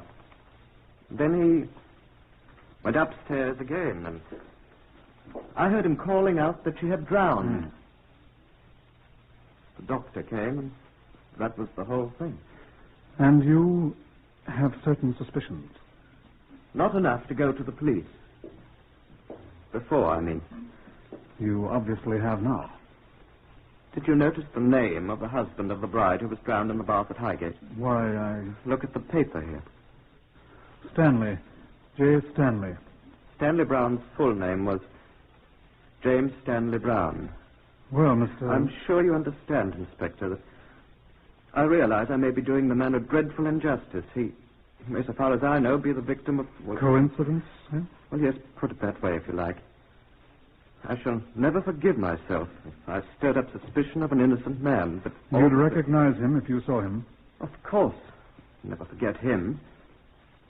Tall, heavy man with a long face like a horse, perfectly bald head, and the most extraordinary eyes I've ever seen. Absolutely dead eyes, like some primordial monster from the slime of an ancient sea. Are you a poet, Mr. Ramsey? I'm sorry. He is rather fishy looking. Yes, of course I'd recognize J. Stanley Brown. Excuse me. Will you put me through to the police at Highgate, please? Right. Ring me when you get them. I should like to ask you to come up to Highgate with me. Could you come this afternoon? Oh, this afternoon? Well, let me see. Sorry. That's all right. Inspector Rockheed speaking, Scotland Yard. Oh, yes. Hello, is that you, Richard? Oh, I wanted to talk to Chief Inspector Richard Yarber at Highgate. Right. Oh, there you are, Richard. Stephen Rockheed here. Oh, fine, thank you. How are you? The young woman who died in her bath, when was it? The day before yesterday? Right. Mrs. Stanley. I'd like to have a look at her husband, Richard. Where would I find him? I mean, does he live at... What? What's the matter, really? sir? Can't hear you, old boy. Oh, when? What? Interesting. The same day she was buried, eh? What, sir? Shh. Very sorry. That's very interesting. How long have they been married? Says recently married in the paper here. 3 days. It's Brown, I know it. sorry, sir. Well, yes, I would rather like to talk with him. I think we'd better pass the word to have him picked up. Is he gone? If you please, Mr. Ramsey. I'm sorry, I'm very sorry. What's he look like? Half a tick. Where's my pencil? Here. Now, go ahead. Tall, about 14 stone. Big chap, isn't he? What kind of extraordinary eyes? But that's him. Like an insane what? What? Thin and hatty? You do turn a phrase, Richard. Excuse me. What are you saying? Bald-headed. Ask him if he's Yes, bald-headed. bald-headed chap, is he? Oh, curly black hair. But that's not him. It can't be. Will you please be quiet, Mr. Ramsey? Well, he was perfectly... Sorry, Richard. Yes, thanks. Give our people here at the yard the fullest description you have, and thank you very much indeed. No, I'm not sure, but the circumstances of his wife's funeral do interest me. I'm very curious. Thank you. Is he gone, sir? He's gone, yes. And where do you suppose his bride is? Well, you said she was buried. She is buried in a common grave with 4 other miscellaneous corpses, just like the other bride of 3 days who died in her bath.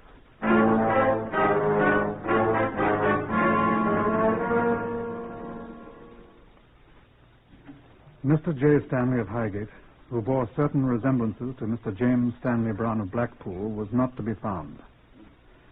The attending physician at Highgate, who'd signed the death certificate for the drowned bride, told us that she had visited him the afternoon of the fatal bath. He had given her some powders for what she described as a migraine headache, which was sometimes, she said, so severe that she had fainted from the pain. The powders had not been unsealed when the body was found, although the husband had told him that his bride had complained of a nagging headache immediately before her bath. You certified her death, of course, as from natural causes, I asked the doctor. I did, sir. I was convinced at the time, and still am, that a sudden twinge of pain caused her to faint. She slipped down in the bath until her head was under water, and she drowned before aid could reach her. She was naturally alone in the bathroom, sir. Do you recall anything that her husband said at the time, sir?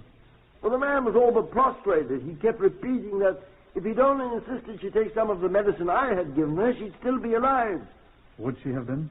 In effect, I so certified, Inspector. A post-mortem might... I saw no need there, nor do I now of a post-mortem. If I may venture an opinion, I think you're being needlessly officious, sir. I'm sorry, Doctor. Reply by Mr. Francis Harrington, insurance broker of Highgate, to an inquiry by Inspector Rockheed of Scotland Yard. No, I did not pay the amount of the insurance to Mr. J. Stanley. Mrs. Stanley was insured in the amount of £1,000 sterling. Yes, he called me early on the following Monday morning with a copy of the death certificate, but, there are certain formalities, with the Home Office, and I was unable to give him a check. Yes, he was very annoyed. No, I did not think it unusual. I found that people are quite unpredictable in matters relating to life insurance. Yes. Yes, he said he would be away for some time. He said he would notify me of his address and I could send the check there.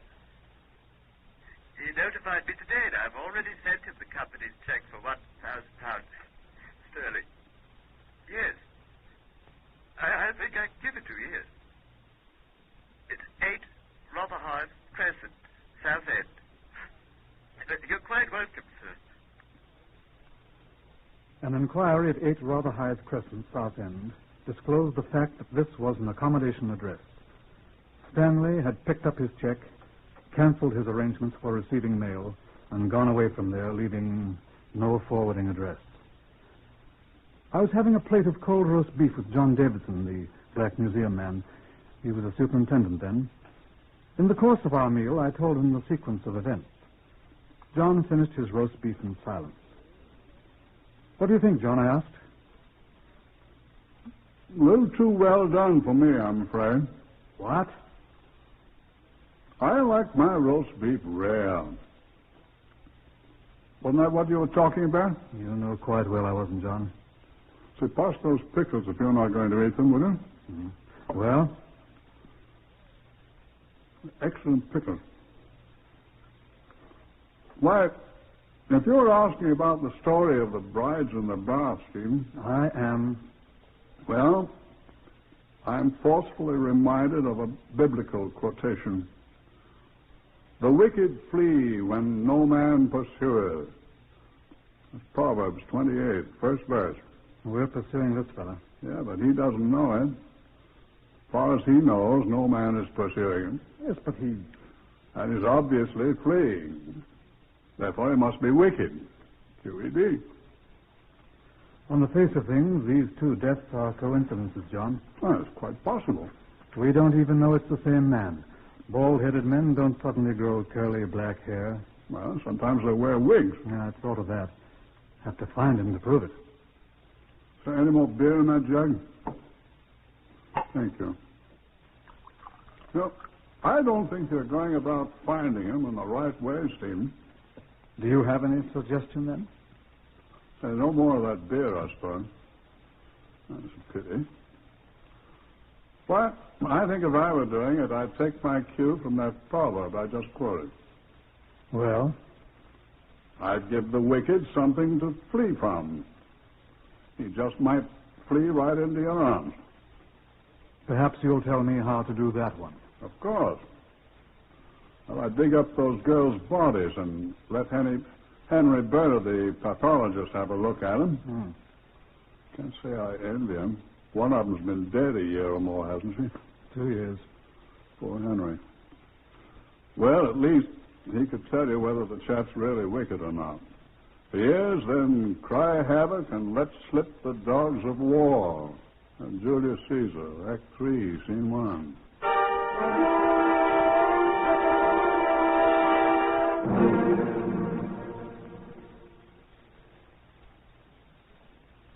After a series of annoying explanations on my part, I succeeded in obtaining the necessary permission to exhume the bodies of Alicia Crittenden Brown at Blackpool and of the late Mrs. J. Stanley at Highgate. Henry Bernard, the long-suffering pathologist, was assigned to perform the postmortems on both bodies. Accordingly, he proceeded first to Blackpool in Lancashire for the first of the examinations. I waited impatiently. 2 days later, I received a telephone call from that well-known watering place. It was, of course, Bernard. Henry Bernard here, Rocky. Well, I've finished. It's, of course, impossible to say at this late date whether the woman was really a sufferer from epilepsy. I told you that before I came up to you. What? No, there's no evidence of any organic disease. No, she wasn't poisoned. No, there's no indication whatever of any wound of any kind on the body. Lacking any other evidence, I can assure you there is none. We must accept the fact that she drowned as a result of an epileptic seizure. No, there can be no more to add. Excuse me, there's I am, somebody at the however, door. conferring this evening with the doctor who signed the death certificate. Excuse me, Yes, sir. what do you want? I'm talking on The the... police station just telephoned you. They waited, but then they said they wouldn't wait any longer. And pleased to give you the message at once, as it is extremely important. Well, spit it out. What do they want? It was Inspector Rogan, sir. You said to tell you that there's a lady complaining to them that her husband is threatening to kill her. Now, look here, Constable. I'm in no mood to be bothered with details that can be handled by... Tell them to do their own work. I'm busy. Of all the... Hello, Bernard. Hello, are you there? Hello. Oh, he's hung up, damn it. Now, look here. Well, they said you'd be most interested when you hear the lady's name, sir. Well, what is her name, then? Mrs. J. Stanley Brown, sir.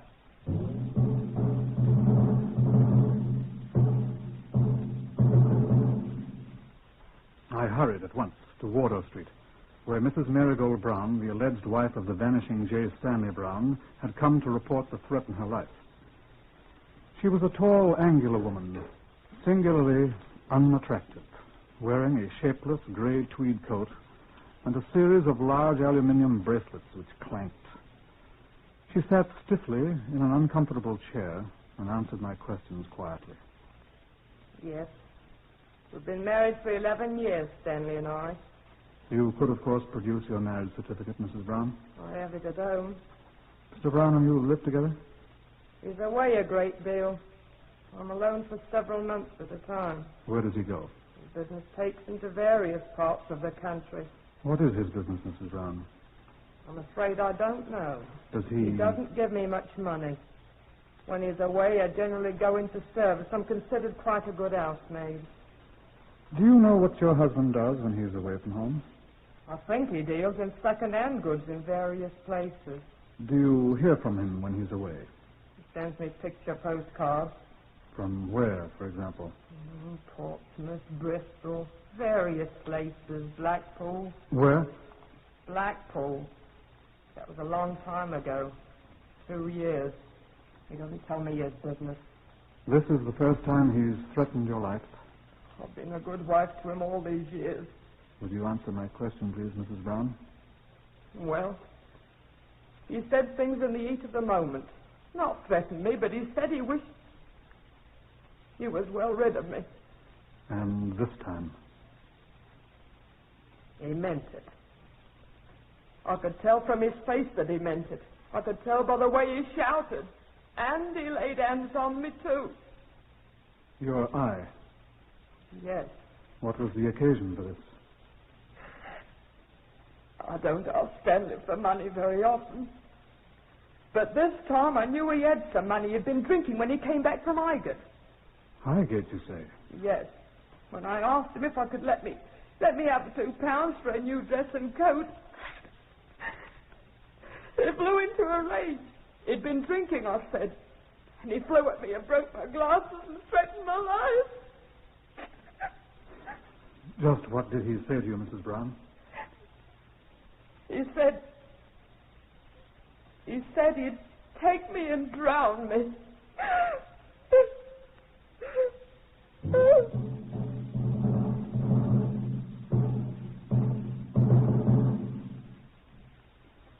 Police stations throughout England were advised that Scotland Yard wanted J. Stanley Brown, not merely for questioning, as we would have had to say before his poor shabby wife made her complaint. Now he was wanted for a violation of the Summary Justice Act of 1879, threatening a breach of the King's peace, which is felony. The questioning would come later. Henry Bernard, the pathologist, had left Blackpool and gone to Highgate for the post-mortem on the second bride. I came to the mortuary at his request. This is my assistant, Miss Littlejohn, Inspector Ruffy. How do you do, Mr. Littlejohn? Thank you very much. I found out something, Inspector. Come over here, please. Dead bodies don't bother you, I hope. Oh, no. I've brought the last Mrs. Stanley called himself at Highgate, didn't they? Stanley, yes. Mm-hmm. Well, there's nothing at all I could discover on the one at Blackpool. But this one is much more recent, you see. Little more than a week. Yes. She must have been quite good-looking. Puzzles me why girls like this will marry such rascals. I understand he's hideous. So we hear. Well, what did you find to show me? Well, I'll get to it in a second. First, though, the bride at Blackpool. She didn't have any epilepsy. I thought you said you couldn't be sure. I can be sure of one thing. Look, I've had a bathtub brought in here. Where? Oh, there. Well, what's now, that? Now, be patient, be patient. This is exactly the same type of bathtub in which the woman at Blackpool was drowned. And by another of those coincidences you're so fond of, also the same as the one at Highgate. I've seen them both. Now I'm going to show you something. Miss Littlejohn. Yes, sir. Oh, I hope that water isn't cold. You've had it filled? Of course. Now, Miss Littlejohn, if you'll take off your clothes. It's all right, Inspector. I've got a bathing suit under my smock. Oh, no, you didn't think... Take off your shoes, Miss Littlejohn. All right. Now get in the tub. I feel most awfully silly. You'd feel sillier without your bathing suit. Get in, please. Yes, sir. Oh, I thought you said this was warm. Sit down. Now, the first reaction in an epileptic seizure is a sudden stiffening of the muscles, especially of the legs. Miss Littlejohn will now stretch out her legs sharply. Observe. If you please, Miss Littlejohn. You got this? Uh-huh. There you are. Well, nothing happened. Of course. An epileptic would merely prop herself against the foot of the tub, her back resting against the slanted end, and her head out of the water, like Miss Littlejohn. She's wedged in there. But if her legs were relaxed. Try, Miss Littlejohn. Here you are. No, I'll show you something else. Step around here to the end of the tub. Now, be careful. Take off your coat. Doesn't matter if your shirt sleeves get wet. No, what are you going to do? You're going to do it. Reach down in the water. Now, do be careful. Take hold of Miss Littlejohn's ankles. Well, Go on. Excuse me, Miss Littlejohn. Now, do be careful now. Lift her feet out of the tub.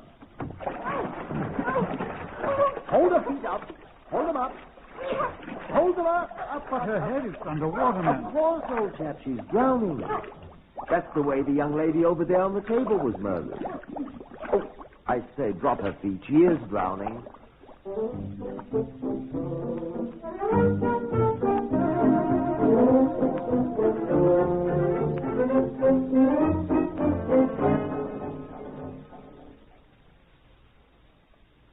I would not recommend that you try that trick with a friend. It took artificial respiration to revive Miss Littlejohn. And when Bernard showed me marks on the ankles of the drowned bride, marks that fingernails would have just fitted into, well, we measured the tiny scars and photographed them for comparison with the fingers of Stanley Brown, should we ever catch him. It was almost exactly 7 weeks later. I had a telephone call from Mrs. James Stanley Brown, the living one. Please come to my flat at once, she said. It's of the highest importance. I went there. Mrs. Brown was quite excited. I'm so glad you've come, Inspector. What's happened, Mrs. Brown? Oh, Inspector, I want to withdraw the charge against my husband. Please say I can withdraw it. Mrs. Brown, Please say I may. Oh, please. I'm afraid I'll have to know more about this, Mrs. Brown, before I can answer Oh, that. it's quite simple. We've made up again. You've what? Oh, I know, but, we've decided it was so awfully silly for us to be quarreling, and he's promised. You've seen your husband? Yes, he came back to me.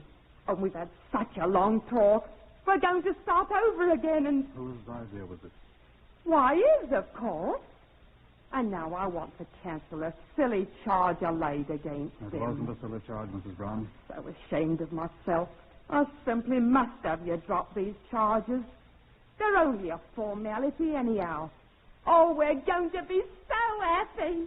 Already he's begun to treat me just like a bride, Inspector. Where is he now, Mrs. Brown? The dear, great boy. Where is he, please? You won't believe it, but he's upstairs right this minute, preparing me an heavenly bath, just like a bride. She wept bitterly when I arrested him in the bathroom alongside the inviting full tub, thinking of cheap bath salts for this pathetic last bath. Despite the things he'd done to Marigold Brown, her dreams died hard. But they died when she heard the story of the other brides who had had their baths. Henry Bernard proved the points he'd made to me and Miss Littlejohn. In the face of it all, Stanley Brown confessed. On that day, Marigold Brown stopped weeping and believing in this black-hearted man. He was found guilty, of course, and sentenced to death. He was guilty of the death of 3 women. On the day he was hanged at Wandsworth, Marigold Brown committed suicide. I think there's some good advice in what Superintendent John Davidson told me. Give the wicked something to flee from. Sometimes they'll flee right into your arms.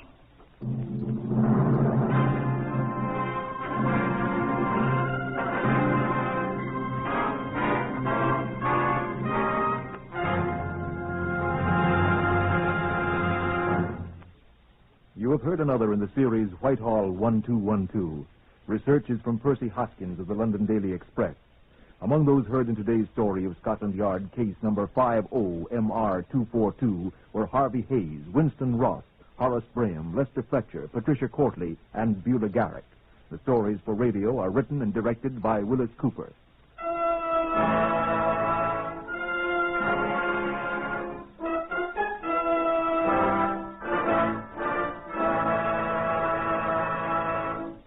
The fight against cancer is your fight.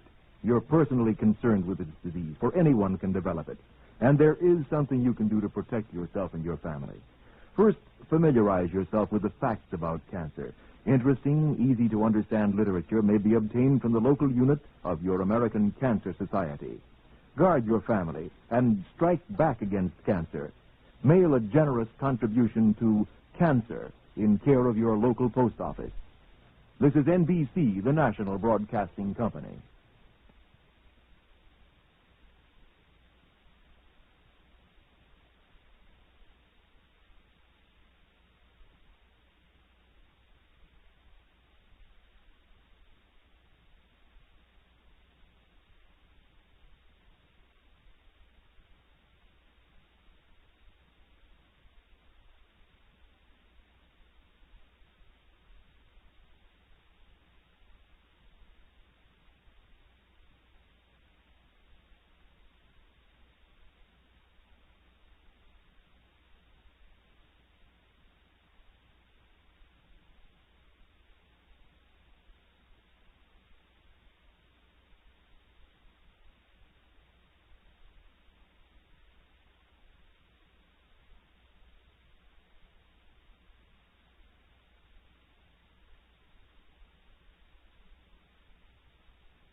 Whitehall, 1212.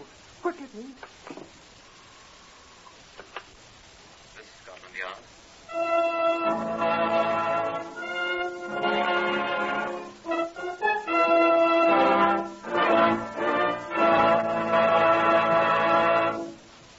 For the first time, Scotland Yard opens its secret files to bring you the authentic, true stories of some of its most baffling cases. These accurate records are drawn from the Scotland Yard file by special permission of Commissioner Sir Harold Scott. They're true in every respect, except for the names of the participants, which, for obvious reasons, have been changed. The research has been done by Mr. Percy Hoskins, chief crime reporter for the London Daily Express, and the stories for radio are written and directed by Mr. Willis Cooper. Here are the principal participants in case number 201 MR340. Sidney Patterson, builder. Mr. Patterson is absent, sir. Detective Inspector Edmund Whittaker of Scotland Yard. It was quite obvious why Mr. Patterson was absent. There are other participants in our case number 201 MR340, but not of the same importance as Mr. Patterson. We shall run across them as we go on. We shall run across a great many interesting things as we reenact case 201 MR340. And I should like to warn you, if you have the slightest trace of murder in your heart, that a murdered person's teeth are almost impossible to destroy, and that nothing is ever lost. It will certainly be found sometime, somewhere, by someone. Now, will you come with me? This is Scotland Yard's Black Museum. Yes? It's Inspector Whittaker, sir, with a friend. Oh, do come in, Whittaker. Thank you, sir. Come along. This is Chief Superintendent John Davidson, the curator of the Black Museum. Well, how do you do? I'm afraid this place is a little like a chamber of horrors, although our exhibits taken by themselves are not so startling. But they are souvenirs of the lawbreaker's art, particularly of the unlovely art of murder. Now, this human bone here brought one man to the hangman's expert hands. And these dried bloodstains on this cloth are from a once-loving husband's throat. And this revolver... Oh, but you wanted to see the exhibits in our case 201 MR340, didn't you, Whittaker? Yes, if you please, sir. Well, these are the only ones we had. Man's tooth, and this badly charred top of an ordinary office stool. That's all we have here of case 201 MR340. The rest is elsewhere. Detective Sergeant Alexander McMurphy and I, we were the murder squad next on call, were sitting peacefully chatting in my office at Scotland Yard that evening of the 16th May, waiting for our relief, who were due in less than half an hour. Oh, you're early, Anson. No such luck, Mac. Oh, hello, Boots. What's up, Boots? Investigation, sir. Why couldn't they wait another half hour? Sorry, sir. It just came in. We don't live right. Camden Town, sir. Mm-hmm. There's a fire. What? They want someone from the yard. What are we, a bleeding auxiliary fire brigade, do they think? They seem to have come across someone sitting in the middle of it, sir. What? Sitting in it? Grilled to a turn. What? Here's the address, sir. Your car's waiting. We hastened at once, of course, to the Camden Town location, about 20 miles away. The fire was a small one. It had partially destroyed an old shed which had been used as an office by a local builder, Mr. Sidney Patterson. It was only a smouldering ruin when we arrived and identified ourselves to the magnificently moustached section leader in charge. We followed him into the soggy ruins of the shed. Right here, gentlemen. We wetted him down with the fire hoses as soon as we saw him, but it was much too late. Hot fire? Oh, ruddy inferno. Mm-hmm. He had paints and oils stored in here. Not my idea of a way to commit suicide. Suicide? Note on the table there. What was a table? Pinned to the top with a drawing pin. See? Yes. Hold up your torch here a sec, will you, section leader? Yeah. Goodbye, all. No work, no money. Sidney R. Patterson. That was the poor sod's name. See the sign? I'll telephone the laboratory to pick up the remains, shall I, sir? Best use the two-way wireless on the car, I think. All right, sir. What's he leaning against? Looks like a stool or something. That's what it is, sir. A office stool. See these buckets all round him? He must have surrounded himself with buckets of paint and whatnot. And flipped a match into one of them. You ever hear of a chap committing suicide by setting himself on fire before? No, I wouldn't want to. It'd hurt awful. Well, don't touch him. Well, I was only trying to pull him away from the stool here. Part of him ain't burned, see? Where he's stuck to it. Don't. The laboratory chap will see it. Blimey. Setting himself on fire didn't hurt him. What do you mean? He shot himself first. Did you see the bullet hole in his back where it ain't burned? When it was against the stool? In his back? Well, was the man a contortionist? No, sir. He was a builder, sir.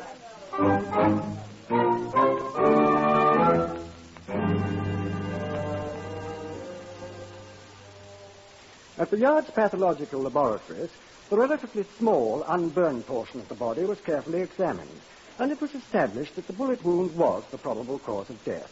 The bullet, which was recovered, proved to be a .38 caliber revolver bullet, which had been fired into the body from the back, entering just below the left shoulder blade and ranging downward, presumably through the heart. Experiments by all of us demonstrated to our satisfaction that such a wound could not possibly be self-inflicted. The improbable suicide was definitely murder.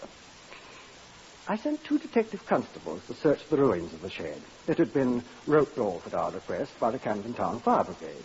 You'll be looking primarily for a revolver, I told them, but fetch back anything you find that appears useful to us. Whilst they were shifting the ashes, Sergeant McMurphy sifted the affairs of Mr. Sidney Patterson. He reported to me what he had found. From the little I've been able to gather, Patterson wasn't much of a success as a builder, sir. He seems to have been a genius for getting into difficulty. What sort of difficulty? Money. How strikingly unusual. Huh? Oh, he had one time been a ship's carpenter on one of the P&O liners, but was discharged when he was unable to account for tools to the value of £8 11 shillings. It was strongly suspected that he sold them, but the charges couldn't be proved. He served in the Royal Marine Light Infantry as a lance corporal. His record is, shall I say, dubious. How dubious? He was accused of a number of times by his shipmates of cheating, specifically at the game of Crown and Anchor. He was extremely unpopular in the Royal Marines, it seems, and was finally discharged. I shall have a more detailed report from his former commanding officer tomorrow. Hadn't he any friends at all? I've been able to discover only one with whom he could be said to be reasonably friendly, a man named Duncan Fraser, a rent collector in the city with whom he frequently played billiards. I hope he didn't make the mistake of trying to cheat a Scotsman. I'm not so sure, sir. Yeah? Duncan Fraser has been missing since the night of the fire.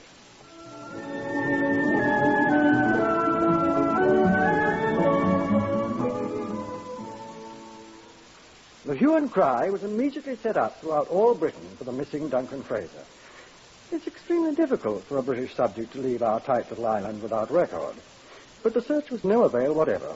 It apparently dropped off the earth. The constables applied to the ash sifting at the scene of the fire found only one thing of note: the twisted remains of an ornate red and black fountain pen, which was identified by his wife as Sidney Patterson's property.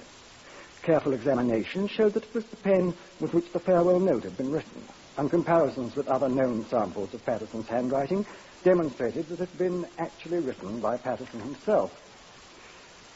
Sergeant McMurphy and I were extremely glum as we discussed our progress in my office late one night. Progress, indeed. We've been progressing backwards, sir. Yeah, if we could find the revolver, it'd be quite simple to trace its owner. If the owner is Duncan Fraser, we'll still have to trace him. Mm-hmm. No luck yet? None at all, at all.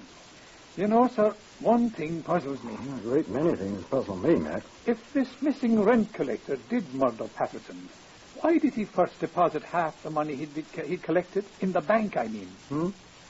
If he was going to kill someone and scram, why didn't he keep it all? He'd need it. How did he get Patterson to write his own suicide note?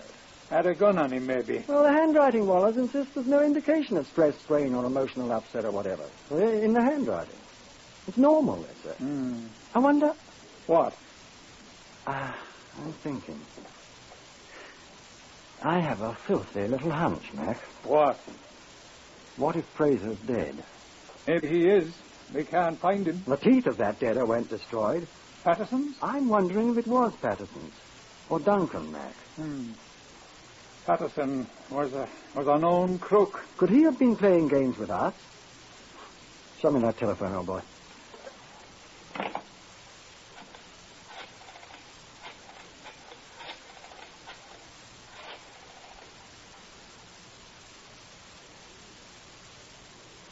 Good evening, Mrs. Patterson. Detective Inspector Whitaker, Scotland Yard here. I wonder, Mrs. Patterson, if you could tell us the name of your late husband's dentist? Thank you very much indeed. No, Mrs. Patterson, I'm afraid there's nothing to report yet. Get this tooth merchant in here first thing in the morning, will you, Mac? We'll meet him in the laboratory and let him look at our client's fang.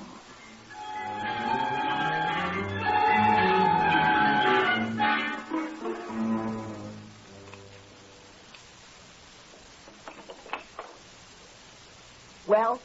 Well, what, Doctor? I never saw these teeth in my life. What? Oh? I can assure you they are not Sidney Patterson. You can swear to that, Doctor? Well, I hope you're not impugning my professional judgment, sir. Oh, not at all, Doctor. It's a matter of correct legal procedure. I have ample records in my office which you may consult. Charts, impressions. Sidney Patterson had lost 3 teeth a long time ago. I extracted the left upper canine and the adjacent incisor myself more than a year ago. You'll observe that both are intact in this jaw, sir. Then you're prepared to swear that these teeth are not Sidney Patterson's, sir? I most assuredly am. And that this is not Sidney Patterson's body? Since the jaw containing the teeth is attached to the remainder of the body, I'm prepared so to swear, sir. It's often impossible to grow a new head on a body. My fee will be 1 guinea. I will indent for it at once, Doctor. Good day, sir. Now, what did I do with my hat? Oh, yeah, good day. Good day, Doctor. I am sincerely glad that teeth are not inflammable, Mac. If more people knew that, there'd be fewer left to be called for corpses around here, sir. Right. Now, have you found Duncan Fraser's dentist yet?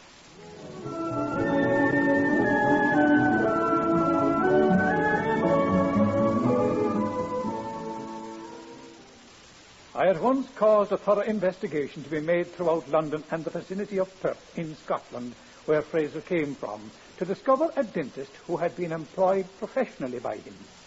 The search was most thorough, although the combined efforts of Scotland Yard and the provincial police were not sufficient to find the person.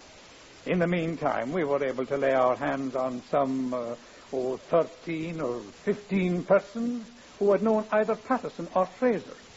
Each individually viewed the grisly remains in the Scotland Yard mortuary, and the result?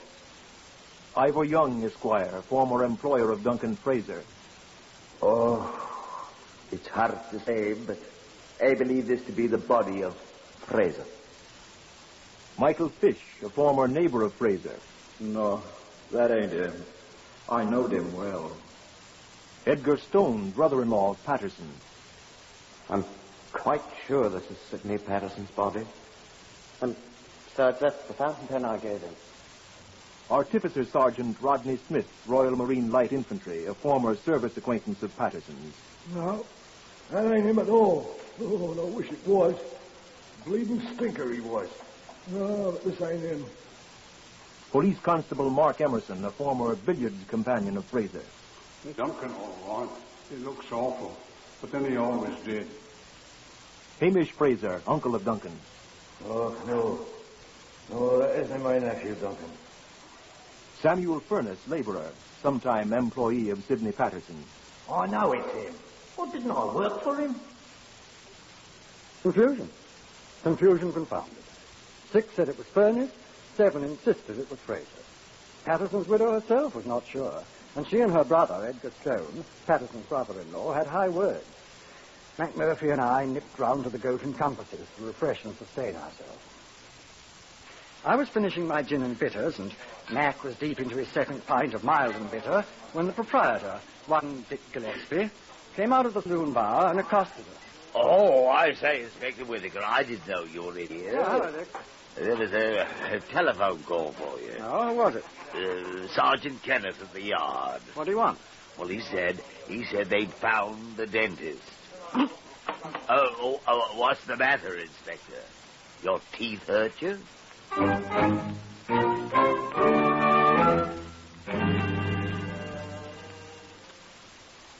It was a dentist from Perth.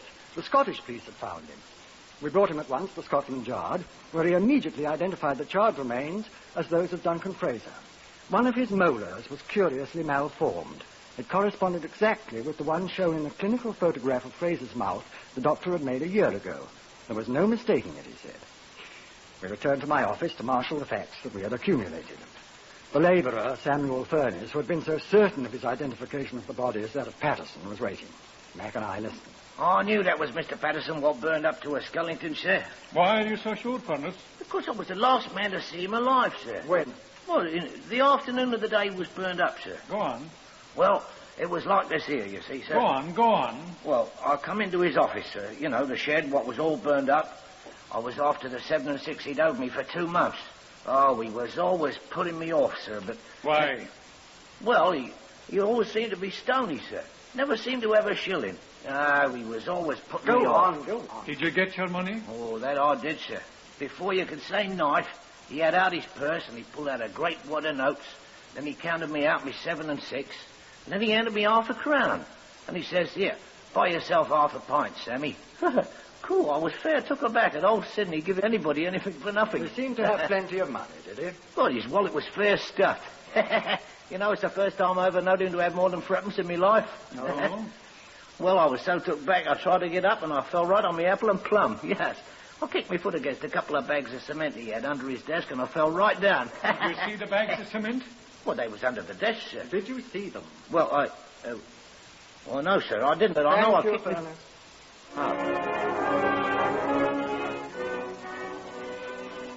Atchison had plenty of money in his wallet for the first time. And we found that there was absolutely no identification in the ruins of the burned shed that any cement had ever been stored there. We'll find him.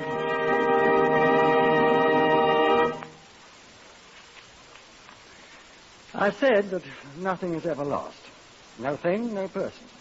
I will admit, however, that it is sometimes extremely difficult to find a missing thing or a missing person, especially when the objects of the search have few distinguishing characteristics. Sidney Patterson was such a man. Description of Sidney Patterson, broadcast by Scotland Yard. Age 43. Height 5 feet 9 inches. Weight 11 stone 4. Medium brown hair and straggling moustache same color, which he may have shaved off. Eyes blue. When last seen was dressed in grey tweed single-breasted suit. White shirt, dark red tie, black low-cut shoes.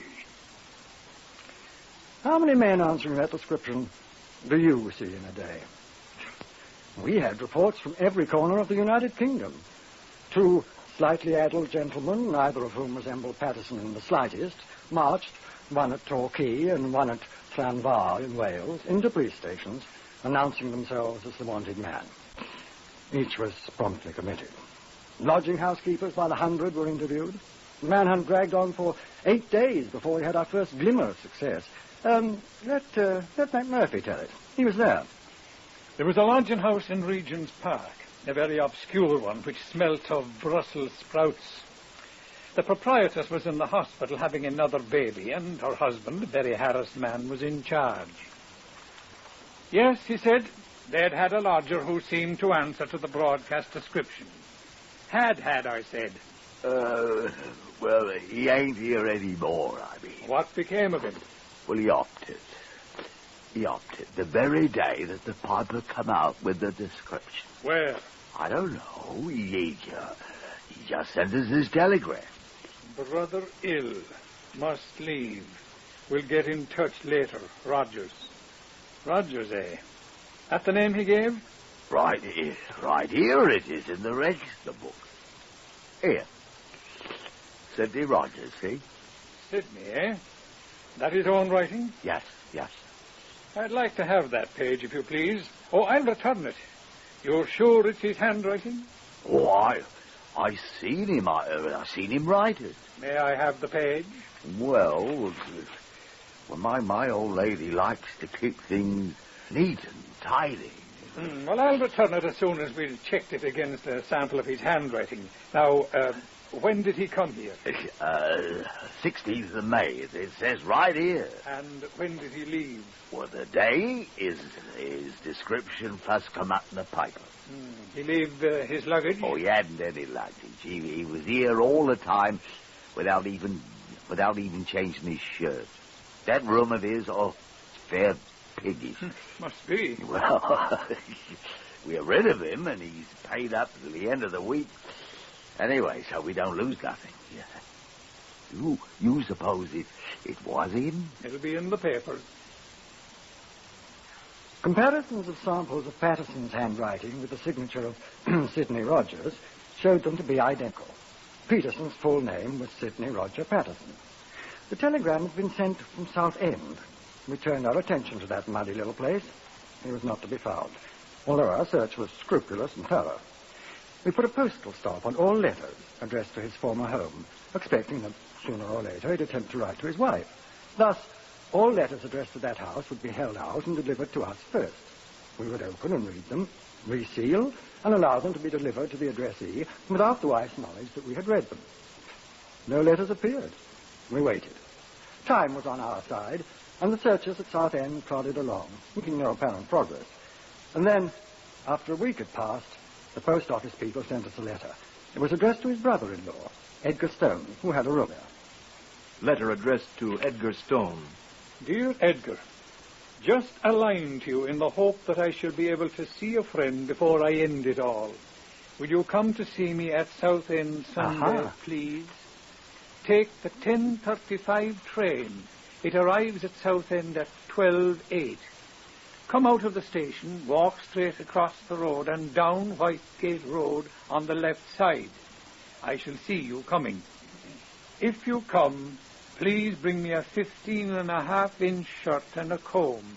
Best of luck. Mine is gone. F. Farmer. Well. So.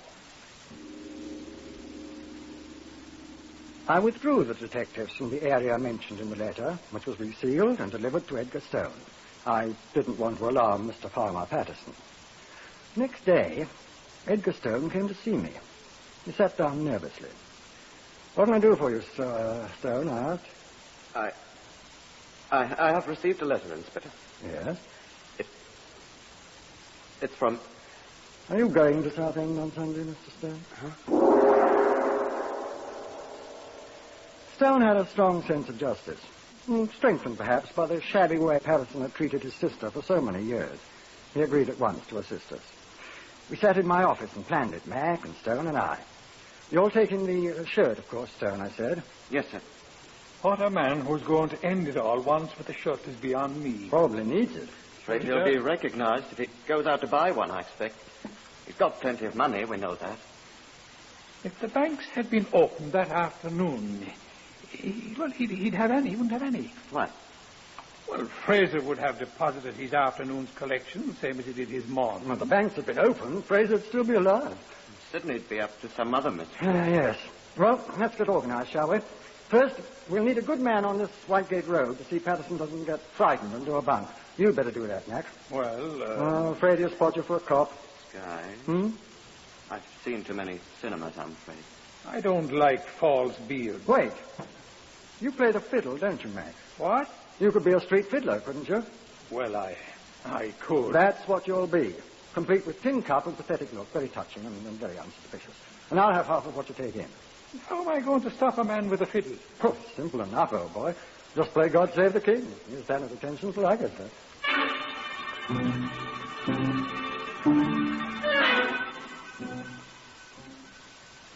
We planned it as carefully as we could. This was to be the definitive last act. Stone and I took the same train to Southend, but when he got off with me, I stayed inside the station. Far down the street, I could see Sergeant McMurphy in an ancient green suit of clothes, sawing industriously away on his fiddle. There were a few pedestrians on the street. Church services were just over. There's Whitehead Road, I said to Stone. Come back at once. The up train's due in a few minutes. Good luck. I wish I didn't have to do this, Inspector, but... Just remember what he's done, Stone. It's the only reason I'm doing it, sir. Good luck. Sidney was my friend once. He turned and crossed the road, walked slowly down Whitehead Road. I watched him from the station window. As he approached McMurphy, he paused a second. I chuckled as McMurphy held out his tin cup and Stone dropped a coin into it. Far away, I could hear his fiddle. I went to the door of the station and stepped outside as he turned the far corner. There is such a thing as trusting a man, but... I waited. The distant street fiddler shambled round the corner which Stone had turned. I fidgeted. A couple passed on the way home from the church. I waited. A small boy ran past with a hockey stick. I waited. And at last I saw McMurphy in his green suit come slowly round the corner toward me. In a moment, Stone reappeared. He glanced at Mac as he passed, and I thought I saw him nod. I started toward him, sauntering quite casually. We passed without recognition. Mac had halted again and was playing. I stopped alongside him. How much have you made, Mac? I asked. 4 shillings. Good. What happened? Oh, it's all right. Anybody who sees us will think I'm asking you how you fell to this low estate. First house round the corner. There was a cardboard sign in the window. Sydney was printed on it. Door opened. He went in. That's all I saw. Good. I'll nip round to the back. You walk on around in front and play. Let's see what happens.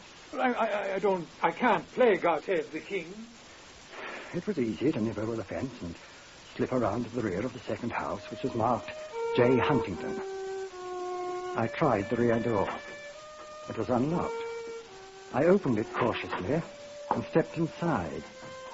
It was empty, apparently. I stepped down the narrow hall. Is that you, Mr. Huntington? I walked toward the voice. Mr. Huntington, is that you? I walked to the door on the left. Mr. Huntington. He stood there in the frosty little room, a pathetic figure with his neatly combed hair, holding a clean white shirt in his hand, an embarrassed little smile on his face. Oh, I thought you were Mr. Huntington. I'm Inspector Whittaker of Scotland Yard, Mr. Patterson. Oh, yes. I knew you'd find me eventually. I just wanted to put on a clean shirt before I detain you on suspicion of being involved in the murder of Duncan Fraser. Poor Duncan. And I warn you that anything you may say will be taken down in writing and used against you. There we are. I've only one thing to say, sir. I did murder Duncan.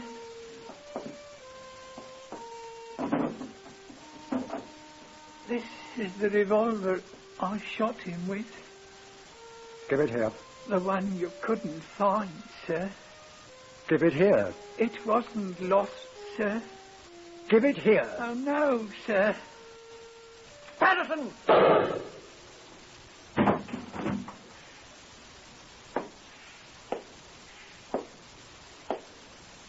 No, Sidney. Nothing is ever lost. Except lies and praise.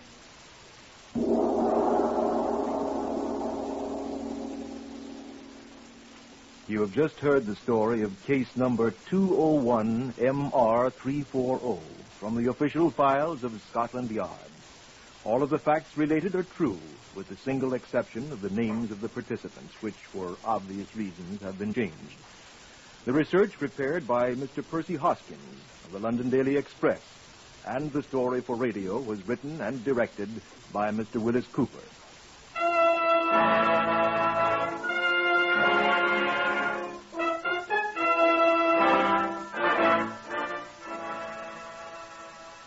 Next, listen for Tales of the Texas Rangers on NBC.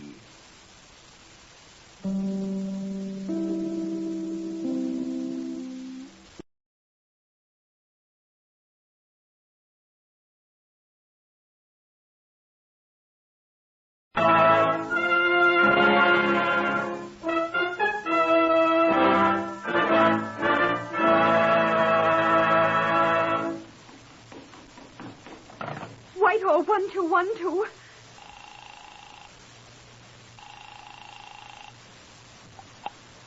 This is Scotland Yard.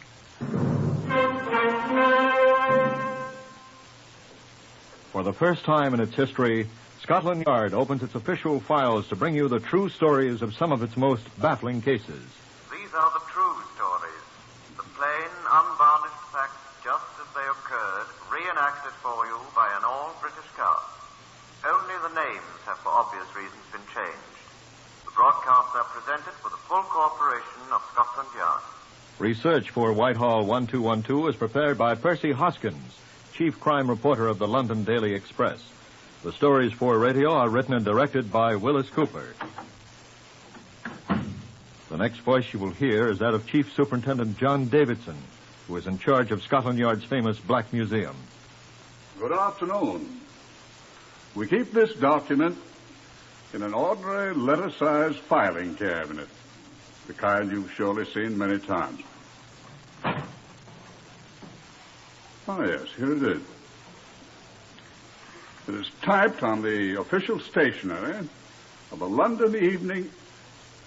never mind, it's the stationery of a London newspaper. It's titled Confession in big black letters. And it is a confession, the signed and attested confession of a murderer.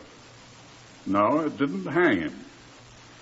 Mr. Justice Anderson, who tried the case, castigated the man in the newspaper severely when he halted the trial. But that's not all the story. Here is Chief Inspector Hubert Allen Scott. He'll tell you the whole thing. Will you speak up, Herbert? Yes, it was in September 1931, wasn't it, that this began? September 1931, yes. September 1931, the 17th, that's right. It was an empty shop at New Compton Street, Soho. I suppose you'd call them wine merchants, the people who'd occupied the place. They'd moved out in a hurry, and the place was littered with the things that had been peculiar to their business. Empty wine bottles, broken casks, a few crates that had once contained rather inferior claret. Although the place had stood vacant for some 2 months, it was still appallingly filthy and showed signs of someone having lived in the place during that time. A pair of brothers named Eaton had recently taken the place to house their sign painting profession or business or whatever sign painting is, and it was the elder Eaton, Oswald, a man who wore a most impressive beard, who had telephoned Scotland Yard. It was nearly noon when I arrived in response to the summons. Oswald Eaton sat glumly on a drum of blue paint and stared at a corner of the shop. I identified myself. I do, Chief Inspector. She's over there in the corner, behind the counter. I made my way through the litter to the counter.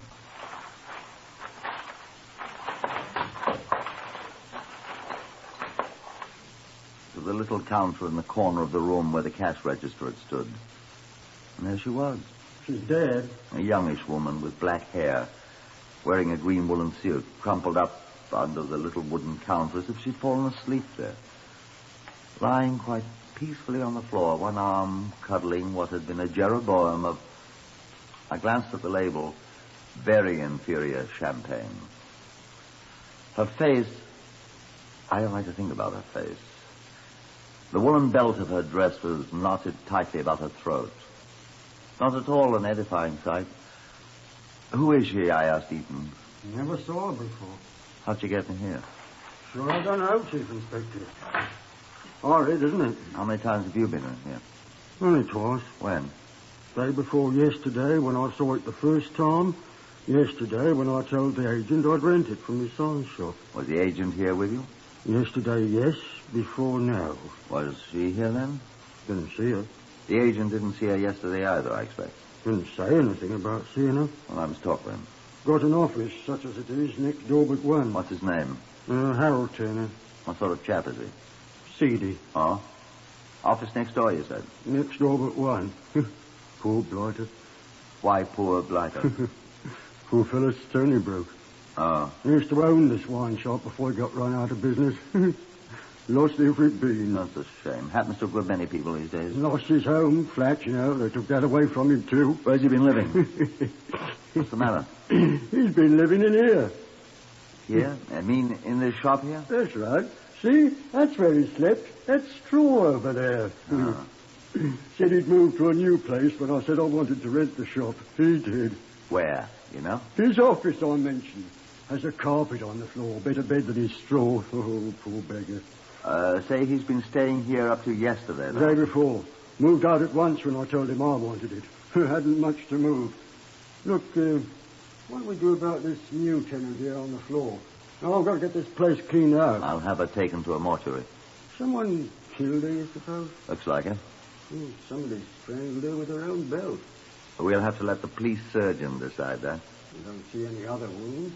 And you don't know it? Not I. Perhaps this Turner will. If she's from around this neighborhood, he will. He knows everybody. He have a key for this place? There isn't any key. It's been unlocked all these months. Why having one made? Ugly, isn't she? Well, she's hardly at her best just now, you know. Never was, I should say. You say you don't know her? Look here, Chief Inspector, my friend. You think I did this? If I should happen to think so, Mr. Eaton, I'll tell you that, I promise you. Well, all right. Don't keep me in suspense. I won't. All right.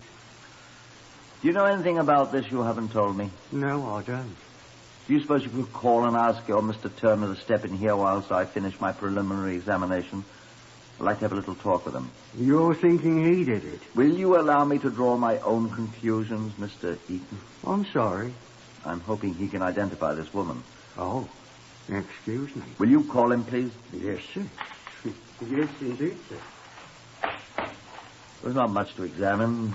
Though I made short work of it, Eaton had not returned when I finished. I suppose I should have stepped round to the office of Mr. Harold Turner to determine what was causing the delay, but I noted a pay telephone in the corner of the shop, and I used it instead to call Scotland Yard and arrange for the removal of the body of the unfortunate woman. And then I decided to follow Mr. Eaton. 2 doors away was the office in question. It didn't seem to me as I entered to be the kind of place an indigent renting agent was using as a doss house.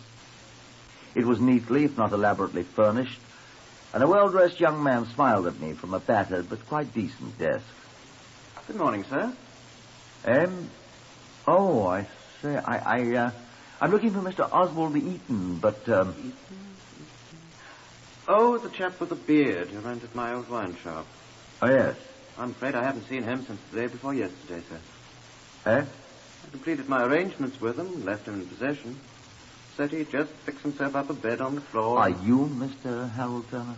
That's right. I'm sorry, I don't... Are you Harold Turner? Most assuredly am, my dear fellow. And who would you be? You're Harold Turner. I've told you what... Where did Eaton go?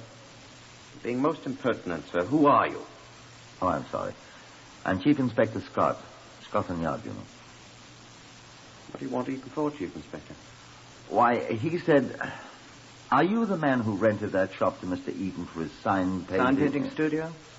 Well, I'm afraid I am, if you mean the place where I formerly sold, or rather failed at selling, a most inferior line of wines and liquors. What's he done? Set it on fire? I had my suspicions of the man from the beginning, Chief Inspector. But he's paid me my money, and there's always the insurance. You haven't seen him this morning? Not since the day before yesterday, as I told you. Tell me something, Mr. Turner. Were you or were you not living in that place since your wine shop? I think you'd have difficulty in convincing my wife that I've been living anywhere but in our flat. You're talking about living there. That's absurd. Mr. Eaton said you'd been living there ever since he showed me the spot on the floor where you had your bunk. Now, that's arrant absurdity, sir. Here's the telephone. Pick it up and ring through to my flat. Here. Here's the number. Or telephone my landlord. He'll tell you where I've been living since 1925, sir. And you can easily find out where I've been spending my time. All I know, Mr. Turner... You are Mr. Turner, aren't you? Of course I'm Harold Turner. I'm sorry. All I know is what Mr. Eaton has told me. What Mr. Eaton has told you. Look here. He's the bloke that's been pigging it there.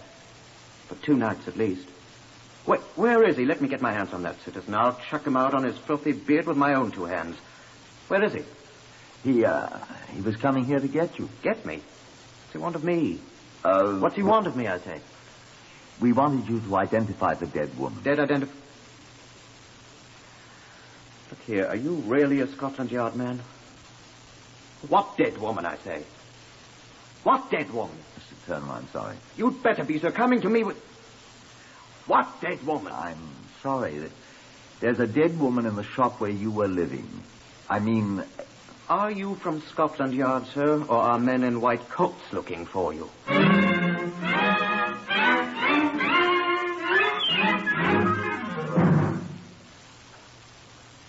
If a man in a white coat had suddenly appeared at that moment, I'm certain that I would have slunk up to him and begged refuge in his butterfly net, pending my removal to the nearest loony bin.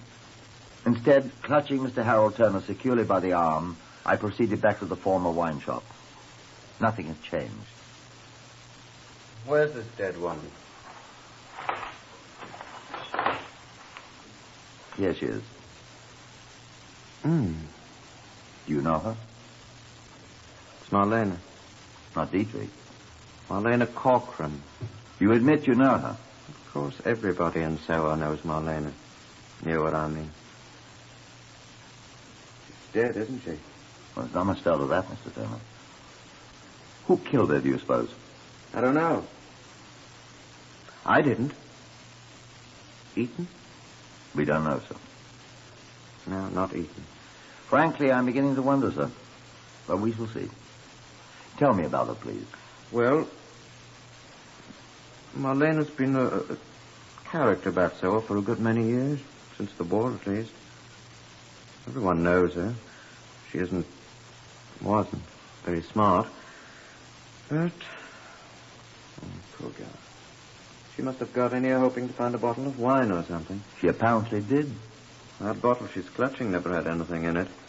It's an advertising thing. Not very good champagne, either. And she was killed. Maybe they're fingerprints. On the bottle, I mean. We shall see. My murder squad will be here any moment. They'll be checking on everything, fingerprints and everything. Poor old Marlena. Wonder where the sign painting maestro is. Ah, here come my people now. Who's there? My reinforcements, the murder squad. What did you say? I said I wondered where Eaton went when he said he was going to look for me. Oh, we'll find him. Never fear about that.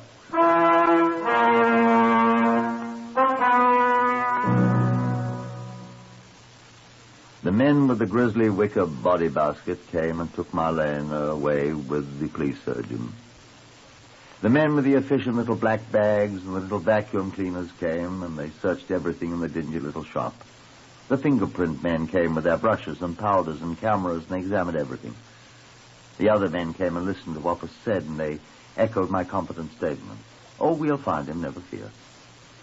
There were no fingerprints, there was nothing at all. The police surgeon agreed she had been strangled with her own belt.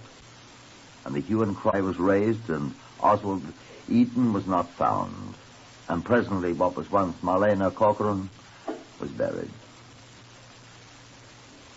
Then, it was 3 weeks later, and I was sitting gloomily in my office alone when a strange man entered. He showed a great expanse of gleaming white teeth as he introduced himself as a crime man from the evening, well, never mind what paper it was. And I said yes, and he sat down. You really are Chief Inspector Scott, then. I'm afraid I didn't give you my name. Rumney Benedict. I'm glad to see you, sir. I'm afraid I'm not a very good subject for an interview, Mr. Benedict. I didn't come to interview you, sir. Oh? I came to give you some information. Oh? I'm given to understand that you are troubled, if I may use the term, by 2 things, Chief Inspector. If there were only 2, I should be extremely happy. The murder of a woman in Soho. Marlene Corcoran. Was that her name? Yes. And the whereabouts of one Oswald Eaton. I am reasonably certain that finding Mr. Eaton would be of value in solving the murder. We've been searching for him. I can find him for you. I trust this is not a joke, Mr. Benedict? It is not, sir. I can produce Mr. Eaton on comparatively short notice. Where is he? In our office. How long has he been there? For some time. I must warn you, Mr. Benedict, that if you're attempting to interfere with the process... Oh, my dear sir, let me assure you we have no thought of interfering. We're trying to assist justice, on the contrary, as we shall demonstrate to you. You have been holding the man by your own admission, so that we have been unable to find him. I think you'll find it rather embarrassing and, I'm sure, useless to attempt to prosecute us, sir. Explain that. I should be happy to, sir. Well?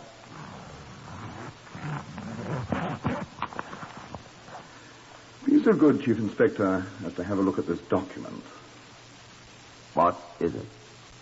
You'll see that it is clearly entitled Confession.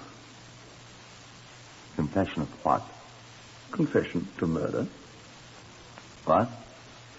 I think you'll find it in good order, sir. Dictated to one of our stenographers, approved by our own legal staff who have read it, signed by the man who dictated it. This is, of course, a copy. We have the original in our files. What is it? A confession to the murder of Marlene Corcoran. Signed in the presence of witnesses by Oswald Eaton. It's yours, sir. We also are interested in seeing justice done. Did you pay him for this? Can you pay a man for signing away his life? I don't know. We offer it to you freely, sir. And if you don't want it, my dear Inspector, you can read it tomorrow in the pages of our great paper.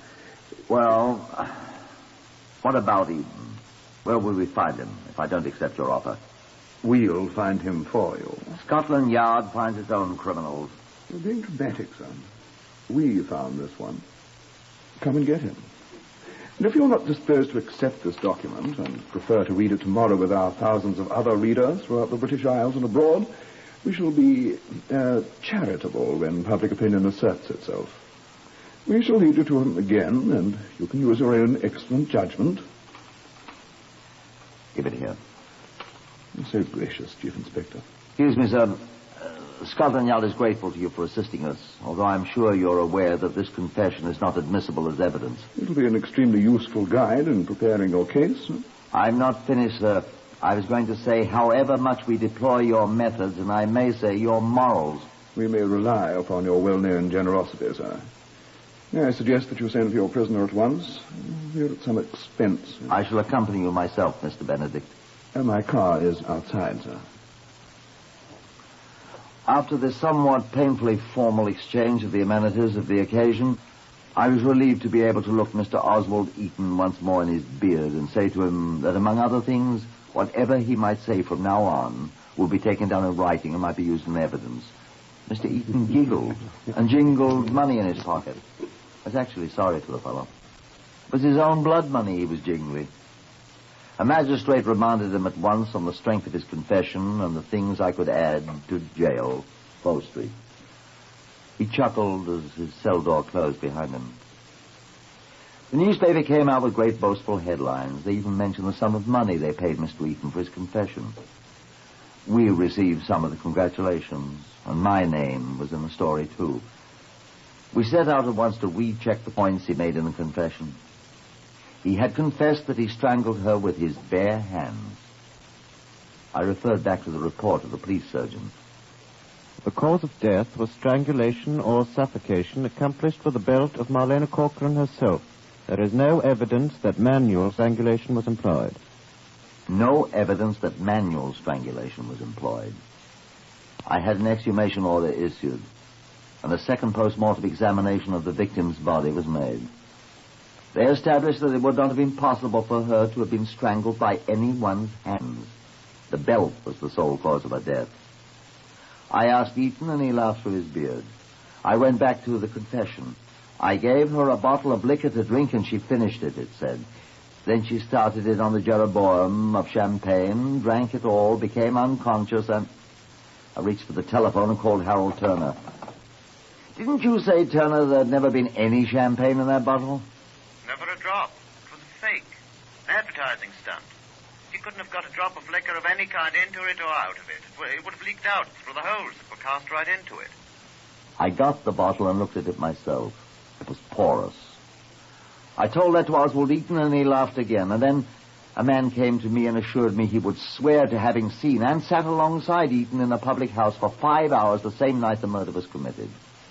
The public house was several miles from the place in Soho. I asked Eaton about the mistake, and he laughed again. Astonishingly, we didn't have a very good case. And after Eaton had repudiated his confession, we found we were exactly where we had started. And when the trial started, Mr. Justice Anderson let it stumble along for one whole day. He was very patient. And then he stopped it. Mr. Benedict from the newspaper was in court to report on the outcome of the paper's great bid for justice. I could watch him turning several colors. Or perhaps he was reflecting the colors that my face changed as Mr. Justice Anderson spoke. Anything more disgraceful I have never heard. A man goes to a newspaper office and says, I am confessing that I have been guilty of murder. The newspaper representatives then take him about the country, photographing him, and for hours refrain from communicating with the police, as every decent and respectable citizen ought to do as soon as he hears that a crime has been committed. I warn newspapermen of these proclivities that if they do this sort of thing, they are likely to find themselves very seriously dealt with.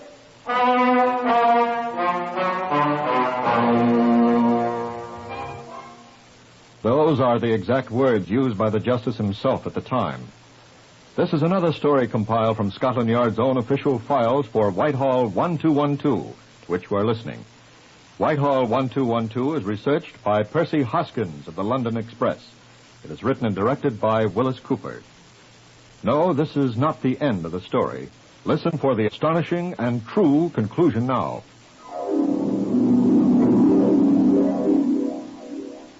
You will be interested in what happened to Oswald Eaton, the erstwhile sign painter, and the others. Eaton enjoyed the £500 he was paid for his confession for a year or so. He then quietly disappeared, and a short time later turned up as an air craftsman in the Royal Air Force. He afterwards deserted. More about that later. Mr. Benedict lost his position with the newspaper and became a betting commissioner. That is to say, a bookie, and not a very prosperous one. The mystery of who murdered Marlena McCorcoran was, so far as I've been able to discover, never solved.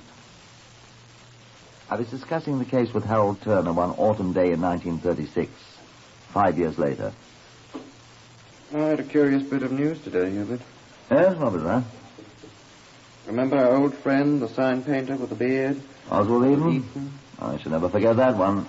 Neither shall I. They all but had you arresting me for the murder of poor Marlena Corcoran. I wonder who did kill her. What about Oswald Eaton? Eaton? Oh, yes, Eaton. He was in the RAF, you know. Still is. No. Huh? He was out in West Africa somewhere. I know. He's posted as a deserter. Good. Perhaps the cannibals will eat him. Shouldn't think he'd taste very good with that beard. Not the fact he did desert. What do they do to deserters? Time of war, they shoot them. Too bad he didn't wait for a war to desert. He'll come to a bad end. I hope so. Clever blighter at that. Made a fool of me, all right. He made fools of everybody. The way he led me on.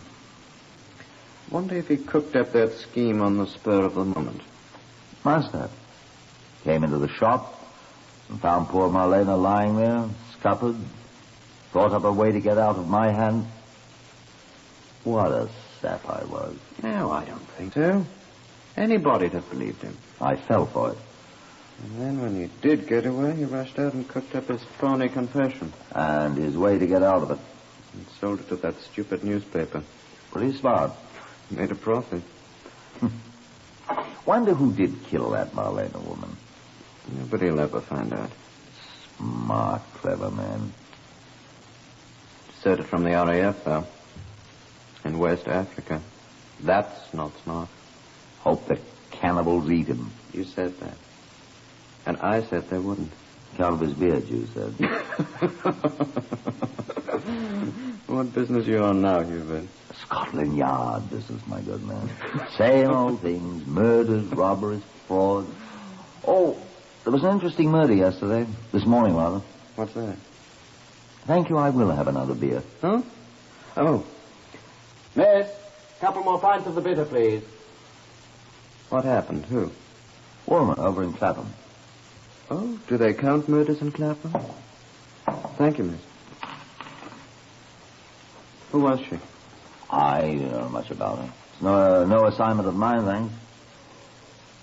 Found her in her own flat. Different from poor old Marlena, strangled in an empty... Quite different.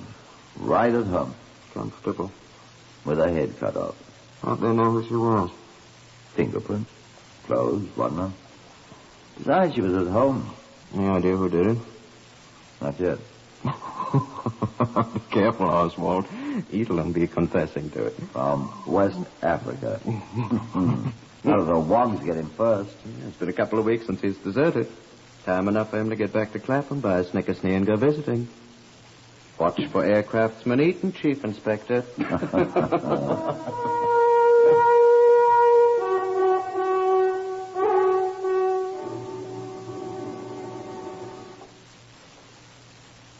I said that wasn't all. Exactly 4 days later, I had a telephone call from my friend, Inspector Arthur Austin, who was handling the case of the headless lady in Clapham. It's Arthur Austin, Hubert. Look, Hubert, weren't you involved in that case where the fellow confessed a few years ago? The murder thing, you mean? Weren't you? I most painfully was. We've got something like that going. Oh, have you? That Clapham murder, you know. Got a confession from a chap. Chap with a beard by any chance named Oswald Eaton? A beard named Oswald Eaton? Oh, fool. No, this one's got no beard, old boy. Must he have a beard? Mine did. Well, this one hasn't. Pay no attention to him. Mine's a deserter from the RAF and the cannibals have eaten him. Beard and all? Oh, dear. Goodbye. But the cannibals hadn't eaten him. Oswald Eaton, now aircraftsman John O'Brien, had escaped them and come back to England, to Clapham, where he'd had the misfortune to fall in with an old friend, and over a few too many drinks of something or other, had unfortunately murdered her. And when the lady was dead, he remembered he had once made a tidy sum of money by making up a confession and then repudiating it. Of course, there wasn't any money in this one, but what will work once will work again, he thought. He forgot something, though. He forgot he had once been married to this particular lady friend. And when Scotland Yard began to ask questions, it was thought very strange that aircraftsman John O'Brien was the confession writer. And there wasn't any Air Craftsman O'Brien, but there had been an Air Craftsman Oswald Eaton who answered to much the same description. And he was a deserter, and the RAF wanted him. And when they found that the lady without a head had once been married to an Oswald Eaton, and the confession was quite useful. And Mr. Justice Anderson cheerfully put the square of black cloth on his head and sentenced Oswald Eaton to hang by the neck until he was dead. Which he did.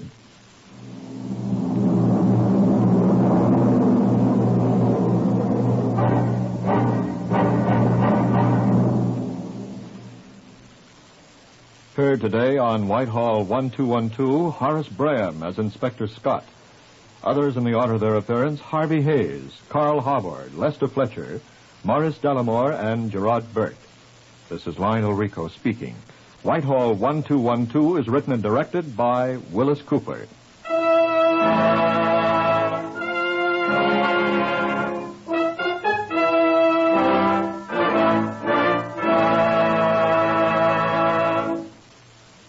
In recent years, there has been a new safety slogan, just one simple word. That word is think. If you're a driver or even a pedestrian, you'll be wise to take the advice of that slogan to heart every day. Think. Always think about doing the safe thing instead of taking a foolish chance on the highway. Remember, drive as though your life depends on it. It does. This is NBC, the National Broadcasting Company.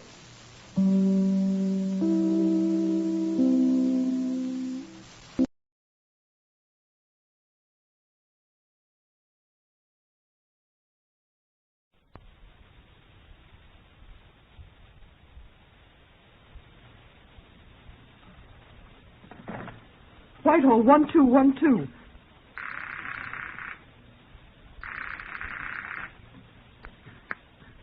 This is Scotland Yard.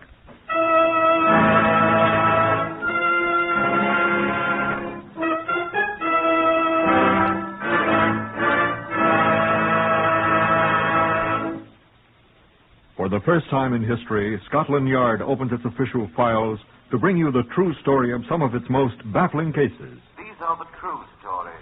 The plain, unvarnished facts, just as they occurred, reenacted for you by an all-British cast. Only the names of the participants have, for obvious reasons, been changed. The broadcasts are presented with the full cooperation of Scotland Yard. The search for Whitehall 1212 is from Percy Hoskins of the London Daily Express. The stories for radio are written and directed by Willis Cooper. You will now hear the voice of Chief Superintendent John Davidson, who is custodian of the famous Black Museum of Scotland Yard. Many of the objects on exhibit here in the Black Museum, as you undoubtedly know, are weapons of murder. They're not always knives, bludgeons, guns. Murder is done with a great variety of instruments never intended for that unpleasant task. These wrinkled sheets of what appears to be black blotting paper have been responsible for a great many deaths. In fact, they were manufactured for that purpose and sold openly years ago. It's true that most of the deaths these papers caused were perfectly legal, in fact, to be desired. But these particular ones figured in a case of most revolting murder. You see, these are old-fashioned flypapers. Once they were impregnated with arsenic, soaked in water and left standing about in a saucer, they furnished a working solution of pure arsenic. The flies who sipped it found their way at once through the pearly gates. So did any unwary pets who sampled it and some careless people. On the 20th of September 1911, a rather shabby fat man called on Inspector Oliver Peters at his office in New Scotland Yard. My name is Pete Van House, Inspector. I live in Finsbury Park. Finsbury Park, let me think. That's near Holloway Prison. It's just beyond Holloway Road, yes, sir. Yes. Well, what brings you here, sir? Well, sir, to put it quite plainly, my aunt is dead. I'm sorry to hear that, Mr. Van House, sir. Pete Van House. I'm sorry to hear about your aunt, sir. But to what... My aunt was not... how shall I say it? I'm sure I don't know, Mr. Van Hals. Say what? Well, I mean she was not very nice. Oh. I'll be perfectly frank with you, Inspector Peters. May I sit down? By all means, sir. Thank you. My aunt had money. Oh. Oh, no, not a great deal, I suppose, in some ways, but quite a good sum. And what I have always expected would be my share one day. Considerable sum to me, you see. And you didn't get it? No, I didn't. Of only me and my wife. Naturally, we expect to... She lived with us. When she died? Well, no. I must admit we quarreled once in a while. I see. Oh, no, you don't see. I mean, that wasn't it. Although we haven't seen her for nearly a year, still... Blood is thicker than water, you're going to say? Exactly. I couldn't have put it better myself. Blood is thicker than water. That's what I always tell my wife. You said your aunt wasn't living with you? No, she'd gone to live with the family in Tollington Park. That's a street, Tollington Park, in Finsbury Park. Only a little way from where my wife and I live. That's where your aunt died? Yeah, that's where she died. In this fellow's house, and then I wasn't even told about it till after she was dead and buried. I was the only living relation, and I expected... And you weren't mentioned in the will at all? Oh, yes, I was mentioned in the will. Oh, yes. Yes, I was in it. Well, then I don't understand. I was left £10. And I didn't even get that. I well, don't Mr. think Van that... Hals, I'm sorry. And £10 was all the money she had left. What? That was all the money she had, I tell you. Where was the rest of it? He had it. Who? This Simons, this man who... Her landlord, the fellow who owns the place where she was living. How did he get it? I don't know. But he had it. He's still got it. That's not all. She left me £10, yes. But he showed me where he'd spent £11, 10 shillings, 10 halfpenny for her funeral expenses. £1 and 1 shilling and 10 halfpenny more than my paltry legacy. Well? And since I was next of kin, I had to pay it. So my rich aunt dies, and I am out 30 shillings. 30 shillings and a halfpenny. What do you think of that, sir? Well, Mr. Van Hals, I'm dreadfully sorry for you. But can't you do anything about it? How do you know he's got the rest of her money? Why, he showed me the papers. Oh. Looks legal to me, but I'm sure it's not.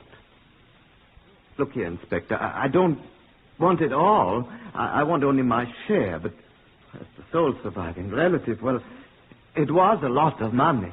Was it? Well, £4,000 isn't tram fare, Inspector. £4,000? £4,000. Well, my best advice to you, Mr. Van Hals, is to consult a solicitor. Solicitor? You need to have someone look at those papers you spoke about. You're sure they were signed by your aunt? Why do you think I came to Scotland Yard, Inspector? Well, now. My aunt, may the Lord rest her poor soul, had a fine marble tomb she bought for herself in Highgate. Paid £700 for it.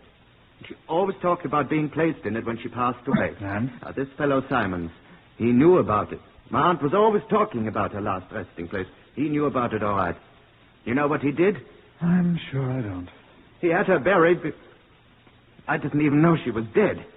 He had her buried in a common grave in Islington with 8 other bodies. Well... But don't you know murderers do that?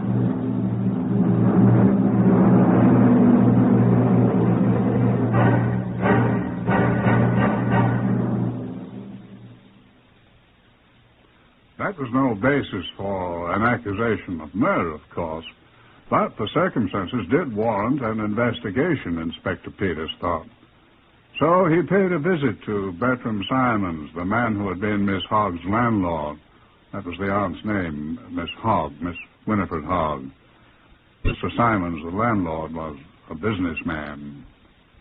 Yes, Miss Winifred Hogg rented the second floor of my house here some 11 months ago. I'd be glad to answer any questions about her and our business relations, any I deem proper, sir. Your name is Peters, sir? Inspector Peters, yes, sir. Who sent you here? I was not sent here by anyone, Mr. Simons. I came here in the course of my duties as a member of the Criminal Investigation Department. Have a chair. Thank you.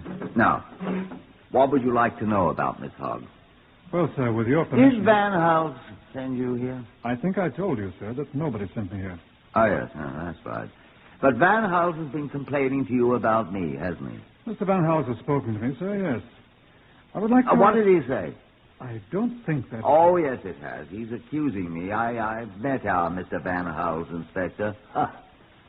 May I ask you a few questions, Mr. Simons? He's disappointed. May I ask you... You may ask any questions you wish. Well, then... I'll answer the ones I feel are proper. I've said this woman lived in my house for 11 months. I can give you the exact period. I don't want... 11 months. Less 1, 2, 4, 6 days to the time she died. Her weekly rent for the entire second floor of this house was 15 shillings and sixpence, which I think was extraordinarily cheap. Don't you? Now, what else? You had other financial arrangements with Miss Hogg, I understand? I did. Would you care to say anything about them, sir? I don't think it's any of your business.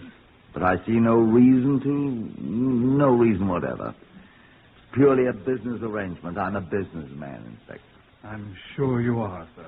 Miss Hogg was, let me say, suspicious of the finances of the present government.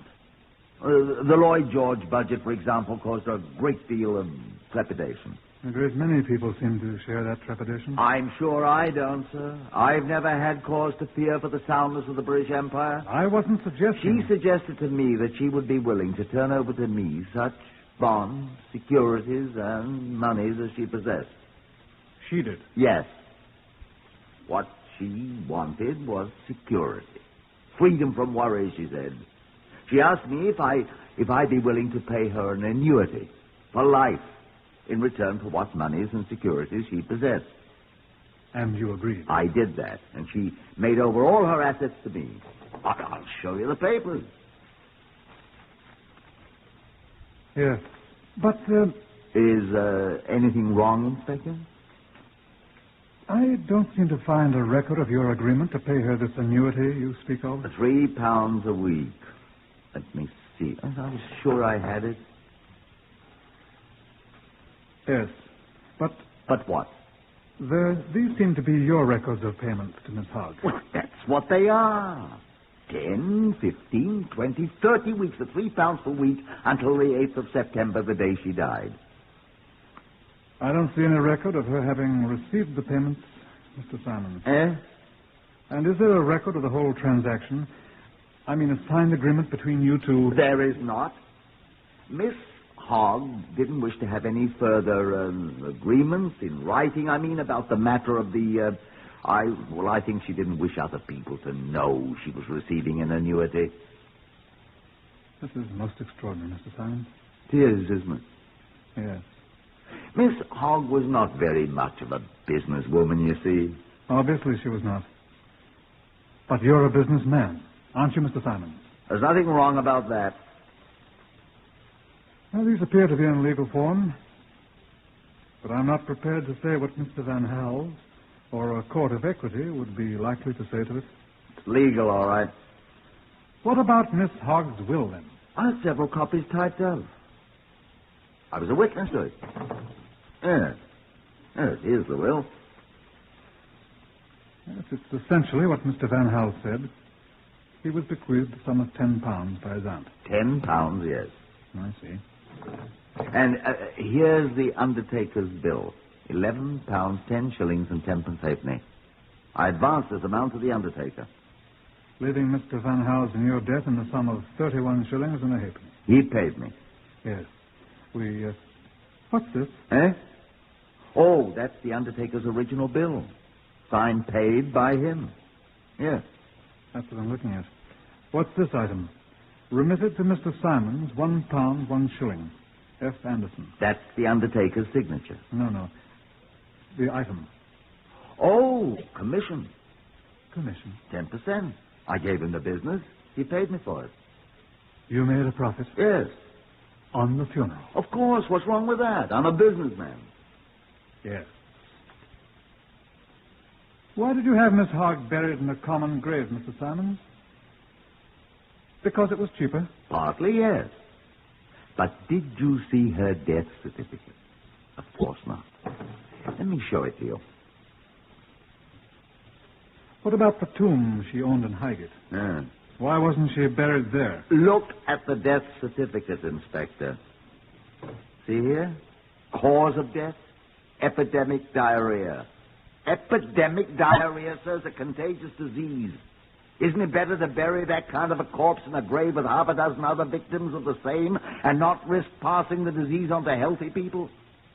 Answer me that, sir. Well? I'm not a fool, Inspector. You're too squeamish, young man. You think I'm a heartless person because I'm not ashamed to take my profit, don't you? Well, that's your opinion. But I assure you, sir, that I'm not a fool. Not by any manner of means, Inspector, I'm not a fool. Now, is there anything else you want to know? You can't prove anything by an interview like that. Some of us oldsters here at Scotland Yard say there are people who can smell a crime. Inspector Oliver Peters was that kind of man. It took an extraordinary amount of sniffing, though, before his nose pointed in the right direction. I suppose it was Van House who gave him the suggestion. He came into Peters' office to inquire what had occurred, and Peters told him.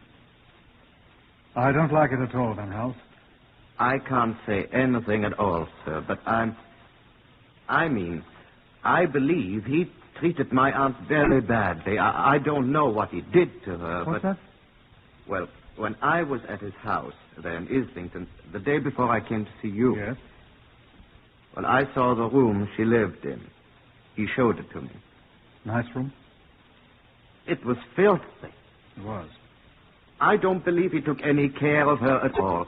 Flies... Well, a sick room. Though flypaper's cheap enough. Well, there were saucers in the room with fly papers in them, 3 or 4 of them.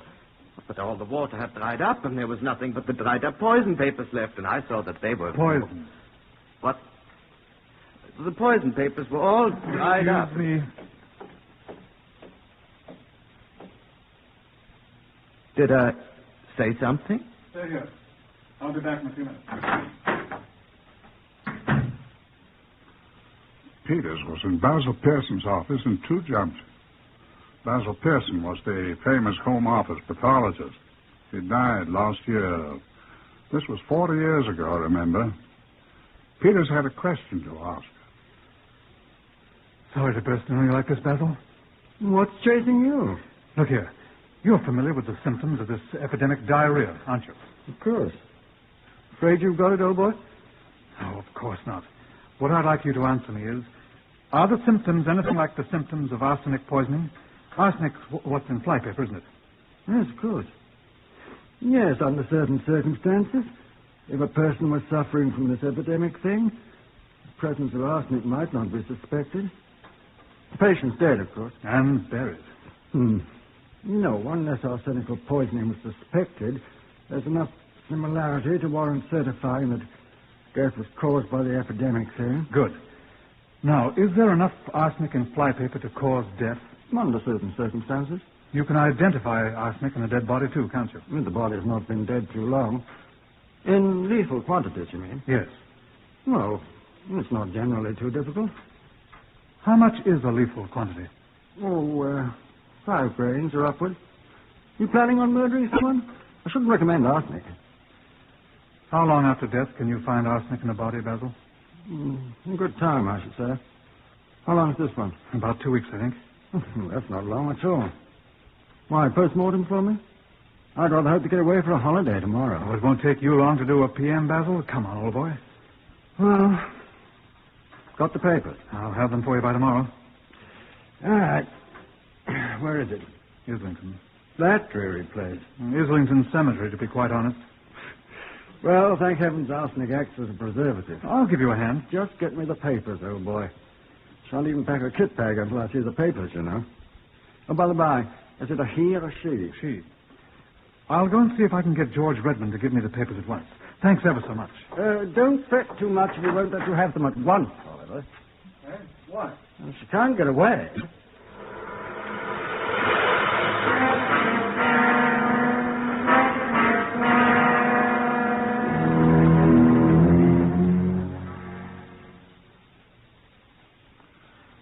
There's a small mortuary near Holloway Prison, which is not far away from Islington Cemetery. There's a laboratory there, too, not a very complete one, but Basil Pearson said it would be satisfactory. They found the arsenic. Offhand, I'd say the body contains a fatal quantity of arsenic. Good. I think so, I said, remember. I had to take these samples of tissue and whatnot and check them quantitatively first, but I think so. But arsenic is present. Soaked in it. How about whatever it was she was supposed to have died of? It doesn't look like it from the inside here. It might have looked that way in an ordinary examination. Obviously arsenical poisoning. Now that we know the arsenic's here.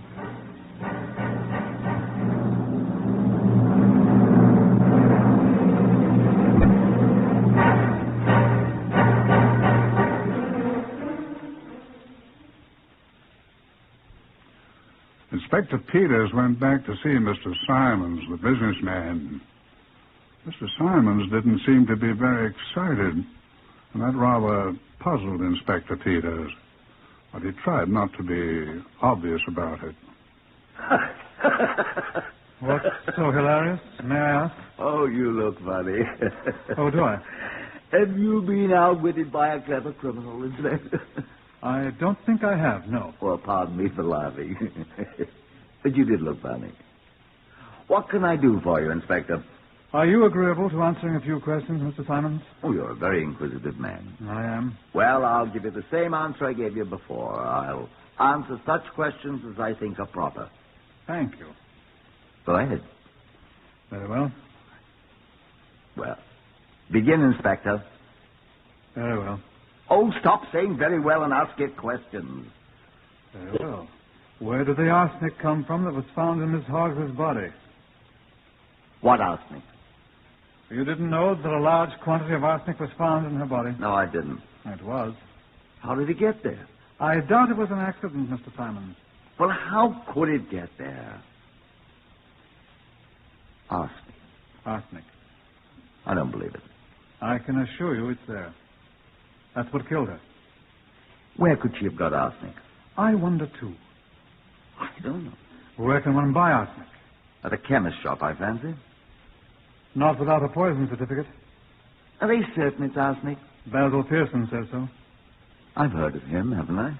Nearly everyone in England has. He's, what do you call him? He's Home Office pathologist. Knows all about poison. Yes. If he says there's poison in the body, he's pretty certain to be right. If he says so, there's no question about it. And he says so? Yes. He says there was enough poison in Miss Hoggs' body to kill her? Yes. Huh. Has Miss Hoggs' sick room been cleaned yet, Mr. Simons? Eh? Oh, I'm sorry to say it hasn't. It has been fumigated, though.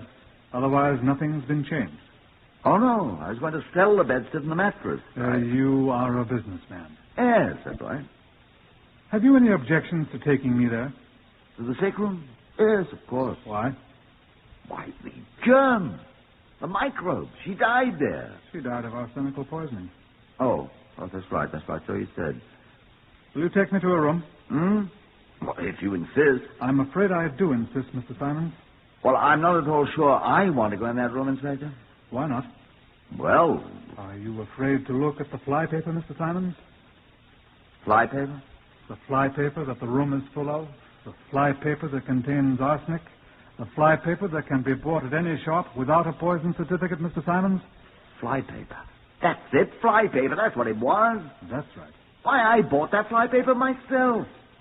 Poor Miss Hoggs, she was so uncomfortable with all the heat, you know, and the flies. It was something awful. Poor woman, she was suffering so. I've no doubt.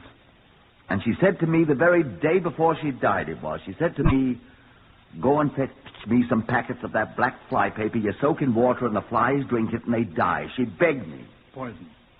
I know it's poison. Arsenic. Arsenic. And she gave me the money. She gave me sixpence, I remember. And when I got to the chemist shop, they had only one threepenny packet of the stuff, and I bought that and brought it home. I hope you remembered to give her the change, Mr. Simons. Eh? By Jove. It's too late now. You put the poison flypaper out then? Yes, of course. Do you think I have no bowels of compassion at all?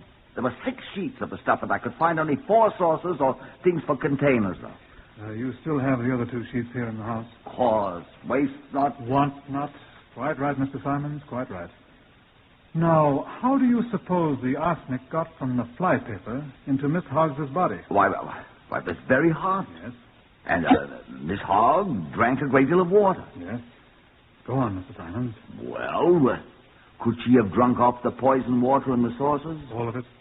Well, if there's arsenic in her body... There is. Well, then. Well, then? Mr. Simons, I must detain you on suspicion of having caused the death of Winifred Hogg. Oh, no. You can't. And I warn you that anything you say will be taken down in writing and may be used as evidence.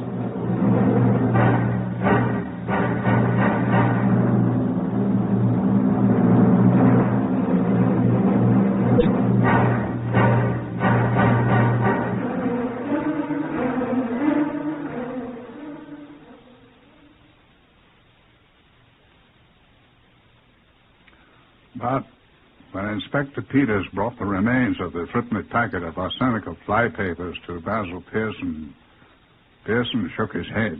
No good, Oliver. What's no good? The man practically confessed. No good, Oliver. Wasn't it arsenic after all? Oh, of course it's arsenic, no question. That's what killed her. Basil, I don't understand you. You say... I say it wasn't the arsenic from these flypapers. Look here at the envelope that came in. Yes? The label. Read it. Down here, that fine print. I see. Did you read it? Arsenical content, 0.3 of a grain per sheet. That's right. 6 sheets. 6 times 0.3. 1 8/10 grains. A whole packet will kill flies, perhaps, but a human being. Do you know how much arsenic the standard Marsh test indicates was in her body? No. More than 7 grains. 4 times as much as the whole packet of these papers contains.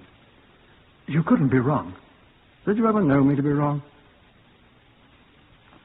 I don't think anyone ever knew Basil Pearson to be wrong. His death last year left a great void in the world of Scotland Yard, at least. He was as nearly indispensable as any man has ever been. It looked for a while as if Inspector Oliver Peters had dropped a most frightful brick that might do him irreparable harm in the CID. He had committed an unpardonable sin. He had jumped too quickly. Simons had gambled cleverly, knowing that the story of the flypapers would certainly be disproved in open court. He hoped clearing him completely. But he gambled too confidently. Before the preliminary hearing, I accompanied Oliver Peters to Simons' house in Tollington Park. I well remember what we found. There was nothing of any importance in the sick room where Miss Hogg had died, but in a dustbin in the cellar. I can still hear Oliver Peters' voice when he found them. John, look here. Look what I found. So I hurried to see. They looked like wrinkled sheets of blotting paper to me, but when Basil Pearson saw them... You're right, Oliver. 27, 28, 29. 30 sheets of the same kind of flypapers. See the name stamped on them. They're the same kind, all right. Each one of them contained how much? Let's see the label from the other packet. Let's see it, Oliver. Arsenical content, 0.3 of a grain per sheet. And when all 30 of these sheets have been soaked clean, 30 times 0.3, 90/10, 9 full grains. Enough to kill an elephant, Basil. Well, enough to have killed a hog, at least, old boy. This'll hang him.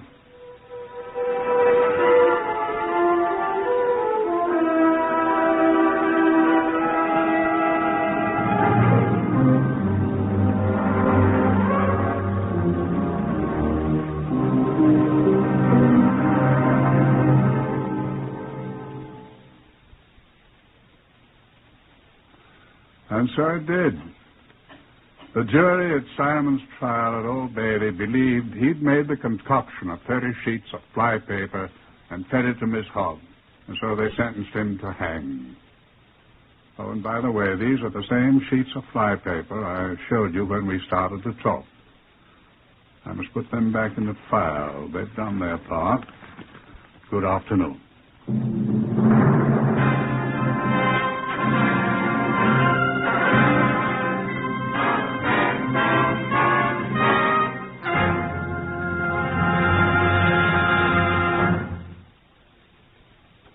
Heard today on Whitehall 1212 in the order of their appearance were Harvey Hayes, Lester Fletcher, Winston Ross, Horace Braham, and Carl Harvard. Lionel Rico speaking. Whitehall 1212 is written and directed by Willis Cooper.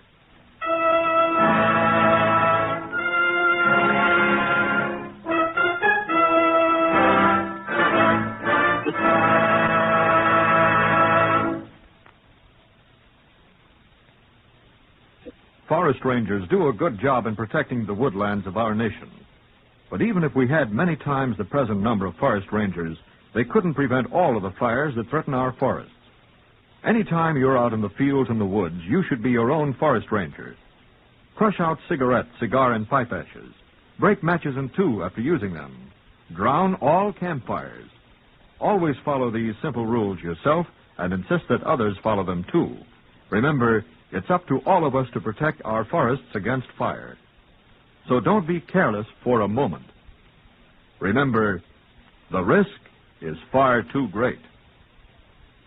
This is NBC, the National Broadcasting Company.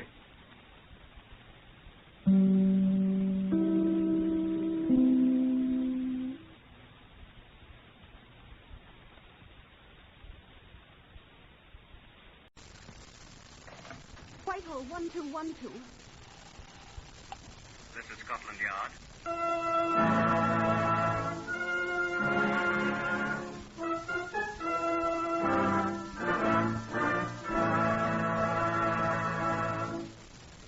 For the first time in its history, Scotland Yard opens its official files to bring you the true stories of some of its most baffling cases. Now the true stories, the plain, unvarnished facts, just as they occurred, reenacted for you by an all-British cast.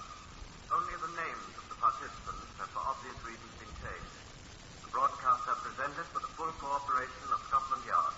Research for Whitehall 1212 is provided by Percy Hoskins, chief crime reporter for the London Daily Express. The stories for radio are written and directed by Willis Cooper. The voice you will now hear is that of Chief Superintendent John Davidson, custodian of the famous Black Museum of Scotland Yard. Good afternoon. This curious object, curious unless you happen to belong to the fraternity of the Green Thumb, is not in the strictest sense a lethal weapon, but like most implements of husbandry, quite simple to make it lethal. This thing, if I may be permitted the somewhat citified form of nomenclature, is used in the eradication of weeds in a garden or elsewhere. It operates something like this, I'm given to understand. Certain substance, a powder, placed in here. The nozzle, observe the nozzle, is then placed in juxtaposition with the aforesaid weed. The handle here is pushed vigorously, like this, and a cloud of the substance is ejected onto the weed, which thereupon perishes miserably. Such a device could be, and sometimes is indeed, equally fatal to human beings, for the powder it dispenses is arsenic. Inasmuch as the former owner is no longer extant, having been hanged by the neck until dead, I shall ask Superintendent Frederick George Abbott to relate the essential facts of case number 87-300. Superintendent Abbott has been retired from the CID for many years and is now in poor health. You will hear his voice as it must have sounded at the time of this case some 30 years ago.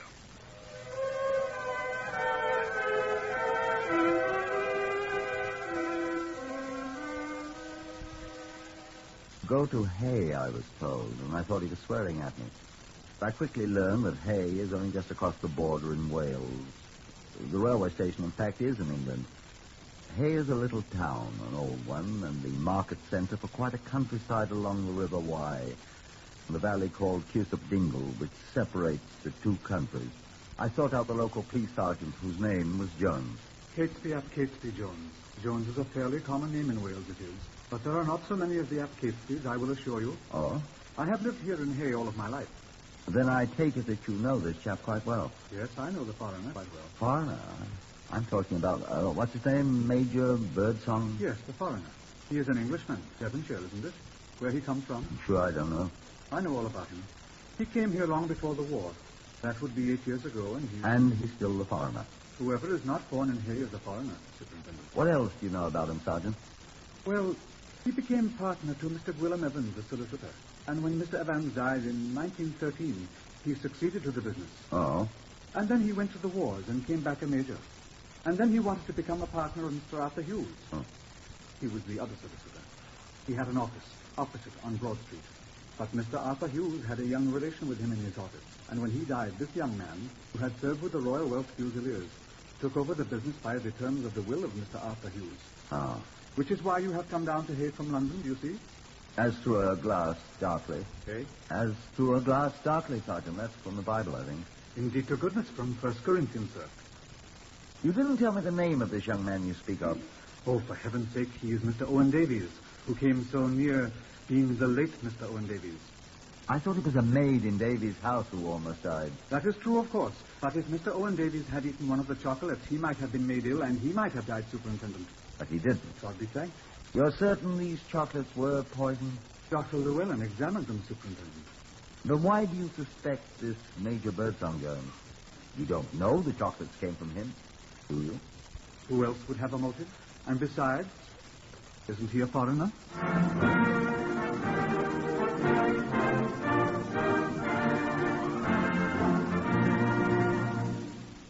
The next order of business, having arrived on the earliest of the 3 trains a day that served the town of Hay, was breakfast. And not bad either. Bacon and eggs, scones with bitter Dundee marmalade, several small oceans of tea. Not bad at all. Then Sergeant Jones and I called upon Mr. Owen Davies, the former Welsh Fusilier, who had avoided an untimely demise by not eating chocolates. I wanted to know more about that. No, sir, I don't know where they came from. Well, Mr. Davies, isn't it just a trifle unusual? I know where they came from, some shop or other in London, but who sent them, I don't know that. Oh. Well, where do you think they came from? Well, I thought my wife bought them, I suppose. And indeed to goodness, she thought Mr. Owen Davies had bought them, Superintendent. So you touched into them without asking anyone, eh? I didn't eat any, Superintendent. Neither did my wife. It was the maid, Gladys Powell. The maid, she ate one. And became violently ill. And it was arsenic poisoning. Dr. Llewellyn diagnosed and he called me. Did she die? By the grace of the Lord, no. But she was a very sick little girl. Serves her right. Stealing chocolates. Oh, I'd hardly call that stealing, Mr. Davies. She'll not get another opportunity in my house. Sacked her. And what made you suspicious of this other chap, Major Birdsong? Is that his name? Kindly don't pronounce his name so loud. Oh, no. Can you hear me? He is looking at us this very moment, Superintendent. What? Where? Sit still, I beg you. His office is directly across the street. Oh, you mentioned that, didn't you, Jones? He is looking out of his window at us this moment. Eh? Can see us then? Aye. You're sure he has no idea that he is suspected? I am sure of that, sir. Strikes me it's an awfully thin case against him, Jones. After all you have is the fact that he lost out on gaining this business. Look, the fellow's smiling over here. He's waiting. He'll be coming over here any minute now. So, Birdsong. Oh, you're on good terms, eh? One has to be. He's wondering who you are, Superintendent. No, that's not very dangerous. I'm not so sure. Look here, I came here to investigate an attempted murder, Mr. Davies. I'm beginning to believe that I'm wasting my time talking about a sordid little case of business jealousy or something like that. Oh, no. We don't think so, sir. Well, I know you don't think so, Jones. Superintendent, you don't understand. I don't like these village feuds. Well, I must admit, Superintendent, you might think that is what is upsetting us. I do. But it is more than that, sir.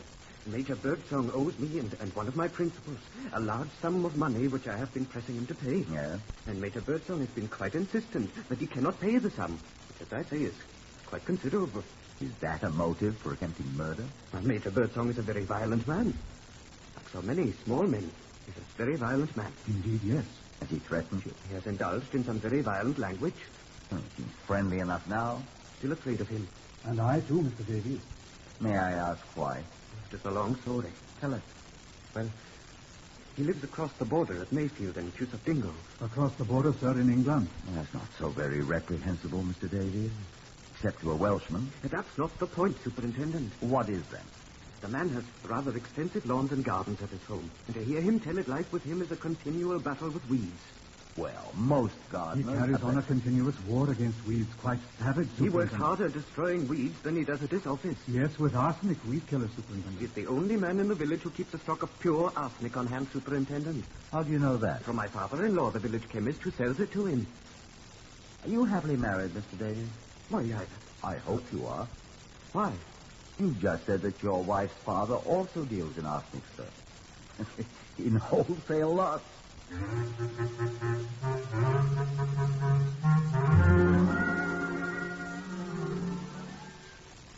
Having left Mr. Owen Davies with what the Irish sometimes call a flea in his ear, I removed myself to ruminate a trifle.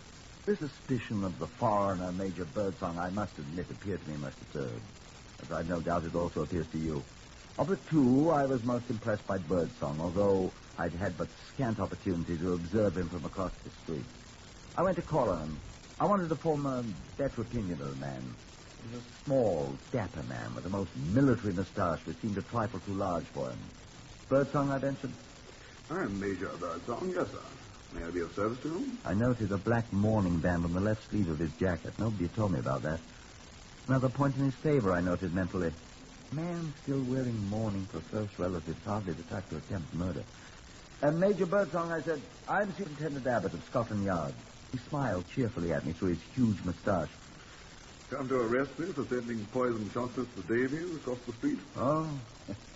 You know about this thing, then, sir? A little difficult to keep secrets, you know, in a town like this, Superintendent. What sort of chap is this, Davies? An amiable fathead. Not so amiable either. Rather soured on the world. I suppose you noticed his expression. Well? Took a machine gun bullet through his cheek at Hummel on the Somme. Stiffened up his face muscles, can't smile. Well, that's not much lost him. He never learned to smile much before he was wounded. Poor chap. What's this row between him and you? Well, I was naturally a bit upset about the way he did me out of old Hugh's business, which I considered would someday be mine, and I was quite cut up. Natural, I suppose, but Davis. Odd beggar. You owe him money? Not anymore.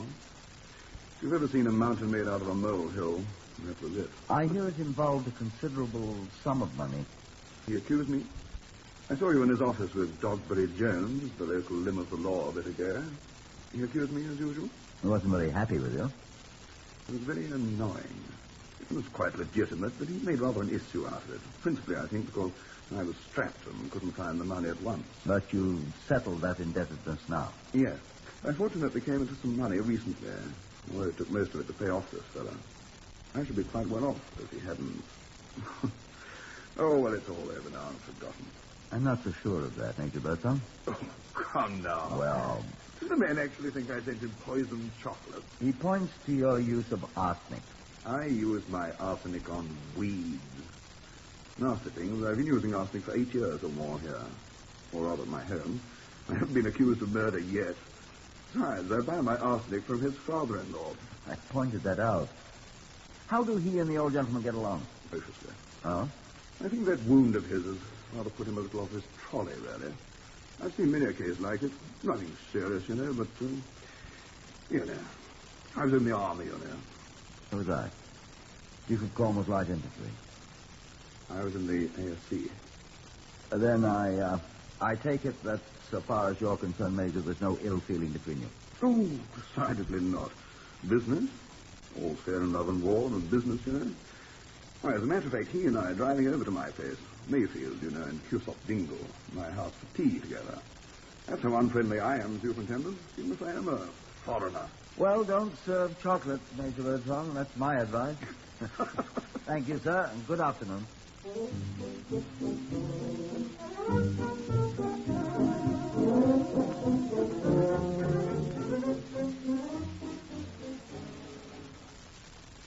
Much later in the afternoon, I sat in the saloon bar of the Red Dragon with Sergeant Catesby, F. Catesby Jones, and Dr. David Llewellyn, the local doctor who had diagnosed the illness of Davy's maid as arsenic poisoning. We drank sparingly of the local beer. I gather you don't think so much of the case, Superintendent. I've seen and heard very little so far to convince me that your Major Birdsong's a potential murderer, Sergeant Jones. Well, Gladys Powell was certainly poisoned by arsenic, sir, as Dr. Llewellyn can tell you himself. There is no doubt of that, Superintendent. If I had not taken prompt preventive measures, she would be dead this minute, so she would. Who supplied the poison, Doctor? I know of no place in this vicinity where arsenic is kept except at Birdsong's. And the chemist? Well, yes, that's the chemist. Who is Owen Davies' father-in-law? That is so. You think Birdsong, though? Don't you, Doctor? Dr. Llewellyn, I'm thinking perhaps Superintendent should know about Mrs. Birdsong. What about her? She died. Is that why he's wearing the mourning band on his sleeve? It is. Recent, then? Quite. Mm-hmm. Did she leave him some money? She did. That is where Major Birdsong got all the money to pay Mr. Owen Davies. And just in time. Oh. What's your dial? Sergeant, you're not drinking your beer. Pour some of it in my glass. Here, let me get you one. No, this is quite enough. I do not indulge very often. Thank you, Catesby. Here, let me... No, Superintendent, thank you. You were talking about Mrs. Birdsong, Doctor. Yes. She was the one in the family who had the money. Birdsong never had anything. Not a farthing. Not till she died. Correct. Mrs. Birdsong had always been a little, shall I say, unstable. I was her physician, you see. About a year ago, she developed certain symptoms. All right, Doctor. What kind of symptoms? Her mind. Oh. And at last, I, together with Dr. Thomas Rattray of Carmarthen, an old and valued friend of mine, and an excellent man, certified her as insane. She was in an asylum at Gloucester for some 7 months, Superintendent. She died there? No. She recovered rather well. Not completely, you understand, but legally sane. Legally? What do you know about this, sir? Indeed, I know all about it, sir. She was brought home to Cusop Dingle, Mayfield, their home. Do get me another beer. I'm thirsty. I'll get it, sir. That is good of you, Catesby. About a month after she returned home... Oh, I must add that Major Birdsong was most insistent that she be released from the asylum. About a month later, she developed another symptom, physical symptom. And then she died. Here you are, Doctor. Oh, thank you, Catesby. You didn't say what sort of symptoms, Dr. Llewellyn. Abbott, I'm a true Welshman, and this man is an outlander. An Englishman. But I am also a doctor of medicine, and I have taken the oath of Hippocrates, and I will not suborn myself. He is a foreigner, but I can't help that. I know that, sir. Where is my beer?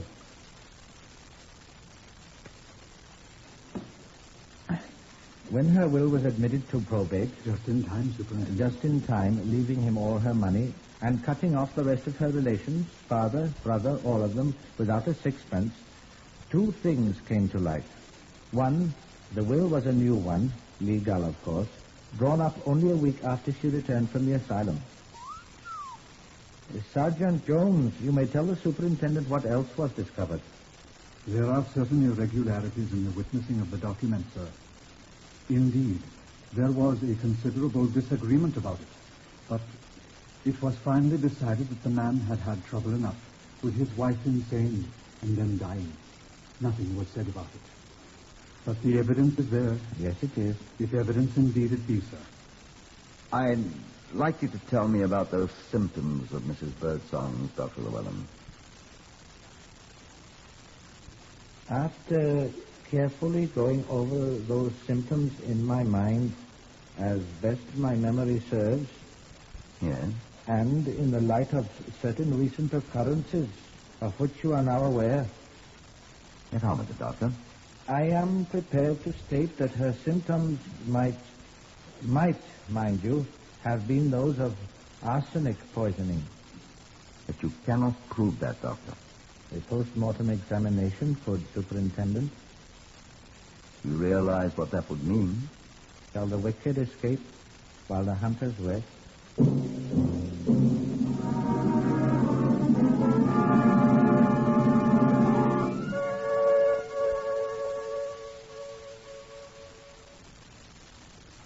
thought for a long time that night, to the ruin of a good night's sleep. Would the Director of Public Prosecutions take seriously the views of this country doctor and this country police sergeant, and order an exhumation and a post-mortem examination of the body of Mrs. Mildred Birdsong? Or would they consider me a gull, a too ready believer in gossip? I fell asleep after a long time, and I was awakened by the clatter of a bell in my ears. Telephone. Hello? Is that Superintendent Abbott? Yes.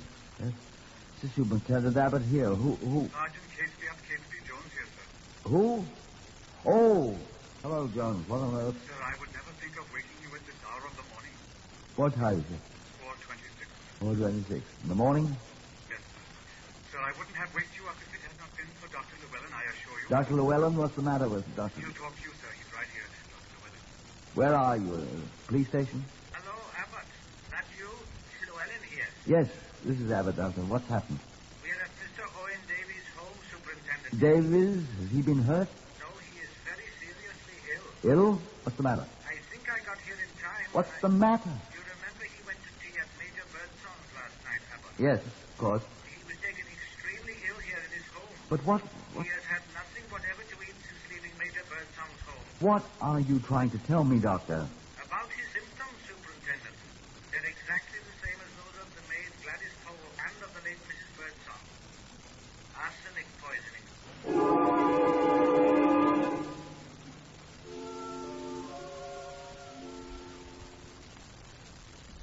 I hurried, of course, to the home of Mr. Owen Davies, who was moaning and feeling very ill indeed.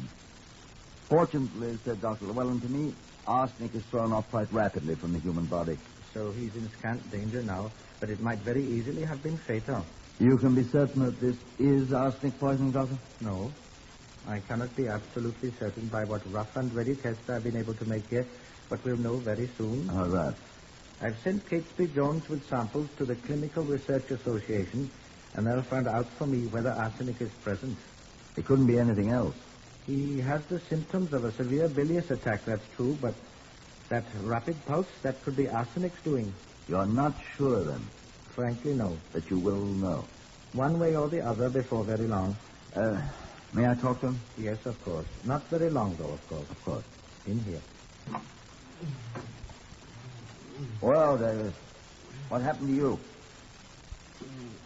Anything left for suspicions, does he, Doctor? No, of course not.